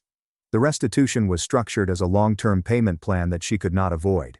Wage garnishment, tax return seizure, and financial restrictions. It was the only time the court seemed to recognize what I had lost. In addition, insurance compensated me fairly. They covered temporary housing, personal property losses, structural rebuilding estimates, debris removal, and a portion of the replacement cost for items purchased during renovations.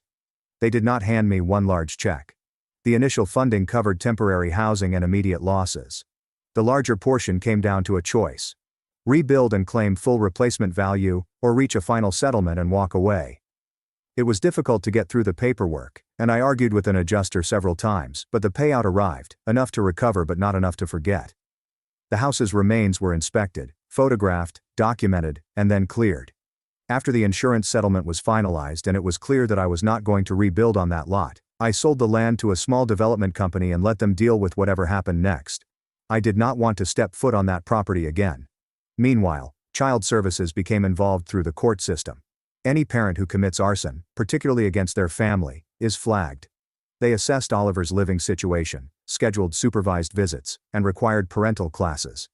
It was a mess, and none of it was my fault. But in my parents' eyes, it was still all about me. Gregory and Catherine stood outside the courthouse on the day Chloe was sentenced, waiting for me. Catherine had tears running down her cheeks. Gregory appeared to have aged 7 years. Neither of them looked at me in the same way a parent would look at a son, but rather as someone who had ruined their carefully arranged world. Catherine was the first to step forward. "Ethan, enough is enough," she said, her voice shaking. "She's had her punishment. Please stop now." "Stop what?" I requested. "I'm done. The court handled it." "You didn't have to push it this far," the woman said. "She's married. She has a child. He needs stability." I looked at her, astounded that she could say that with a straight face. He needed stability before she set my house on fire. Catherine flinched as if I had slapped her. Gregory stepped in. "You got your compensation, you got your payout. You're starting over anyway. Just drop the hostility. Let her rebuild." "You think compensation fixes everything?" I was wondering. "You think money replaces the place I spent months rebuilding or the feeling of being hunted in my own family?" "You're being cruel," she said softly. "No," I said. "I'm being honest. Something you two haven't been with me in a long time." Their expressions hardened. Not because they disagreed, but because they were finally hearing something they had never wanted acknowledged. It did not end there. They tried one more angle. "Do it for Oliver," Catherine implored. "He needs his family."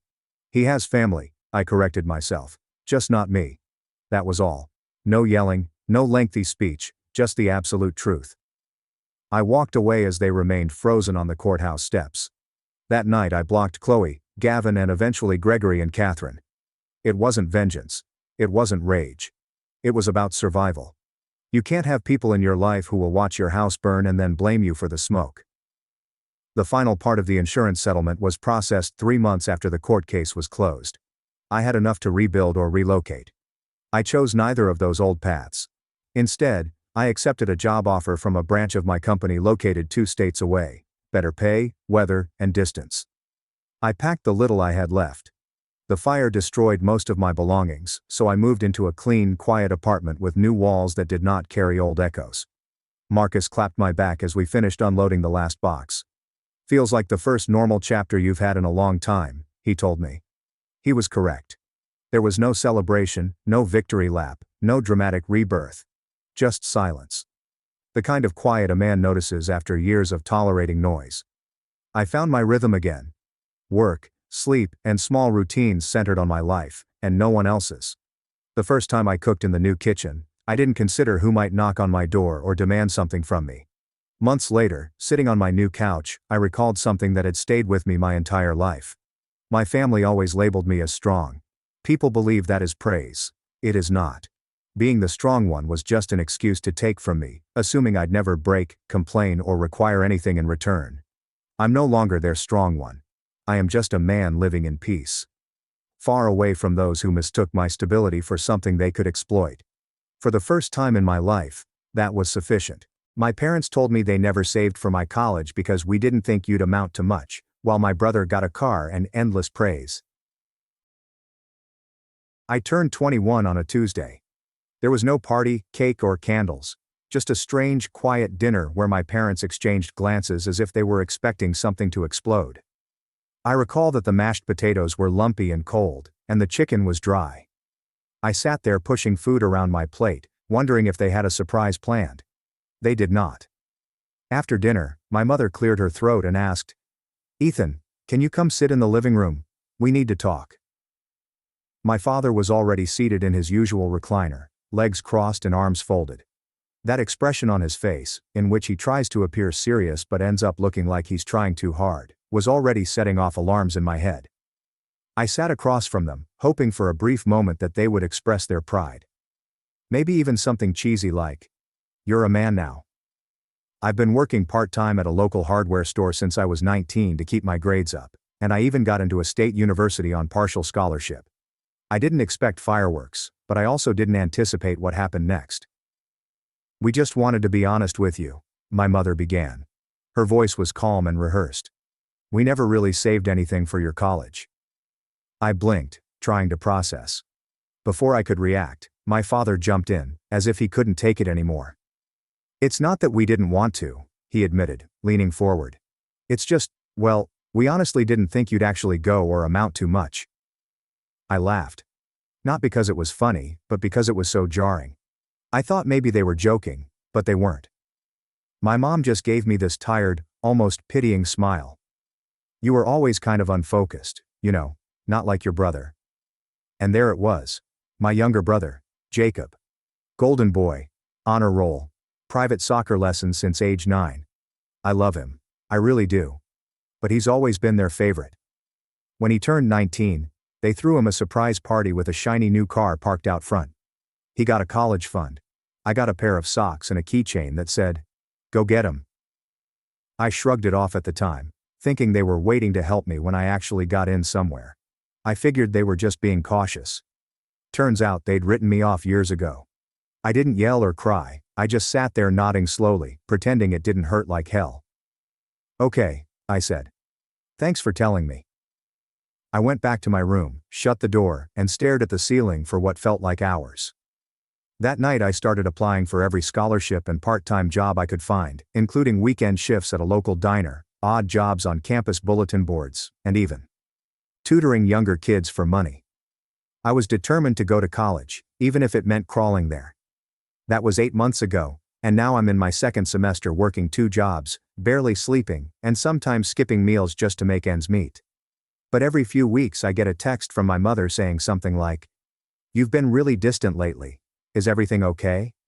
Or worse, she'll send one of those guilt-inducing messages like, "We're still your family, Ethan. You can't ignore us forever." As if I owe them closeness after what they did. As if I'm the one pulling away for no reason.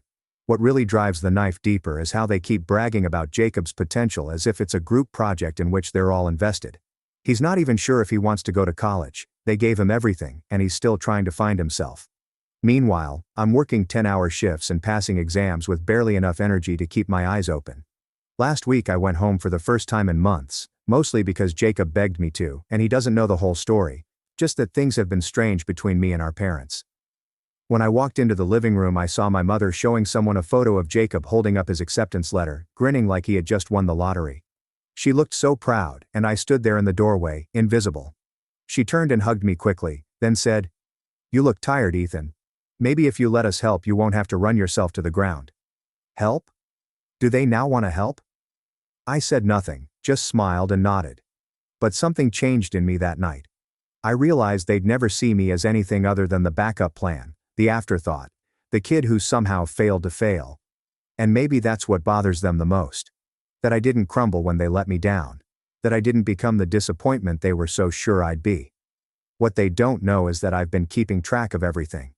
The money they put into Jacob's dreams, the way they spoke about me when they thought I wasn't listening, the backhanded compliments, the subtle digs, the complete lack of support. I've been biting my tongue, and if they think I'm distant now, they haven't seen anything yet.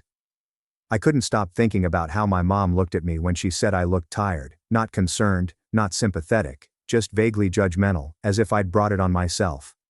Maybe struggling to put myself through school, Working night shifts at the diner and early morning stocking shelves was proof that I wasn't. That week, back on campus, I pulled 4 doubles in a row, slept on the floor of my tiny apartment between shifts, and still managed to turn in a 10-page essay on time. Then on Friday, I got a call from my father, who never calls, and I let it go to voicemail. I had just finished a graveyard shift and was walking home in the early dawn, my feet aching and my shirt clinging to me with the scent of burnt eggs and coffee. I listened to the voicemail while walking under gray skies, half zoning out. "Hey Ethan. Listen. We were wondering if you'd be available next weekend. It's Jacob's big showcase for his photography class, you know, the one where his work is featured in the school lobby. We'd love to see you there. The whole family is going. Your mom has even ordered catering. Just let us know." Okay, I stopped walking. Catering for a high school photography exhibit. And suddenly I was 19 again, standing in the rain outside my school's debate final, waiting for someone, anyone, to show up and cheer me on. They never did. They said they had errands. That it wasn't a big deal. And yet here they were, now pulling out the red carpet for Jacob's artsy photo collage. I didn't call back. I didn't even text. When the weekend came, I picked up an extra shift at the diner. During my break, I scrolled through my mom's Facebook and saw her latest post. A dozen photos of Jacob standing next to his photos, framed and lit up. The caption read, "So proud of our baby boy and his incredible talent. He smiles with mom and dad, poses with his friends and laughs. The future is bright, and we'll always be your biggest fans." I kept scrolling until I came across another post from earlier that week, a photo of me taken without my permission while working at the diner. Someone had tagged me in the background, blurry and hunched over a counter, and my mother had commented, "Our other son is working hard. He's always been such a trooper." There was no context, no pride, just pity. Around this time, the requests began to come in, but not for me. "Hey Ethan," my mother texted one afternoon. "Jacob's thinking about applying to the same university as you. Would you be willing to help him with his application? Just some editing and feedback." The same university, the one I fought my way into. The one I could only attend because I practically sold pieces of my soul to every scholarship committee willing to listen. The idea of him simply walking in because he liked the vibe felt like someone had dumped boiling water down my back. I waited a full day to respond, then wrote, "Sorry, I'm swamped with work and exams. Maybe he can ask one of his teachers." There was no response. A week later, my father called again, and this time I answered mostly out of curiosity. I was standing outside the grocery store with a bag of discounted instant noodles. "Hey Ethan," he said casually. "Quick question. Do you still have the old laptop?" "Yes," I said slowly. "Why?" "Well, Jacob's just broke, and we figured if you don't need it anymore, he could use it. He's starting to apply to colleges now, and it would be extremely helpful." I blinked. "You mean the laptop I still use for school? Which one am I currently writing papers on?" There was a pause. "Oh, I just assumed you'd upgraded by now." I laughed dryly and bitter. "No Dad, I have it because I can't afford to." He didn't apologize, just kind of chuckled awkwardly and said, "Well, maybe let us know when you do, all right?" That's when it dawned on me. They weren't just favoring Jacob. They saw me as an accessory, a spare tire, to be used when convenient and stored away when not. It wasn't about love or fairness. It was about expectation. Jacob deserved things, and I was supposed to earn scraps and be grateful for them. A few days later, I got sick. Not just a little flu, but really sick. I had a fever, a sore throat, a full body ache, and it felt like my organs were melting. I had to call out of work, which meant I missed rent by about $50. I texted my mother, not to ask for help, but out of desperation to feel human. "I've been sick. I haven't slept. Can't work." She replied, 3 hours later. "I hope you feel better soon. Drink tea. Maybe Jacob can drop off some soup if he has time." He didn't, and when I finally got out of bed 3 days later to check my mailbox, there was a card in it. One of those cheap dollar store greeting cards with a puppy on the front. Inside was a $15 bill and a sticky note that said, "You've always been a fighter. We believe in you. Love, Mom and Dad." I stared at it for a long time. $15. Meanwhile, I knew Jacob was about to get a new camera, which Dad had mentioned on Facebook. I stopped responding to texts, because I realized I would never be enough for them, not even close, and the more I tried to earn their love, the more pathetic I looked in their eyes. That was the tipping point, not a scream or a blow-up, but a quiet, seething realization. I declined calls, and then came the moment that turned my frustration into rage. 3 weeks later, I was on my way to work when I ran into Jacob on campus. He looked surprised but happy. "Hey man, I didn't know you had class in this building." I told him I was on my way to work, and he frowned. "Still doing that diner thing?" "I'm still paying my own way," I explained. He laughed as if it were a joke, and then he said something I'll never forget. "You know, Mom and Dad were going to help you with your tuition at one point, but they thought it would make you complacent. Like you'd give up trying." I froze. "Yeah." He continued, oblivious. "They said you needed to struggle a little to stay motivated. Like if they handed you money, you'd just waste it." I stared at him, my own brother, paring back the logic that justified my suffering. He shrugged. "Anyway, I have to run. I have a meeting with the student gallery director. They're thinking about giving me my own wall this spring." I remained motionless, staring after him as he walked away. The world didn't blur or shake, it just hollowed out. That was when I decided I was done playing along, done pretending the distance was unintentional, done giving them any part of me that they hadn't already discarded. I didn't know what I was going to do, but I knew it wasn't over. Not by a long stretch. I didn't go to work that day. Instead, I walked past the diner, the student center, and everything else until I found a quiet spot behind the library and sat down on the cold concrete. I don't know how long I sat there, an hour or two, staring at the cracks in the sidewalk, watching ants crawl around like they had somewhere to be. I kept thinking about Jacob's words. They thought that if they helped me, I'd stop trying, that I'd become lazy, that I didn't deserve help. I'd been breaking my back for 2 years straight, working myself to the ground while they watched from a distance and congratulated themselves on how my suffering was noble, necessary, and character-building. I felt rage, yes, but beneath it was something deeper, something I hadn't admitted to myself until that moment. Shame. Not because I'd failed, but because I'd spent so long chasing scraps from people who never saw me as worth feeding in the first place. And now, the worst part. I felt hollow. That night I went home to my apartment and stared at the bills on the kitchen counter.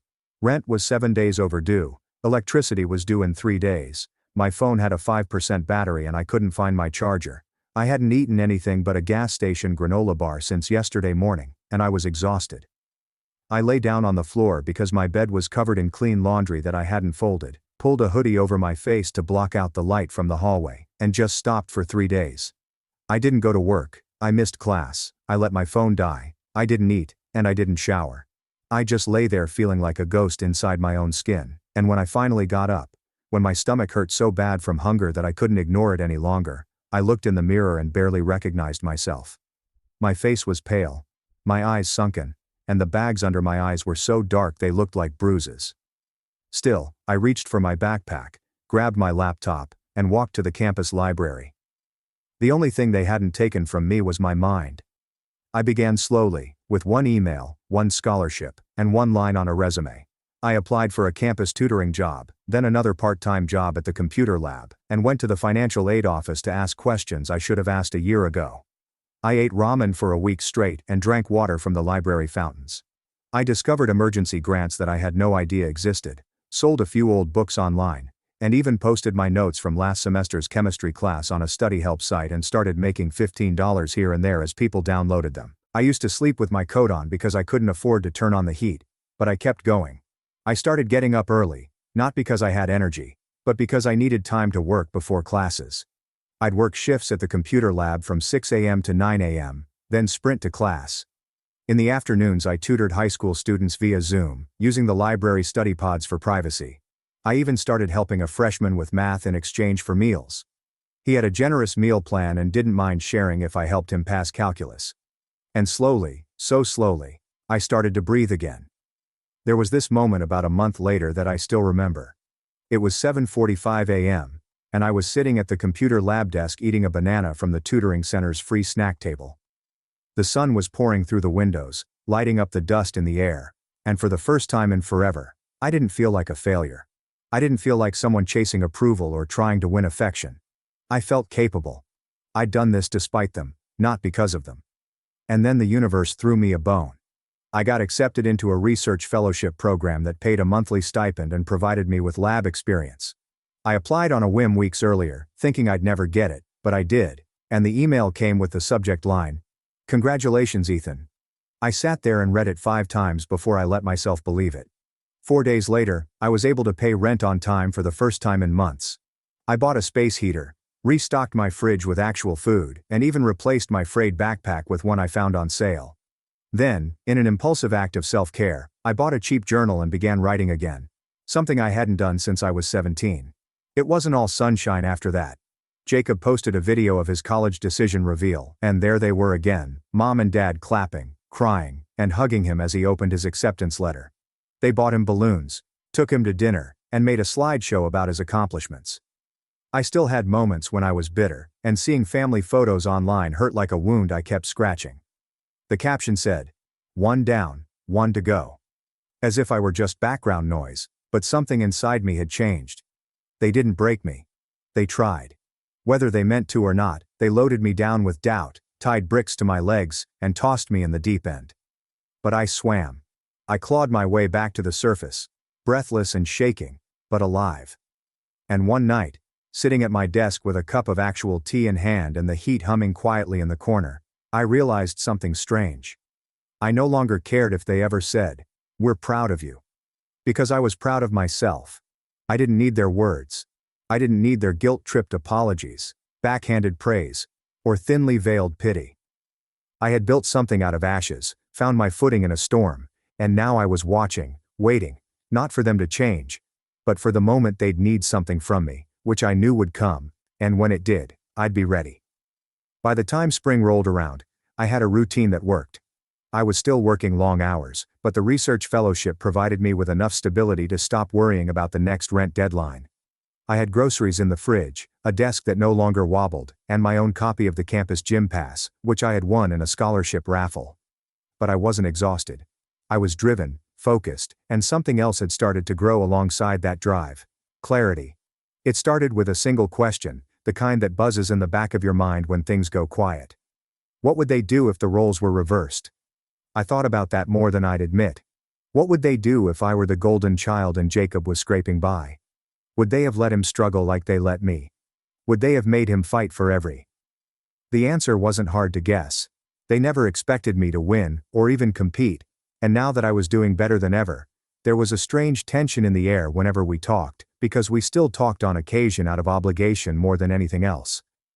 My mother would send me little check-in texts, my father would send me boring news articles he thought were relevant to my major, and Jacob would send me selfies from campus, but none of them ever asked me real questions. They assumed I was still floundering, juggling plates with shaky hands. So I let them think that. At first it was just easier that way, but it gradually became strategic. I stopped posting on social media, I let my profile go dormant, and when I received new accomplishments, another grant, a published research paper, or a faculty recommendation, I didn't say anything, especially not to Jacob. Because around this time, Jacob began applying to my university, the same department, the same program, and I knew that the opportunity would come sooner than I expected. One afternoon, I was in the tutoring center when I overheard 2 faculty assistants discussing spring admissions. I wasn't trying to eavesdrop, I just recognized the name they mentioned, Jacob Monroe, and I froze. I leaned in closer, pretending to organize folders on the nearby shelf. His portfolio is strong, but the writing sample, yikes. Yeah. The other laughed. The photography is decent, but the essay was all over the place. A little entitled, if I'm being honest. They moved on to another applicant, but my ears were burning. That night, curiosity got the best of me. I logged into the student portal, where peer review opportunities were occasionally listed, and searched for Jacob's name. I didn't find his application, but I did find a research assistant listing he had applied for, the same one I'd been offered weeks earlier but turned down due to scheduling conflicts. And here's where it gets wild. He used my name as a reference. I was dropped in as someone who could vouch for his academic work, which I had never seen and knew was shaky at best because we discussed it last Thanksgiving. He complained about hating lab reports and not receiving any of the material. There was no prior notice, text or email. I didn't say anything right away. Instead I contacted Professor Owens, the one in charge of the RA program, and casually asked him if I could take the position after all. My tutoring schedule had lightened, I told him, and he was delighted to offer it back to me. That was step 1. Step 2 was a little more satisfying. About a week later, Jacob texted me unexpectedly. "Hey man, I just applied for the Owens RA position. I used you as a reference. I hope that's okay." I waited 3 hours before responding. "I just saw it. I hope you are ready for it. It's a lot of work." He immediately responded. "Haha, yeah, but the props love me. It shouldn't be hard." I didn't respond after that because, while he was flexing, I was planning a meeting with Professor Owens in which I would quietly and professionally mention that, while I supported my brother's ambitions, I couldn't in good conscience recommend him for a research-heavy position after he admitted to struggling with the materials. I didn't trash him. I simply told the truth. Owens nodded thoughtfully. "That tracks. His writing sample wasn't great." Then, as if rewarding my candor, he added, "Glad you're on board again." Later that week, Jacob called me frustrated. "Did you talk with Professor Owens?" He emailed me this super vague rejection and said I didn't seem like the right fit. I kept my voice steady. "Yeah. He inquired about your work ethic and background." I told him what I knew. Silence. "You really used me as a reference without asking. What did you think would happen?" He did not yell. Jacob wasn't yelling, but I could feel the tension crackling through the phone like static. "You could have helped me." "No," I said calmly. "I could have lied for you. That's different." He hung up. I expected a reaction from my parents, but it never came, which meant one of two things. He hadn't told them, or he did, and they chose not to get involved. In any case, I kept going. Around this time, I started working on something bigger, something more permanent. I'd been working on a side project for months, a digital tutoring platform for underfunded schools in rural areas, which began as a class assignment but had grown into something real. With the help of a friend from the business department, we built a prototype, applied for funding, were approved, and won a pitch competition. By May, we had a small grant, 2 interns, and a partnership offer from a nonprofit I'd admired for years, and my name was attached to all of it, not buried in the footnotes, not hidden behind someone else's glow, mine. But I still hadn't said anything to my family, and I watched from the sidelines as they poured more money into Jacob's college prep, new laptop, new dorm furniture, and even a weekend retreat to clear his head before finals. Meanwhile, I paid off the last of my rent and bought a second-hand suit for professional meetings. I wasn't flashy, and I didn't post about it. I didn't need to, because this wasn't about proving myself anymore. It was about allowing them to underestimate me just long enough. Then the perfect opportunity presented itself, and I couldn't have scripted it better. Jacob got into my university, and they were overjoyed. My mother called and left a voicemail, my father sent a group text about the boys being reunited, and Jacob even texted me directly, acting as if we were on good terms again. "Looks like I'll be crashing your turf soon, maybe you can show me the ropes." I stared at that message for a long time because he had no idea what he was getting into. The first day of orientation was approaching, and I had already volunteered to help run the student panels that week. I had access to the speaker list, the student guides, the welcoming packets, and I knew everything about who was coming, what they'd be doing, and how to steer things in interesting directions, and I was ready to use it. Not out of pettiness, but out of precision.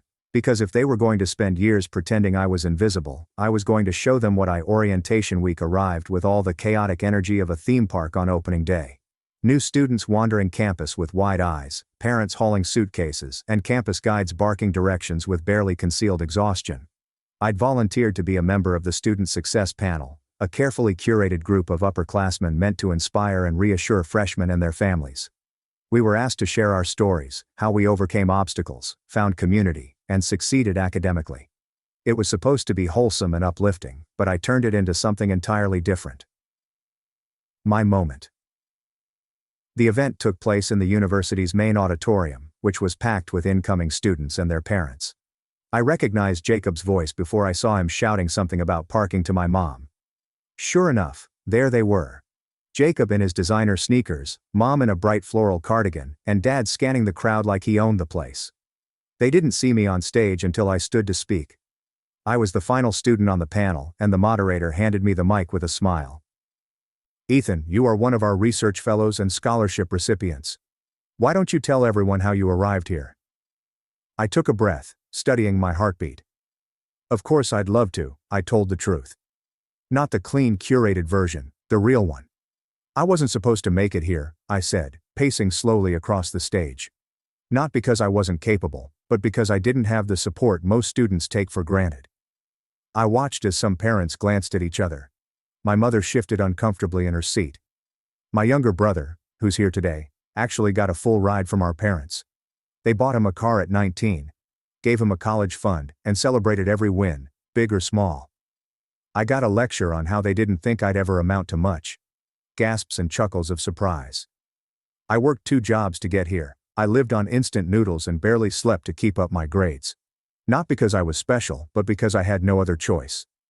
However, I paused, locking eyes with Jacob in the 4th row. Pressure can either break or sharpen you. I chose to become sharper. The moderator tried to gently nudge me back to a lighter tone, but I waved her off with a smile. Sorry, this is important. There are students in this audience who believe they do not belong here and have been told that they will never be enough. I'm here to tell you that they're wrong. You do belong. You can thrive, and you don't need anyone's permission to prove it. The applause was awkward at first. Then it grew. My professors applauded. The faculty coordinator nodded. Even the moderator had to admit how powerful it was. My parents sat stone-faced, completely surprised. Jacob stared at the floor. And that was just the beginning.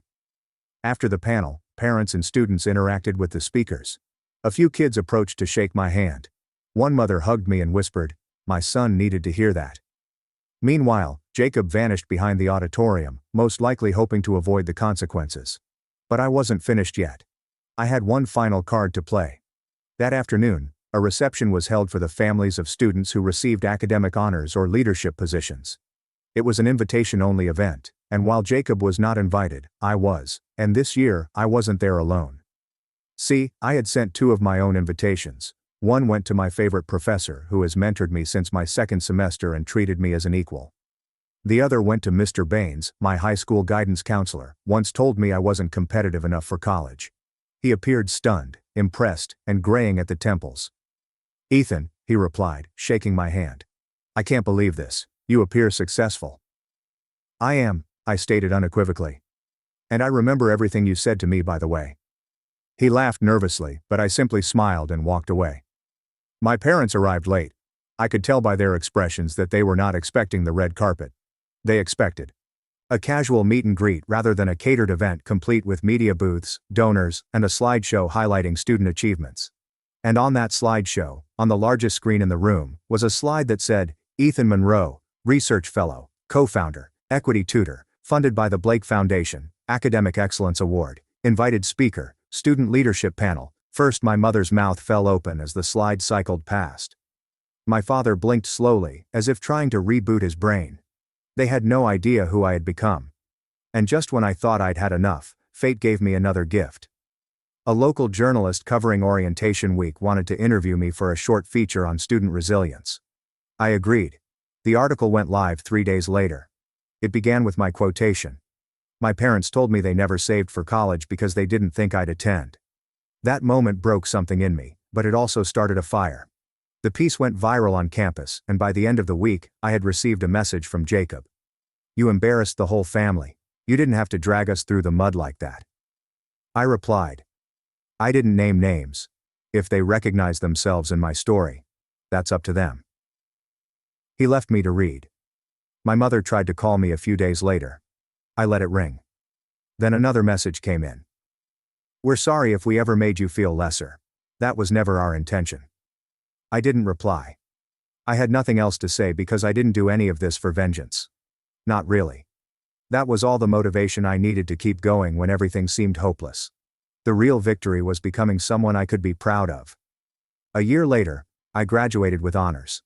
I received a job offer from a technology education nonprofit. We moved into a small apartment with hardwood floors and a view of the city.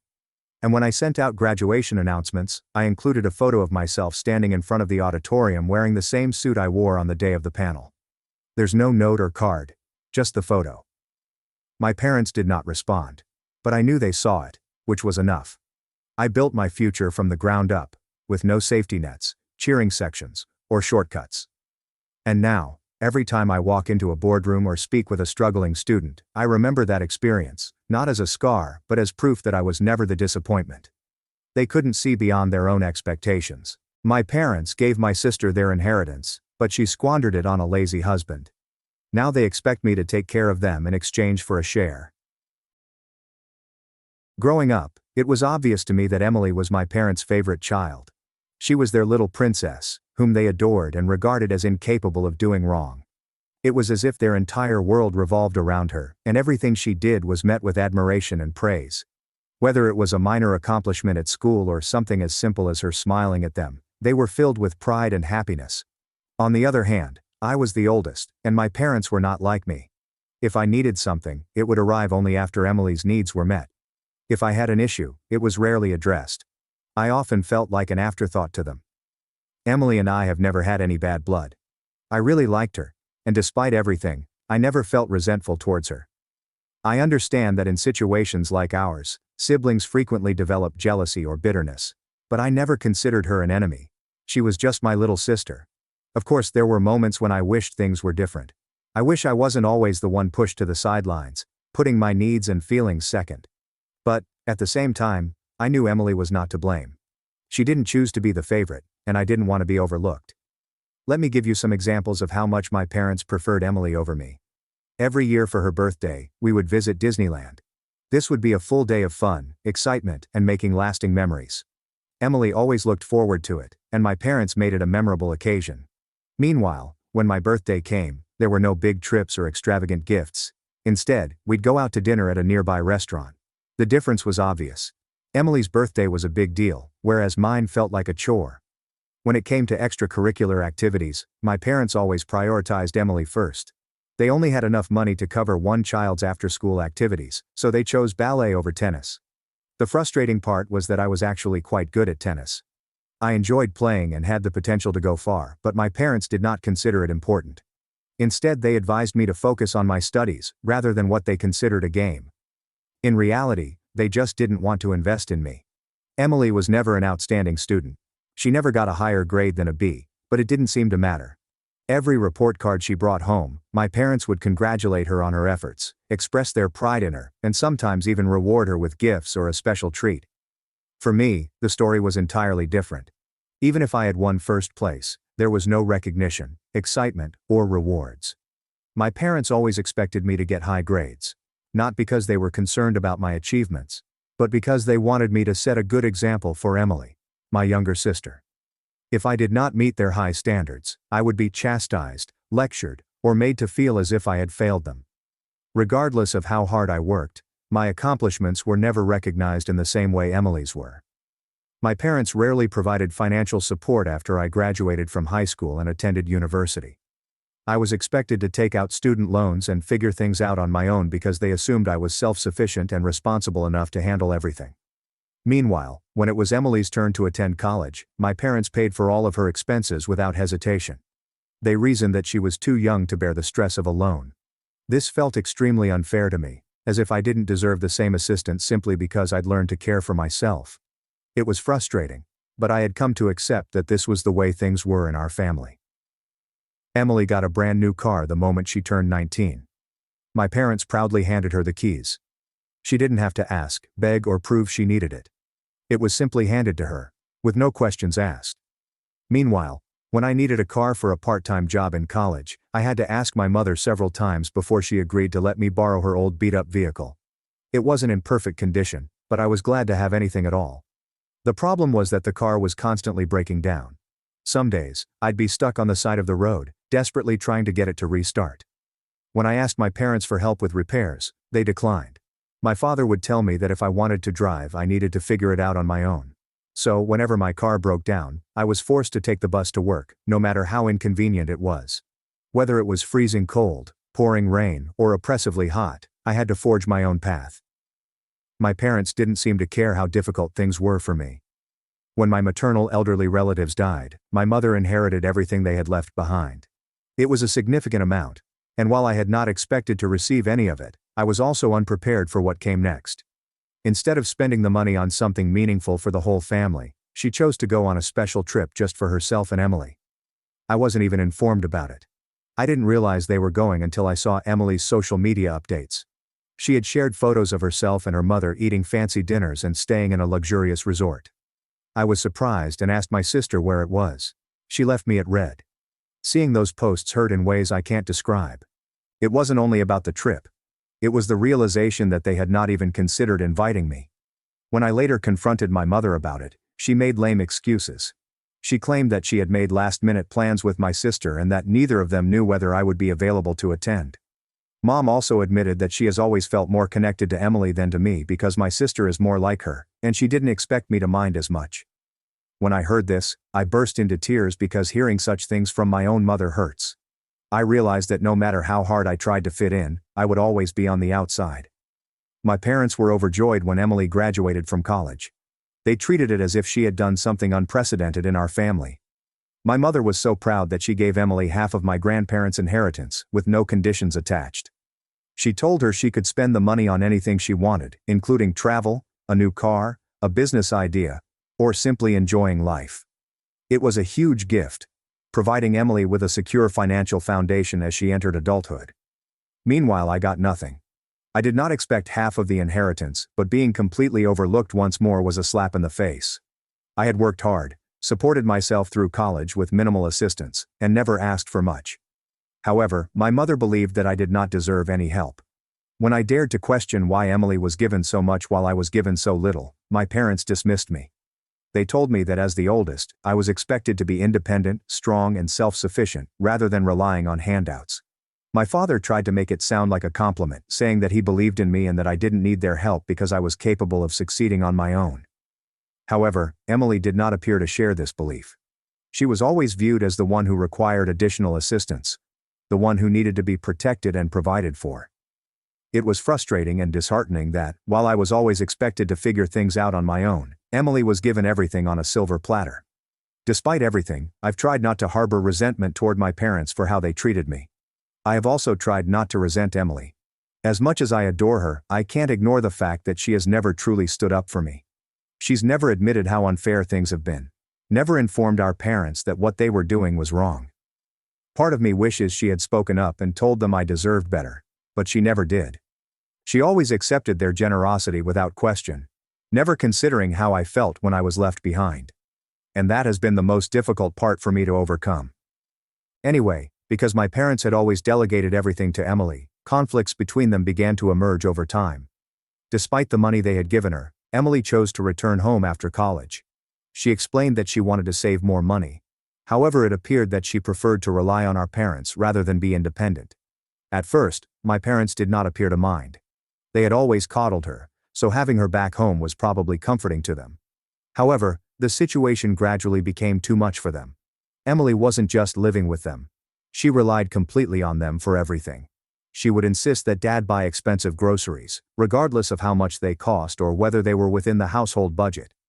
She never contributed to any expenses, never offered to help with bills, and always acted as if their money was hers to spend however she wanted. In addition, she expected her mother to continue to care for her as if she were a child. She refused to do her own laundry and instead relied on her mother. She did no housework, never cooked or cleaned, and treated the house as if it were her personal hotel. The same parents who had previously given her everything without hesitation were now feeling the consequences of their own actions and complaining. My parents didn't mind at first, just as they had no problem giving Emily whatever she desired. They had spent years making sure she never had to struggle.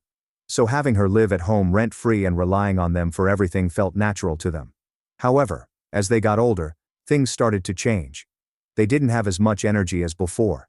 They began to expect Emily to step up, even if it meant taking on minor responsibilities. That's when the fight started between them. Emily would get upset whenever they asked her to help with groceries, pay for something, or even do simple household chores. She thought it was unfair of them to expect anything from her when all she wanted to do was relax at home and play video games. My sister no longer felt compelled to look for work after her mother gave her half of the inheritance, so she spent the day lounging around the house doing nothing. However, this was not the only issue. Emily had also developed the habit of staying out late and returning home at odd hours. My parents would wait up for her, worried, but she didn't care. She was living her life on her own terms, without regard for how it affected others. My parents, who had always made excuses for her, were now dealing with the consequences of their actions. They had spent years giving her everything and shielding her from consequences. And now that they expect her to act like an adult, she simply refuses. Emily's situation deteriorated after she met someone online and fell in love with him. Tom was the epitome of a deadbeat. He had no job, no ambition, and no firm plans for the future. He only seemed to care about persuading Emily to send him money, which she did. It didn't matter if everyone else realized he was taking advantage of her. My parents and I tried several times to warn her that he was only taking advantage of her, but she would not listen. Every time we mentioned it, she became defensive, sometimes furious, and insisted that we didn't understand. She did not consider her actions to be foolish. It was just true love. Emily was always willing to accommodate Tom's requests. She'd send him money for rent, food, and even non-essential purchases like new clothes or video games. It didn't matter that she was still living on my parents' money and had received it as an inheritance. Whatever Tom wanted, she found a way to give it to him. My parents, who had always spoiled their daughter, now had to watch another person take advantage of her.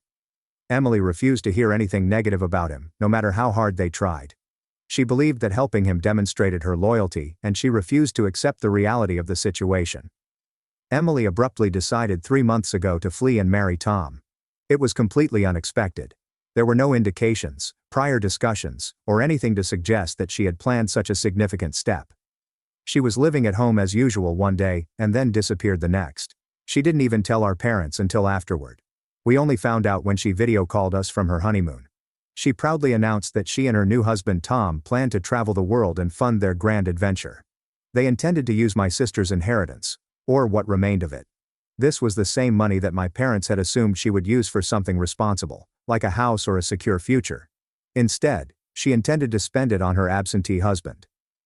As you might expect, my parents were furious. Mom was particularly upset. She thought she knew her daughter better than anyone. For years my parents had favored her, giving her whatever she wanted. And now, in their eyes, she had abandoned everything for a man she hardly knew. Things have not been the same since. My parents, who once went above and beyond for Emily, have now realized the consequences of their actions. They have reduced all communication with her. Now that my sister is no longer their favorite, I've noticed a shift in how my parents treat me. It's as if they've suddenly checked in on me, want to go out to lunch with me, and are attempting to include me in activities they've never been interested in before. My mother, who used to barely acknowledge my presence unless she needed something, now calls just to talk. She has suddenly begun calling me whenever she wishes to go shopping. For years, I'd seen her and Emily go shopping while I was excluded. She now acts as if including me is normal, as if we have always had this type of relationship. My father also calls frequently to check on my work, health, and whether I need anything. Family dinners have also changed. Previously they would make plans without considering my availability. I was just an afterthought, invited if it was convenient, but not a top priority. But now they plan family dinners around my availability. They confirm my attendance, contact me before making plans, and appear to be excited about my presence. It's strange, almost unsettling. Even socially things have changed.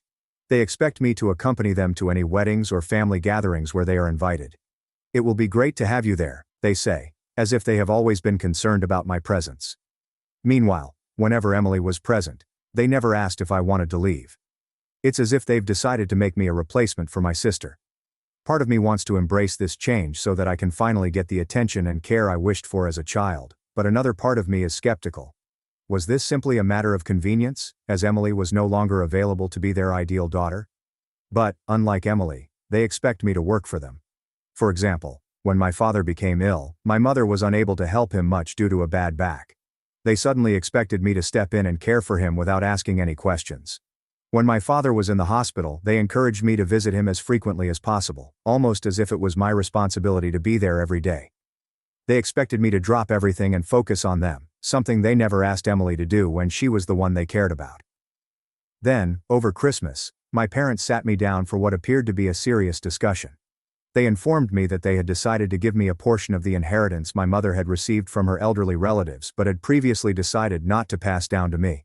Keep in mind that my mother had already given half to my sister, so she decided to share some of what was left with me.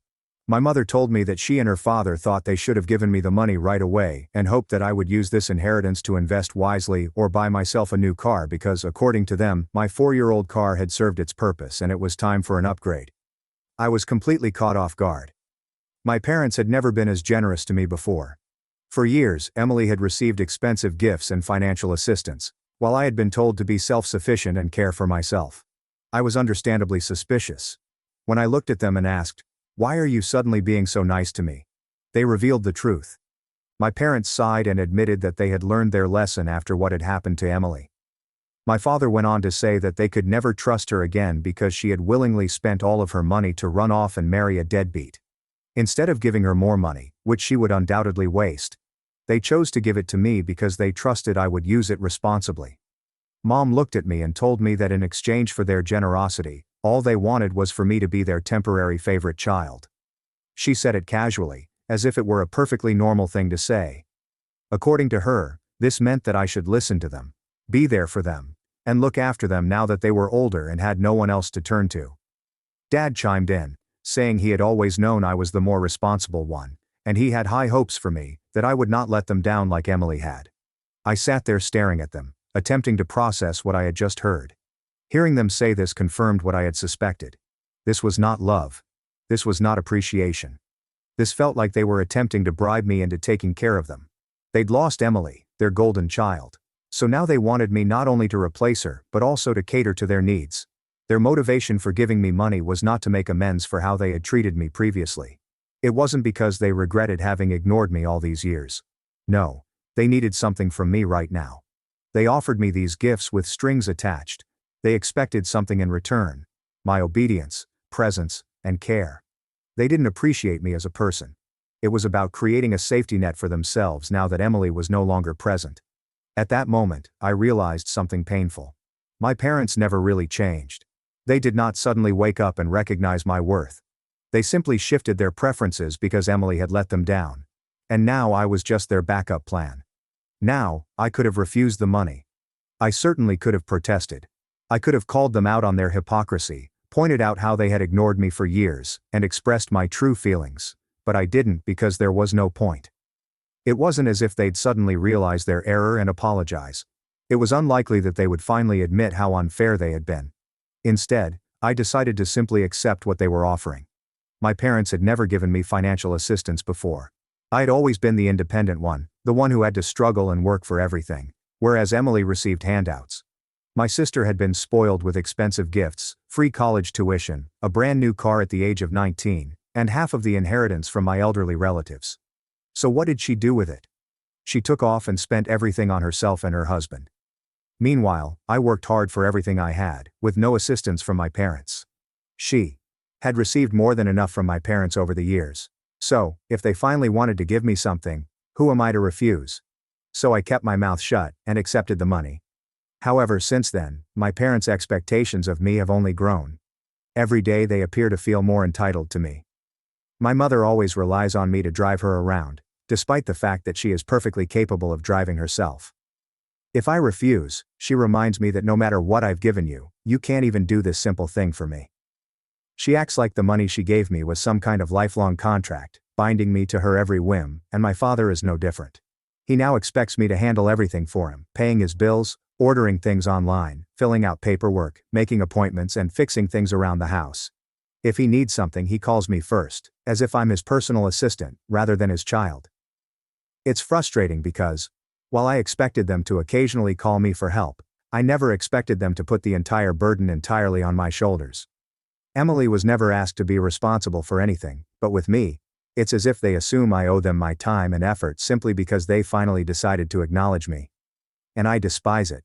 In addition to managing my own life and work, I now have to constantly think about my parents and their endless demands, which is exhausting, overwhelming, and extremely unfair.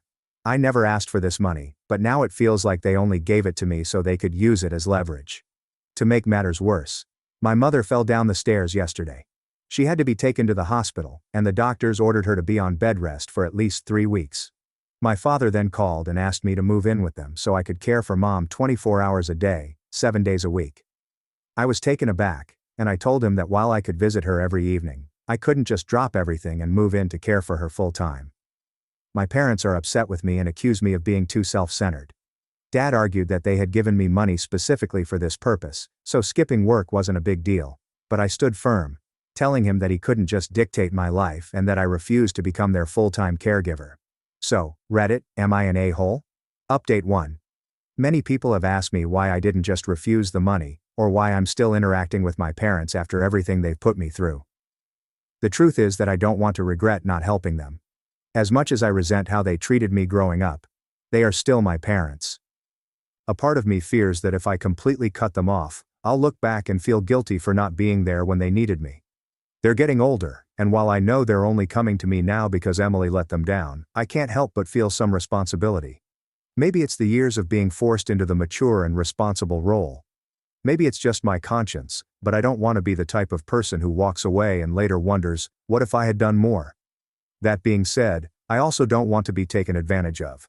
Since my parents began treating me as their new favorite, their expectations have been overwhelming, and I'm attempting to strike a balance. I don't want to completely cut them out of my life, but I also don't want to let them guilt-trip me into being at their beck and call. If they truly regret how they treated me in the past, they should show it through their actions, not by suddenly expecting me to step in and replace Emily. I haven't fully decided how to handle everything yet, but in the end, I hired a caretaker for my mother and am covering the entire cost. My father isn't happy with this decision. He believes that no outsider can care for Mom in the same way that a family member can, and he thinks I'm selfish. I can't always keep them happy, so this is the best option for everyone. In case you're wondering, my sister is fine. She and her husband are still traveling and enjoying life, and she video calls us every now and then to check in.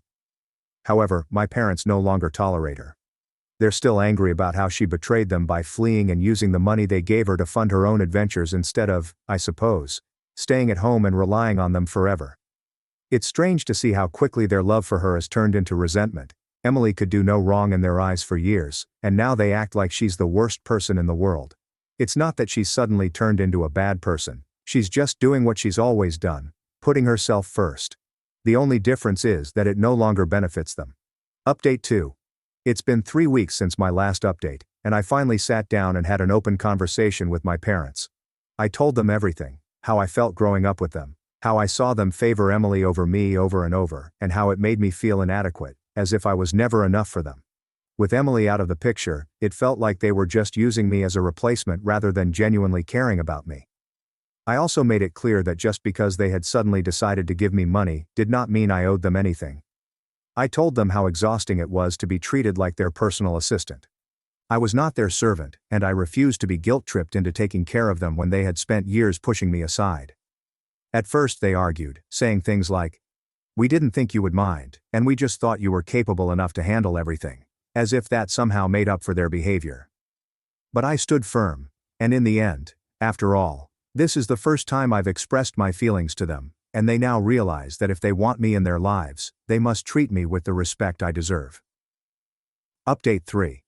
It's been 5 months since my last update, and I followed some of your advice and went to therapy, which has been one of the best things I've ever done for myself. It's helped me process a lot of the emotions I've buried over the years, and I'm gradually learning to set boundaries with my parents without feeling guilty. Surprisingly, my parents have become more understanding in recent months, and they no longer expect me to be at their beck and call. We still spend time together, but it feels normal now, like a genuine parent-child relationship rather than an obligation. It's not perfect, but it's much better than before. Meanwhile, as I expected, Emily has been trying to make her way back. Turns out, all of her money is gone, and her husband continues to refuse work.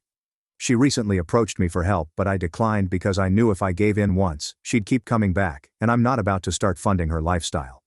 She also went to my parents, hoping they'd take her back, but they stood firm and told her she was on her own this time. Emily and her husband are currently living in his parents' basement, and I hope she will eventually figure things out and learn to care for herself. My dad called me a mistake, threw me against a fridge, and disowned me on my 19th birthday. I left that night with nothing but $200 and a plan for revenge. I'd been eagerly down to my 19th birthday for 4 years, which happened on a Saturday in late September. Not because I wanted to vote or purchase scratch-offs, which are things that typical kids look forward to.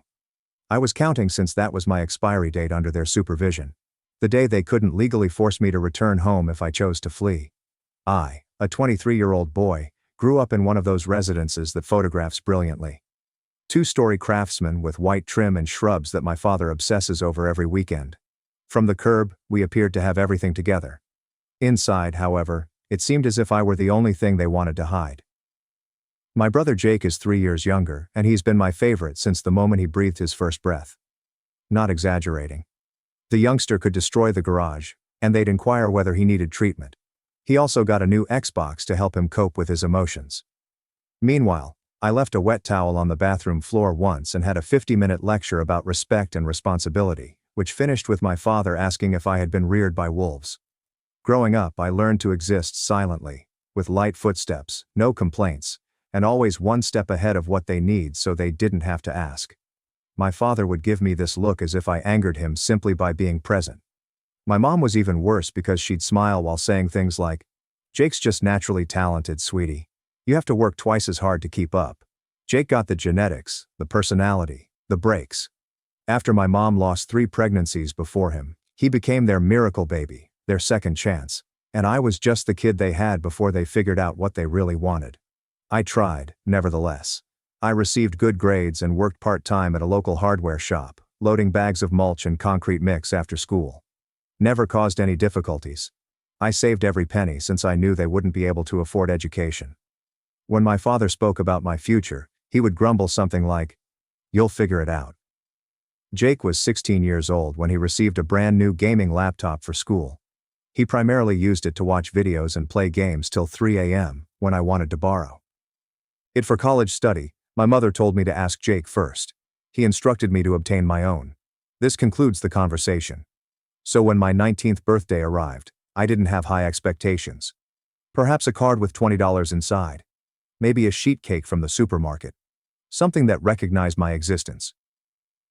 I awoke about 10:30 a.m. and rushed downstairs to see my father wrapping a silver ribbon around this sleek black box on the kitchen counter. Jake bounced around as if it was Christmas morning. My mother had a false camera-ready smile pasted across her face. No one glanced at me once. My mother eventually spotted me standing there and said, "Oh, perfect timing, honey. Jake, go ahead." I simply stood there, perplexed and transfixed. Jake ripped up the package and took out an exquisite stainless steel watch with a leather strap. The type that consumes more than 3 months of my hardware shop earnings. The kind that appears in magazine advertisements for perfumes and luxury vehicles. "Hey, this is sick." Jake grinned as he slipped it onto his wrist and turned it to catch the light. "Now I won't have to keep stealing yours, Dad." My father chuckled and ruffled his hair. "You've earned it, champion. We are proud of you. We earned it." The kid's proudest achievement that month was making JV basketball and avoiding suspension for vaping in the locker room. I waited there expecting for someone to remember, to look at me, to speak the 2 words that were most important today. My mother noticed something in my expression and said, "Don't look so bitter, Ethan. Life isn't about material things. When you're older, you'll understand that character matters more than gifts." I felt as if I had been punched. She spoke in that silky, condescending tone she employs when she wants to appear intelligent. As if I were a spoilt brat throwing a fit over a toy. "Thought we were having cake," I remarked gently. "Oh, we had some earlier," Jake answered nonchalantly, without glancing up from his new wristwatch. "While you were sleeping in?" I blinked. "You had cake without me." "It was just a small thing," my mother answered hurriedly. Jake grinned. "Nothing big. Don't make a scene." My name was on it. "You missed it, bro. I mean, it was sort of a joint celebration, but it's not your birthday. Get over it." My father was furious. "It's just a cake, Ethan. Stop being dramatic." Something in my mind snapped like a wire. I stared at Jake, truly looked at him, standing there with his $175 watch and wearing the sweatshirt I'd bought with my own money, which he'd taken 4 months earlier and never returned. "You know what?" I said, speaking louder than intended. "This is pathetic and you are pathetic. You've never earned anything in your life. You simply coast while they give you everything and pretend you're exceptional." Jake's cheeks flushed scarlet. "What's your problem, man?" "My problem?" I joked, and it came out incorrectly. "My problem is I'm standing here on my birthday watching you get a watch for existing while they can't even remember what day it is." "Ethan," my mother cautioned. "That's enough." "No, it's not enough. It's never been enough. You treat me like I'm some stray dog you're stuck feeding while you throw parties for the golden boy who's failed every class except gym." That was the moment my father reacted quickly. He grabbed my shirt and threw me hard against the refrigerator. My head crashed into the stainless steel. Everything became white for a split second. "You're done," he stated quietly and coldly. "You hear me? Done." I shoved him back so hard that he staggered. His eyes widened with disbelief. I'd never pushed back before. I never raised my voice. Never fought. "Touch me again," I said gently. "I will make you regret it." He rushed at me again, this time with his fist, and hit me in the ribs. Once or twice. I doubled over and gasped for oxygen. My mother yelled. Jake just stood there, watching. My father grabbed my face, forcing me to stare at him. "Enough," he said. "We're done celebrating a failure like you. You are just a mistake. Get out of my sight." Mistake. That was who I was. Not his son. I stood up, ribs screaming, felt blood in my mouth and stared at all three of them, my mother sobbing phony tears. Jake is still holding his watch. My father was breathing heavily, his hands clenched. And then I realized something. They were not going to adore me. No matter what I did, how hard I tried, or how little I made myself, I'd never be Jake. So I made a choice. I headed upstairs, got my backpack, which included a hoodie, some socks, granola bars, my phone charger, and the $200 I had been saving in an envelope taped beneath my desk drawer. I had my ID, debit card, and a Greyhound bus schedule that I had downloaded on my phone 4 weeks earlier, just in case. At 2:30 a.m., while everyone was sleeping, I sneaked out the back door. I did not have a plan. I knew I'd rather sleep on the street than stay another night in that place. The first 4 nights were awful. I'm not going to sugarcoat this. I alternated between the 24-hour restaurant on Route 12, a corner of the public library until they booted me out at closing, and a seat behind the YMCA that no one checked after midnight. I discovered which vending machines were most likely to double drop if you hit them correctly, which gas station restrooms had the greatest soap for cleaning up, and which bus lines ran all night so I could sleep without being hassled by police. On the 4th day, I was almost spotted. I was strolling past the strip mall to charge my phone at the library when I noticed my father's vehicle pulling into the parking lot as if it owned the area. The bumper has the same dings as the vanity plate frame. My thinking became ice cold. I hid behind a vending machine near the laundry door and stood there, pretending to scroll. Like I belonged.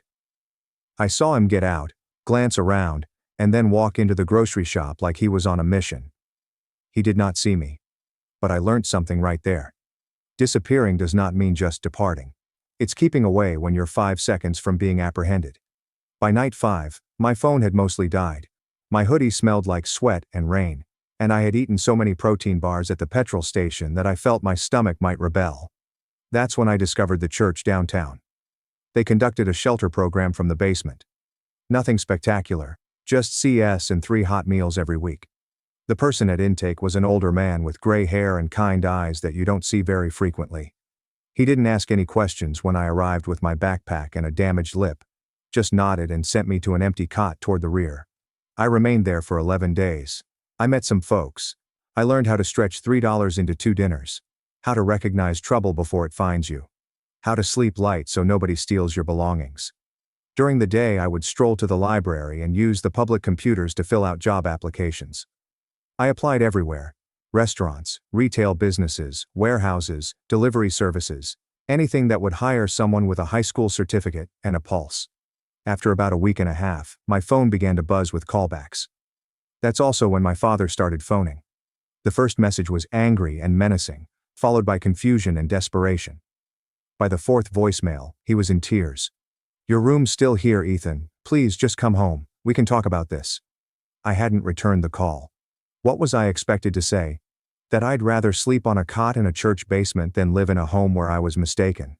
I ultimately got a job at a medical supplies distribution facility. This enormous hub along Highway 47 sent hospital equipment and pharmaceutical supplies to clinics in 3 states. The compensation was minimum wage plus occasional overtime, but they hired me on the spot when I arrived for the interview dressed in a borrowed button-down. The operations manager, a guy with forearms like steel cables, looked at me and said, "You show up on time. You work hard. You don't steal. We're good." That's the whole deal. I arrived early every day. After 2 weeks of sleeping at the shelter, I encountered the older guy from intake outdoors after one of the food services. He was delivering donated blankets and bottled soup. A former electrician retired early when his wife died. He stated that he had a converted shed outside his house that he had been using for storage, but he was thinking of renting it out cheaply to someone who needed a break.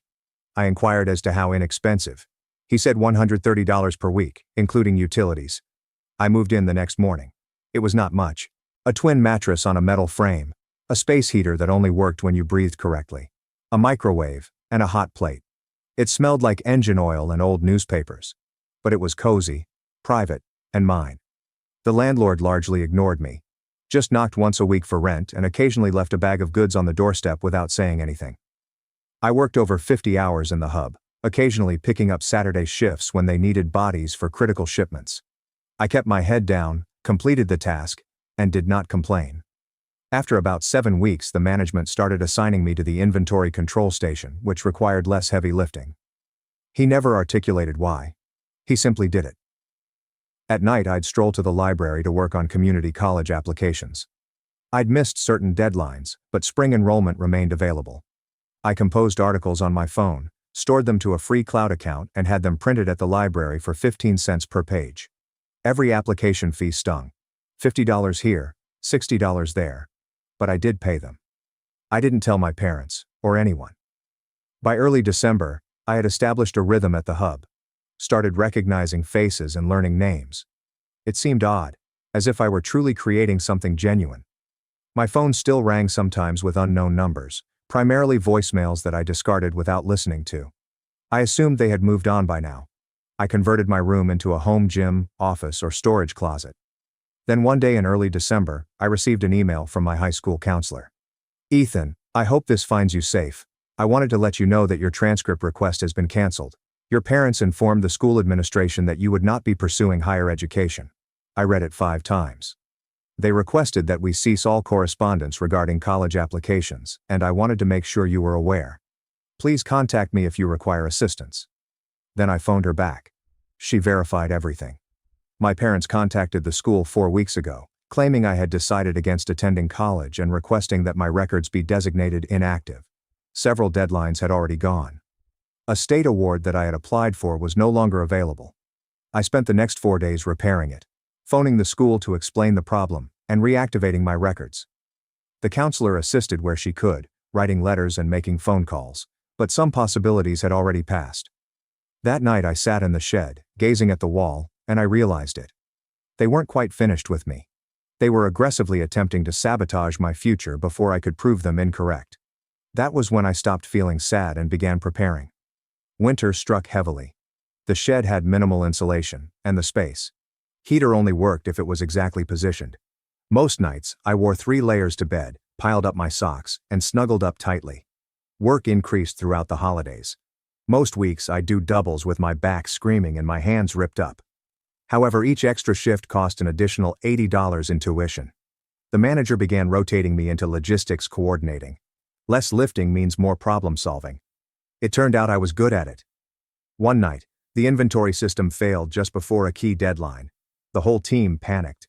When I observed the problem message, the manager was on the phone and ranting at headquarters. In between job applications, I was training myself Excel and basic database skills at the library. This mistake was straightforward. A corrupted data table. I walked over. "Try reloading yesterday's backup. Current database is corrupted." The manager looked at me. "You know how to do that?" I shrugged. "I can try." After 15 minutes, the system was operational. He slapped my back hard enough to leave a mark. "You just saved us a $30,000 penalty, kid." Word spread quickly. Within 2 weeks, individuals began flocking to me when their technology failed. I didn't get a raise, but people remembered my name. I started seeing myself as more than just a youngster stacking boxes. By late December, I had saved enough for spring tuition. I applied to 3 community college programs. I had to seek a dependency override from financial aid.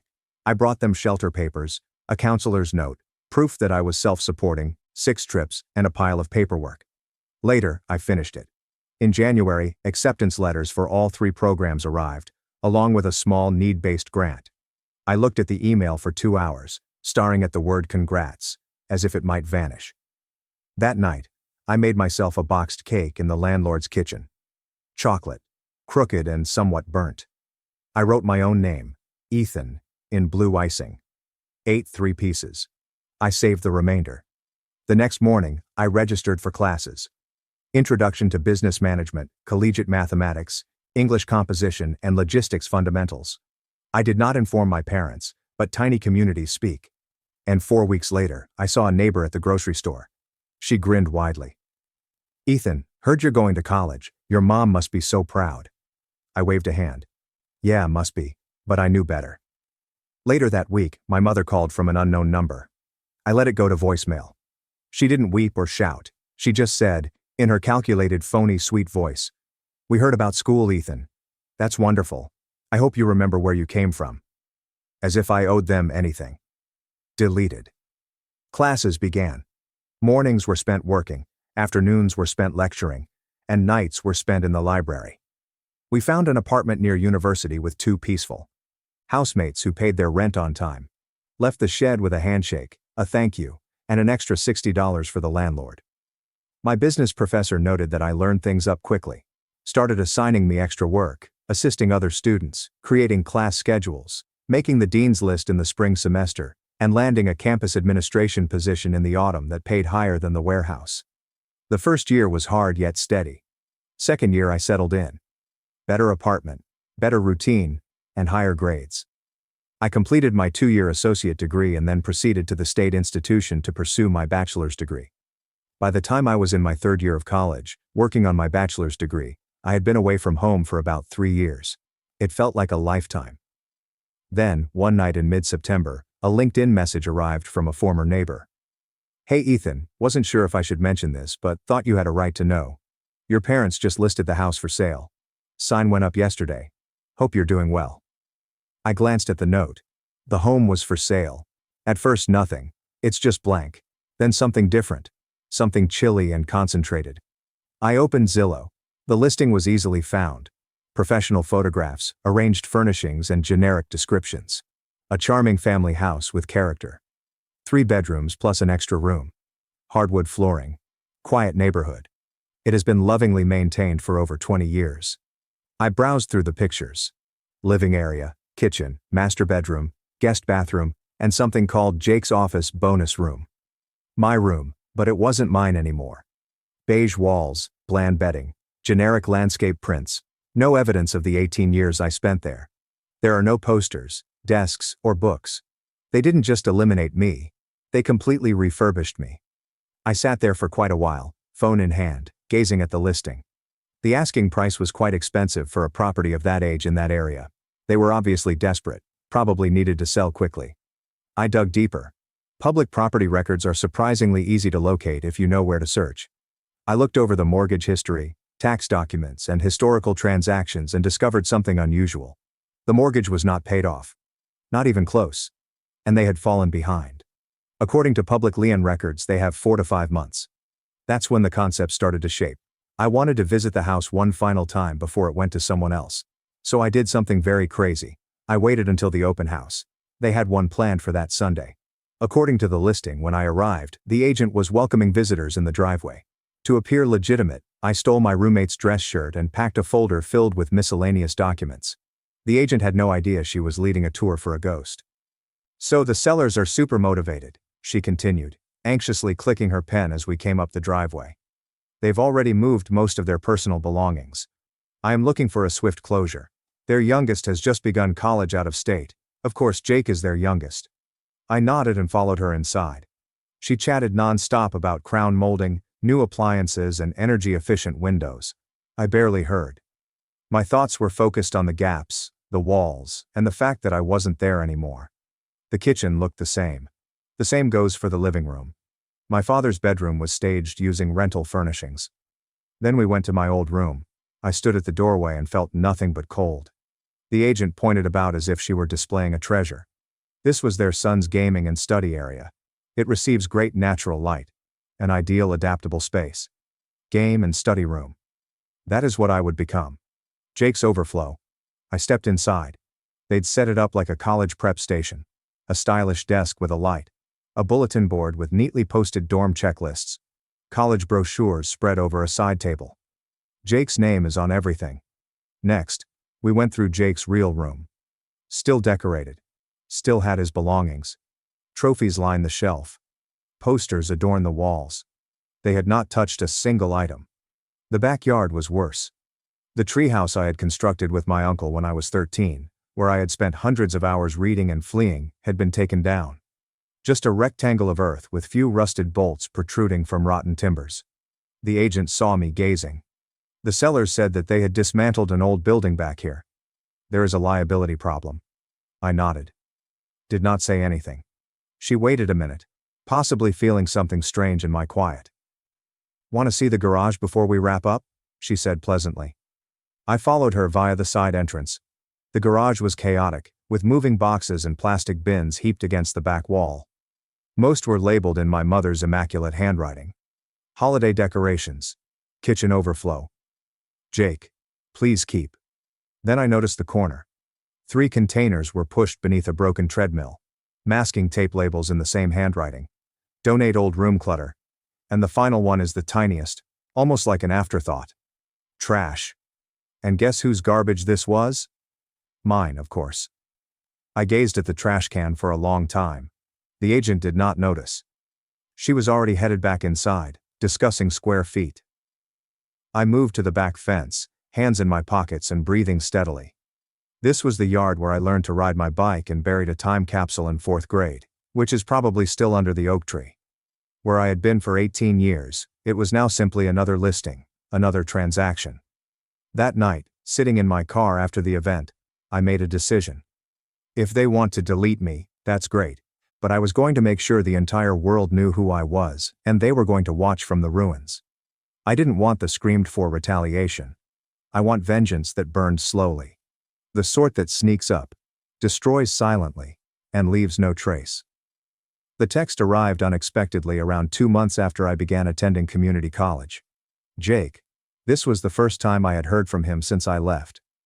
I heard you're working at a grocery store and attending community college. LeMayo. Then another message. You know what I did to your room, right? Check this out. A photo was included.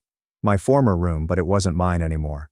Freshly painted, new furnishings, and arranged like a showroom for the open house.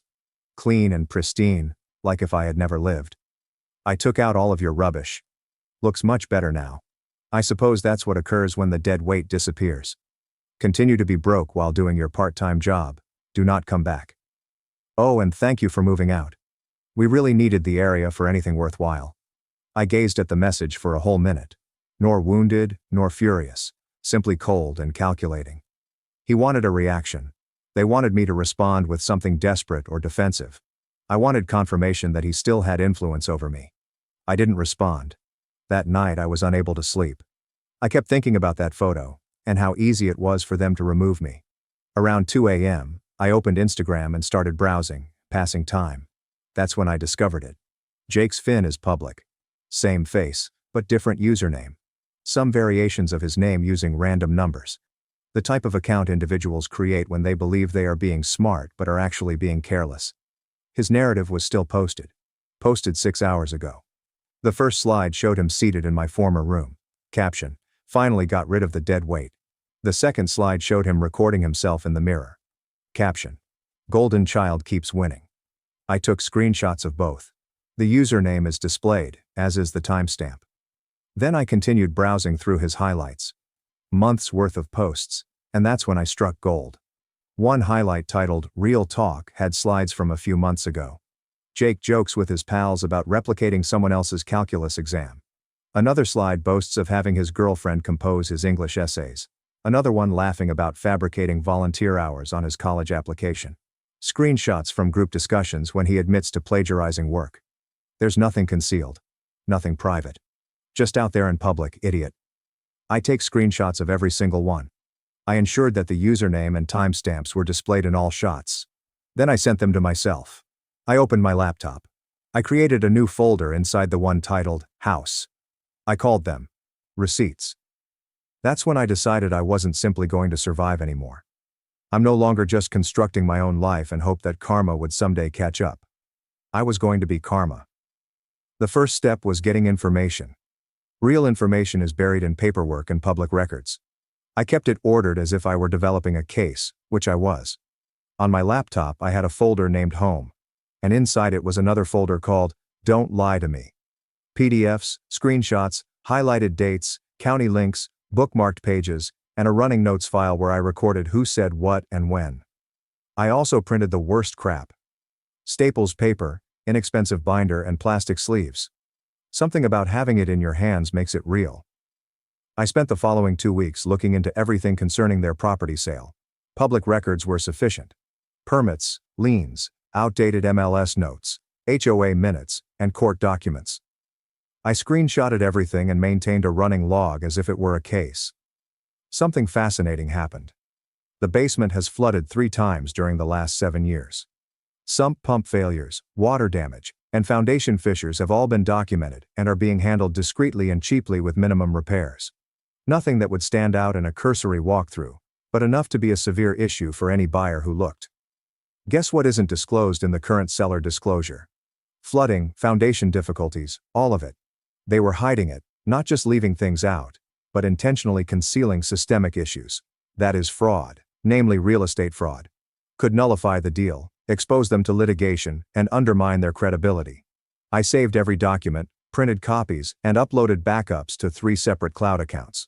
But proof alone wasn't sufficient. I needed timing and plan. I contacted someone I hadn't spoken to in years, an old high school acquaintance. We went to high school together and ran track on the same team. He'd gotten into data analytics and was now working freelance conducting background research for small law firms. We weren't particularly close, but I had helped him once when his car broke down junior year, and he needed a ride to a college interview. We met in a coffee shop near school. I described what I required. Not everything. Just enough. I need to know what's buried in the public records, I informed them. Property history, permits, insurance claims, things a typical buyer would not look for. He cracked his knuckles and grinned. Give me 3 days. He delivered in 48 hours.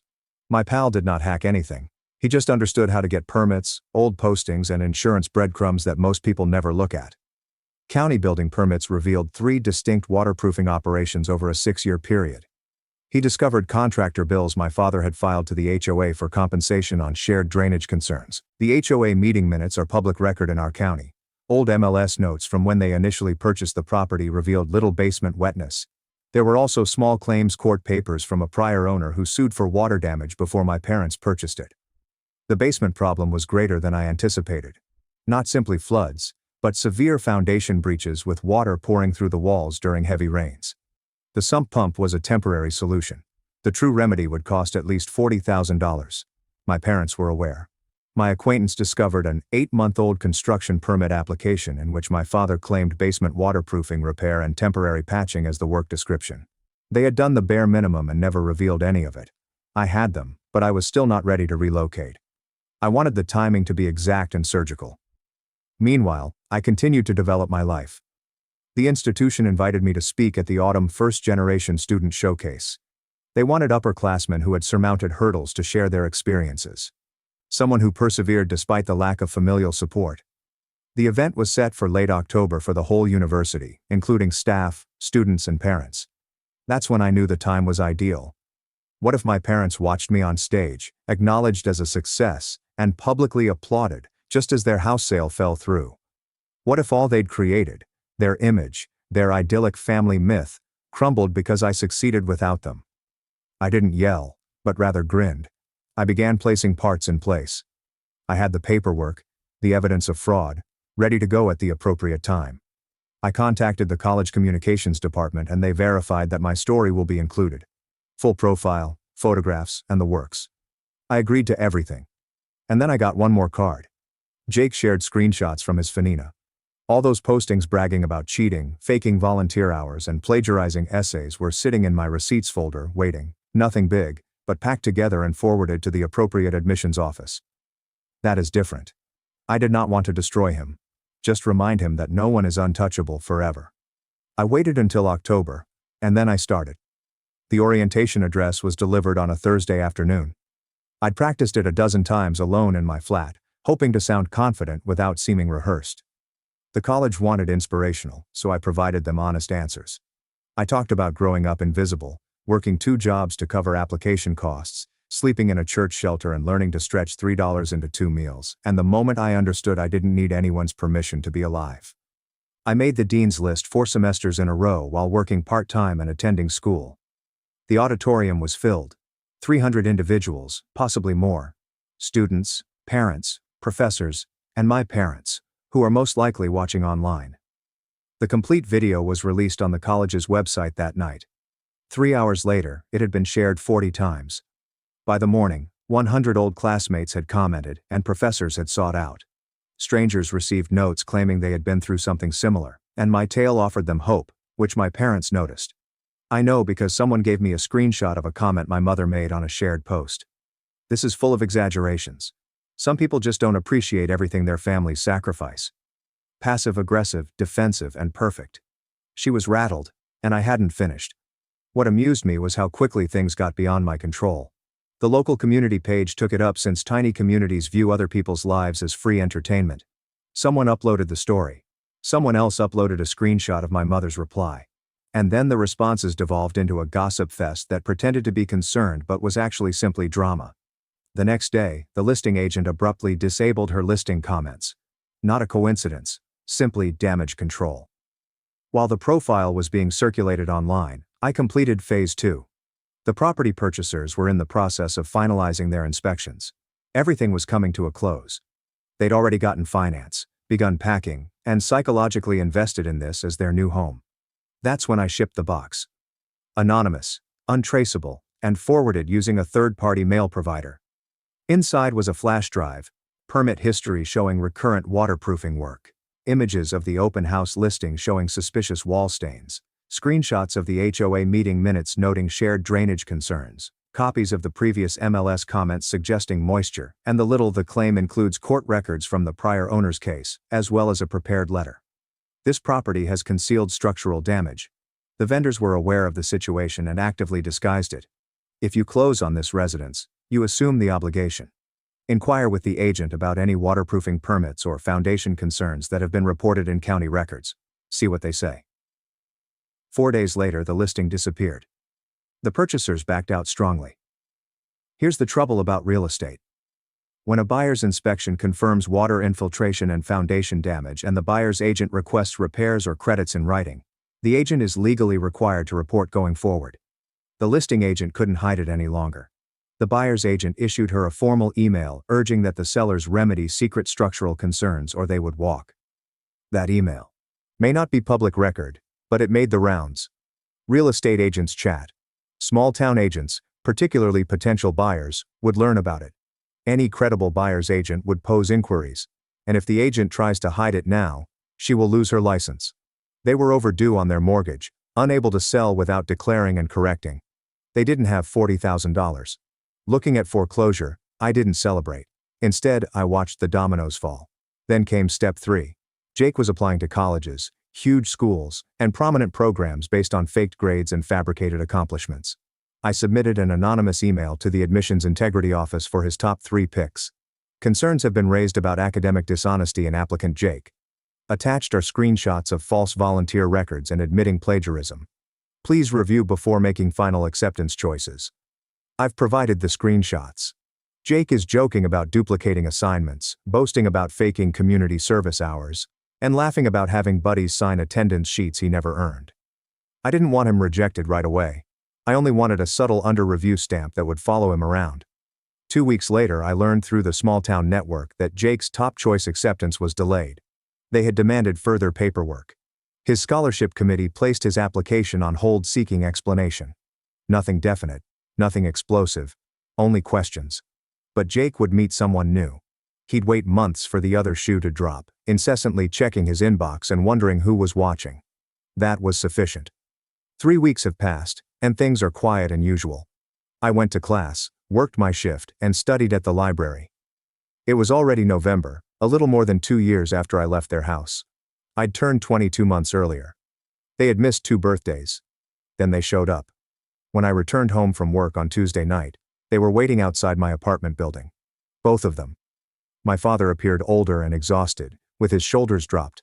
My mother had that phony calm smile she gives when she's barely keeping it together. "Ethan," my father began, his voice strained. "We need to talk." I paused on the pavement, didn't approach closer, and simply gazed at them. "Now." I spoke gently. After the home is unsellable and Jake's applications fall through. That when you want to talk? My father reacted as if I had hit him. We didn't realize things had gotten this bad. You didn't know or didn't care. Please. My mother murmured, coming closer. We've made mistakes. We see that now. But this needs to stop. You're hurting your family. I was chuckling coldly. My family. Where was my family when you forgot my birthday? Where was my family when you sabotaged my college applications? Where was my family when Dad beat me and called me a mistake? There is silence. My father gazed at the ground. My mother's eyes welled up with the artificial tears she is so excellent at generating. We're losing everything, she stated gently. The house is going into foreclosure. Jake lost his scholarship offers. We had to take out loans just to cover his tuition. We're barely surviving. Good, I said, without hesitation. You should know what that feels like, my father continued, his voice cracking slightly. We're sorry. Okay, we're sorry. We were wrong. But you have to understand, we were under a lot of stress. We made mistakes. Mistakes. I cut him off. You didn't make mistakes. You made choices. Every single day for 18 years you chose Jake over me. You chose to make me feel small, worthless, like I didn't matter. And now you're here because you need something from me. Not because you miss me. Not because you regret what you did. Because you need help. My mom tried again. We thought maybe you could help us just temporarily. We know you're doing well with your job and school, and if you could just... What I said. Loan you money, co-sign something, bail you out? Let me guess. You heard I got a promotion at work. I thought I'd be an easy mark. They didn't dispute it. We're your parents, my father replied frantically. Doesn't that mean anything? You stopped being my parents the day you had that watch party for Jake and forgot I existed. I responded. You stopped being my parents when you beat me and branded me a failure. You ceased being my parents when you attempted to damage my future. So no. It means nothing. My mother tried one more time. Ethan, please, we're begging you. We'll lose everything. I took out my phone, opened my photographs and showed them the image from orientation. I'm on stage, clutching my prize and beaming. This, he said, is what I built without you. This is what I became after you threw me away. And you know what? I'm better for it. So, whatever you're about to lose, that's called consequences. Welcome to the club. I strolled past them towards my building. My father grabbed my arm. Not difficult, just desperate. Don't, I replied gently, moving away. Don't ever touch me again. He let go. I glanced at both of them one more time. You wanted me gone. You got your wish. Now stay gone. I stepped inside, closed the door, and that was the last time I saw them in person. Over the next year, bits and pieces of their tale emerged. The home fell into foreclosure. They went to a little apartment across town. To make finances meet, my father started working weekends delivering parcels. Jake transferred to a public school without a scholarship and worked part-time at a call center to assist with expenses. They made several attempts to contact us. Birthday texts and holiday greetings are both brief and superficial. Never a genuine apology. There were only feeble attempts at reconnection that failed to recognize their actions. I never replied. At 22 years old, I graduated with honors. I got promoted twice at my university job. My actual family are the ones I selected, and they never forced me to beg for a seat at the table. After my niece called me a whore, my sister tried to destroy me. But when her husband's lies were exposed, she finally realized what he had done. Sophie, my niece, approached me as I reached for a burger from the grill during my parents' backyard BBQ and hit me across the face, ringing my ear. I stumbled backward and grabbed the picnic table edge to keep from collapsing. Sophie scowled at me and added, "Mommy says, you deserve it because you're a whore." My cousin yelled, "What the hell?" as my mother dropped her lemonade on the patio, breaking it. Everyone looked at Sophie, then at me, when a 7-year-old labeled me a whore in front of my family. Why? I had no idea. My voice trembled as I murmured to Sophie, "Why are you saying that to me?" Sophie didn't respond. She looked at me with a petulant smile and crossed her arms across her chest. My sister Emma and her husband Ryan stormed across the yard. Emma was the dramatic one in the family, slamming doors and yelling during disagreements while I sat quietly and waited. This much hatred had never crossed her face before. She treated me like rotten trash. Get away from my daughter. Emma snatched Sophie and slammed her behind her back. Emma, what is happening right now? I asked. What did I do? My father said. Girls, let's take this inside and talk about it calmly. Emma didn't listen. She was intended to destroy me. You know exactly what you did, Emma said. I celebrated my birthday last month. You followed my spouse into the kitchen after I extinguished my candles. That is not true straight away. Shut up, Emma yelled. You pressed yourself against him. You whispered in his ear that you wanted him. You tried to shove your tongue down his throat. And when he pushed you off, you grabbed his belt and told him I would never have to know. My mother said, "Oh my God, Megan," behind me. The swarm of family members watching my life unravel muttered. None of that happened, I said. Emma, I swear to you, none of that happened. So my husband is a liar? She said. Is that what you're saying right now? That Ryan just made all of this up for fun? Ryan gripped Emma's shoulder. Babe, don't hurt yourself, he murmured. She won't admit it. No, Emma said. Ryan stood behind my sister, his mouth rigid and gaze fixed on the ground. I want to hear her say it. I want to hear her stand there and call my husband a liar to his face. He shook his head slowly. He seemed traumatized. He appeared to be talking about something that didn't happen. Ryan is lying, I said, my voice cracking. I would never do that to my sister Emma. I'd never thought about Ryan in that manner. Don't mention his name, Emma shouted. The texts, Megan. The pictures you've been sending him for months, begging him to meet up with you behind my back. When he kept saying no, you cornered him at my party and tried to force yourself on him. He showed me everything. What texts? I couldn't stop crying. What pictures, Emma? There are no texts. There are no pictures. None of this ever happened. I saw them with my own eyes, Emma explained. I saw what you wrote to him. I saw what you sent him.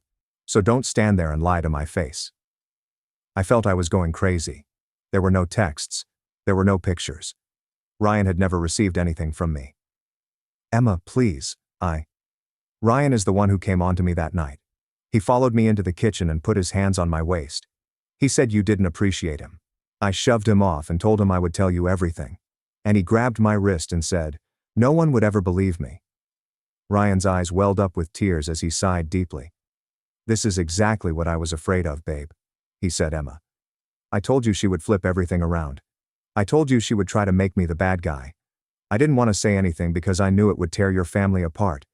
But I couldn't keep lying to you anymore. Emma and my mother were sobbing.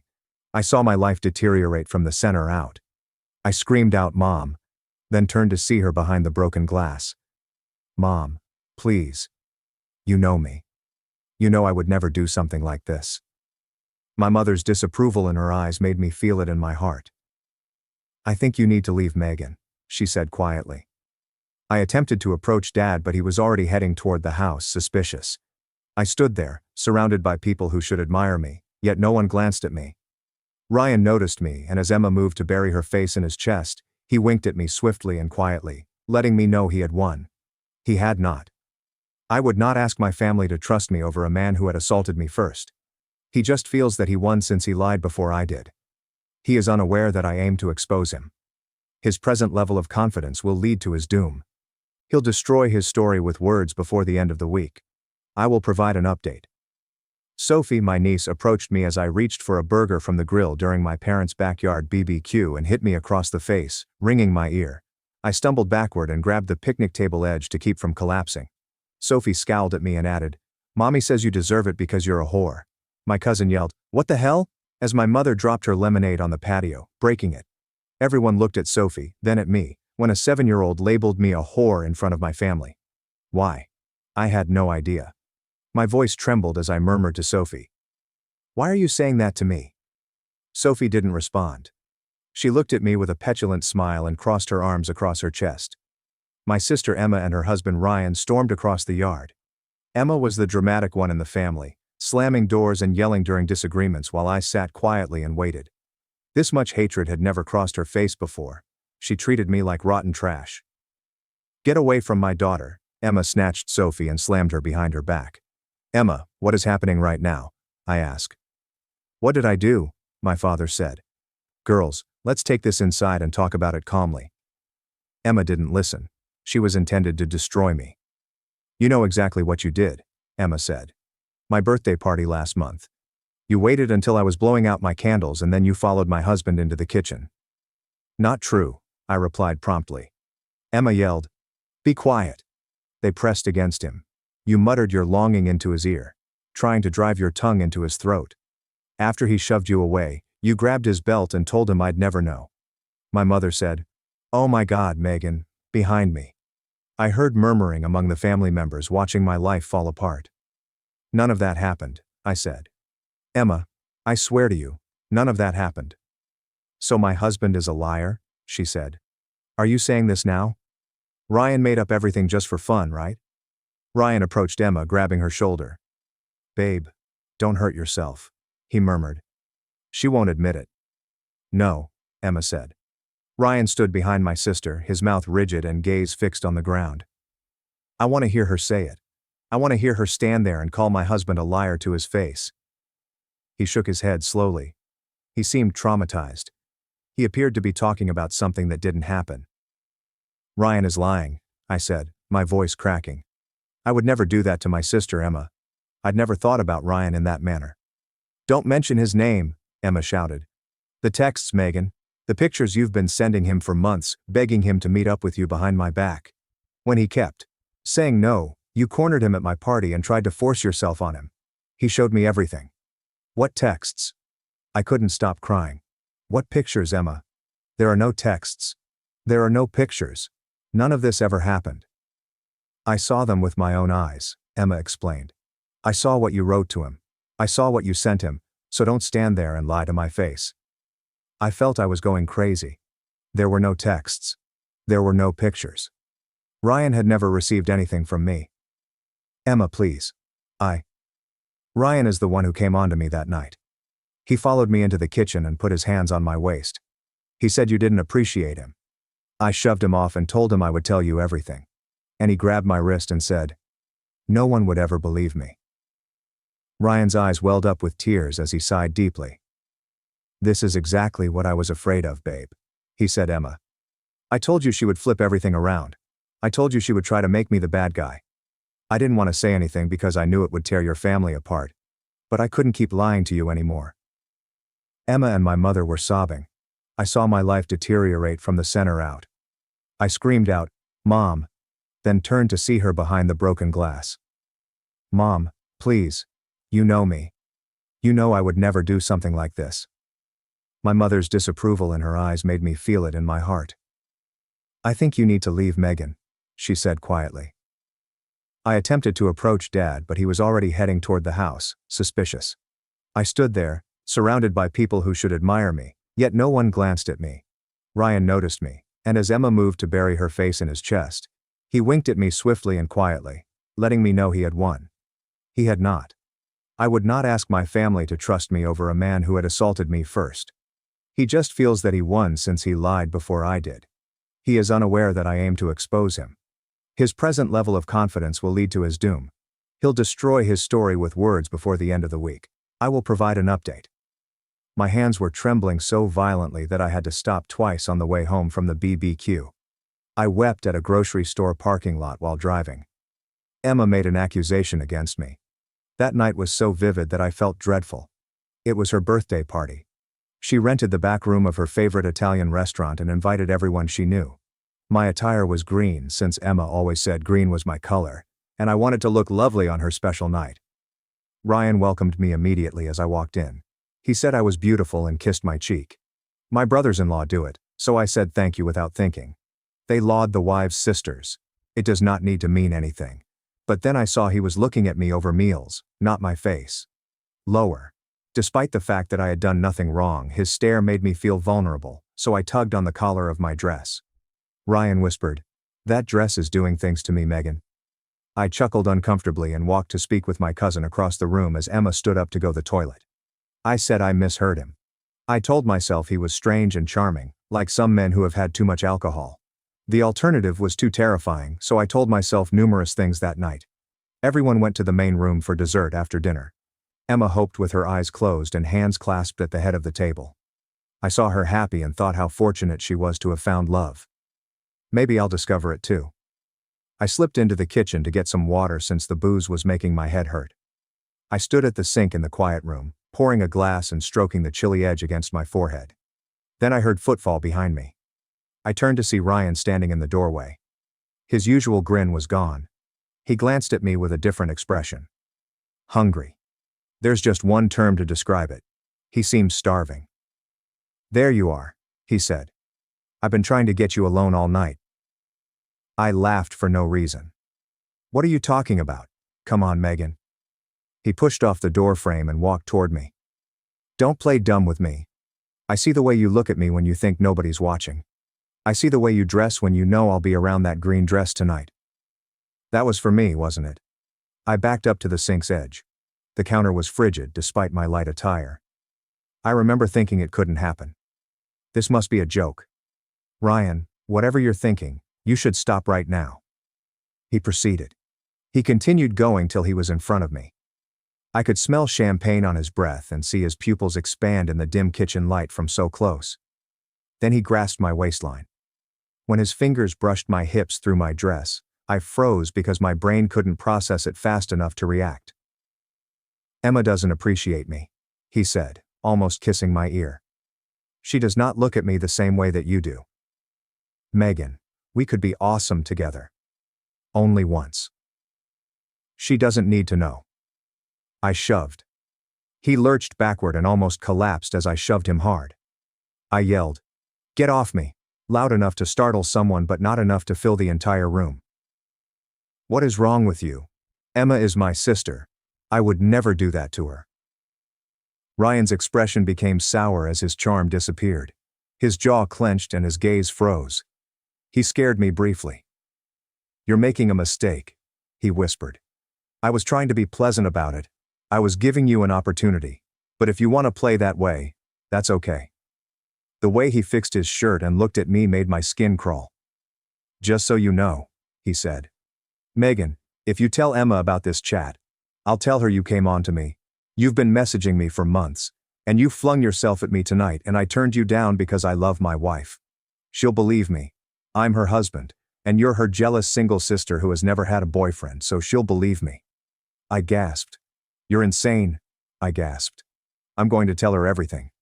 He grabbed my wrist as I attempted to flee outside. He grabbed my arm and squeezed so hard that I gasped. He said, "No," in a menacingly cold tone.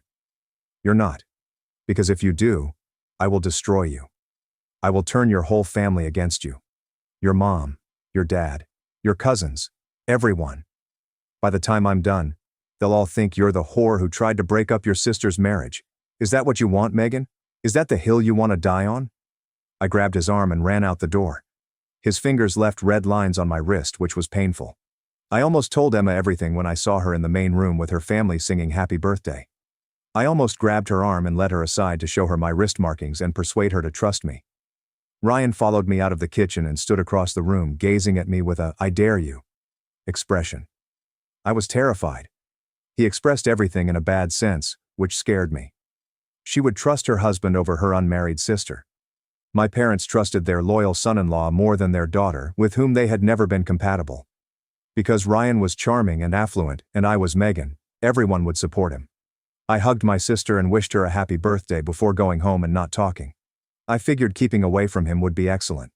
I figured skipping family gatherings would help him forget and move on, allowing us to pretend it never occurred. Ryan did not forget. Ryan stayed. While I remained mute to save the peace, he lied to Emma about texts and images that did not exist.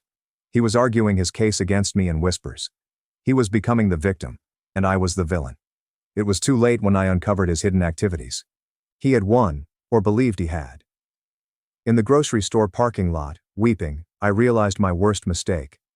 Allow him time. I let him poison my family against me for a month while I sat silently, hoping it would go away. I handed him the knife he used to attack me in the back because I wanted to avoid conflict. Ryan continuously underestimates the people he damages. He thought I was broken. He expected me to disappear. He had no idea what I could achieve without fear. I needed to know how deep the harm was. I called my mother. On the fourth ring, she responded, "Megan." I'd never heard her voice so cold. Not angry. Exactly. Even worse. Disappointment. I don't think we should be talking right now. Please, Mom, I implored. Just let me explain. Everything Emma said at the barbecue was a lie. Ryan made it all up. He's the one who came on to me at the party. And when I rejected him, he threatened to turn everyone against me. The other side was quiet. I heard her breathing. A calm television was playing in the background. Every year I saw her sitting on the living room couch, where I first began to walk, unwrapping Christmas presents. Where I cried on her shoulder after my first boyfriend broke my heart. My mother eventually said, Ryan showed Emma the text messages. Her tone was low and heavy. He showed her the pictures you sent him. I saw them, Megan. I saw them with my own eyes. It broke my heart. What? The texts. The pictures. I saw what you wrote to him. I saw what you sent him.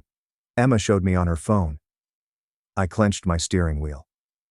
Mom, there are no texts. There are no pictures. I have never sent Ryan anything in my entire life. Whatever he showed Emma was fake. He made it up. He fabricated evidence because he knew nobody would believe me otherwise. My mother sighed heavily. Megan, honey, I want to believe you. I do. But I saw those messages. The things you wrote were so explicit, so desperate. I didn't even know you were capable of that kind of language. Because I'm not, I said, sobbing again because I hadn't written them. Mom, please, you have to listen to me. Ryan is lying. He created fake text to make himself look like the victim. I don't know how he did it, but he did it. And you're all falling for it. My mother responded, why would he do that? Why would Ryan go through all that trouble? What would he have to gain from framing you? Because I rejected him, I said. Because he tried to kiss me in the kitchen at Emma's party and I shoved him away and told him I was going to tell her. He threatened me, Mom. He grabbed my wrist and squeezed it so hard there were marks. He told me if I said anything he would destroy me. Another extended pause. My mother spoke again, tired. I don't know what to believe anymore, Megan. I really don't. But I do know that Ryan has always been good to your sister. He's always been good to this family. And those messages I saw looked very real. The timestamps, the phone number, everything matched up. Then let me show you my phone, I implored. Let me come over right now and show you my actual texts. You can look through everything. You can see that I never sent him anything. Please, Mom. Please just give me a chance to prove it. I heard my mother stir on the couch. I can't do that, she whimpered. Emma made me promise not to have any contact with you until you admit what you did and apologize. And honestly, Megan, after everything I saw, I think she's right. I think you need to take some time to think about what you've done. She hung up before I could finish. Sitting there, staring at my phone, I felt as if the ground had swallowed me. Ryan didn't lie. He supplied proof. He established a parallel universe with forged words and images that duped my mother. Attempting to contact Dad. He stayed mute. He responded with, "Give your sister some space." After hours after receiving my text message. Sophie smacked me, and my cousin said, "What the hell?" I called him. My call went to voicemail. 3 days passed without a response. Sitting at my workstation at work, I looked at my computer screen but saw nothing. I cooked and watched television. I did not dine at home. I checked my phone every 5 minutes, hoping that someone would answer and believe me, but all I got were garbage emails and app updates. On the 4th day, I left my apartment to get food since I'd run out of everything and couldn't justify starving myself. While walking to my car, I noticed Ryan's SUV parked across the street, with him in the driver's seat, observing my building. When I recognized him, he grinned and waved as if we were old friends who had crossed paths by happenstance. He stepped out of his door and approached me. Every instinct in my body urged me to run, lock my car, and go. I was so fatigued, enraged, and afraid of this man that I simply stood on the sidewalk and watched him approach. "Hey, Megan," he began, pausing a few feet away from her. He was grinning, hands in his pockets, deceiving my family with his stunning smile. "How are you holding up?" "What do you want, Ryan?" He tilted his head and appeared worried. "I just wanted to check in on you. Make sure you're doing okay. I know this whole situation has been really hard and I feel bad about how everything went down." I observed him. "You feel bad?" "I do. I never wanted things to get this ugly. I was hoping you would just let it go and we could all move on. But you had to threaten me. You had to make me feel like a criminal for finding you attractive. So, what happened after that is kind of on you when you think about it. This man's bravado and shamelessness in front of me, accusing me of his activities. Those texts are fake, I said. Those pictures are fake. You know they're fake because you made them. You fabricated evidence to destroy my life because your ego couldn't handle being rejected. Ryan's smile lingered. See, that's the thing, Megan. It doesn't really matter what I know. It only matters what everyone else believes. And right now everyone believes that you're a desperate woman who tried to steal her sister's husband. Your mom believes it. Your dad believes it. Emma definitely believes it. And nothing you say is going to change that because I was very thorough. I didn't back away when he approached. You should have just kept quiet, he said. That night in the kitchen you should have just kept your mouth shut and none of this would have happened. But you had to threaten me. You had to act like I was some kind of predator for wanting you. So now you get to live with the consequences. He brushed my face with a finger. I slammed his palm so hard that it echoed throughout the buildings. Don't touch me. Ryan gave a gentle laugh. There's that fire. I always like that about you, Megan. And Emma just goes along with everything I say. But you actually have some fight in you. It's a shame things had to go this way. We could have been great together. You're delusional, I said. I would rather die than let you touch me. He said. That can be arranged. So nonchalantly that I didn't notice the risk. I'm kidding. Mostly, but you should know that I told Emma. I restrained my rage at the idea of Ryan being the victim at home. Please, I said again. I know I don't deserve it, but I need closure. Just this one chance, and then I'll leave you both alone forever. If that's what you want. I just need to apologize properly face to face so I can start to heal. I heard Emma sigh. Let me talk to Ryan. I'll call you back, she said, hanging up. I gazed at my phone on the couch. 20 minutes later she called. Okay, she said. Sunday dinner at Mom and Dad's house. 6 o'clock. But Megan, I swear to God, if you try anything or cause any drama, I will never speak to you again. This is your one chance. Don't waste it. I won't, I said. Thank you, Emma. Thank you so much. I love you. I love you too, she said. That's why this has been so hard. Sunday morning preparations took 2 hours. I applied makeup with care to appear put together without looking too hard. Ryan complimented my curls and flowing hair over my shoulders over a family dinner 2 years ago. I put on a shirt that I knew would draw him. Low cut but not too low, fitted but not too tight, just enough to make him look and wonder if I wore it for him. I arrived at my parents' house at 6. I couldn't read my mother's face as she opened the door. Megan, joked. I'm glad you decided to do the right thing. Me too, Mom. I murmured. She parted to allow me in. When I entered the dining room, everyone was already seated. My father seemed uncomfortable at the head of the table. Sophie stands between Emma and Ryan. The unoccupied chair opposite from them was plainly intended for me. The shame chair. This chair would be used by the accused to ask pardon. I sat and observed the table. It seemed like everyone was watching. Ryan seemed to be paying close attention to me. I soon looked up and noticed him staring at my top. On my chest, not my face. After a time he realized I was looking at him and quickly glanced at his plate. Good. I sparked his curiosity. Dinner was odd. My mother talked about the weather. I addressed my father's job concerns in straightforward language. Emma hardly noticed me. Sophie continued in inquiring why everyone was so silent.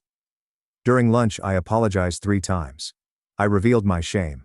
My claim was to get professional aid. I can understand if they never trust me again. I kept an eye on Ryan throughout.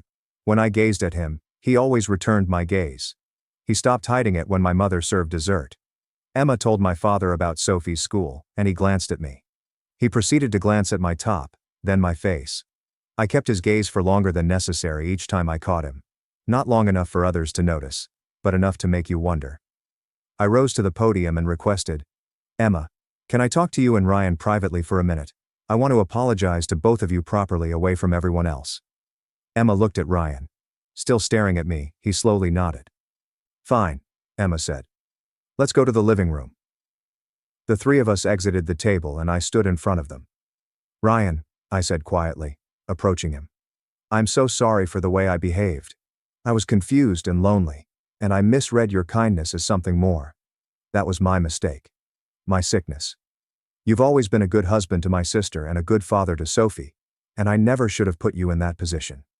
I hope someday you can forgive me." Ryan looked at me closely.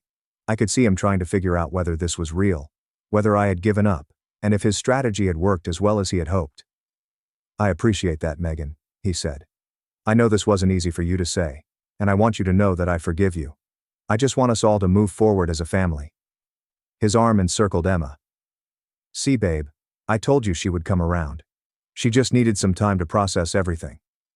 Emma nodded and wiped her eyes. "Thank you, Megan," she responded. "This means a lot to me. I've missed you so much." I hugged my sister and told her I miss her. Over her shoulder, I noticed Ryan. He grinned. That arrogant smirk he had threatened me with in my flat. His arrogant claim that he had won. I smiled when we met again. Something changed in his face. I was perplexed, curious, and optimistic that I had finally come to my senses. He felt my grin to be important. He felt my outfit noteworthy. He thought I knew what I was missing when I turned him away from the kitchen that night. I'd let him think that till his death. Trap set. Ryan looked at me during dinner. I noticed his eyes constantly searching for reasons to dip to my chest. His smile drew my attention while Emma was not looking. He wanted me. Regardless, he wanted me. He questioned whether I wanted him back. Good. He should believe it. Allow him to get overconfident and stop thinking. Allow him to become so immersed in imagination that he forgets to protect himself. The following family lunch was 2 weeks away. I had 14 days to make Ryan desire me so badly that he'd say anything. I would ask him to say it to his wife. I texted him the next day. Nothing offensive that might hurt me. Simple family greetings that convey affection. "Hey Ryan, do you have the recipe for that pasta Emma made last week? I want to try it. What time is Sophie's dance recital? I want to send her flowers. Thanks for being so understanding at dinner. It meant more than you know." He responded to every communication within minutes. His first answers were guarded. "Sure, here's the recipe. Recital is Saturday at 3. Of course, family is everything." Midway through the first week, the tone shifted. One message had a smiley face, another a wink. He began texting me first at the end of the week. "Been thinking about you today. Hope everything's going okay. You looked really nice on Sunday. Green is definitely your color. Emma's taking Sophie to her mom's this weekend. Going to be pretty lonely around here." I disregarded the messages. I kept them set to red and watched the little message that showed he was typing, not typing, then typing again. He was puzzled and wanted to know where we stood. Desperation was just what I needed. I dressed even more precisely for the second family dinner. The same technique applies. Low but not too low, fitted but not too tight. I sat across from Ryan at the table, keeping his gaze when Emma turned away. Sometimes I grinned. I occasionally looked down at the table in embarrassment. Sometimes I bit my lip and saw his pupils dilate across the table. He was drowning, and the only thing I could do was throw him a rope. He did not realize the rope was anchored. My mother asked for help with the dishes after supper. I eagerly volunteered and Ryan said, "I'll help too, babe. You stay and relax." Emma was taken aback. "That's sweet of you." Ryan and I entered the kitchen together, and he came to a halt because he was too near. I felt his heat behind me as I rinsed a plate. "You've changed lately," he said quietly. "What do you mean?" I said, looking at the dishes. "The way you've been texting me. The way you keep looking at me at dinner." He approached and grabbed my neck. "The way you've been dressing." I switched off the water and gently wiped my hands. I turned around and leaned on the countertop. Ryan stood inches away, his eyes dark with need. "I've been thinking about that night," I confessed. "In the kitchen at Emma's party," he said. "Yeah, I was scared," I said. "I was so scared of how much I wanted to say yes. So I pushed you away and tried to pretend I didn't feel anything, but I haven't been able to stop thinking about it, Ryan. About what could have happened. About what I missed." His fingers massaged my arm. I tried not to flinch. "I knew it," he said. "I knew you felt it too." I caught his look through my eyelashes. "I was hoped we could speak alone." Ryan moved his hand from my arm to my waist, where he held me that night. "When?" "Next Sunday," I announced. "Same thing. You help with dishes, but this time I'll make sure we have more privacy." A wide smile seemed dreadful. "You're serious right now?" "I'm serious," I explained. I can't stop thinking about you, Ryan. I haven't been able to since that night. I was just too scared to admit it. I heard footsteps and walked away as my mother entered the doorway. How are those dishes coming along? Almost done, Mom? I brightened. Ryan looked at me as if I had handed him the moon. 1 week. The final section of my strategy was due in 1 week. I only had to get her close enough to hear it without his noticing. I spent 3 days mentally touring Emma's house, memorizing every room, closet, and hiding place. The master bedroom walk-in closet with the slatted doors that lead into the room sprang to mind. Emma could see and hear everything in the bedroom from the closet. The closet would seem dark and empty from the outside. I called Emma Wednesday. Hey, I said, sounding sisterly. I was wondering if I could come over early on Sunday before the family dinner. Help you set up and spend some time together. Just the two of us. That would be really nice. She went on. I've missed our sister time. Me too. Oh, and hey, Ryan has been so sweet lately. He keeps texting to check in on me. Make sure I'm doing okay. You're really lucky to have him, Emma. I heard a beat of silence when the seed was planted. He texts you. Just supportive stuff. Nothing weird. He's just being a good brother-in-law, you know, making sure I'm handling everything okay. Right, Emma said. But her voice changed. A modest foundation fracture. Good. I wanted her to keep an eye on her marriage.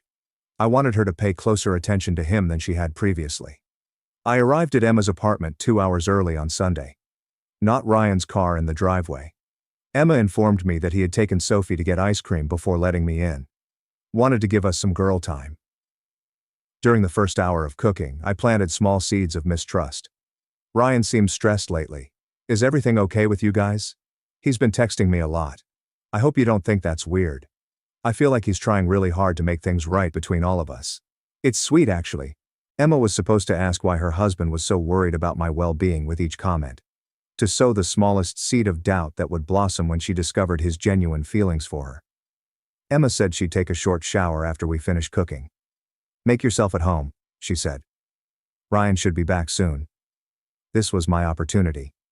Actually, I follow up. Would you mind if I use the bathroom in your bedroom? The one down here is out of soap.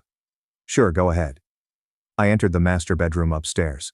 My closet looked just as I remembered it. The door opened, and I looked inside. Perfect room-wide visibility, dark enough to be unnoticed from outside. Ryan's driveway car could be heard. Sophie remarked, "Mommy, we got sprinkles." Emma walked down the stairs to welcome them. Ryan then said, "Where's Megan?"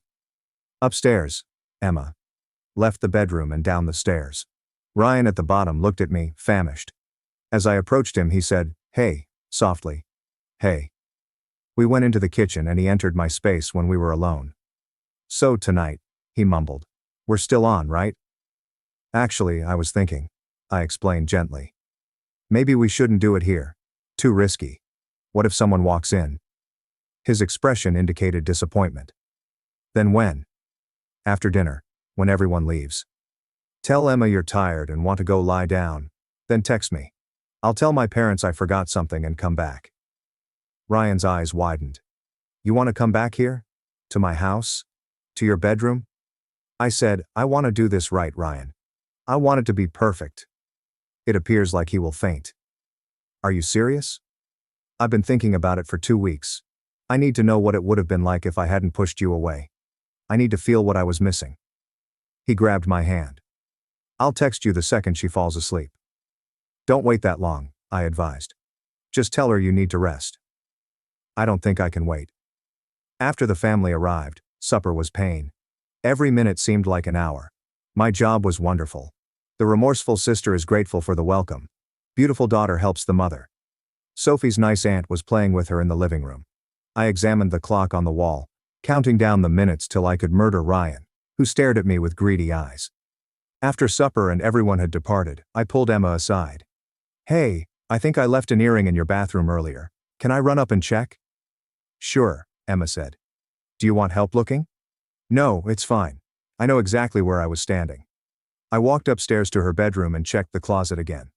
I texted Emma from my phone. "Actually, I can't find it. Can you come help me look? I think it might have rolled into your closet." She entered the doorway a minute later. "Where do you think it fell?" "Somewhere in the closet. I opened it looking for extra towels and I think it slipped off when I bent down.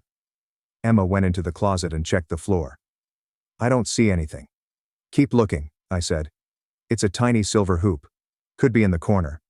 Then I messaged Ryan. Come upstairs bedroom now. Emma's in the shower. I can't wait anymore. His staircase steps were rapid. He entered the doorway, breathing heavily, and lit up as he saw me. Where is she? He mumbled, nodding towards the bathroom door. Shower. We have a few minutes. He entered the room and shut the door.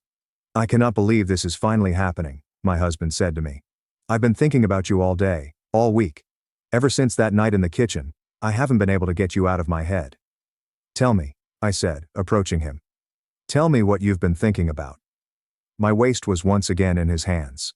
Same grip, possessive clasp. I've been thinking about what would have happened if you hadn't pushed me away. If you had just let me kiss you. Let me show you what you were missing. I asked.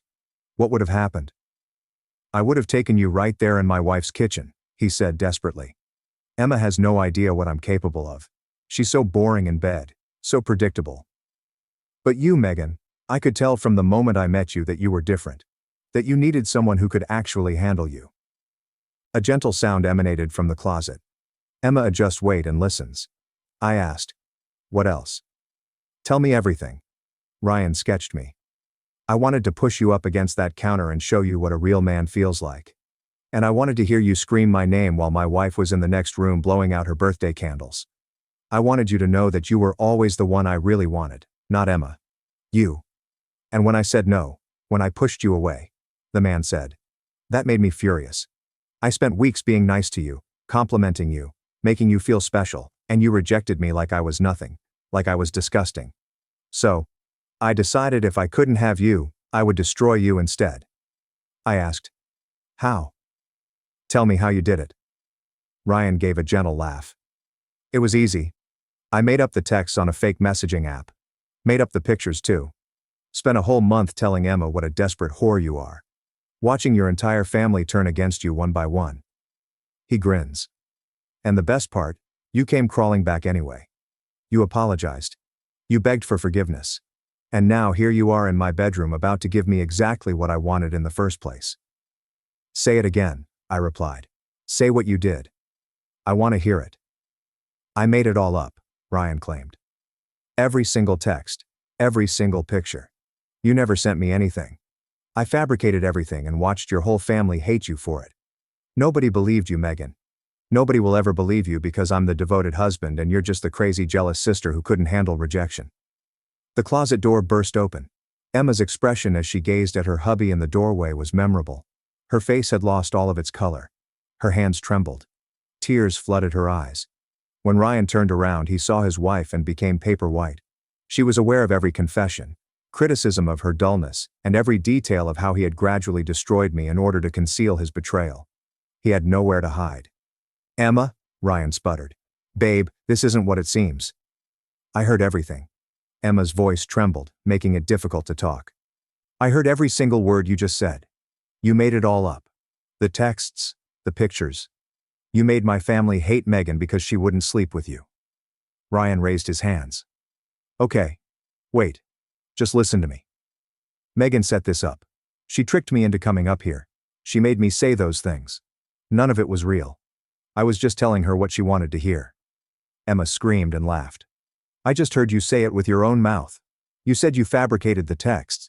You said you made up the pictures. You said nobody would ever believe her over you. How exactly is that Megan tricking you? Ryan's expressions changed. Fear, fury, despair, and calculating. He tried to find an angle to twist this, but there was none. His own words doomed him. Emma, baby, I love you, he said. Everything I did was to protect our family. Megan was a threat. She was trying to tear us apart. I was just defending what we have. By framing my sister, Emma said. By making my daughter call her aunt a whore in front of our entire family. By making me believe my own blood tried to assault my husband. Her tears were falling. Do you have any idea what I said to her? What I did to her? Our mother won't even look at her anymore because of you. You destroyed her life, Ryan. You destroyed my relationship with my sister. All because your ego couldn't handle her telling you no. I did it for us, Ryan begged. Everything I did was for us. You did it because you're a coward, Emma said. You did it because the thought of a woman rejecting you was so unbearable that you had to turn yourself into the victim. And instead of dealing with that like a grown man, you decided to ruin an innocent person's life. She moved past him and joined me. She grabbed my hand. Get out, she murmured. Emma, come on. Let's just talk about this. Let's go downstairs and work through this together. Get out of my house, she yelled. I don't want to look at you. I don't want to hear your voice. I don't want you anywhere near me or my daughter ever again. Ryan's desperation became nasty. This is my house too. You can't just kick me out. Emma dialed 911 from her phone. She said, My husband is refusing to leave and I feel unsafe. He's also been stalking and harassing my sister, and I have evidence. Ryan's eyes opened. Emma, hang up the phone right now. You're being hysterical, sir, Emma said, breathing steadily as tears flowed. If you're still here, I'll tell them about how you harassed my sister, grabbed her hard enough to leave marks and faked evidence to harm her reputation. How you revealed everything, assuming no one was listening. My phone recorded it. Her phone's voice memo app was running while she taped from the closet. Ryan's confidence crumbled in real time. His shoulders sank, his face became gray, and he snatched his keys from the drawer, glaring at us with hate. This isn't over, he commented. I promise that both of you will regret this. After rushing out of the bedroom, the front door slammed so hard that the house rocked. His car began and sped out of the driveway so rapidly that I heard the tires screech. Emma trembled as she looked in the direction her husband had gone. I'm so sorry that I believed him, she wailed in my arms while I held her. You didn't know he manipulated you. Her apologies continued as I held her, experiencing the healing power of sisterhood over years. My sister told my mom she was dying, but her lies were unraveled when I exposed her fake illness to secure all the inheritance for herself. She said it like she wanted me to buy milk while holding the gift I spent 3 months making for her. I made a photo album with photos from her entire life from relatives across the country. Perhaps mishearing, I asked. What do you mean don't come? It's your 58th birthday. I've been planning my speech for weeks. My mother sighed in frustration. Samantha feels uneasy around you. Her day to bond with me without competition is needed. Samantha, 30, had been my stepsister for 10 months since my mother married her father. Competition? Mom? Daughter of yours. Your daughter. Attending every birthday for 32 years. The other end was silent. She said something to make me queasy. The issue is that. Have 32 years. Samantha needs time to catch up. I drove to her house immediately. It was 9 p.m., but the lights were on and people were decorating. The driveway held my Aunt Lisa's car. My cousin Chris's truck was too. There they prepared for tomorrow. My stepfather David answered, embarrassed, when I knocked. Maybe you should return. He tried to close the door, but I saw my mom hanging streamers with Samantha in the living room. I shouted Mom, and she froze. My mother nodded when Samantha whispered. She went to the door but didn't invite me. This was discussed. Tomorrow is Samantha's big day. I ignored her to look at the Happy 65th Birthday Mom banner with my mother and Samantha. Just two. The photo displays around the room made me wonder, where are the pictures of me? Everyone showed my mom with Samantha or David. I lost 32 years. Samantha made them. They're kind. My mom smiled like nothing was wrong. She labored over them. Aunt Lisa arrived at the door. What's happening? Why is Rachel outside? She appeared confused. My mother straightened. Rachel won't arrive tomorrow. She agreed it's best after discussing it. I agreed to nothing. Lisa looked between us. Are you crazy? Yes, your daughter.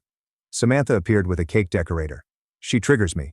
Her presence brings back childhood trauma. Everyone stopped. Trauma? What? I requested. We only met last year. Samantha cried on command. You resemble my childhood bully. Not your fault, but you prevent me from healing. It was my first time hearing about this. Samantha was held by my mother. She requires assistance. Genuine family support. Lisa laughed but wasn't amused. Emma, you've gone insane. Your real family is Rachel. Mom's face changed. Now David and Samantha are my family. I chose family. Some ties are stronger than blood. Chris emerged from the kitchen. Dear Aunt Emma, the restaurant needs a final count tomorrow. Number of people? My mother stared at me. 40. Everyone but Rachel. Chris was dumbfounded. You're excluding your daughter? David then advanced. It benefits everyone. I didn't understand, but Rachel did. Mom, what's happening? Did Samantha talk to you? Was she threatening? Samantha cried harder.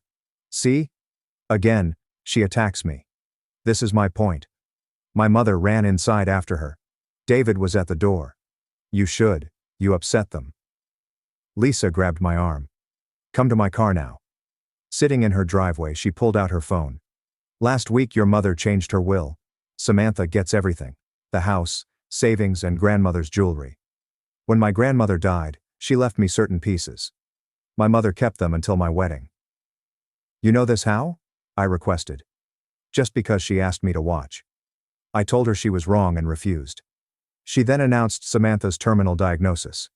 Blood chilled. Terminal. She has what? Lisa shrugged. She wouldn't say. But Samantha needed motherly love before dying. You had decades, but Samantha had months or weeks. Felt sick. As she dies, she wants my mom to herself. Shaking her head, Lisa. I doubt she's dying. Your mother believes her, even though I think she's lying. To my cousin Lisa's house we drove. Samantha supposedly received treatment from her. Get her medical records. Spotify now has requested reads. Check the description or comments link. Laptops were brought closer. Lisa tapped the keyboard as we watched the screen load in her kitchen. The hospital database took forever to find Samantha's file.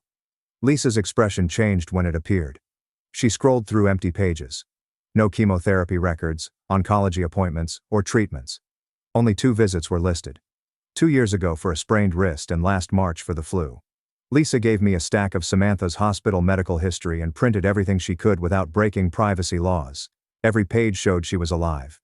We drove back to Lisa's house after midnight with the evidence on my lap like it weighed 100 pounds. While waiting for us, Chris became angry and punched the wall when we showed him the printouts.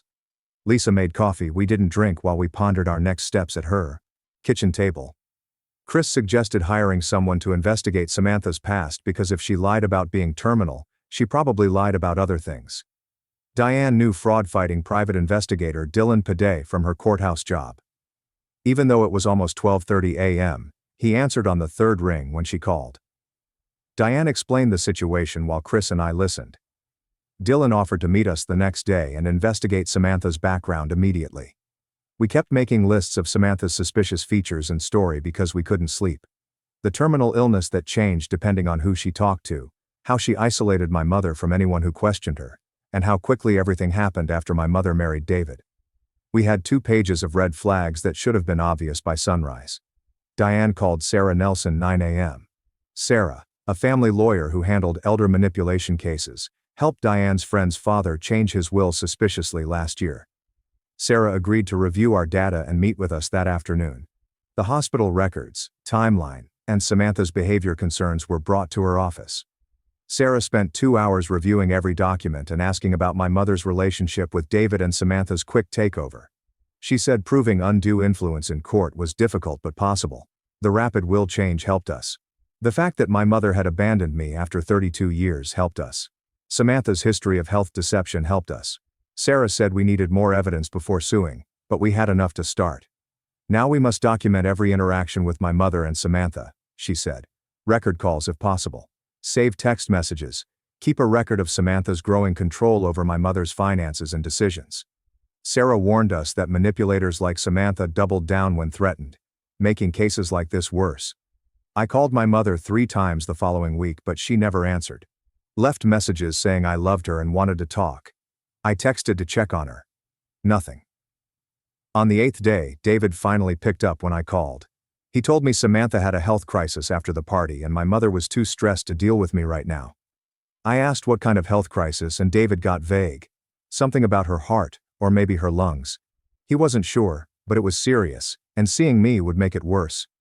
I asked to speak with my mother directly, but David said she was resting. He hung up before I could say anything else. I called Diane immediately and told her about the conversation. She added it to our timeline showing how Samantha used fake medical emergencies to keep my mother isolated. Dylan called 2 days later with information that made my hands shake. Samantha's supposed terminal illness changed depending on who she was talking to. He'd interviewed 3 of my mother's neighbors and one of my cousins who'd spoken to Samantha at the party. She told my mother it was cancer. She told my cousin Olivia it was a rare heart condition. She told the neighbor across the street it was a blood disorder that doctors couldn't treat. Dylan said the inconsistencies were obvious once you started looking for them. A real dying person would have a consistent diagnosis and treatment plan. Samantha's story shifted to match whatever got her the most sympathy from each person.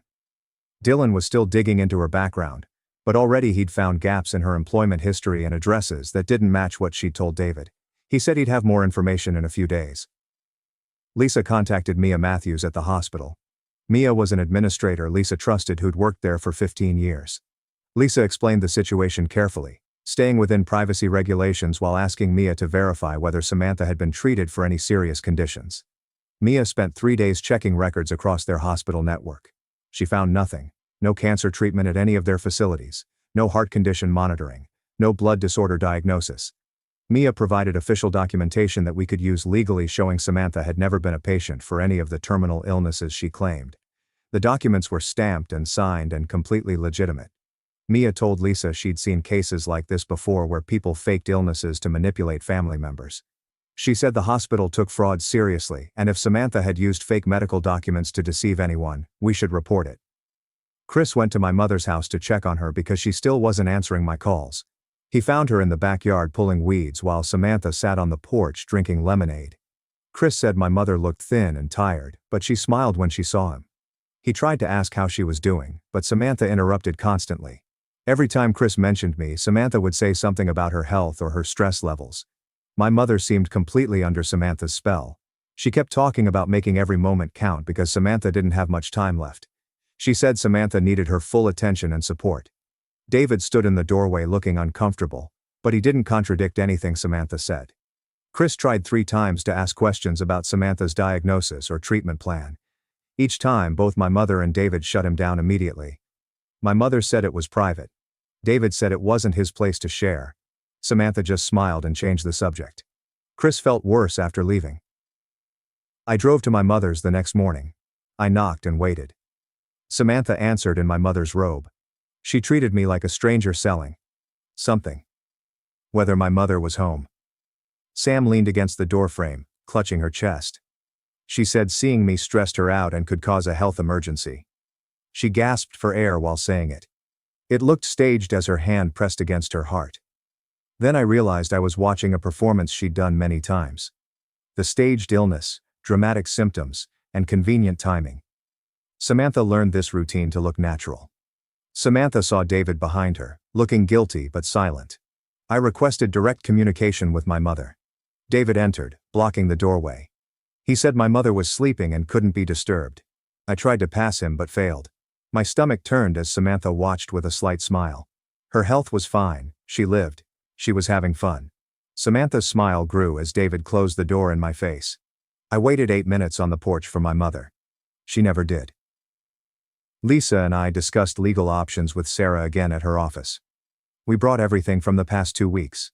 Hospital records, inconsistent illness stories, Chris's claims about my mother's behavior, Mia's documentation. Sarah carefully reviewed everything before suggesting options.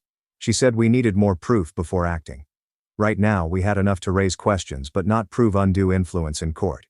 She suggested documenting every interaction, including dates, times, and witnesses, to show Samantha's growing control over my mother's decisions and finances. Sarah said cases like this required patience because we needed to prove a pattern of manipulation, not isolated incidents. She warned us that confronting my mother now would likely backfire because Samantha had her convinced. Dylan called that night with Phyllis Hamilton News. Samantha worked with her at a downtown insurance company 5 years ago. Dylan found her through employment records, and she met with us. Phyllis promised to bring her daughter Danielle, who went to high school with Samantha and had important stories. A coffee shop near Lisa's house was our meeting spot the next day. I couldn't sleep that night, wondering what they would say and if it would save my mother from Samantha's plans. I met Phyllis and Danielle at the coffee shop the next morning. In her 50s, Phyllis had tired eyes from too much workplace drama. Danielle sat with her mother holding a paper folder. We got drinks in a quiet corner booth. Phyllis showed me photos of Samantha from their insurance company 5 years ago on her phone. Although she was younger, her smile was the same as at my mother's. Samantha joined their team to pay for cancer treatments, according to Phyllis. Everyone felt sorry for her and donated when she mentioned medical bills. Fundraisers and bake sales were held by the company to cover her expenses.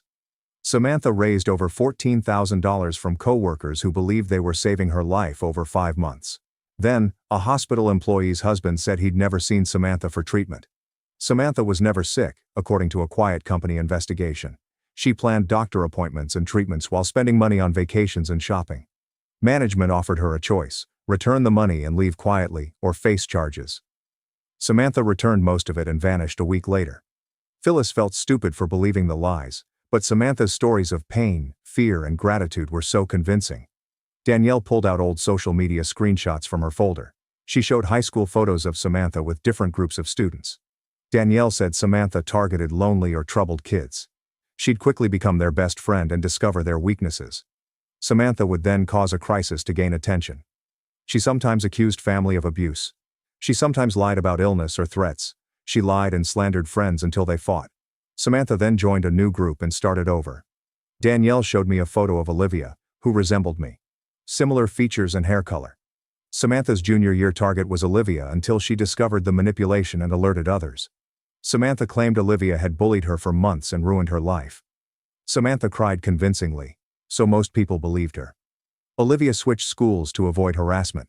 Danielle thought the story about me looking like Samantha's childhood bully was fabricated. Samantha needed a reason to kick me out so she could have my mother. It made me sick to listen. Samantha didn't just appear in my mother's life. She'd planned and calculated how to steal everything from me. Dylan leaned forward and said, Samantha probably watched my mother and David for weeks before David introduced her. She would have known their habits and emotional weaknesses. She'd know my mother was vulnerable after her divorce and eager to please her new husband. She would have noticed David's guilt or desire to be a good father. Samantha studied them like a predator before attacking. They gave us everything, including contact information for former co-workers who remembered Samantha's scam. Chris commented during lunch on how Samantha had manipulated the office. He said she played people against each other while posing as an innocent victim in need of protection. Pattern was constant. Gain trust by being vulnerable. Use manufactured crisis to extract resources. Disappear before people comprehend. I was overwhelmed with evidence when we left the coffee shop. After Diane drove us home, we categorized everything: financial scams, fake illnesses, emotional manipulation, multi-victim behavior. My mother believed every lie about Samantha despite the growing case. My Uncle James called that night to say he'd tried to talk to David at the downtown hardware store. James went there because David shopped there every Saturday morning. He asked David for a private conversation in the lumber section. David was pale and wouldn't talk about Samantha or my mother. James said David looked scared and trapped, not angry or defiant. When James mentioned Samantha, his hands shook. David kept looking around as if someone was watching. He almost fled when James demanded answers. James thought Samantha might control David too. She may have threatened or blackmailed him. David's fear wasn't for his daughter. He looked like a man who'd made a big mistake and couldn't fix it. Diane contacted the lawyer who observed my mother's will change. She called his office after finding him in county records after she refused. Diane carefully explained the situation to the lawyer, who was reluctant to discuss client matters. She cited fraud and elder abuse. My lawyer finally admitted that my mother seemed anxious and rushed during the appointment. She kept checking her phone and window. He asked if she was sure about the changes, and she said yes, but her voice wavered. The lawyer saw a car outside his office all along. A driver watching the building. He'd thought it odd but didn't question it. Now he realized Samantha probably made sure my mother changed her will. A statement from the lawyer was offered if we sued. I spent the weekend going through boxes of old photos and documents in my apartment closet. My mother sent me personalized birthday cards every year. Photos from my high school graduation showing her pride. Photos from 30 years of family vacations. She wrote me letters about missing me in college. A relationship timeline was created by chronologically organizing everything. 32 years of proof I wasn't Samantha's problem. My mother loved and was proud in every photo. Every card confirmed our deep bond. Samantha wanted to erase everything and replace it with her story. I made copies of the most important items and presented our actual history. Chris found something disturbing on social media that weekend.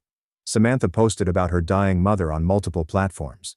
She detailed how she was cherishing every moment with my mother in her final months in her emotional posts. She described their special relationship. She posted photos of them looking like the perfect mother-daughter pair. No mention of me in the post. Samantha believed my mother had one loving daughter. Random strangers who didn't know they were reading fiction offered sympathy and support. Samantha even started a fundraising page for my mother's medical bills. Even though my mother was healthy, Dylan received Chris's screenshots and added them to our growing evidence. The news Dylan gave me on Monday made my hands shake. He found Samantha's 10-year-old ex-husband. Noah divorced Samantha after discovering she'd faked a pregnancy and miscarriage to manipulate him. Noah told Dylan Samantha claimed to be pregnant early in their marriage. She showed him fake ultrasound photos and talked about their baby often. Noah enthusiastically bought baby furniture and prepared a nursery. Samantha announced she'd miscarried and needed time to grieve. She used the fabricated tragedy to manipulate Noah and demand money for medical bills and therapy. Noah found the fake ultrasound photos online and discovered the truth. Samantha downloaded and printed stock photos. He confronted her, and she confessed without remorse. She laughed and called him stupid for believing her. Noah divorced her immediately and offered to detail her deception. He wanted to prevent Samantha from hurting others like she did him. We took everything we'd collected over the past 2 weeks to Sarah on Tuesday. Hospital records, witness statements from Phyllis and Danielle, Samantha's scams on previous families, Noah's statement about the fake pregnancy, Chris's social media posts, and my mother's relationship timeline. Sarah meticulously took notes and asked questions. She said we had a strong case for undue influence. The rapid change and Samantha's history of manipulation established a pattern. Depending on Samantha and my mother's financial transactions, we could also charge fraud. Sarah suggested we try to reach my mother again before filing a lawsuit. She suggested a letter that presented all the evidence in a clear, factual manner, which my mother couldn't ignore like a phone call or visit. Diane offered to write the letter that night.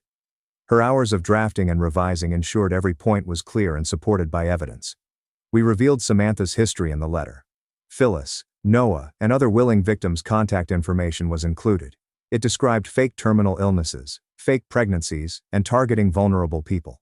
Financial fraud and social media deception were described. Diane copied the most crucial evidence and sent it with the letter. She sent everything certified mail the next morning to prove my mother received it. We had to see if my mother would finally see Samantha for who she was. My mother didn't reply for 3 days. Chris called me the third night to say he saw Emma at the grocery store that afternoon. She looked terrible.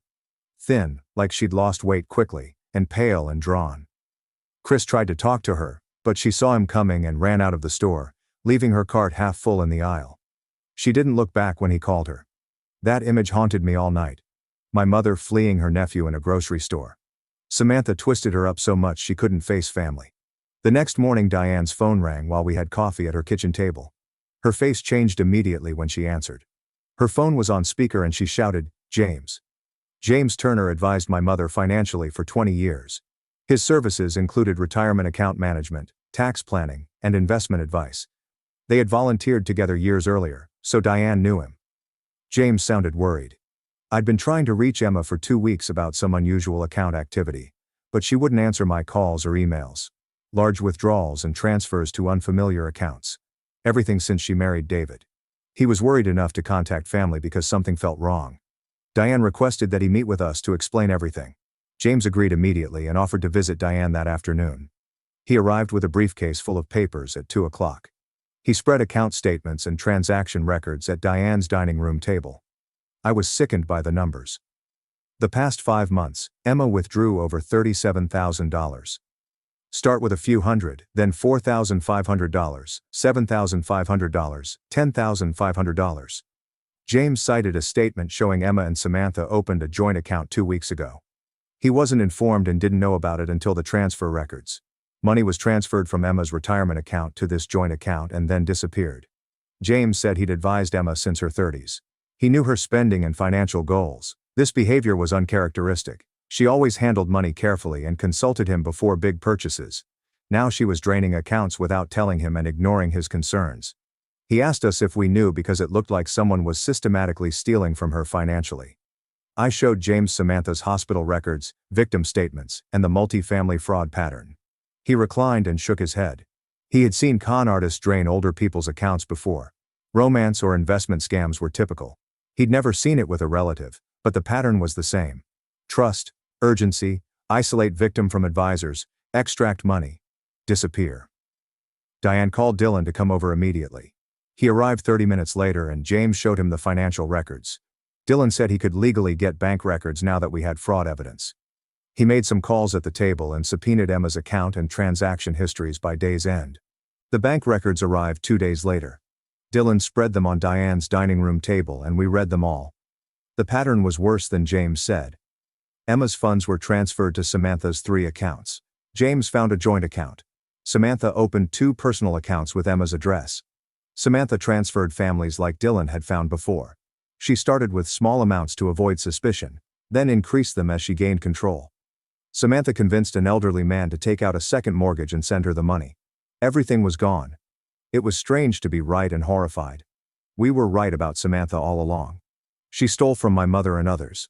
However, seeing the numbers and knowing how much damage she'd done made me vomit. $37,000 gone. Samantha just received my mother's 30-year-old retirement savings. James came that night after Diane called. He meticulously took notes and asked about dates and amounts. He said we had enough evidence to sue to protect Emma's assets. We could get a restraining order to freeze accounts and stop transfers. We could ask the court to overturn the will change for undue influence.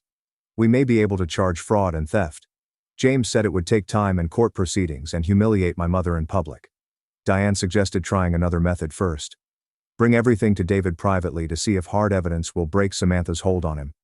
David's honesty could help us stop Samantha without dragging my mother into a public legal battle. It was risky, but we tried. We discovered David's workplace, Chris, a supply company manager in Industrial Town. Diane and I drove there Tuesday during his lunch break. He emerged from the building after we waited in the parking lot. I exited the car and called him. David paled at me. He turned and walked toward the building. I ran after him and grabbed his arm. I told him we had proof Samantha had stolen from multiple families and was stealing from Emma. David stopped walking. In the parking lot, he stared at the ground. Diane stopped us and suggested we talk privately in David's car. David walked to his car and unlocked it without speaking. We all entered. David drives. I sit in the passenger seat. Diane in the back.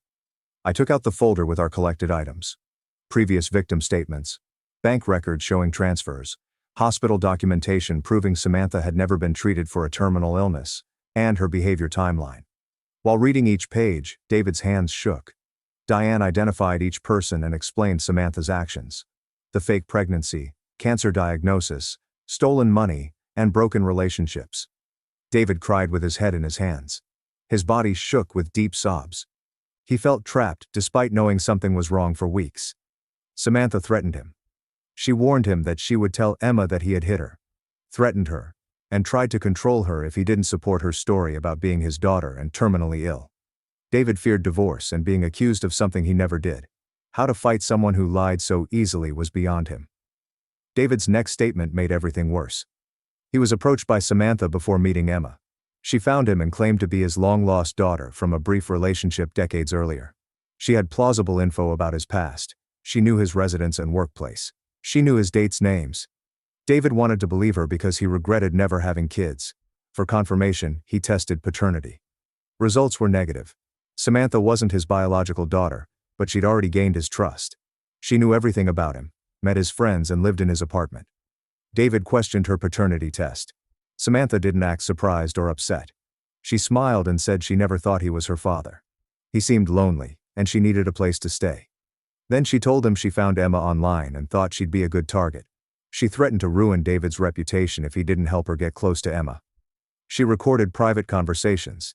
She accessed his email and bank accounts. She implied he was dangerous and would be arrested. David tried to leave her, but she followed. Samantha entered the relationship when he started dating Emma. She convinced Emma she was David's daughter and wanted to join their new family. Emma was with Samantha when David realized what was happening. Samantha isolated Emma from me and other family members, leaving David helpless. He watched Emma change her will and withdraw money. He knew it was wrong, but Samantha had warned him she would destroy him if he exposed her. I wanted to scream at David for allowing this. To watch my mother be manipulated and do nothing while Samantha destroyed our family. He was just another person Samantha had trapped, as I saw him crying in his car with shaking hands. Diane must have seen my face because she put her hand on my arm and whispered to David about what to do. She said the only solution was to tell Emma the truth together. Everyone, with all our evidence. David wiped his face and nodded, but his voice was rough when he spoke. Samantha was getting worse, so we had to be careful. She was acting strangely, more angry, and less careful about hiding her true self as money ran out. David thought she was planning something big before she disappeared. Maybe getting Emma to sign over the house or take out a huge loan. He heard Samantha on the phone twice this week discussing property values and equity loans. Diane took out her phone and called immediately. She contacted Emma's 30-year neighbors, the Hendersons. They saw me mature. Diane quickly explained everything to Mrs. Henderson. So Emma was in trouble. We needed her alone without Samantha to tell her the truth. Mrs. Henderson noted Emma's changes. She looked skinny. How she only went outside with Samantha anymore. Her guard dog-like watch over Emma. They offered immediate assistance. The plan was simple. Mrs. Henderson called Emma the next morning to invite her to coffee. Short visit between old friends. David said Samantha went to the bank on Wednesday mornings instead of doctor appointments. We might have an hour. Diane and I waited in the Hendersons' living room the next morning. My stomach ached and hands shook. Mr. Henderson watched the window and reported Emma walking up the walk alone at 10:15. Mrs. Henderson welcomed Emma in for coffee as promised with a big smile. My mother entered and said she couldn't stay long. Then she saw Diane and me on the couch. Her entire face changed. As she turned back toward the door, Mr. Henderson was there, not blocking her but present. Mrs. Henderson gently touched Emma's arm and asked her to listen for 8 minutes. Only that was needed. 8 minutes. Emma, looking trapped and scared, sat across from us in the chair. I spoke before she left. I told her I loved her, was scared for her, and wasn't angry despite having every right to be. I kept going despite my broken voice. Diane spread papers on the coffee table between us from the folder we brought. She presented each piece methodically like a court case. Previous families of Samantha. The fake terminal illness with hospital records showing she was never treated. Emma's bank statements show $37,000 transferred out. Dave's admission that Samantha wasn't his daughter after the paternity test. Samantha had also threatened and manipulated him. Emma's face changed so much I couldn't keep up. First shock, then denial as she shook her head like we were wrong. She became angry when she said Samantha was sick and we were attacking a dying woman. Diane kept presenting proof. Former Samantha victims' statements. Following timelines show the same pattern. Finally, my mother's expression changed. A horrible realization spread across her face like a nightmare. She kept saying it. But she's dying. But she's dying. Until Diane gave her the hospital records. Official proof Samantha had never been treated for a terminal illness. No heart disease, cancer, rare blood disorder, nothing. My mother cried then. She sobbed, shaking her body. She kept going. Between sobs, she said she'd felt something was wrong for weeks but couldn't see it. Because seeing it would mean facing her crime against me. How poorly she treated her daughter. She was foolish to trust a stranger over her family. Mrs. Henderson rubbed Emma's back with tissues. My mother's red, swollen eyes filled me with horror. Horror at herself, her actions and what she almost lost. The phone rang in Emma's purse. She disregarded it. It rang repeatedly. It then buzzed with texts. David showed us Samantha's messages on his phone. They weren't like the sweet dying daughter act we'd seen. These messages were cruel, asking where Emma was, why she wasn't answering, telling her not to be with that ungrateful daughter and threatening another health crisis if she didn't come home. Each message became more aggressive and controlling, revealing a side of Samantha Emma had never seen before. My mother gasped when another text called her stupid and said she was wasting Samantha's time. As Emma read each message, her hand shook. She wasn't sick and worried about her mother. He was upset about losing control. Emma answered when the phone rang again. She spoke calmly when she said she was with friends and would return later. Samantha's response was loud enough to hear without speakerphone. The voice was not Samantha's sweet, weak one. It was cruel and enraged. She called Emma ungrateful and stupid. Said she deserved to die alone because she wasted Samantha's time. She no longer played the sweet dying daughter. Emma's face turned white as Samantha yelled on the phone. Emma then surprised us all. She turned on the speaker and placed the phone on the coffee table for everyone to hear. Samantha's real voice filled the Hendersons' living room as she removed her mask. She shouted how easy Emma was to manipulate. She was pitiful to trust a stranger over her daughter. How she should have made more money before Emma's family interfered. Samantha's hateful words increased with each sentence. She boasted about faking terminal illness, about her past mistreatment of stupid, lonely, love-hungry women, about how she almost signed over the house before we ruined it. She said Emma deserved everything bad because she was weak and worthless. Mom was frozen, listening to everything. Listening to her choice over me revealed her true self. Hearing our proof that everything we told her was true.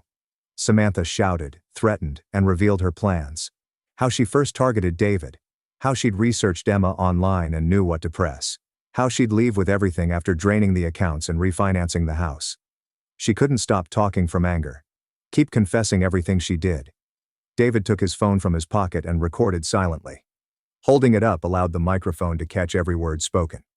Samantha raged about the fake diagnosis and researching Emma's finances online before David introduced them. She described the other families she'd scammed and their payouts. She said Emma was the easiest target because she needed love after her divorce. After copying Emma's bank account information, she boasted about how easy money transfers were. David held the phone steady while recording through his shaking hand and let Samantha confess everything. She confessed her entire plan because she was so angry. Samantha hung up after calling Emma one last time after almost 8 minutes of recording. Mother froze on couch, staring at nothing. Her face looked empty, like something inside her had broken. She slowly turned to me with tears in her eyes, but they were clear now. I let her take my hand. She apologized repeatedly, even though I wanted to leave. She said she understood if I could never forgive her, but she needed me to know that Samantha had manipulated her, and she was sorry for choosing someone else over her daughter.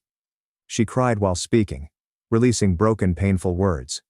She believed Samantha's stories because she was lonely after the divorce and wanted to feel needed. She apologized for the will, party, and terrible words she said to me. Diane held Emma and let her cry. While Diane called Sarah, I called the police. I told the operator we had a recorded fraud and elder abuse confession. I played part of the recording over the phone, and the operator's voice changed immediately. She requested Emma's address and dispatched officers immediately. After Diane finished talking to Sarah, she said she was driving to the police station to meet us. I was instructed to save and not delete the recording. She said officers would arrive at Emma's house in minutes to stop Samantha from leaving or destroying evidence. David gave them his house key and said Samantha was probably alone. The operator said 2 units were coming and advised us not to go to the house. At the neighbor's house, we awaited updates. Emma stood shaking and apologized to everyone. She got water and tissues from her neighbors while we stared at our phones in their living room. A police officer called David 30 minutes later. They arrived home to find Samantha packing suitcases in the bedroom. Her bed was covered in my grandmother's jewelry. Her purse contained Emma's checkbook, credit cards, and cash. The officer said Samantha claimed she lived there and was organizing her things, but they found Emma's financial documents and notebooks with account numbers and passwords in her bag. She was arrested immediately for theft and fraud. David was summoned to the station to give a statement and secure the house. Diane was called by the DA 2 days later. She reviewed the case and wanted to prosecute because Samantha's multi-state fraud made it federal. The recorded confession, physical evidence, and Samantha's history with other families supported their case. The district attorney said Samantha's former victims were being contacted for testimony. For court, 2 families agreed to share their experiences. She said such cases were hard to prove without solid evidence, but we had everything. Samantha had high bail due to flight risk. Samantha would remain in jail until the trial, which the district attorney estimated would take 5 months. Emma couldn't stay in Samantha's house after almost a year of manipulation. She took a bag to Diane's guest room. David handled police visits and evidence collection alone at home. He saw a therapist twice a week to deal with his guilt over Samantha hurting Emma and enabling her. Emma initially refused to talk to him, but after a week, she agreed to have coffee with him somewhere neutral. They spent 2 hours discussing Samantha's deception in a diner. David described the fake paternity test and Samantha's threats. Emma cried and said she knew he was trapped. They agreed to marriage counseling, but Emma wasn't ready to return home. Emma and Sarah met to reverse the will change.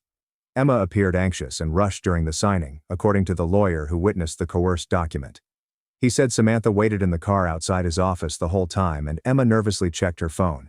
Sarah filed paperwork to restore the original will that left everything to me with provisions for future grandchildren. She said it would take weeks, but the change made reversal easy. Emma signed all the documents and told Sarah she wanted to protect me no matter what happened in our relationship. I visited my mother at Diane's the following week. We discussed everything for an hour in the backyard. Emma explained how Samantha cut her off from her loved ones, She said Samantha would cry when Emma visited me or other family members. She claimed an urgent health crisis requiring Emma's attention. She doubted my motives and suggested I only wanted the inheritance. Emma realized how stupid she was, but Samantha's manipulation felt real. My anger and hurt made me say it would take a long time to trust her again. Nodding, she said she understood. We agreed to meet weekly to fix our relationship. Emma and Lauren Lockwood began working 2 weeks after Samantha's arrest.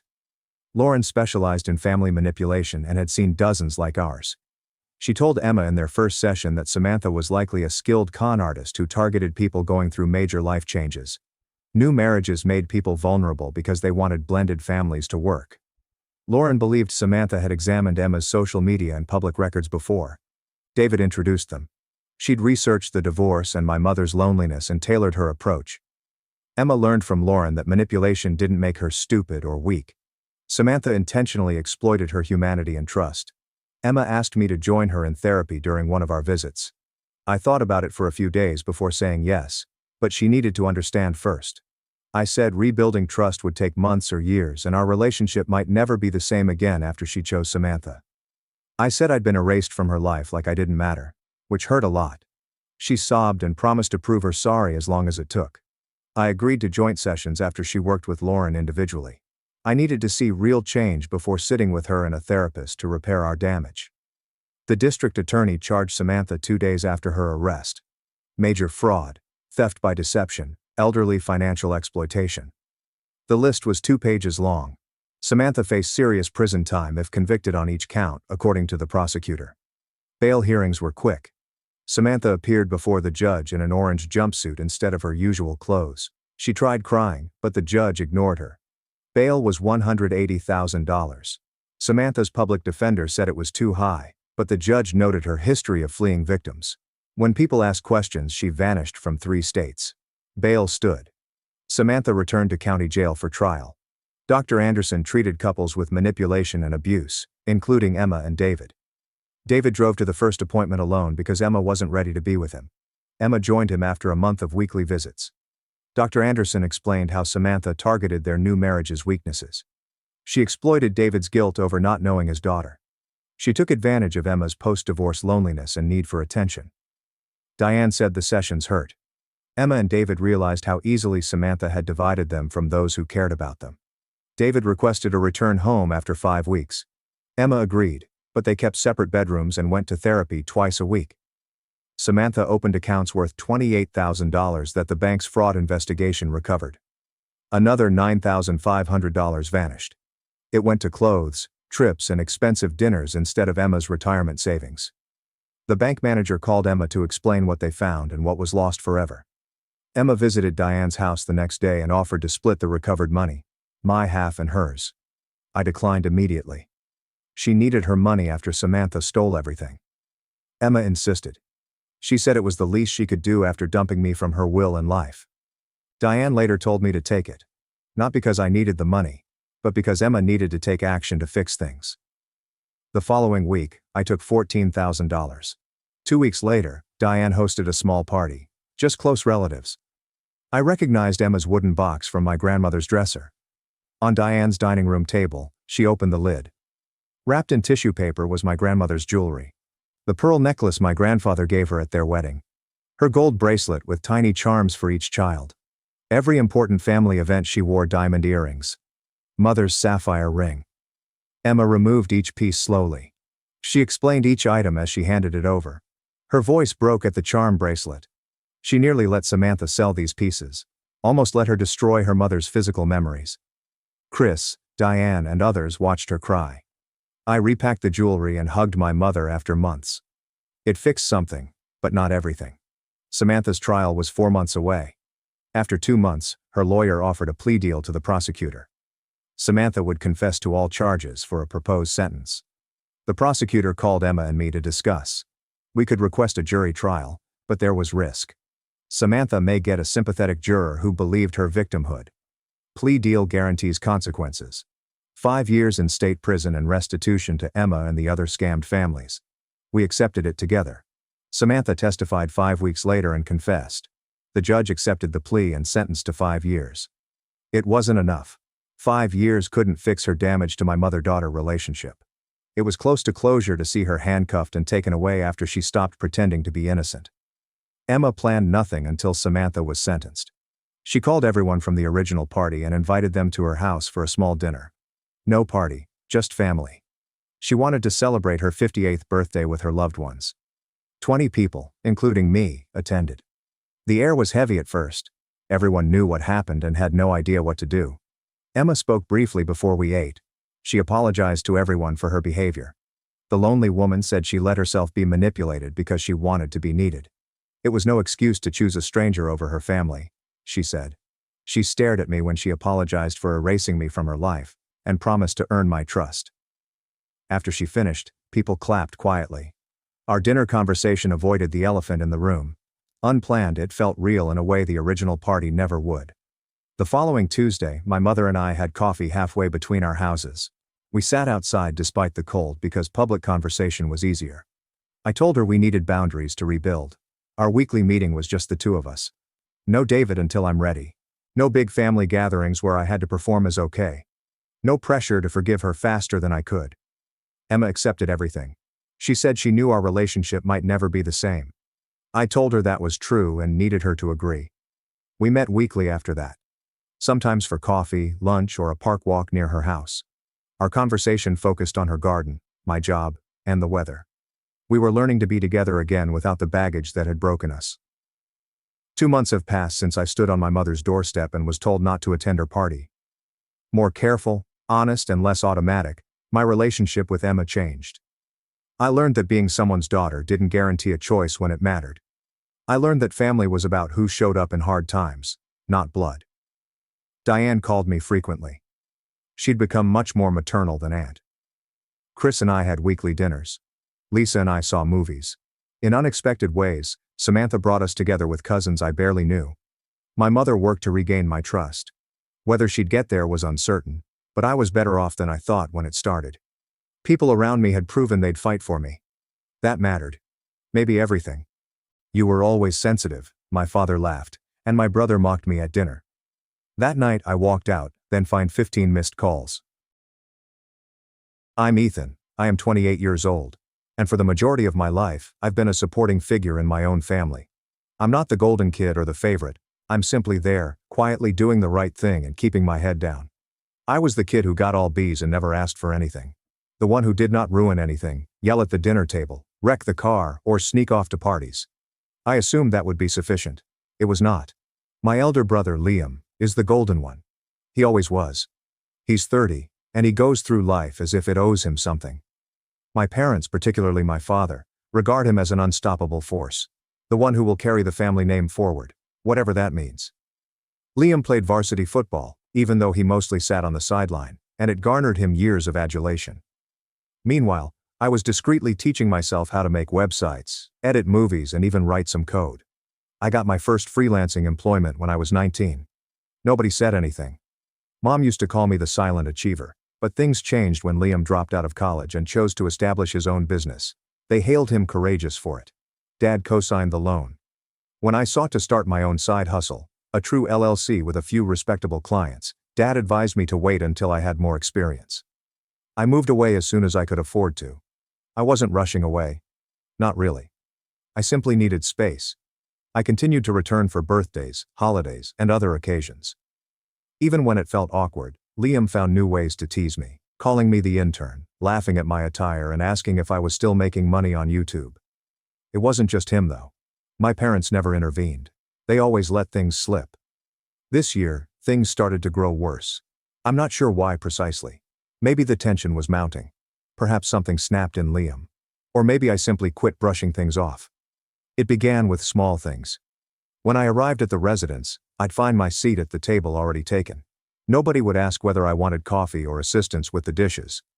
If Liam needed assistance moving a couch or putting up his new computer, I was suddenly essential again. Then I'd return to being invisible. The tipping point began a few weeks ago. It was Dad's birthday. Big backyard party, steaks on the grill, and the typical booze and bravado routine. I showed up with a kind present, custom engraved cufflinks with his initials and a phrase from his favorite book. I figured maybe this time it will work. Maybe he'd see I cared in my own way. However, when he opened it, all he said was, Huh, that's different. Before placing them on the table and going on. Meanwhile, Liam arrived 45 minutes late with a box of Cuban cigars and received a standing ovation. That was nothing new to me, but what came next hurt much more. I was assisting Mom in bringing out dessert when Liam began relating a tale about how I sobbed in gym class back in middle school. Complete falsehood. Everyone laughed, including my parents. Nobody glanced at me. I stood there holding a platter of lemon squares like an idiot, cheeks flushed and jaw clenched. When I eventually set them down, Dad just chuckled and remarked, "You were always sensitive, Ethan." After that night, I determined to put some space between us. I ignored a couple of texts. I skipped one of the Friday meals. I needed air, I needed perspective, but it simply made everything worse. Mom called 3 days ago to guilt trip me. She inquired if I had forgotten I was a member of the family. She stated Liam was worried about me, which was ridiculous. When I didn't bite, she asked if I could come over for supper Friday night. Only the four of us. It would be good to catch up, she remarked. Reset. Against my better judgment, I agreed. I figured they might have missed me. Maybe things would be different. It was not. Dinner was awkward from the beginning. The meal was fine. Mom always prepared a good roast, but no one was talking. Liam was on his phone half the time and Dad simply continued drinking his beer, looking between us like he was waiting for a performance to begin. I tried to keep things light, asking about Mom's garden and discussing a project I was working on. Blank gaze and groans. Liam responded, "Sounds like a lot of time to waste on something no one's ever going to see." I gently reminded him that I had a few clients who enjoyed my work, that I'd developed a fairly consistent income, and that I was even considering getting a larger space next year. That's when Dad smiled and asked, "So are you finally going to get a real job?" Something shattered in me. Then a faint crack, nothing too loud or spectacular. I set down my fork, moved my plate forward and asked, "Why do you even invite me if everything I do is just a joke to you?" Liam leaned in, his voice rising. "Because you need to hear the truth for once. You're the reason this family's falling apart." His words resonated across the dining room. Mom looked down at her plate. Dad did not skip a beat. He nodded slowly and continued. "He's right. We'd all be better off without you." I didn't disagree. I did not weep. I just rose up, grabbed my coat and went out. It was dark when I returned to my flat. I didn't get much sleep. I kept reliving their remarks, wondering how we got here and how I ever thought I was a member of that family. I ignored every phone call and text message that night. Then arrived this morning. I awoke to 15 missed calls, all from the hospital. And now I'm torn between picking up the phone and letting them experience what it's like to walk away. I looked at my phone for a long time. Just gazed. 15 missed calls, all from the hospital. No names. The same generic caller ID kept repeating itself, like an alert I had missed. I did not feel afraid at first. It's just confusion. Dull bewilderment. The type you get when your body awakens before your intellect. I crawled out of bed, legs weary. My mind still repeating the night before. Mason's voice echoed, and Dad's words felt like cold in my chest. Then followed the texts from Mom, one after another. "Ethan, please call me. Something has happened. It's your dad." That one landed differently. I did not react. Not straight away. I simply sat on the side of my bed, the sunshine streaming in through the blinds as if nothing had happened. But everything did. Because the fact is that I did not feel panicked. I felt nothing. That's when I understood how far they had pushed me. I'd always thought that no matter how awful things went, some basic part of me would still care and need them. But when I stared at my phone, all I felt was frigid remoteness. As if I were seeing a stranger's situation develop on someone else's television. I eventually made a call. Not because I wanted to, but because I had to know. A nurse responded, polite, professional, and detached. She said that my father had been in with chest discomfort and a suspected heart attack, stable presently, but under watch. They were attempting to contact family members in case something changed. I thanked her and hung up, but no part of me wanted to rush over. Instead, I sat in solitude, allowing the weight of it all to settle and the irony to flourish. "We'd all be better off without you," he stated. His heart stopped beating less than 14 hours later when he was sleeping. I don't say this with animosity, but more as an observation, as if the cosmos has been listening. An hour later, another call. This time it was Liam. I let it go to voicemail. His message was brief, clipped, and almost robotic. You should come. Dad is begging for you. That was new. Dad never asked for me. He never made it plain to me as an adult that he wanted me around. Not after I moved out. Not when I graduated. Not when I landed my first large customer and emailed him a film I was pleased with. But now, when he's afraid and hooked up to a monitor, he recognizes my name. I did not go. Not that day. Instead, I cleaned my flat, washed the kitchen countertops, vacuumed under the sofa, and reorganized the wires behind my desk. I needed control over something. I needed to anchor myself in an environment where I wasn't invisible. By nightfall, Liam had made 4 more calls. Mom, twice. I did not respond to any of them.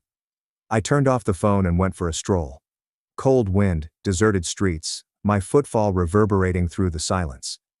I reflected on how many years I'd spent bending myself to fit into a mold that they never made place for. How many holidays had I shown up out of guilt, only to leave feeling smaller than when I arrived. I recalled the platter of lemon squares I'd held as a peace offering, the laughing, the expression on Dad's face when he uttered it. We'd all do better without you. I'm not sure when it became typical for me to accept so little. The next morning I surrendered and went to the hospital. Not because I forgive him or miss them, but because I needed to see him. See, the man felt chopping me down would make him taller. I entered the clean white room expecting to feel anything. Rage, despair, and relief. But all I saw was a tired guy hooked up to machines, his eyes closed, and the lines around his lips tighter than I had recalled. Mom sat next to him, mascara streaked and hands gripped together as if a prayer had gone unanswered. Liam stood in the corner, arms folded and avoiding eye contact. When I entered, they both glanced up. Mom talked first. Thank you, Ethan, for coming. Liam didn't say anything, just nodded slightly. I did not sit down. I stood near the entrance, heart steady. After a lengthy silence, Dad opened his eyes, sluggish and unfocused. Then they landed on me. You came, Ethan, he croaked, his voice thin as smoke. I waited for something. An apology. A trace of regret. But all he said next was, I did not intend what I said. I wanted to believe it. I actually did. But after a lifetime of being second best, you begin to recognize hollow words before they touch the floor. I believe you did, I responded gently. You just didn't think it would echo back. He flinched slightly, but he didn't deny it. Mom stepped in. He wasn't thinking properly. Ethan, he was unhappy. Tired. You know how he gets when... I've known how he gets since I was 10 years old. And I interrupted him. No one talked after that. The heart monitor kept beeping steadily and slowly. I stayed 6 more minutes, maybe 7, before turning and leaving. That should have been the end of it, me walking out again, this time for good. But that night, something changed. It was late when I got home, nearly midnight, and I'd barely kicked off my shoes when I got a text from my cousin Olivia. We're not particularly close, but she's one of the few relatives who's always regarded me like a real human being, not just Liam's uncomfortable shadow. The text merely stated, Hey, wanted to check on you. Heard what Liam did? That's screwed up. I blinked and reread it. What Liam did? I responded, What do you mean? 3 dots emerged and then disappeared. Then came the bomb. You didn't hear? He told people you refused to come to the hospital unless Dad promised to include you in the will. My stomach dropped, so I called her right away. She picked up quickly, her voice hushed but urgent. I was at Aunt Caroline's, and she said Liam was there, telling everyone you were blackmailing your way back into the family. He made it sound like he was threatening them, and he said you were only visiting Dad for money. I couldn't breathe, not because I was surprised Liam lied, but because everyone believed it so easily. I hadn't said anything about money, and I didn't want anything from them, but Liam knew exactly how to twist the knife. He knew I wasn't there to defend myself, and he knew how to turn my silence into a motive. Olivia kept talking, and he said, You've always been jealous that you resented him for being successful. I laughed bitterly. Successful? He's living off loans Dad co-signed, whereas I have a business, clients, and my own bills. I know, she said. But you know how it is. They all eat up whatever Liam says. He's the good one. Always has been. My hands were shaking. Not from fear, but from fury. A slow, cold kind of fury. The kind that creeps into your spine and whispers, enough is enough. That night, I didn't sleep. I pulled out my old hard drive, the one I hadn't touched in months, and started organizing files, contracts, invoices, screenshots, video backups, every bit of proof I had that I built Eva. He didn't realize I'd been documenting things for years. Old texts, passive-aggressive emails, voice memos from phone calls I'd recorded when I suspected he'd twist my words. I wasn't paranoid. I was prepared because people like Liam don't stop unless someone makes them. By sunrise I had everything in order, but the real twist came that afternoon. I received another call from the hospital, this time from the billing department. "Hello, is this Ethan Reynolds?" the voice inquired. "Yes. This is merely a courtesy call about the card you gave for your father's operation. We needed to check the allegations before proceeding." My thoughts blanked. "I didn't submit a card." The lady stopped. "It's listed under your name. The same address as the one we have on file for the emergency contact." I asked her to read it out. It was my old address, where I used to live before Liam moved in after I left. My jaw clenched. "Don't process anything," I whispered. "That card is not authorized." I hung up, and I knew he used my name, my identity, to pay for Dad's hospital bills, probably to look like a hero, and maybe even to make me look guilty if it came out later. I sat there, heart pounding, as the pieces fell into place. The lie about the will, the smear campaign, the fraudulent charge. This wasn't just family drama anymore. This was war, and Liam had just made the biggest mistake of his life. I don't remember the exact moment I hit rock bottom. It wasn't a dramatic collapse. No shouting, no tears, but rather a slow, silent sinking, like waking up underwater, realizing you'd been drowning for a while, and wondering if swimming was even worth it anymore. After that call from the hospital billing department, I didn't yell or punch a wall. Instead, I sat in my chair, staring at nothing as the weight of it all settled in. Liam had used my name, my identity to cover a hospital bill, and he'd done so casually, as if it were just another tool in his arsenal. The betrayal hit me differently this time. It wasn't just words or cold shoulders over dinner. It was calculated, personal, a theft of both money and narrative, and it hurt. He'd twist the story later, perhaps to say I offered to pay, or that I tried to buy my way back into the family. Not because I needed their approval anymore, but because it confirmed something I tried so hard not to believe. They didn't just fail to see me. They chose not to. When I called the hospital back and told them the charge was unauthorized, they were polite but unhelpful, saying I'd have to file a fraud claim with my bank and that they couldn't remove the card unless someone else took financial responsibility. I asked who added my card in the first place, and they said it had been provided during intake, and the form was signed by an Ethan Reynolds. I asked for a copy and they said they'd send it by mail. I could already see it in my head. Liam's handwriting or a sloppy attempt at copying mine. But seeing it wasn't what scared me. What scared me was how normal it all felt, as if I was used to being violated by my own family. That night, I walked, just walked, with no destination in mind, my legs moving block after block as if trying to outrun the thoughts in my head. The sky was overcast. I didn't cry, I didn't scream, but I felt hollow, absolutely gutted. The next few days passed in a fog. I didn't work, I didn't sleep, and I ignored texts and phone calls.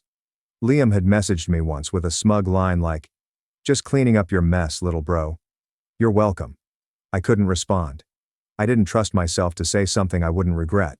Mom texted as well, saying they were worried about me, that Dad was home now recovering and that we should put things behind us and come together. I almost laughed when I read that, as if we were a sitcom family arguing over Thanksgiving turkey, not a broken house held together by manipulation and selective memory. Then came the mail. The hospital's intake form. The signature wasn't even near to mine. It was hilarious, with big looping letters attempting to resemble my writing but full of irregularities, sloppy, hasty, and apparent. Liam didn't even bother to conceal it. He expected me to roll over as he usually did. I opened a new folder on my desktop labeled Truth and began building every email, voicemail, screenshot of Liam's texts, receipt showing my real address, actual bank information, and business activity. I pulled copies of my LLC filings from years ago, proof that I wasn't freeloading, jealous, or still figuring things out. For the first time in my life, I stopped editing myself for them, stopped shrinking to fit into the version of myself that made them comfortable, and began writing my story, not a Reddit post or a letter. I found old photos from family dinners where Liam would crop me out before posting them online, from parties where I was always behind the camera, never in front of it. I wrote down everything, the comments, the lies, the quiet betrayals, the gaslighting. I didn't intend to share it. I just needed to see it to remind myself that I wasn't crazy, that I had lived through it and survived. Somewhere in the middle of that process, I began to remember who I was before all of this. Before Liam's voice became the one that rewrote every room we entered. Before Dad's silence swallowed every opportunity to speak up, I remembered being proud of myself when I landed my first client. When I finished a 3-month video project that helped a small business triple their traffic, I remembered waking up excited to work rather than drained from carrying invisible wounds. I contacted an old client whom I had assisted in rebranding their company last year. We hadn't spoken in months, so I asked if they needed any video work done. They said yes, and within a day I was back in the zone, editing clips, selecting music and syncing transitions. My mind felt clear for the first time in weeks.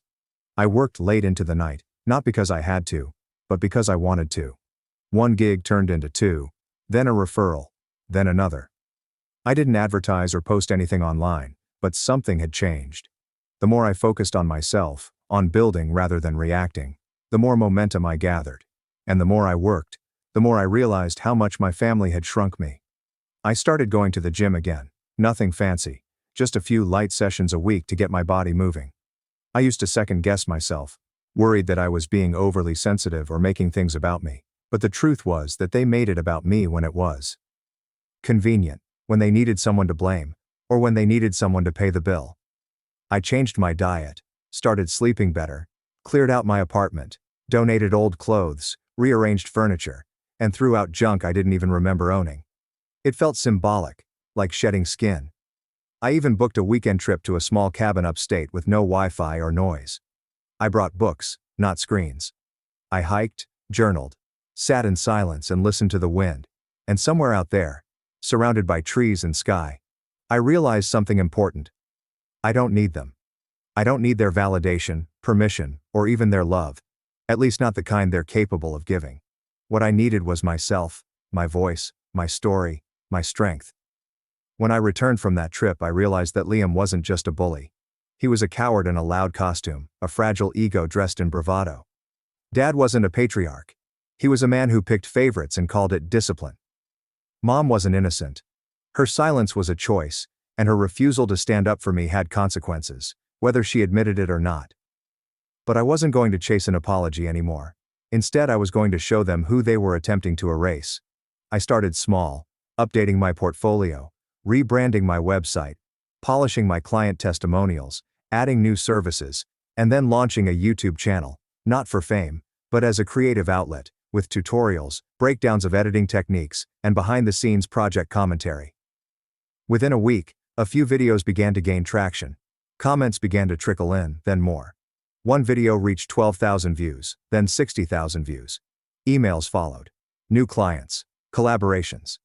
I was creating something real, something mine. But here's the thing. I didn't tell anyone, not even Olivia. I wanted this to grow in silence, free of their reach, untouched by their narratives. But the universe has a funny way of delivering news. One night, about a month after that hospital incident, I received another message from Liam, short, smug. Heard you're doing YouTube now. Cute. No congratulations. No curiosity, just condescension. But here's what he didn't know. I'd trademarked my brand and secured contracts. I'd filed paperwork. I'd grown stronger in the silence. And he still thought I was the same person who would shrink when challenged. He didn't realize I was no longer playing defense. I was building an offense. And if he tried to interfere, I'd be ready, because rebuilding is quiet. It's quiet, intentional, relentless, and eventually unstoppable. I didn't set out to get revenge. For weeks after I started rebuilding my business and re-entering myself, all I wanted was peace and silence, a life where my name wasn't dragged into lies, where my accomplishments weren't used as punchlines, and where I could wake up every day knowing no one could take credit for what I'd built. But sometimes, especially when you've been used and discarded for years, peace can only come after justice, and justice doesn't show up by accident. It began with the credit fraud, which Liam used my name and old address to slap on Dad's hospital bills. I'd already filed a report with my bank and was working with them to investigate the charge, but I needed more. That's when I remembered something. A year ago, before Liam moved in, I installed a small security camera above the door. It wasn't a high-end system, just a basic motion-activated camera that uploaded footage to a cloud account I hadn't accessed in months. I'd installed it after someone stole a package, but when I moved out I forgot to take it down.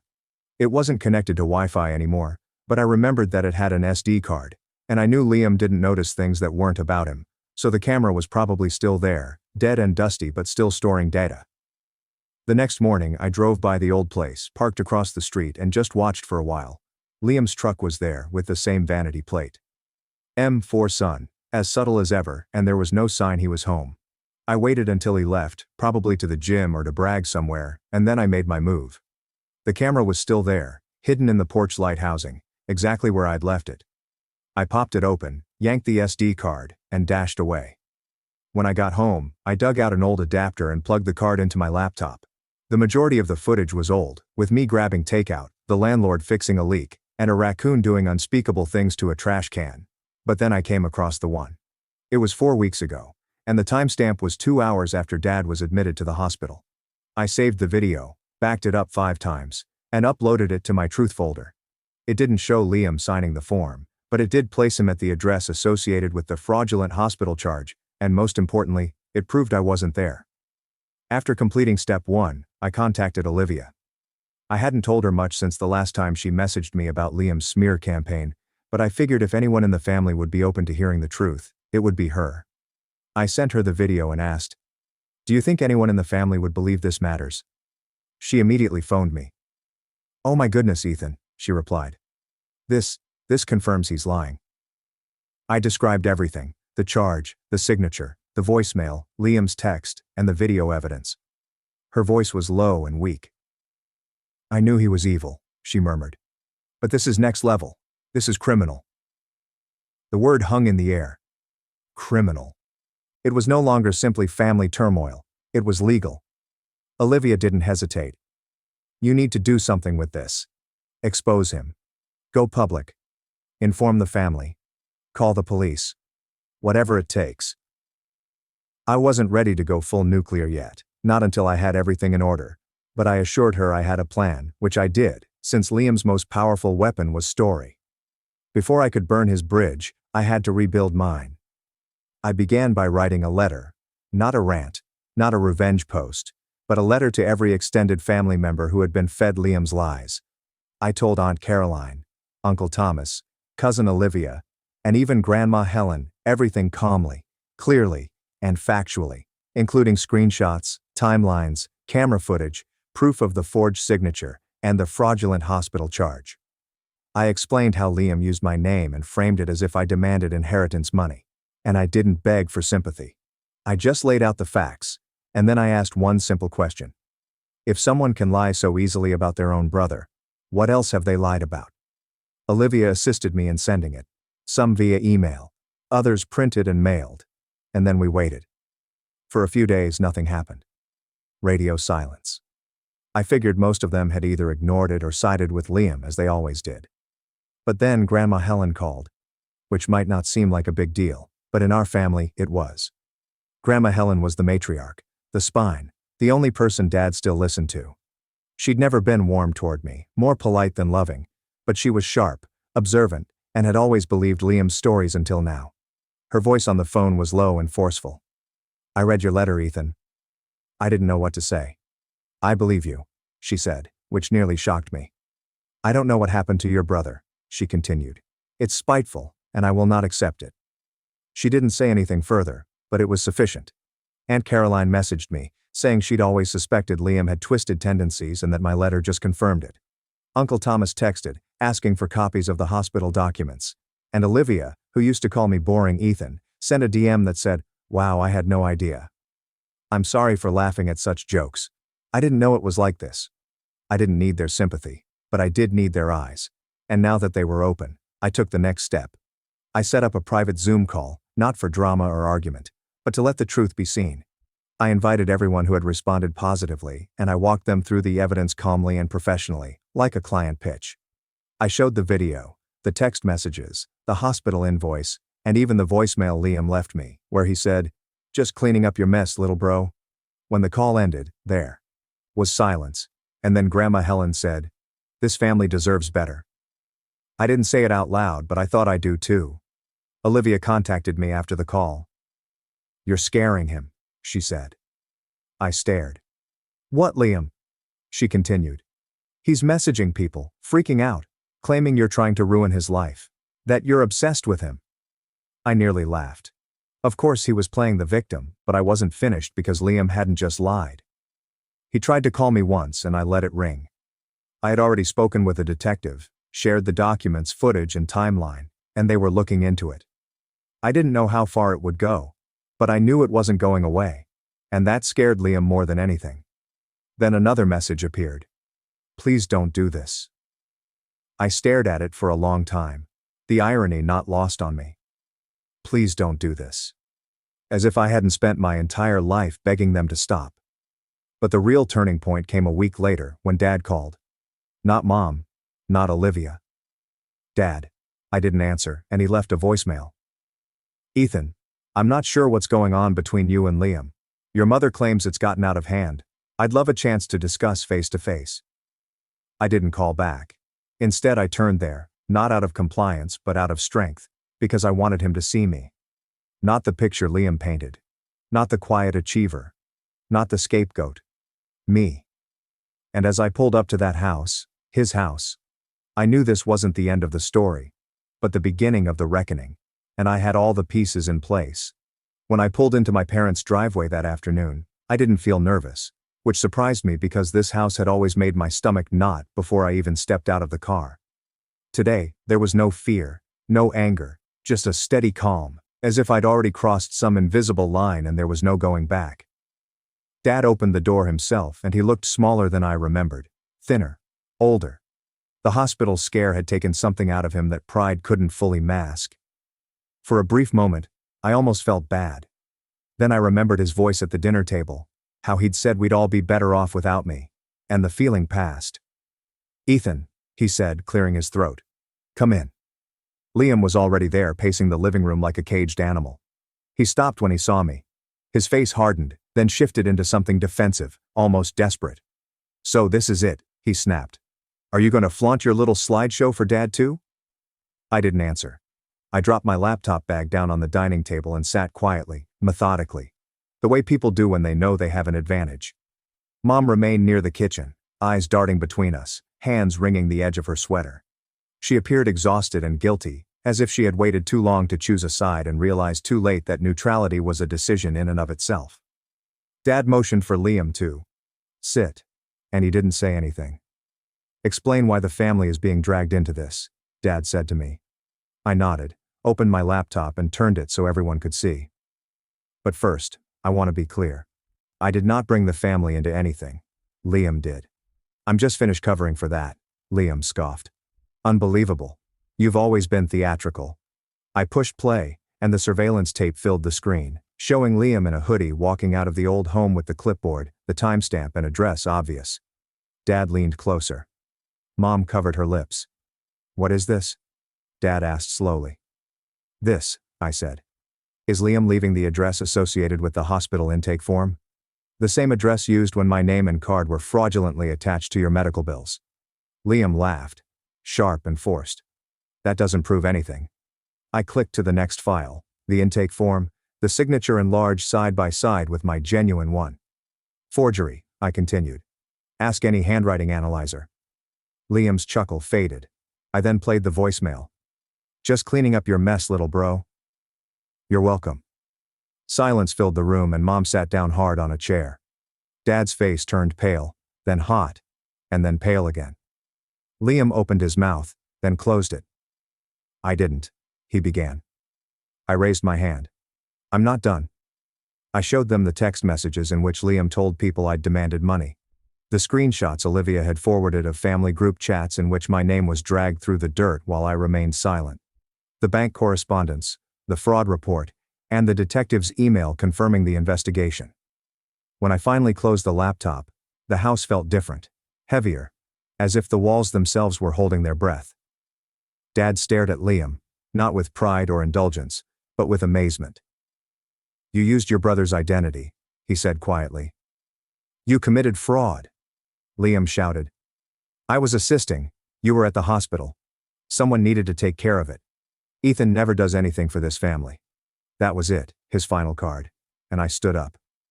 I've spent my whole life doing things for this family, I said, my voice steady. I simply didn't do them loudly enough for you. I didn't lie, steal, or step on others to be important, and you despise me for it. I looked to Dad. You taught him that. I said. Every time you laughed at his jokes about me. You didn't merely select a favorite when you dubbed my work a pastime or remained silent while he tormented me. You built a monster and called it leadership. Dad was unable to answer, and Mom began silently weeping. I didn't know, she muttered. I glanced at her. You knew enough. Liam took a step toward me. Do you believe you've won? He hissed. You think this would make you better? I met his eyes. No. It makes me free. 3 days later, the police arrived at the house, not for me, but for Liam. Fraud charges, identity theft, and document falsification. The detective was polite but firm. Liam tried to argue, spin, and blame me, but it didn't work. Evidence doesn't care about charm. The family fallout was immediate and brutal. Aunt Caroline stopped answering Liam's calls, and Uncle Thomas demanded repayment for money Liam borrowed years ago under false pretenses. Grandma Helen rewrote her will, but not dramatically. She simply removed Liam as executive and reassigned responsibilities to a neutral third party. Dad didn't speak to Liam for weeks, and when he did, he offered disappointment rather than forgiveness, which hurt Liam more than any punishment could. As for me, I walked away with closure, not anger or silence. I refused to be the glue that held together a structure built on lies, so I kept my distance and focused on my work. My channel grew, my business doubled, and I moved into a new place that was bigger, brighter, and entirely mine. Months later, Dad called to apologize. I accepted it without reopening the door. Mom sends occasional messages. They're careful now, measured, respectful. Liam, last I heard, is still telling people his brother ruined his life. Perhaps he believes that. But here's the truth. I didn't ruin anything. I simply stopped allowing myself to be the family's scapegoat. And when I ultimately walked away, I didn't retaliate with yelling or harshness, but with the truth, which strangely enough, doesn't need to raise its voice to be heard. My sister offered me $60,000 to donate my eye. When I refused, she called me manipulative. I took revenge by revealing her career lies to her manager. In February, my sister Samantha demanded I donate my cornea to her daughter Ella, who required a transplant after an illness. I was sorry to learn about Ella's health and inquired why Samantha wasn't giving, considering she was the mother and greatest match. Samantha chuckled and explained she was a professional model who needed both eyes while I programmed from home. Lost vision in one eye wouldn't affect my income. Me being the donor made sense since she stated my appearance didn't matter for my profession, but her face was her livelihood. I told her it was absurd and she couldn't ask me to give up my cornea because her eyes were more precious. She claimed I was selfish since Ella was young and had her whole life ahead, while I was 40 and unmarried and didn't need flawless vision to attract anybody. She claimed one eye would be enough for my lifestyle as I looked at computer displays all day. Samantha called me daily to argue why I should give instead of her after I declined. She stated photo shoots required depth awareness, while coders could use one eye. She said she had contracts requiring her to look well, but I did not. She stated her spouse would leave her if she had face operations, but I had no audience. She stated losing one eye wouldn't matter because people knew I used glasses and my eyes weren't flawless. Samantha persuaded our mother to pressure me by March. Mom called to tell Samantha's modeling business supported her family, while I simply had myself to worry about. Ella would be heartbroken to witness her mother's profession end when there was an easy remedy. She told me to consider what was best for the family rather than being adamant about something unimportant. Mom stated she was too old to donate her cornea then and might not be a suitable match. Next, our father joined the effort, stating I needed to stand up as an aunt as Samantha had sacrificed so much as a mother. Samantha's nanny housekeeper and limited time with Ella between modeling assignments made me wonder what sacrifices she made. He said I was being tough to upset Samantha, who had always envied me. He indicated guys weren't good fits for little girls when I inquired if he'd donate his cornea. Samantha's husband James texted me headlines about one-eyed persons living regular lives. He stated hundreds survived and I was overreacting. He offered me $60,000 for my cornea as a company. When I replied no amount of money would make me give up my body parts for someone who wouldn't, he called me greedy and claimed I was pricing Ella's vision. I told him Samantha was pricing it by not donating. The persecution escalated when Samantha informed Ella Aunt Rachel wouldn't help her sight again. Ella sent me tearful voicemails wondering why I didn't assist her. Samantha advised her to claim mother needed her eyes for work, but Aunt Rachel worked on computers all day. An 8-year-old was guilt-tripping me because her mother was too vain to give her cornea. My patience ran out, so I showed everyone how selfish Samantha was. I phoned Samantha's modeling agency to talk to her manager. I explained and asked if Samantha would lose contracts for donating a cornea to her kid. The manager said, "Of course not. That would be discrimination, and no client would punish a mother for helping her sick child." In fact, she said it would probably generate positive publicity and show Samantha as a devoted mother. She was appalled that Samantha was using her career to pressure others. The manager phoned Samantha immediately to say the agency approved her giving to Ella and would accommodate any recuperation time. She was also unhappy that Samantha lied about job concerns to avoid aiding her daughter. Samantha yelled at me for ruining everything. I hung up on Samantha and remained shocked for many minutes. My hands shook as I placed the phone on my desk. My suspicions were validated by the modeling agency manager. Samantha lied about professional concerns to avoid cornea donation. Instead of being embarrassed of herself, she was upset at me for exposing her selfishness. I looked at my PC without noticing my pre-call code. I had trouble breathing and my chest was constricted. She believed my phoning her agency wrecked everything. Not that she wrecked everything by not helping her daughter. Not that she spent weeks manipulating and pressing me, but that I was the problem for discovering the truth. My phone buzzed non-stop 20 minutes later. Samantha's texts flooded my screen. She called me spiteful and accused me of undermining her agency connection. She stated I ruined her career behind her back instead of donating discreetly like a sister. As each message arrived, my rage grew. Her priorities were clear in every communication. Only Ella's job, attractiveness and reputation, not her vision or motherhood. I screenshotted every communication. Her wrath revealed her true self to everyone. She sent 12 furious SMS in the first hour. "I've always envied her success," she remarked. She stated I couldn't tolerate that she was gorgeous and renowned and I was a nothing coder. She stated I wanted to injure her because I was annoyed by my monotonous existence. That night at 7 o'clock my phone rang. The screen displayed James's name. Something compelled me to answer. The tone of his voice was very different from his commercial proposals. He sounded worn out. Before the manager phoned Samantha, he didn't know she lied about the agency's stance. It was his belief that career repercussions existed. He inquired whether I was satisfied after embarrassing his wife. I assured him Ella may receive the cornea from her mother. His silence was lengthy. He then reported Samantha had closed herself in their bedroom and refused to communicate. Not my problem to repair. He groaned and hung up without saying goodbye. I phoned Olivia after speaking with James. Second ring, she took up. I recounted the past month to her. Samantha calls regularly with fresh donation motives. Father and mother joining pressure campaign. James offers $60,000 for cornea. Ella's Samantha coached weeping voicemails, calling the modeling agency and discovering Samantha lied the whole time. Olivia was quiet as I spoke. She was shocked when I finished that they tried to tell me my eyes were less useful since I'm a coder. She said I need flawless eyesight for coding as much as Samantha does for modeling. Maybe more considering I deal with tiny writing on screens all day. She called the family pressure campaign insane and wrong.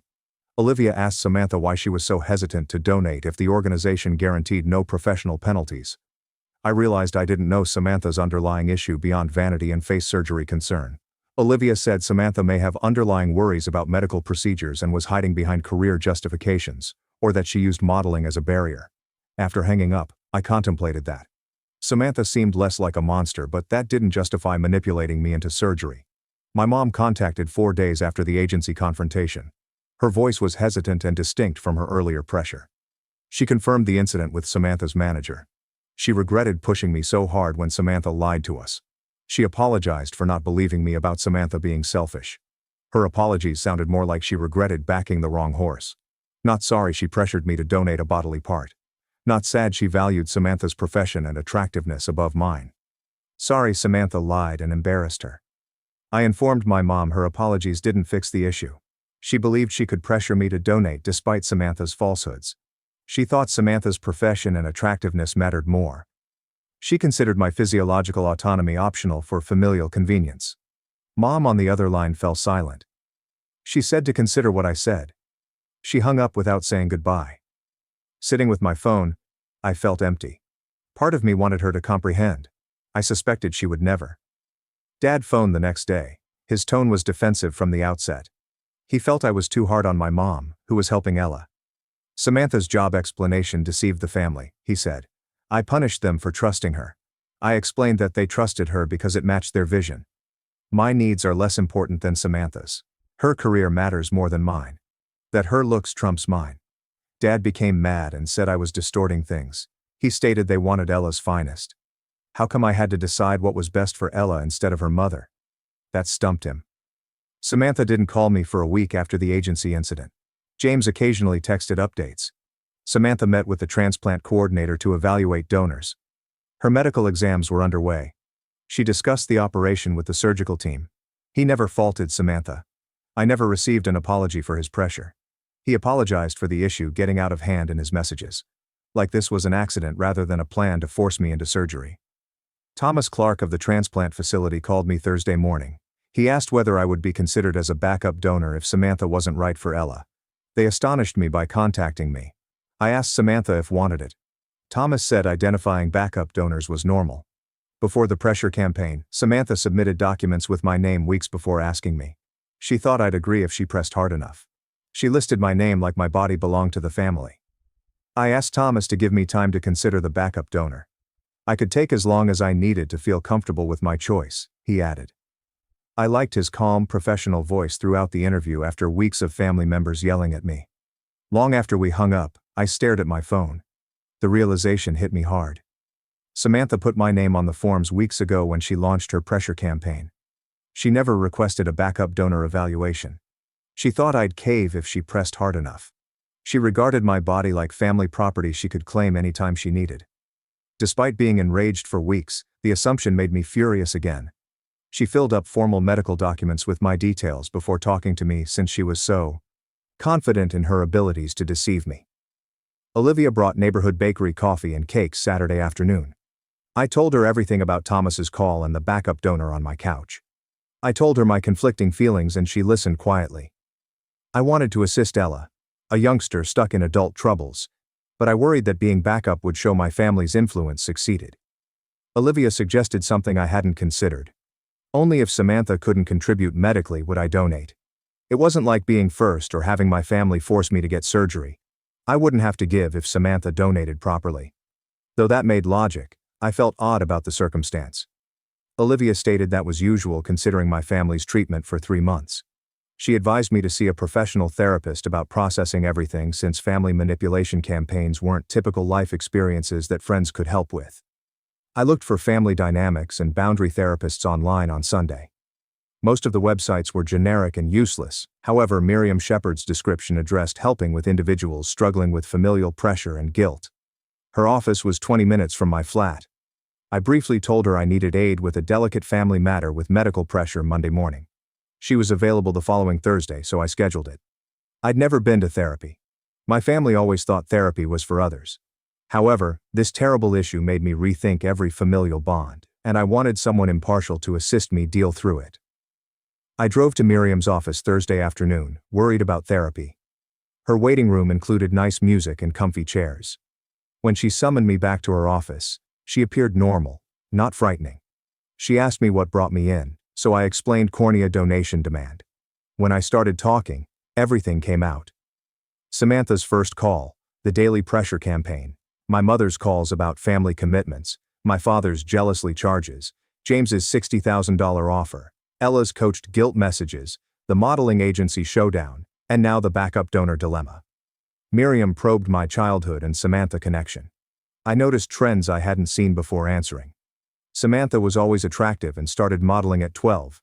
Our parents protected her modeling career like a treasure.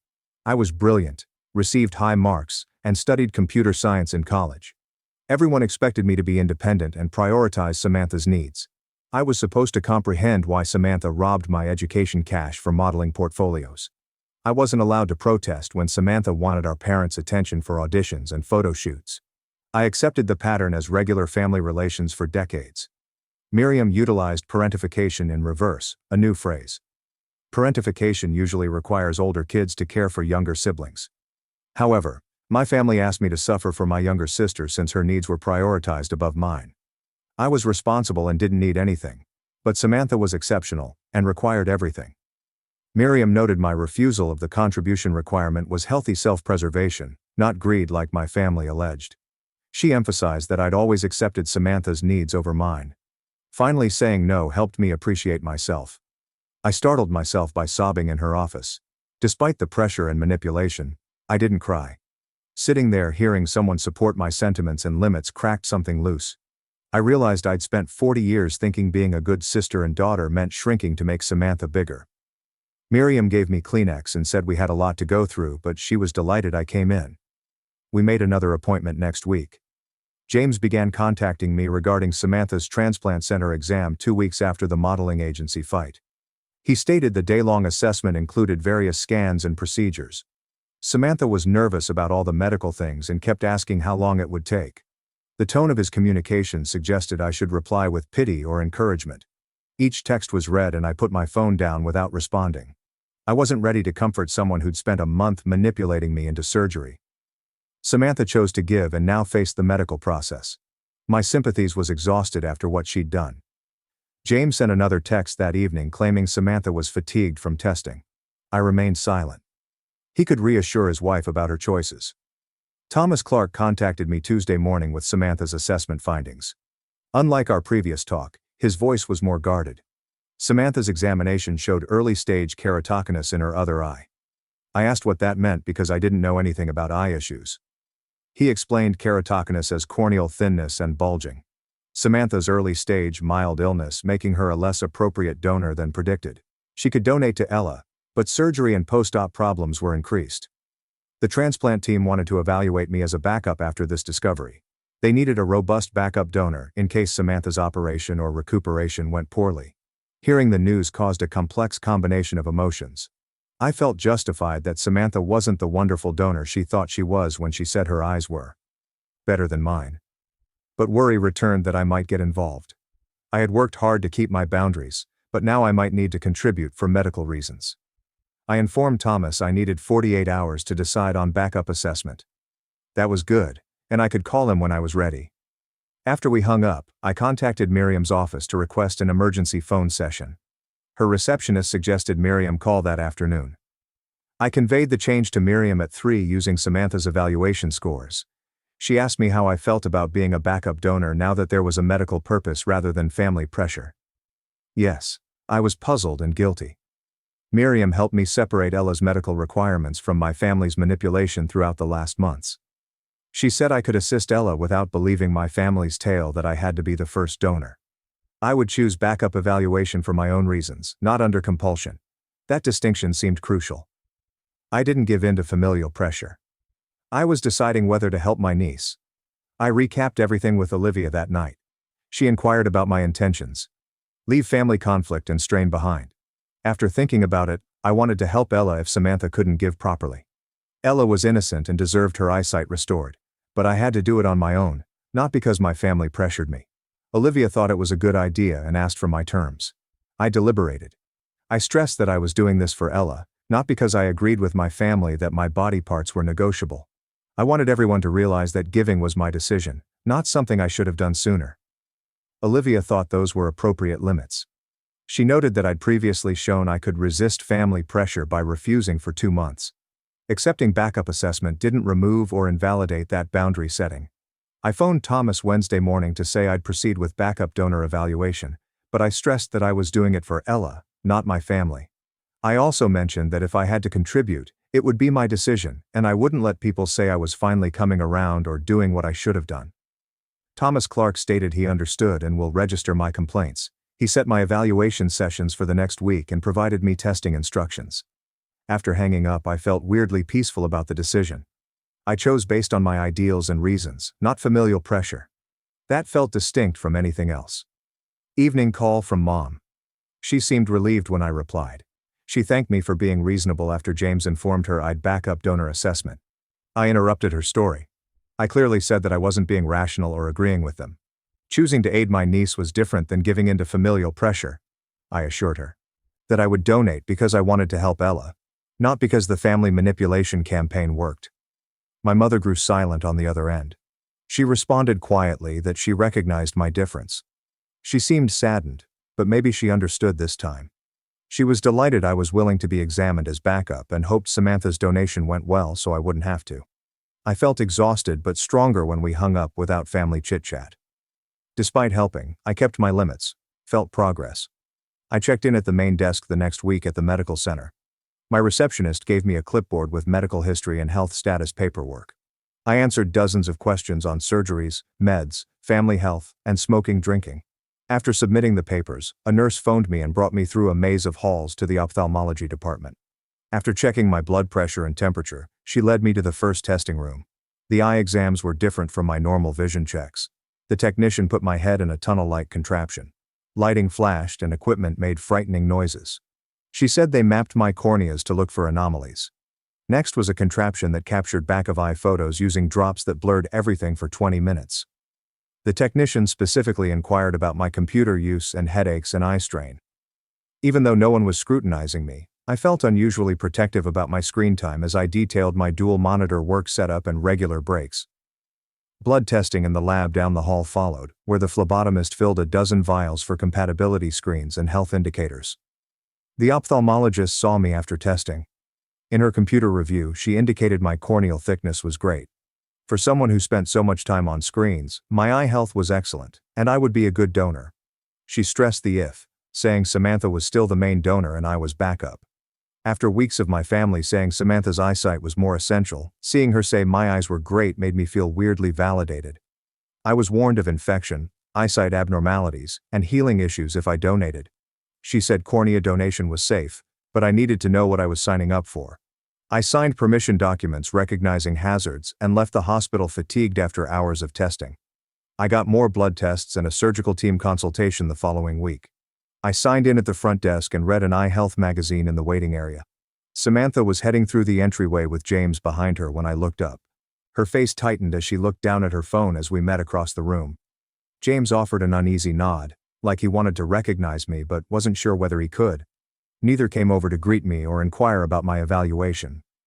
Samantha took a seat across the waiting area from me with her back to me. James glanced over to approach, but Samantha grabbed his arm and muttered something to keep him still. A sense of anxiety permeated the room. Other patients may be curious about our drama. I rose up and crossed the corridor when the nurse called my name. James offered another awkward nod as Samantha stared at her phone. Without speaking to them, I followed the nurse to my appointment, leaving them in that horrible stillness. Tom phoned me at work the next week. He read my test findings with a professional yet kind voice. He said my corneal thickness was perfect.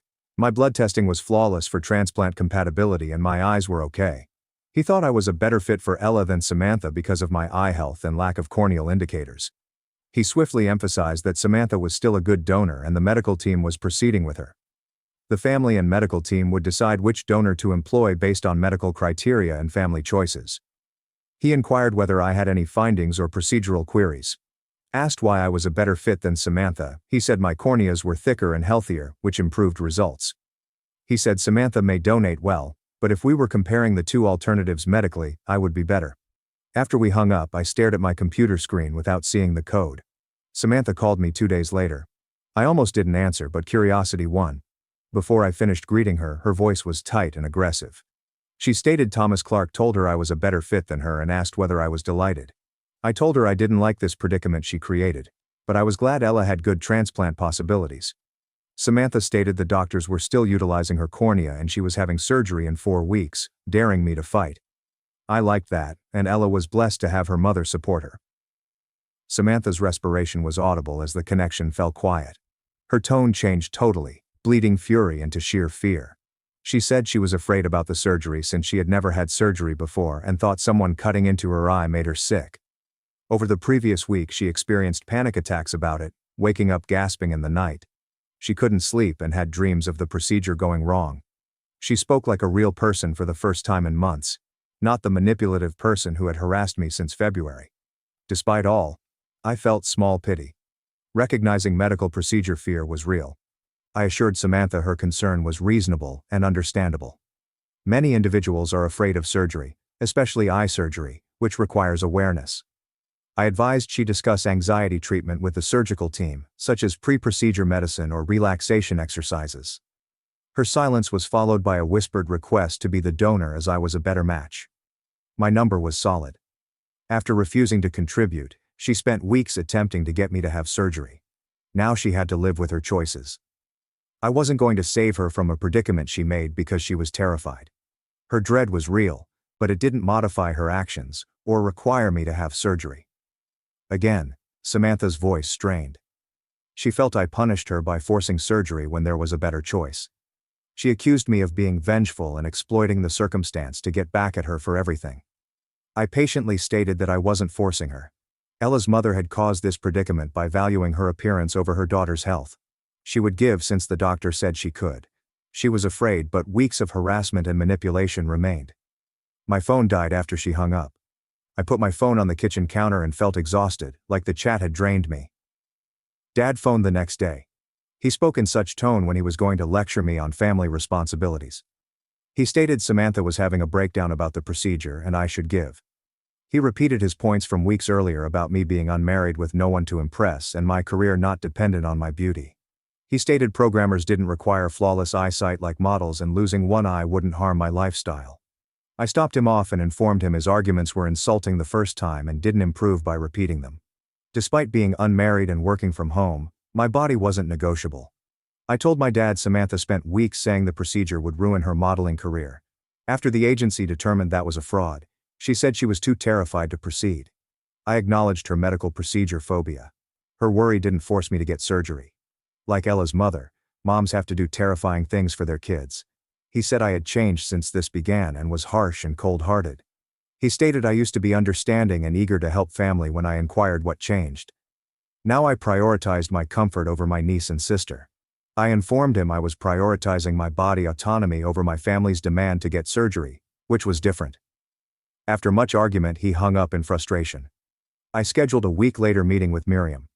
In her office, I informed her my father's assertion that I had changed. I worried he was correct when she asked me what I thought. I may have been cold-hearted by not helping when I was the better donor. Miriam leaned forward and said something that solidified everything. She said I hadn't changed. I stopped putting others' comfort above mine. This boundary setting upset my family's routine of prioritizing Samantha's needs. Because I usually did what they asked, people saw my self-protection as being tough or frigid. While pondering her statements, I realized she was accurate. My family's discomfort with my boundaries didn't mean the boundaries were wrong. It meant the old dynamic was unhealthy and they didn't like having to adjust. Maintaining these limits means admitting that some family ties may not return.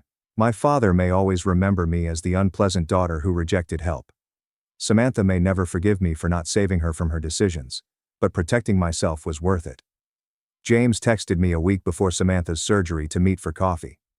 I gazed at the message for a few minutes, uncertain if I wanted to sit down with someone who'd tried to buy my cornea like a used car part.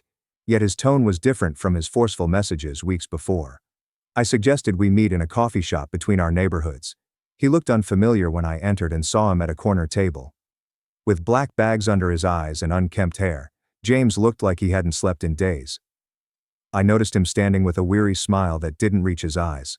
After ordering beverages, we sat awkwardly before he started chatting.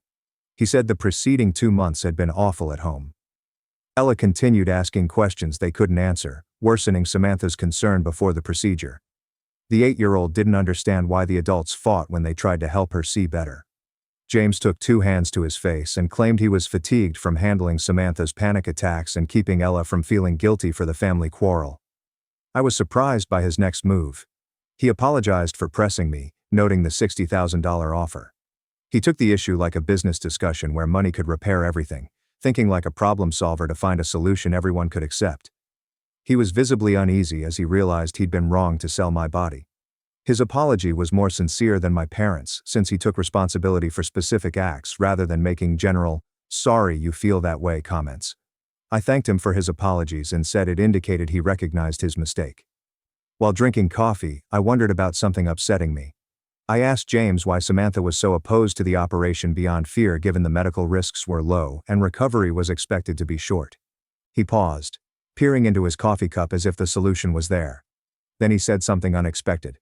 Samantha had always feared altering her look, even momentarily.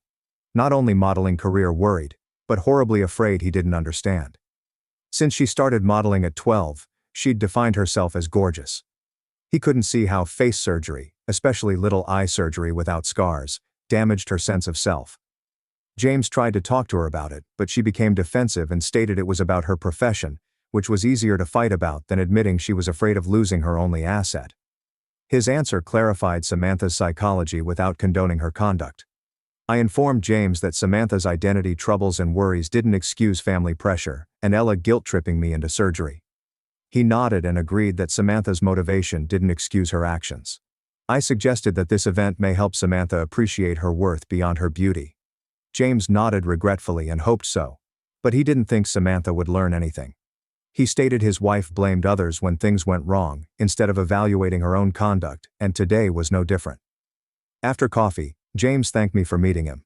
I understood the whole problem better as we exited the coffee shop, but I was still irritated about how it happened. Mom phoned 3 days before Samantha's operation to ask me to family dinner at her place. I rejected quickly, not wanting to eat awkwardly with everyone like the last months hadn't happened. However, my mother stated Ella would be there and wanted to see me. She stated my niece constantly requesting Aunt Rachel to visit again. Lacking the will to punish Ella for her mother's actions bound me. This was for Ella, so I came. I knew it would be awkward, but I wanted to stay in touch with my niece throughout this adult struggle. I could almost taste the tension when I arrived at my folks' place that evening. Nobody mentioned corneas, surgeries, or the months-long family battle because everyone was too polite. Ella came up and grabbed me when I entered, placing her little arms around my waist. With her impaired vision, she inquired whether I was still furious with Mommy. I crouched beside her and informed her that grown-ups often disagree on important matters. But I loved her. And none of this was her fault. That explanation satisfied her, so she drew me into the living room to show me a new toy. Dinner and everyone's phony friendliness were awful. My father inquired about my work in a really inquisitive manner, as if to show he cared about my profession. Mom continued offering me more food and asking whether I was comfortable. Samantha pushed food about her plate and answered questions in small phrases across from me without looking at me. James attempted to keep the subject safe with weather and local news. Ella spoke enthusiastically about school, unaware of the stress. Ella invited me into her room after supper to see her artwork.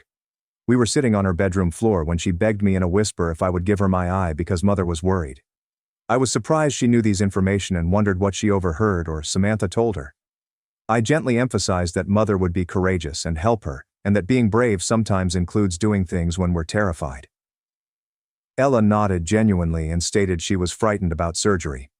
I told her it's normal to be afraid of things we don't comprehend.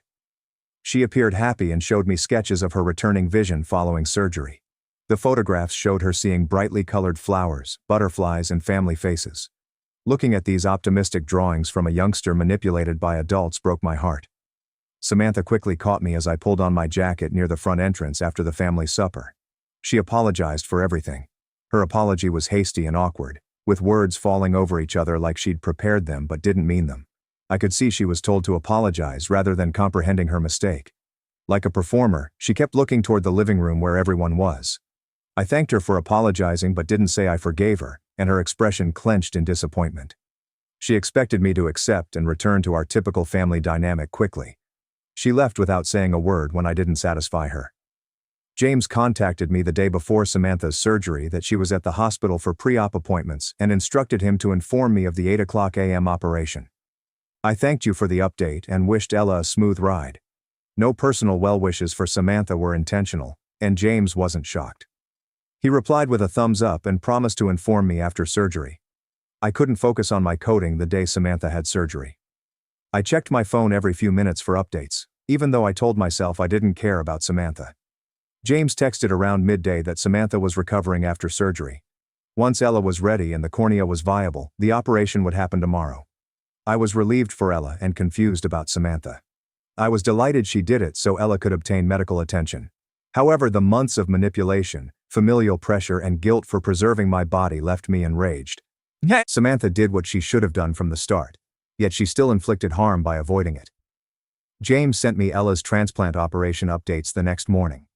The surgical team appeared optimistic when they returned her to the operating room at 8:30.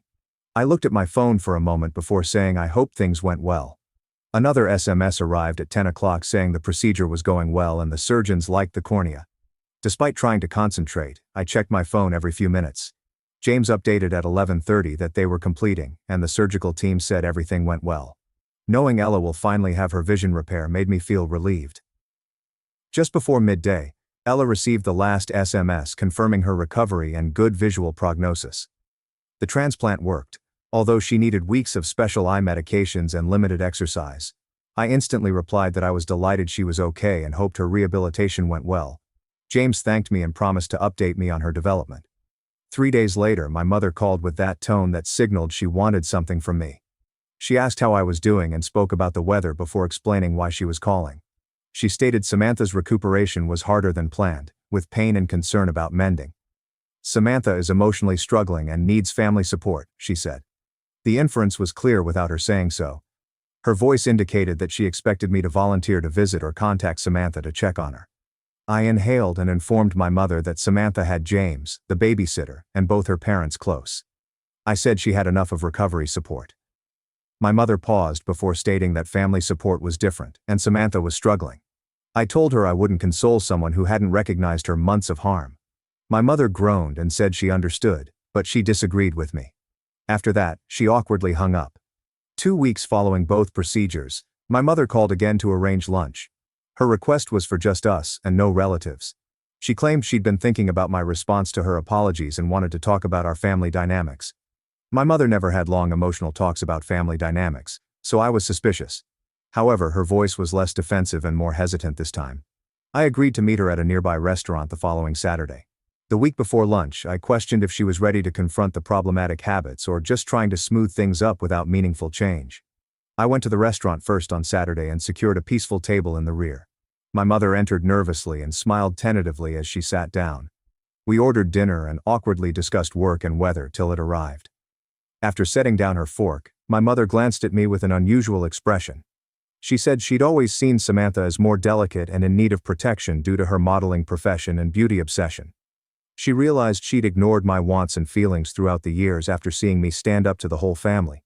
She constantly expected me to be reasonable and satisfy Samantha's needs. As she admitted to making me feel less important than my sister, her voice shook.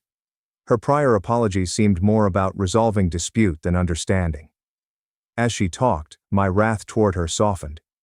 My mother inquired how to fix our relationship. I liked that she asked instead of expecting everything would return to normal.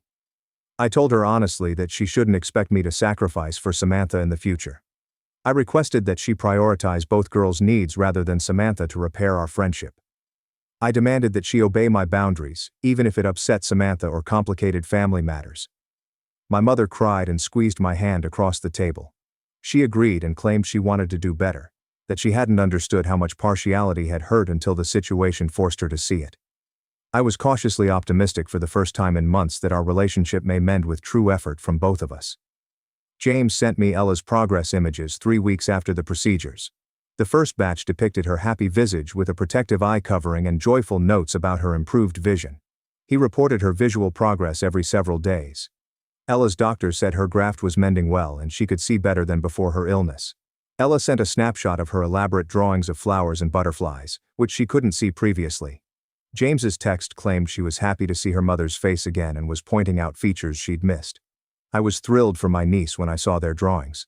Ella's excitement and satisfaction that the medical procedure was favorable made all my conflicted feelings regarding Samantha and my family worthwhile. Samantha didn't contact me for a month following surgery. In his Ella updates, James periodically noted that Samantha had healed physically from the treatment but was struggling with her emotions. He stated she was irritated that the procedure was tougher and more painful than predicted. He said Samantha was upset I never thanked her for giving to Ella. I let James know that Samantha doing what moms do for their kids wasn't a sacrifice I needed to appreciate. She'd spent months lying about job implications and encouraging Ella to guilt-trip me into surgery. Going through with what she should have agreed to instantly didn't impress me. After that, James said nothing but acknowledged that he understood my position. My father contacted 6 weeks after both surgery with his usual direct family conflict style. He claimed enough time had gone and the family needed to move on from turmoil. He wanted to have a party to put this behind us and resume family life. I told him I was willing to attend family occasions, but that normal needed to mean something different from it did before. I stated that going ahead required healthy boundaries and mutual respect rather than just pretending the preceding months hadn't happened. My father seemed upset and suggested I was making things more complex than they needed to be. He stated everyone had apologized and Samantha had done the right thing in the end, so we should all just get past it. I pointed out that apologies without altered conduct didn't mean much, and that I wasn't going to return to a dynamic where my needs were immediately neglected. He complained about my being stubborn, but ultimately agreed that he'd host a family cookout and I could come if I wanted to. 2 months after surgery, I headed to my parents' place for my father's cookout. Coming into their driveway and seeing Samantha's vehicle parked made me apprehensive.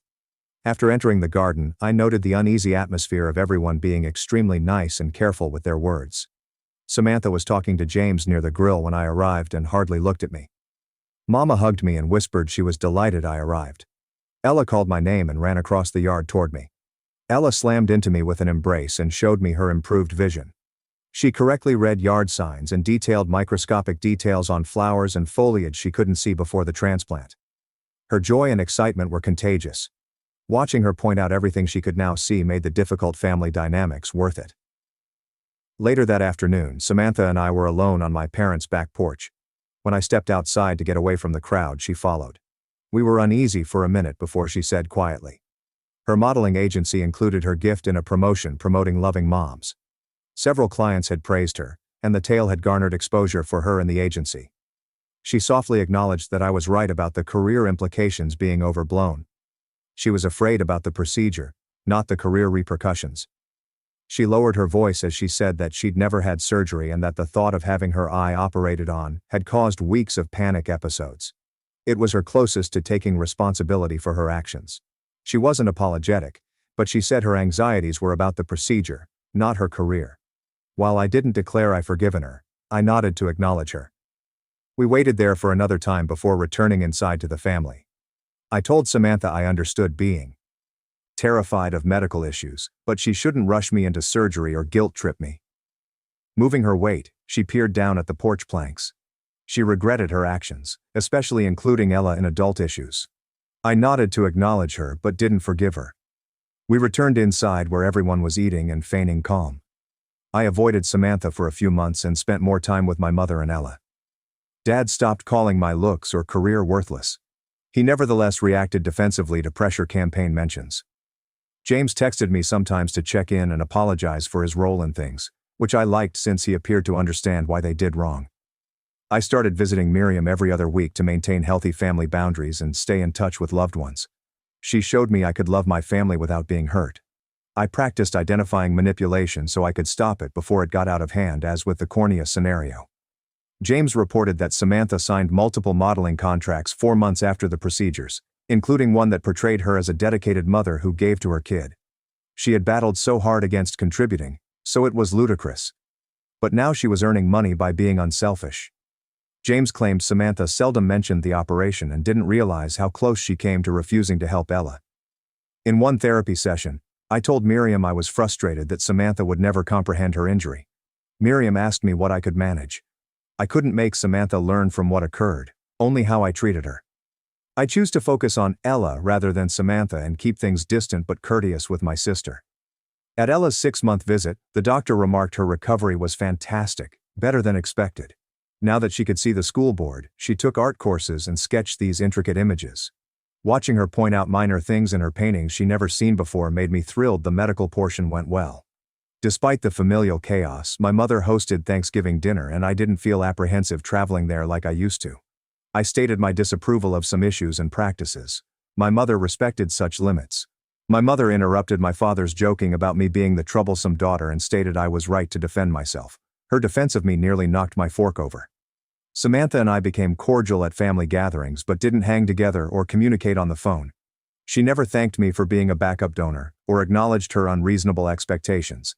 I understood that this was probably our best relationship and was okay with it. Olivia and I had coffee one day and she stated I seemed more confident than previously. I reconsidered and agreed with her. Standing up to my family when they pressured me and preserving my limits when things became heated made me trust myself more. It was inspiring to understand I could withstand family disapproval and come out all right. One evening, 6 months after the operations, I sat at my desk thinking about how the event affected my concept of family and body autonomy. I was delighted Ella got medical treatment and Samantha did what a mother should. Teaching my family that my limits mattered was worth the brief friction and unpleasantness, so I was pleased I didn't let them manipulate me into contributing. Mom started contacting me every Sunday afternoon to ask about my week and listen to my work assignment. She asked me about the coding and the difficulties I was solving instead of waiting to chat about Samantha's recent picture session. She told me she'd been researching computer languages online to better understand my profession one Sunday. I almost dropped my phone hearing that. She stopped making remarks about my attire or inquiring when I was meeting someone, making family calls much less unpleasant. James emailed me photographs of Ella reading chapter books and drawing intricately, demonstrating her eyesight recovery. He wrote letters moaning about Samantha taking 2 hours to get dressed for grocery store visits or sweating out about a mirror wrinkle. I generally complimented Ella's growth or said something neutral about Samantha's conduct in my quick comments. I suggested he should see a therapist for his marriage issues when he asked for advice on Samantha's vanity. We both liked it more when he stopped and only sent Ella updates. Students covered every wall and table in the primary school cafeteria art display. Ella grabbed my hand when I entered and hurried me to her part, excitedly pointing off her drawings. She had this amazing butterfly sketch with tiny wing patterns that she couldn't create before the surgery because she couldn't see them. Samantha was always shooting photographs and videos and sharing them on social media with remarks praising her amazing kid. I disliked the paperwork since Samantha made everything about her internet image. At least she showed there and looked interested in Ella's work. Dad phoned to offer lunch 8 months after Samantha wanted my cornea. He spent the first 10 minutes in this cafe near my place awkwardly talking about weather and traffic. He then laid down his menu and stated he owed me a serious apology for his behavior during the transplant. He said he was incorrect to think my profession and appearance were less significant than Samantha's because I worked from home. He reflected on how he always anticipated me to be the easy kid who didn't need attention while Samantha was treated better since she was more frail. He said he was proud of how I stood up for myself despite family opposition. That required courage he didn't realize. I could tell he meant it because his voice broke. Since I accepted his apologies, I wanted to improve our relationship. Samantha had numerous more modeling jobs in the following months, and her agent promoted her contribution story. She told parenting publications that giving her cornea was the most important thing she'd ever done and about Mom's sacrifices. Given her initial opposition to contributing, the web stories seemed ludicrous. The great exposure made her kinder during family gatherings. Because she was high on attention and praise, she smiled more and made less harsh remarks about others. I never mentioned how phony the loving mother image was compared to her actions during those months of pressure and manipulation. While sitting at my computer one evening, I noticed I didn't feel that searing fury anymore when I thought about February and March. The experience and family conduct were awful, but I learned vital lessons about setting boundaries and trusting my own judgment when others disagreed. With more confidence in my choices, I was less inclined to second-guess myself when someone pressured me into something I didn't want to do. Miriam's treatment helped me see manipulative methods and stop them before they got out of hand. I could be appreciative for what I learned without pretending the incident was acceptable or my family handled it nicely. A few weeks later, Samantha, James, and Ella joined us for supper at Mom's. Ella questioned me across the table why I didn't give her my eye like Mommy did halfway through the dinner. Everyone stopped eating to hear my response. I emphasized that mommies and daddies care for their kids differently than aunts and uncles. Some family members don't have the same responsibility to support their children as parents. Ella hesitated, then nodded and said she was grateful Mommy was bold enough to let her see again. Her mother did the right thing, I agreed.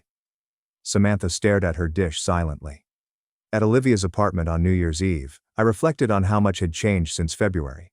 With meaningful interactions and mutual respect, my connection with Mom was improving instead of being rejected. Dad apologized and appeared to grasp his mistake.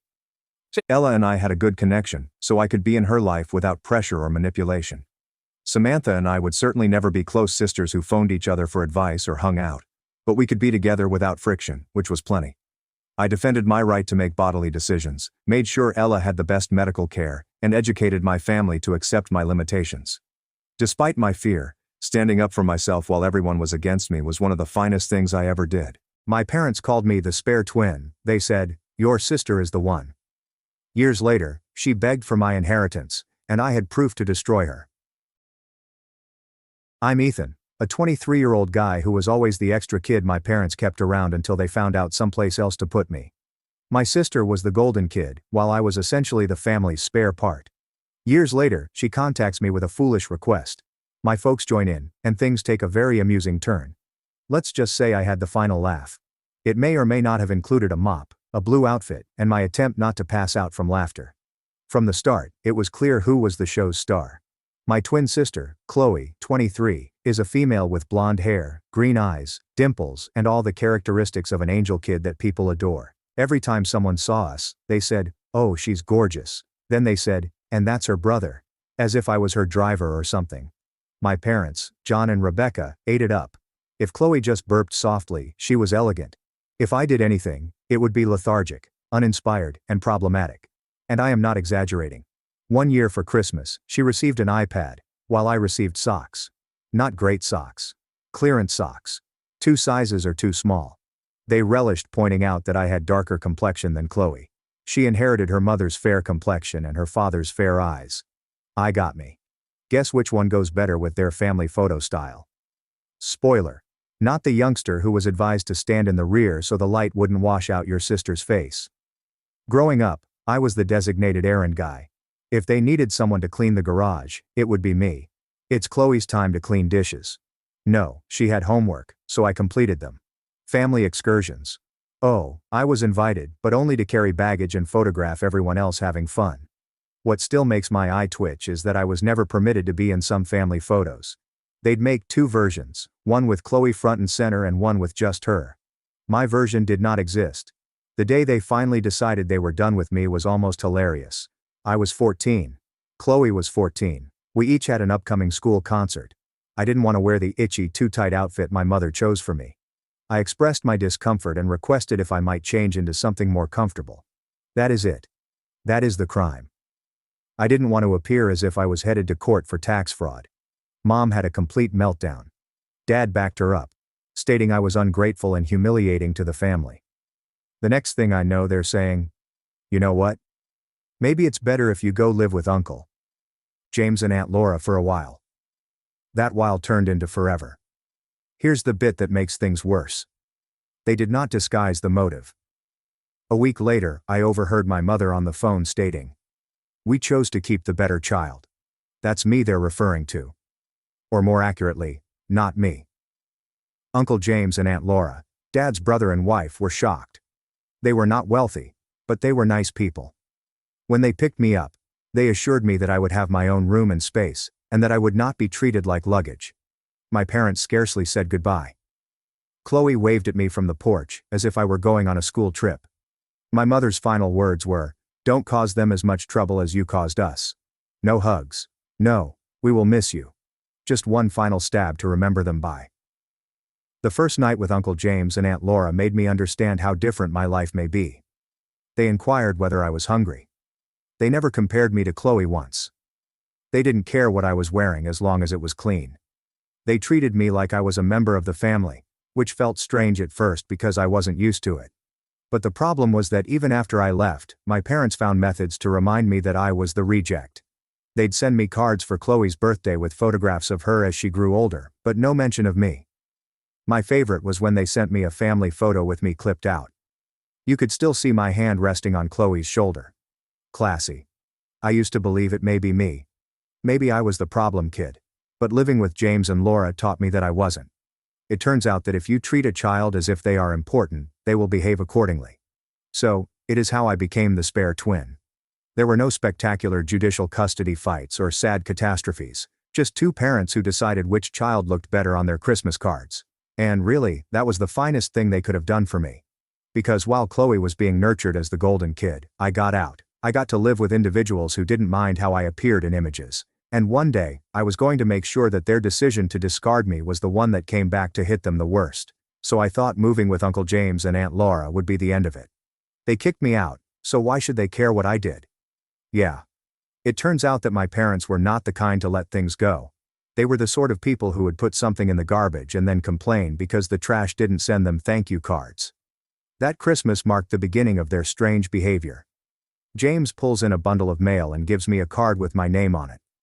I open it, and there's a beautiful photo of my parents and Chloe in matching sweaters hugging a golden dog I'd never seen before. Large lettering on the front. Merry Christmas, from our ideal family. My name was not even printed inside, only a Sharpie. Message. You would look better in this photo if you worked harder.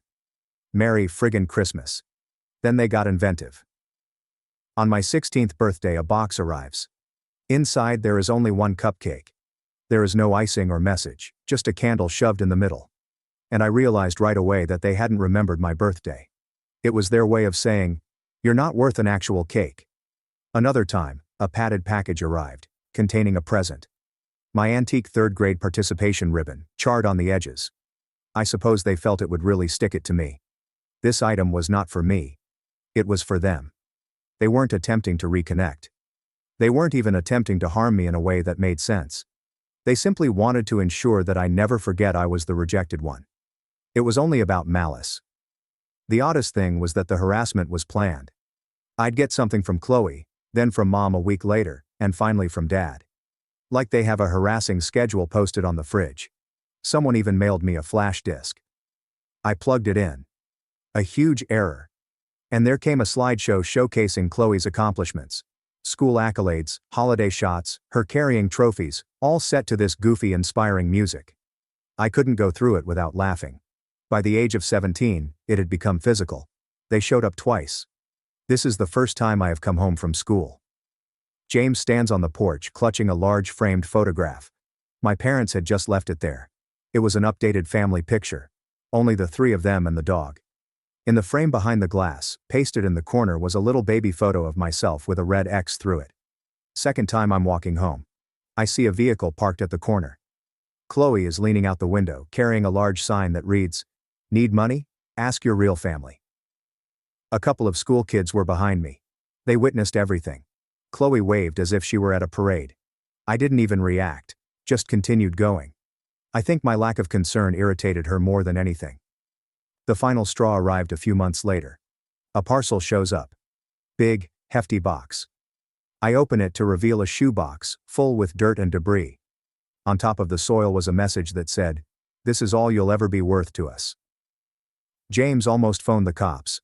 I advised him to not bother. I didn't want them to assume they had received a response. But in my thoughts, I made an essential decision. I wasn't just going to cut them off. I was planning to maintain receipts. Every insult, every petty prank was saved until the day when I could finally use them.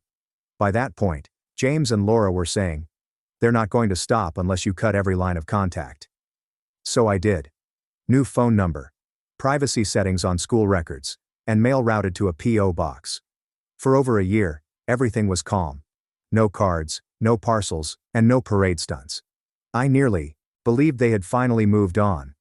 But here's what I've discovered about individuals like my parents and Chloe. They aren't reaching out because they miss you. They're reaching out because they want something, and when that something reappeared years later, it was accompanied by a phone call from Chloe, who pretended to be our closest friend. I could tell it was terrible news before I even picked up. I changed my phone number years ago following the dirt in a box farce, so she must have sweet-talked a cousin, or guilted a relative into giving it to her. First and foremost, seeing her name on my phone was similar to having the IRS audit department appear on your caller ID. You're not receiving good news. Second, I had not heard from her in years. She was carrying that large "Need Money, Ask Your True Family" sign out of a vehicle window when she last contacted me.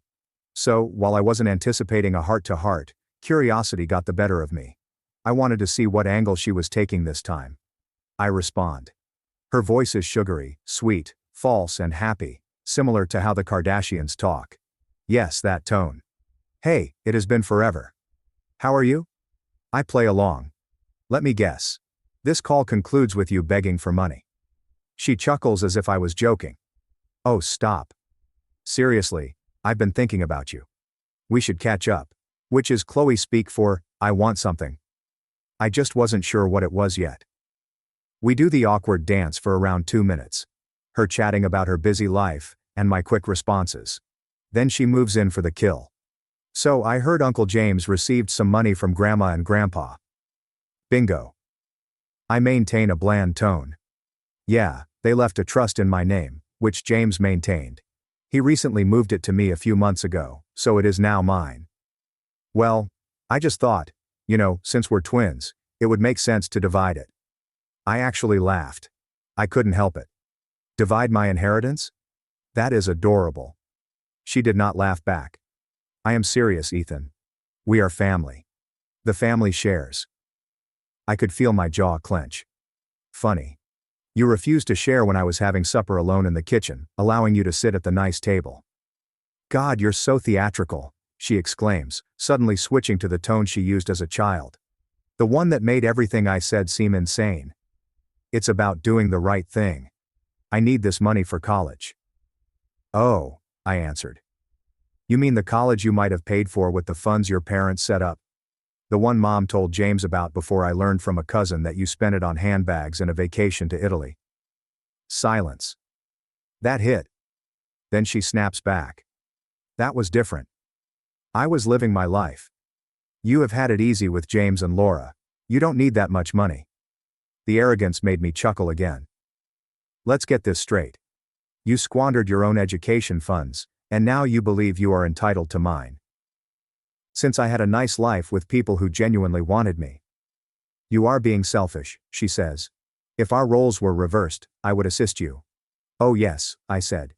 It's strange because when I requested to borrow your graphing calculator in high school, you advised me to purchase my own, but now I'm expected to support your entire future. Her voice changes from pleasant to harsh. If you aren't going to do the right thing, maybe your parents should talk to you. I smirked. Go for it. Haven't talked to them in a while. Should be fun. Click the button. She hangs up. 45 hours later, my phone begins to blow up. First it's my mother, then my father, and finally an aunt I don't recall meeting. All using the same script.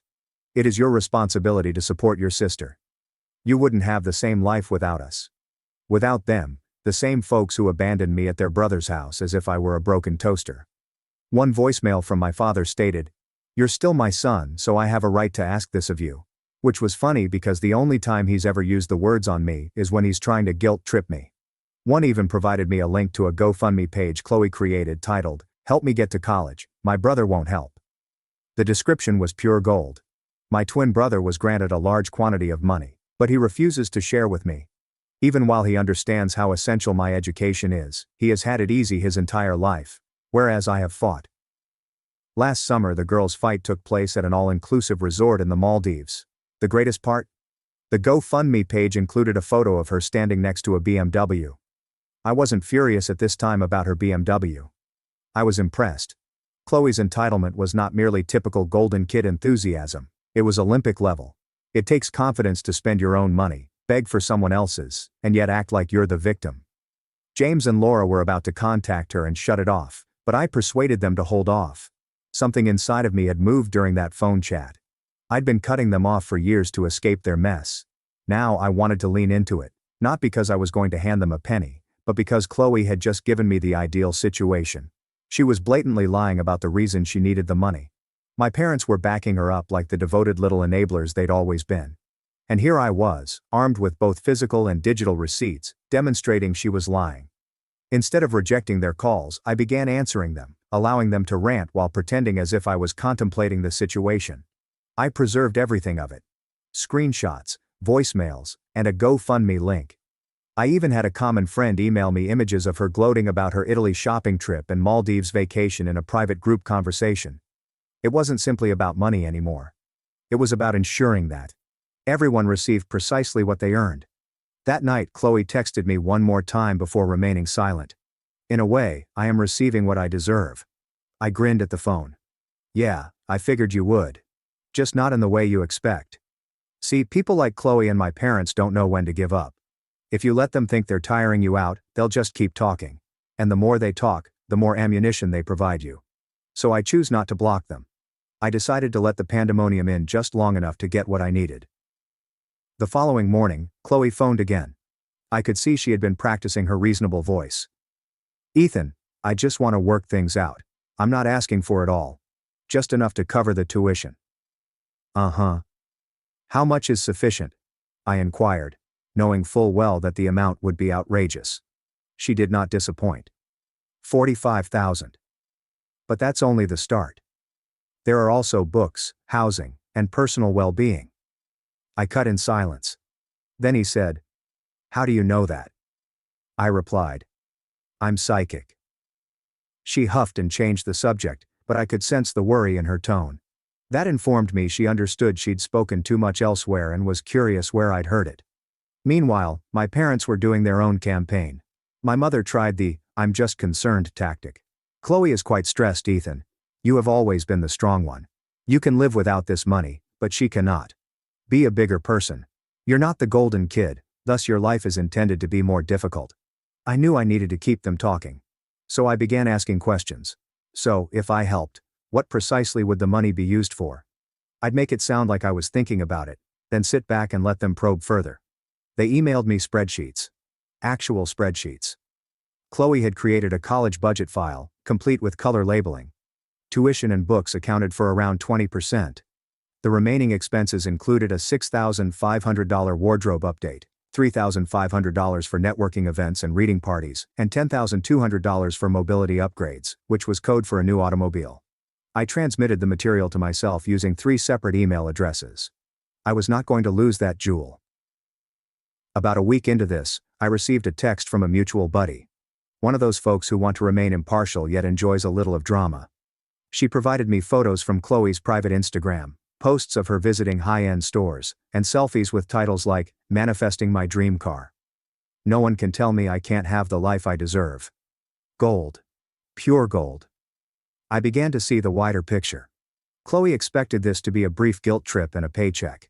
My parents believed they could continue to put pressure on me as they had done in the past. None of them understood they were giving me enough information to destroy their reputation in one shot. But time was important. You do not simply drop all of the ammunition at once. You wait until they've progressed to the point where dropping it is not only pleasurable, but also irrevocable. So I continued giving them just enough hope to keep them talking. I mean, maybe I could help with some of it. I will think about it. Let me see how much I can save after my own costs. Every time I stated anything like that, Chloe's text became nicer. My mother began sending me texts saying she was thinking about you.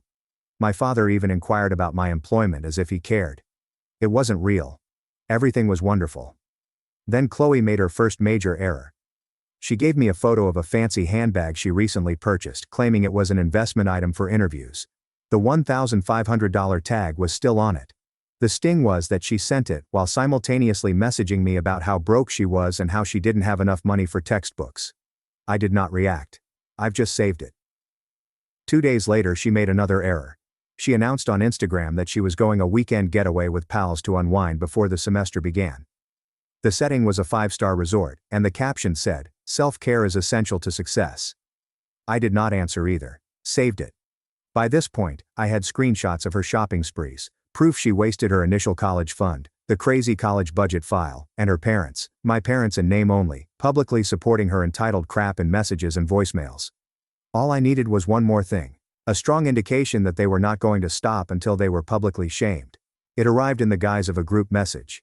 Chloe added me, my parents and perhaps 6 other relatives to a chat called Family Support. She began with, "I'm reaching out," so everyone could hear how Ethan refuses to help his twin sister with her future, despite having more than enough to improve her life.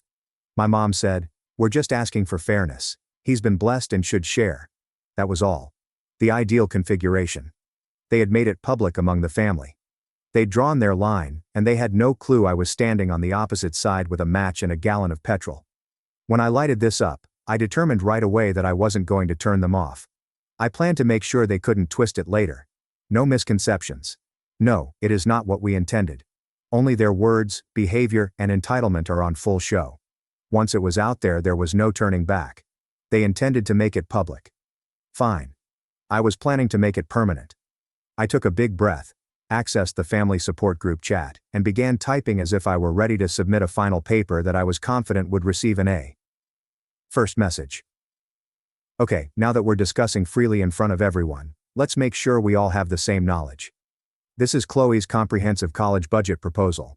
I then attached the spreadsheet she had supplied me. You could almost hear the group conversation halt for a collective double take.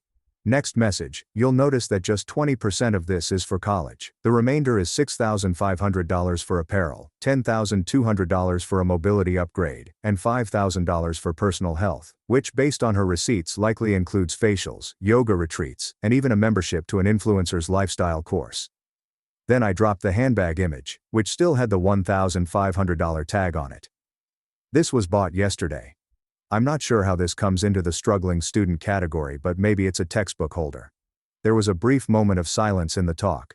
Then my mother gets in. That isn't the point, Ethan. The point is, you have been blessed. I interrupted her with an Instagram screenshot of Chloe at the 5-star resort. And here's a quick self-care excursion from last weekend. It must be tough to manage college applications with poolside mimosas. Oh wait. I am not permitted to discuss the alcohol. My fault. The conversation begins to spiral out of control. A handful of cousins depart the gathering quickly. One aunt sends an eye emoji.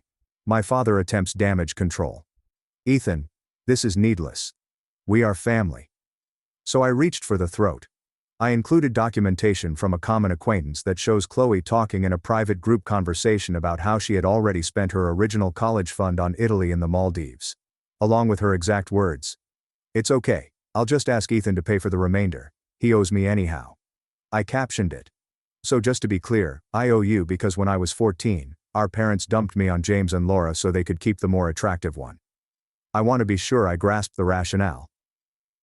At this point, the group conversation was more than simply uncomfortable. It was nuclear fallout. My phone started buzzing as if it were attempting to flee the table. Relatives were DMing me individually, claiming they had no idea or had always sensed something was wrong with Chloe's stories. Chloe finally responded in the group. You're taking everything out of context. That wasn't what I meant. I laughed out loud when reading it. Out of context? She actually stated it out in the correct context. So I struck them with the finisher. Here is the context. Chloe, you are not getting paid. Mom and Dad. You taught her to believe she has the right to whatever she wants, and now you're startled that it's backfiring on you. You could have left me alone, but you came after me, and now you have the entire family watching. This is the final time I will react to any of you. Goodbye. I then quit the group. It felt fantastic. It's like walking away from a trash fire that you didn't start but definitely completed. But I wasn't finished. I shared the identical proof, every screenshot, file and photo to the opposite side of the family, who had not participated in the discussion.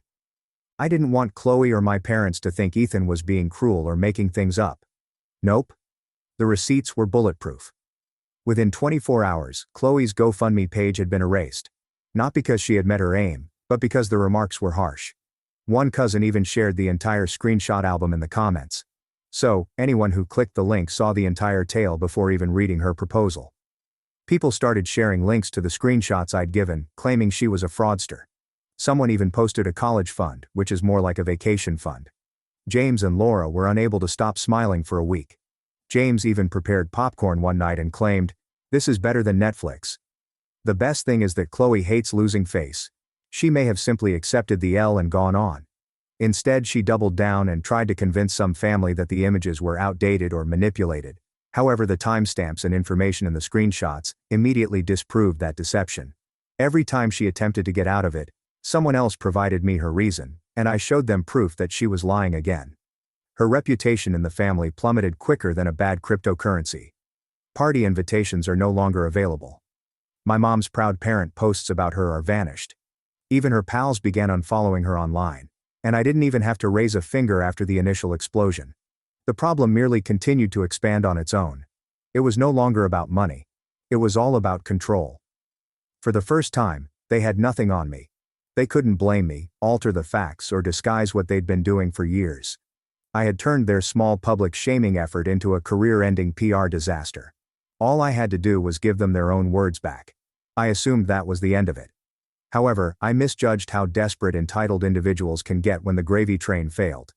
Because a few months later, when their financial problems became apparent, my parents showed up at my door. Not to shout, guilt trip, or plead. And that was the finest moment of all. Picture it. Saturday afternoon, I'm in sweats, halfway through a dish of leftover lasagna, and watching a guy on TikTok describe how to remodel a 1-meter room using just galvanized steel. Life is calm. Then knock knock. Not the casual sort. Not a neighbor stealing sugar knock. This was sharp, fast, and desperate. I look out the window and almost drop my fork. Mom and Dad are on my porch. For a moment, I thought they were presenting an apology basket. You know, one of those pricey arrangements with nice cheeses and perhaps a small letter saying, "Sorry for being trash, parents." But nada. They were standing there in clothing that looked like they had been slept in, with expressions that suggested someone had just seized their souls. I opened the door halfway because I am not foolish. Wow, the better child is busy today. So you choose to slum it? Dad attempts to chuckle. Ethan, come on. That is not essential. Oh, this is vital. I ask them, so, what brings you here? Forgot my birthday again and wanted to make up for the last 20 years? Mom jumps in, clasping her hands as if auditioning for a church choir. We have made errors. We are aware of this. But we are still family, and family should end there. I cut her off since the last time I heard the term family from you, it was followed by a request for money. And based on your expressions, this isn't a social call. They share a glance that suggests they were trying to warm me up before telling me why they drove here. Finally, Dad says something. We were in a difficult place. I lean against the doorframe. A tight situation. Did Chloe purchase too many personal wellness packages? Mom sighs, as if she was the one who had been mistreated. The residence is under foreclosure. We've had some bills mount up, and your sister is right on time. Chloe walks up from the driveway, wearing designer sunglasses and clutching a coffee cup the size of her head. Hey Ethan, she says as if she were welcoming a waiter. She is about to stiffen on a tip. I grin. Well, assuming that isn't the subject of the GoFundMe scammer documentary. What's up, sister? She ignores it. We are just here to discuss. Things have been difficult and you have the resources to aid us. There it was. Not even suited up this time. Just give me your money. I tilt my head. You're correct, Chloe. I do have the resources and I am utilizing them for my own benefit. I know, it's a crazy notion. Dad takes a step forward, as if he is attempting to recover fatherly authority that he never earned. We are requesting an interest-free loan to help us get back on our feet. I laugh. You've been on your feet for years. They've just stepped on everyone else's toes.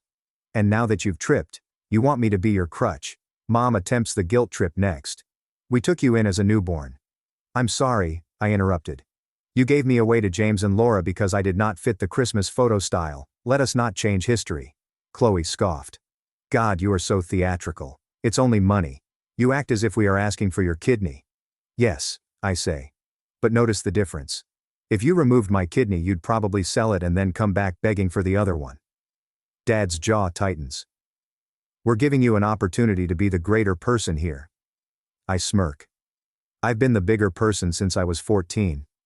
You were all too busy polishing Chloe's halo to notice. They're all standing there now, shuffling uneasily, understanding that their old approaches aren't working. So Mom abandons her pretense of humility and plunges headfirst into desperation. If we lose our house, we won't have anywhere to go. Bummer, I say. On the plus side, taking family photographs is much easier when there is no furniture in the way. Chloe tries one more time. Please, Ethan, only enough to get us back on our feet. I vow I will repay you. I lock eyes with her. Oh, as if you were going to repay your original education fund or pay for your own vacations rather than setting up a GoFundMe to swindle family. Forgive me if your track record does not instill confidence. There is a long delay. Nobody is smiling anymore. Chloe appears ready to spew nails. Dad's face is crimson. Mom's eyes are moist, but not from grief, but from wrath because I am not folding. So I finished it. Calm, steady, and no yelling. You all made your decision long ago. You choose your favorite. You supported her even when she was incorrect. And you determined that I was expendable. Now you're standing here because you require anything from the disposable one. So here's my response. The same one you've given me all my life. No. And with that, I closed the door. I stood there for a second, listening. Nothing. No knocking. There was no yelling. Just the sound of footsteps returning to the car. Then the engine starting. I went back to my lasagna. And let me tell you, it was delicious. Life after closing that door on them was calm. Quiet in the best possible manner. No unexpected knocks. No guilt trip voicemails. and no strange family group chats attempting to conduct an intervention for my conscience. Just me, James, Laura, my goals, and the bequest, which belonged entirely in my account. I didn't boast about it. Not because I was the greater person, but because the enjoyment did not require an audience. I knew that was enough. But the world chose to give me an encore. It was Friday night. I was out with two companions to a nice mid-range restaurant with no graphics on the menus and servers who act as if they developed the specials. We just finished eating a dish of appetizers. When I got up to use the restroom, as I walked down the hall by the kitchen entrance, I noticed a mop handle hanging out of a yellow bucket. Then I spotted her. Chloe, hair wrapped back in a bun, had lost the fight hours before. Blue janitor suit, rubber gloves, sweeping the tile floor with the same zeal as someone removing graffiti from a gas station wall. I froze. Then, without trying, I burst out laughing. You can't fake this laugh because it's the result of genuine amazement and delight crashing in your chest. She looked up and suddenly turned pale. "Oh my God," she whispered, attempting to turn her face away. "No, don't hide," I responded, immediately taking out my phone. "Blue truly suits you. Honestly, this looks better than the Maldives bikini photos." "Delete that," she said, pointing to my phone as I took the first image. Click. She attempted to step behind the mop bucket, but I joined her. "Come on, sister. Only one for the family album. We can put it next to the one where you held up the necessary funds. Request that your immediate family members sign." Click. Click. Her jaw clenched. "Ethan, I swear to God that you swear a lot. I cut in as if you were going to pay back your college fund. As if you would not spend money. As if you'd receive what you earned. It seems like you did." A few of diners on their way to the restroom slowed down and looked at her. Then at me. I gave them a shrug and stage whispered, "We had a family reunion. She's in her work clothes." Chloe blushed red. She shouted something I couldn't hear before sprinting through the swinging kitchen doors, dropping the mop in the middle of the hallway. I stood there for a second, simply beaming. Then I snapped one more shot of the lonely mop bucket and returned to my table as if nothing had occurred. Of course I didn't save those photos for myself. I forwarded them to my two closest cousins, the same ones that were in the family support chat when I dropped off the receipts months ago. By the time I arrived home, one of them had created a side-by-side meme. On the left, Chloe poses in Italy with shopping bags. On the right, Chloe in her blue janitor outfit is labeled, "Living the life she deserves." The next day I awoke to a torrent of texts from her. "Delete those images right now. You are obsessed with damaging me. I will sue you." I responded with a thumbs up emoji. That is it. A few hours later, Mom phoned. I didn't respond. Then Dad called. The same outcome. Then they attempted calling from a blocked number, which went directly to voicemail. I saved that one without listening. I did not need to hear the script. I already knew it was some combination of "you've gone too far and we're still family." They didn't understand that this wasn't going too far. This was precisely how far I wanted to go. This was not about vengeance for anything they had done. It was about allowing them to live in the reality they had created while periodically going by to admire the vista. Chloe had lived her entire life believing she would always be on top. That someone, whether it was me, my parents, the family, or someone else, would step in to save her, no matter how badly she fouled up. Seeing her in that outfit, scrubbing floors, and knowing there was no rescue on the way was better than any bogus apology she could have given. When I exited the restaurant that night, I passed by the kitchen doors again. Chloe was back at her position, head down and avoiding eye contact. I didn't pause, didn't say anything, just let my laughter trail behind me like perfume, since blue truly suits her.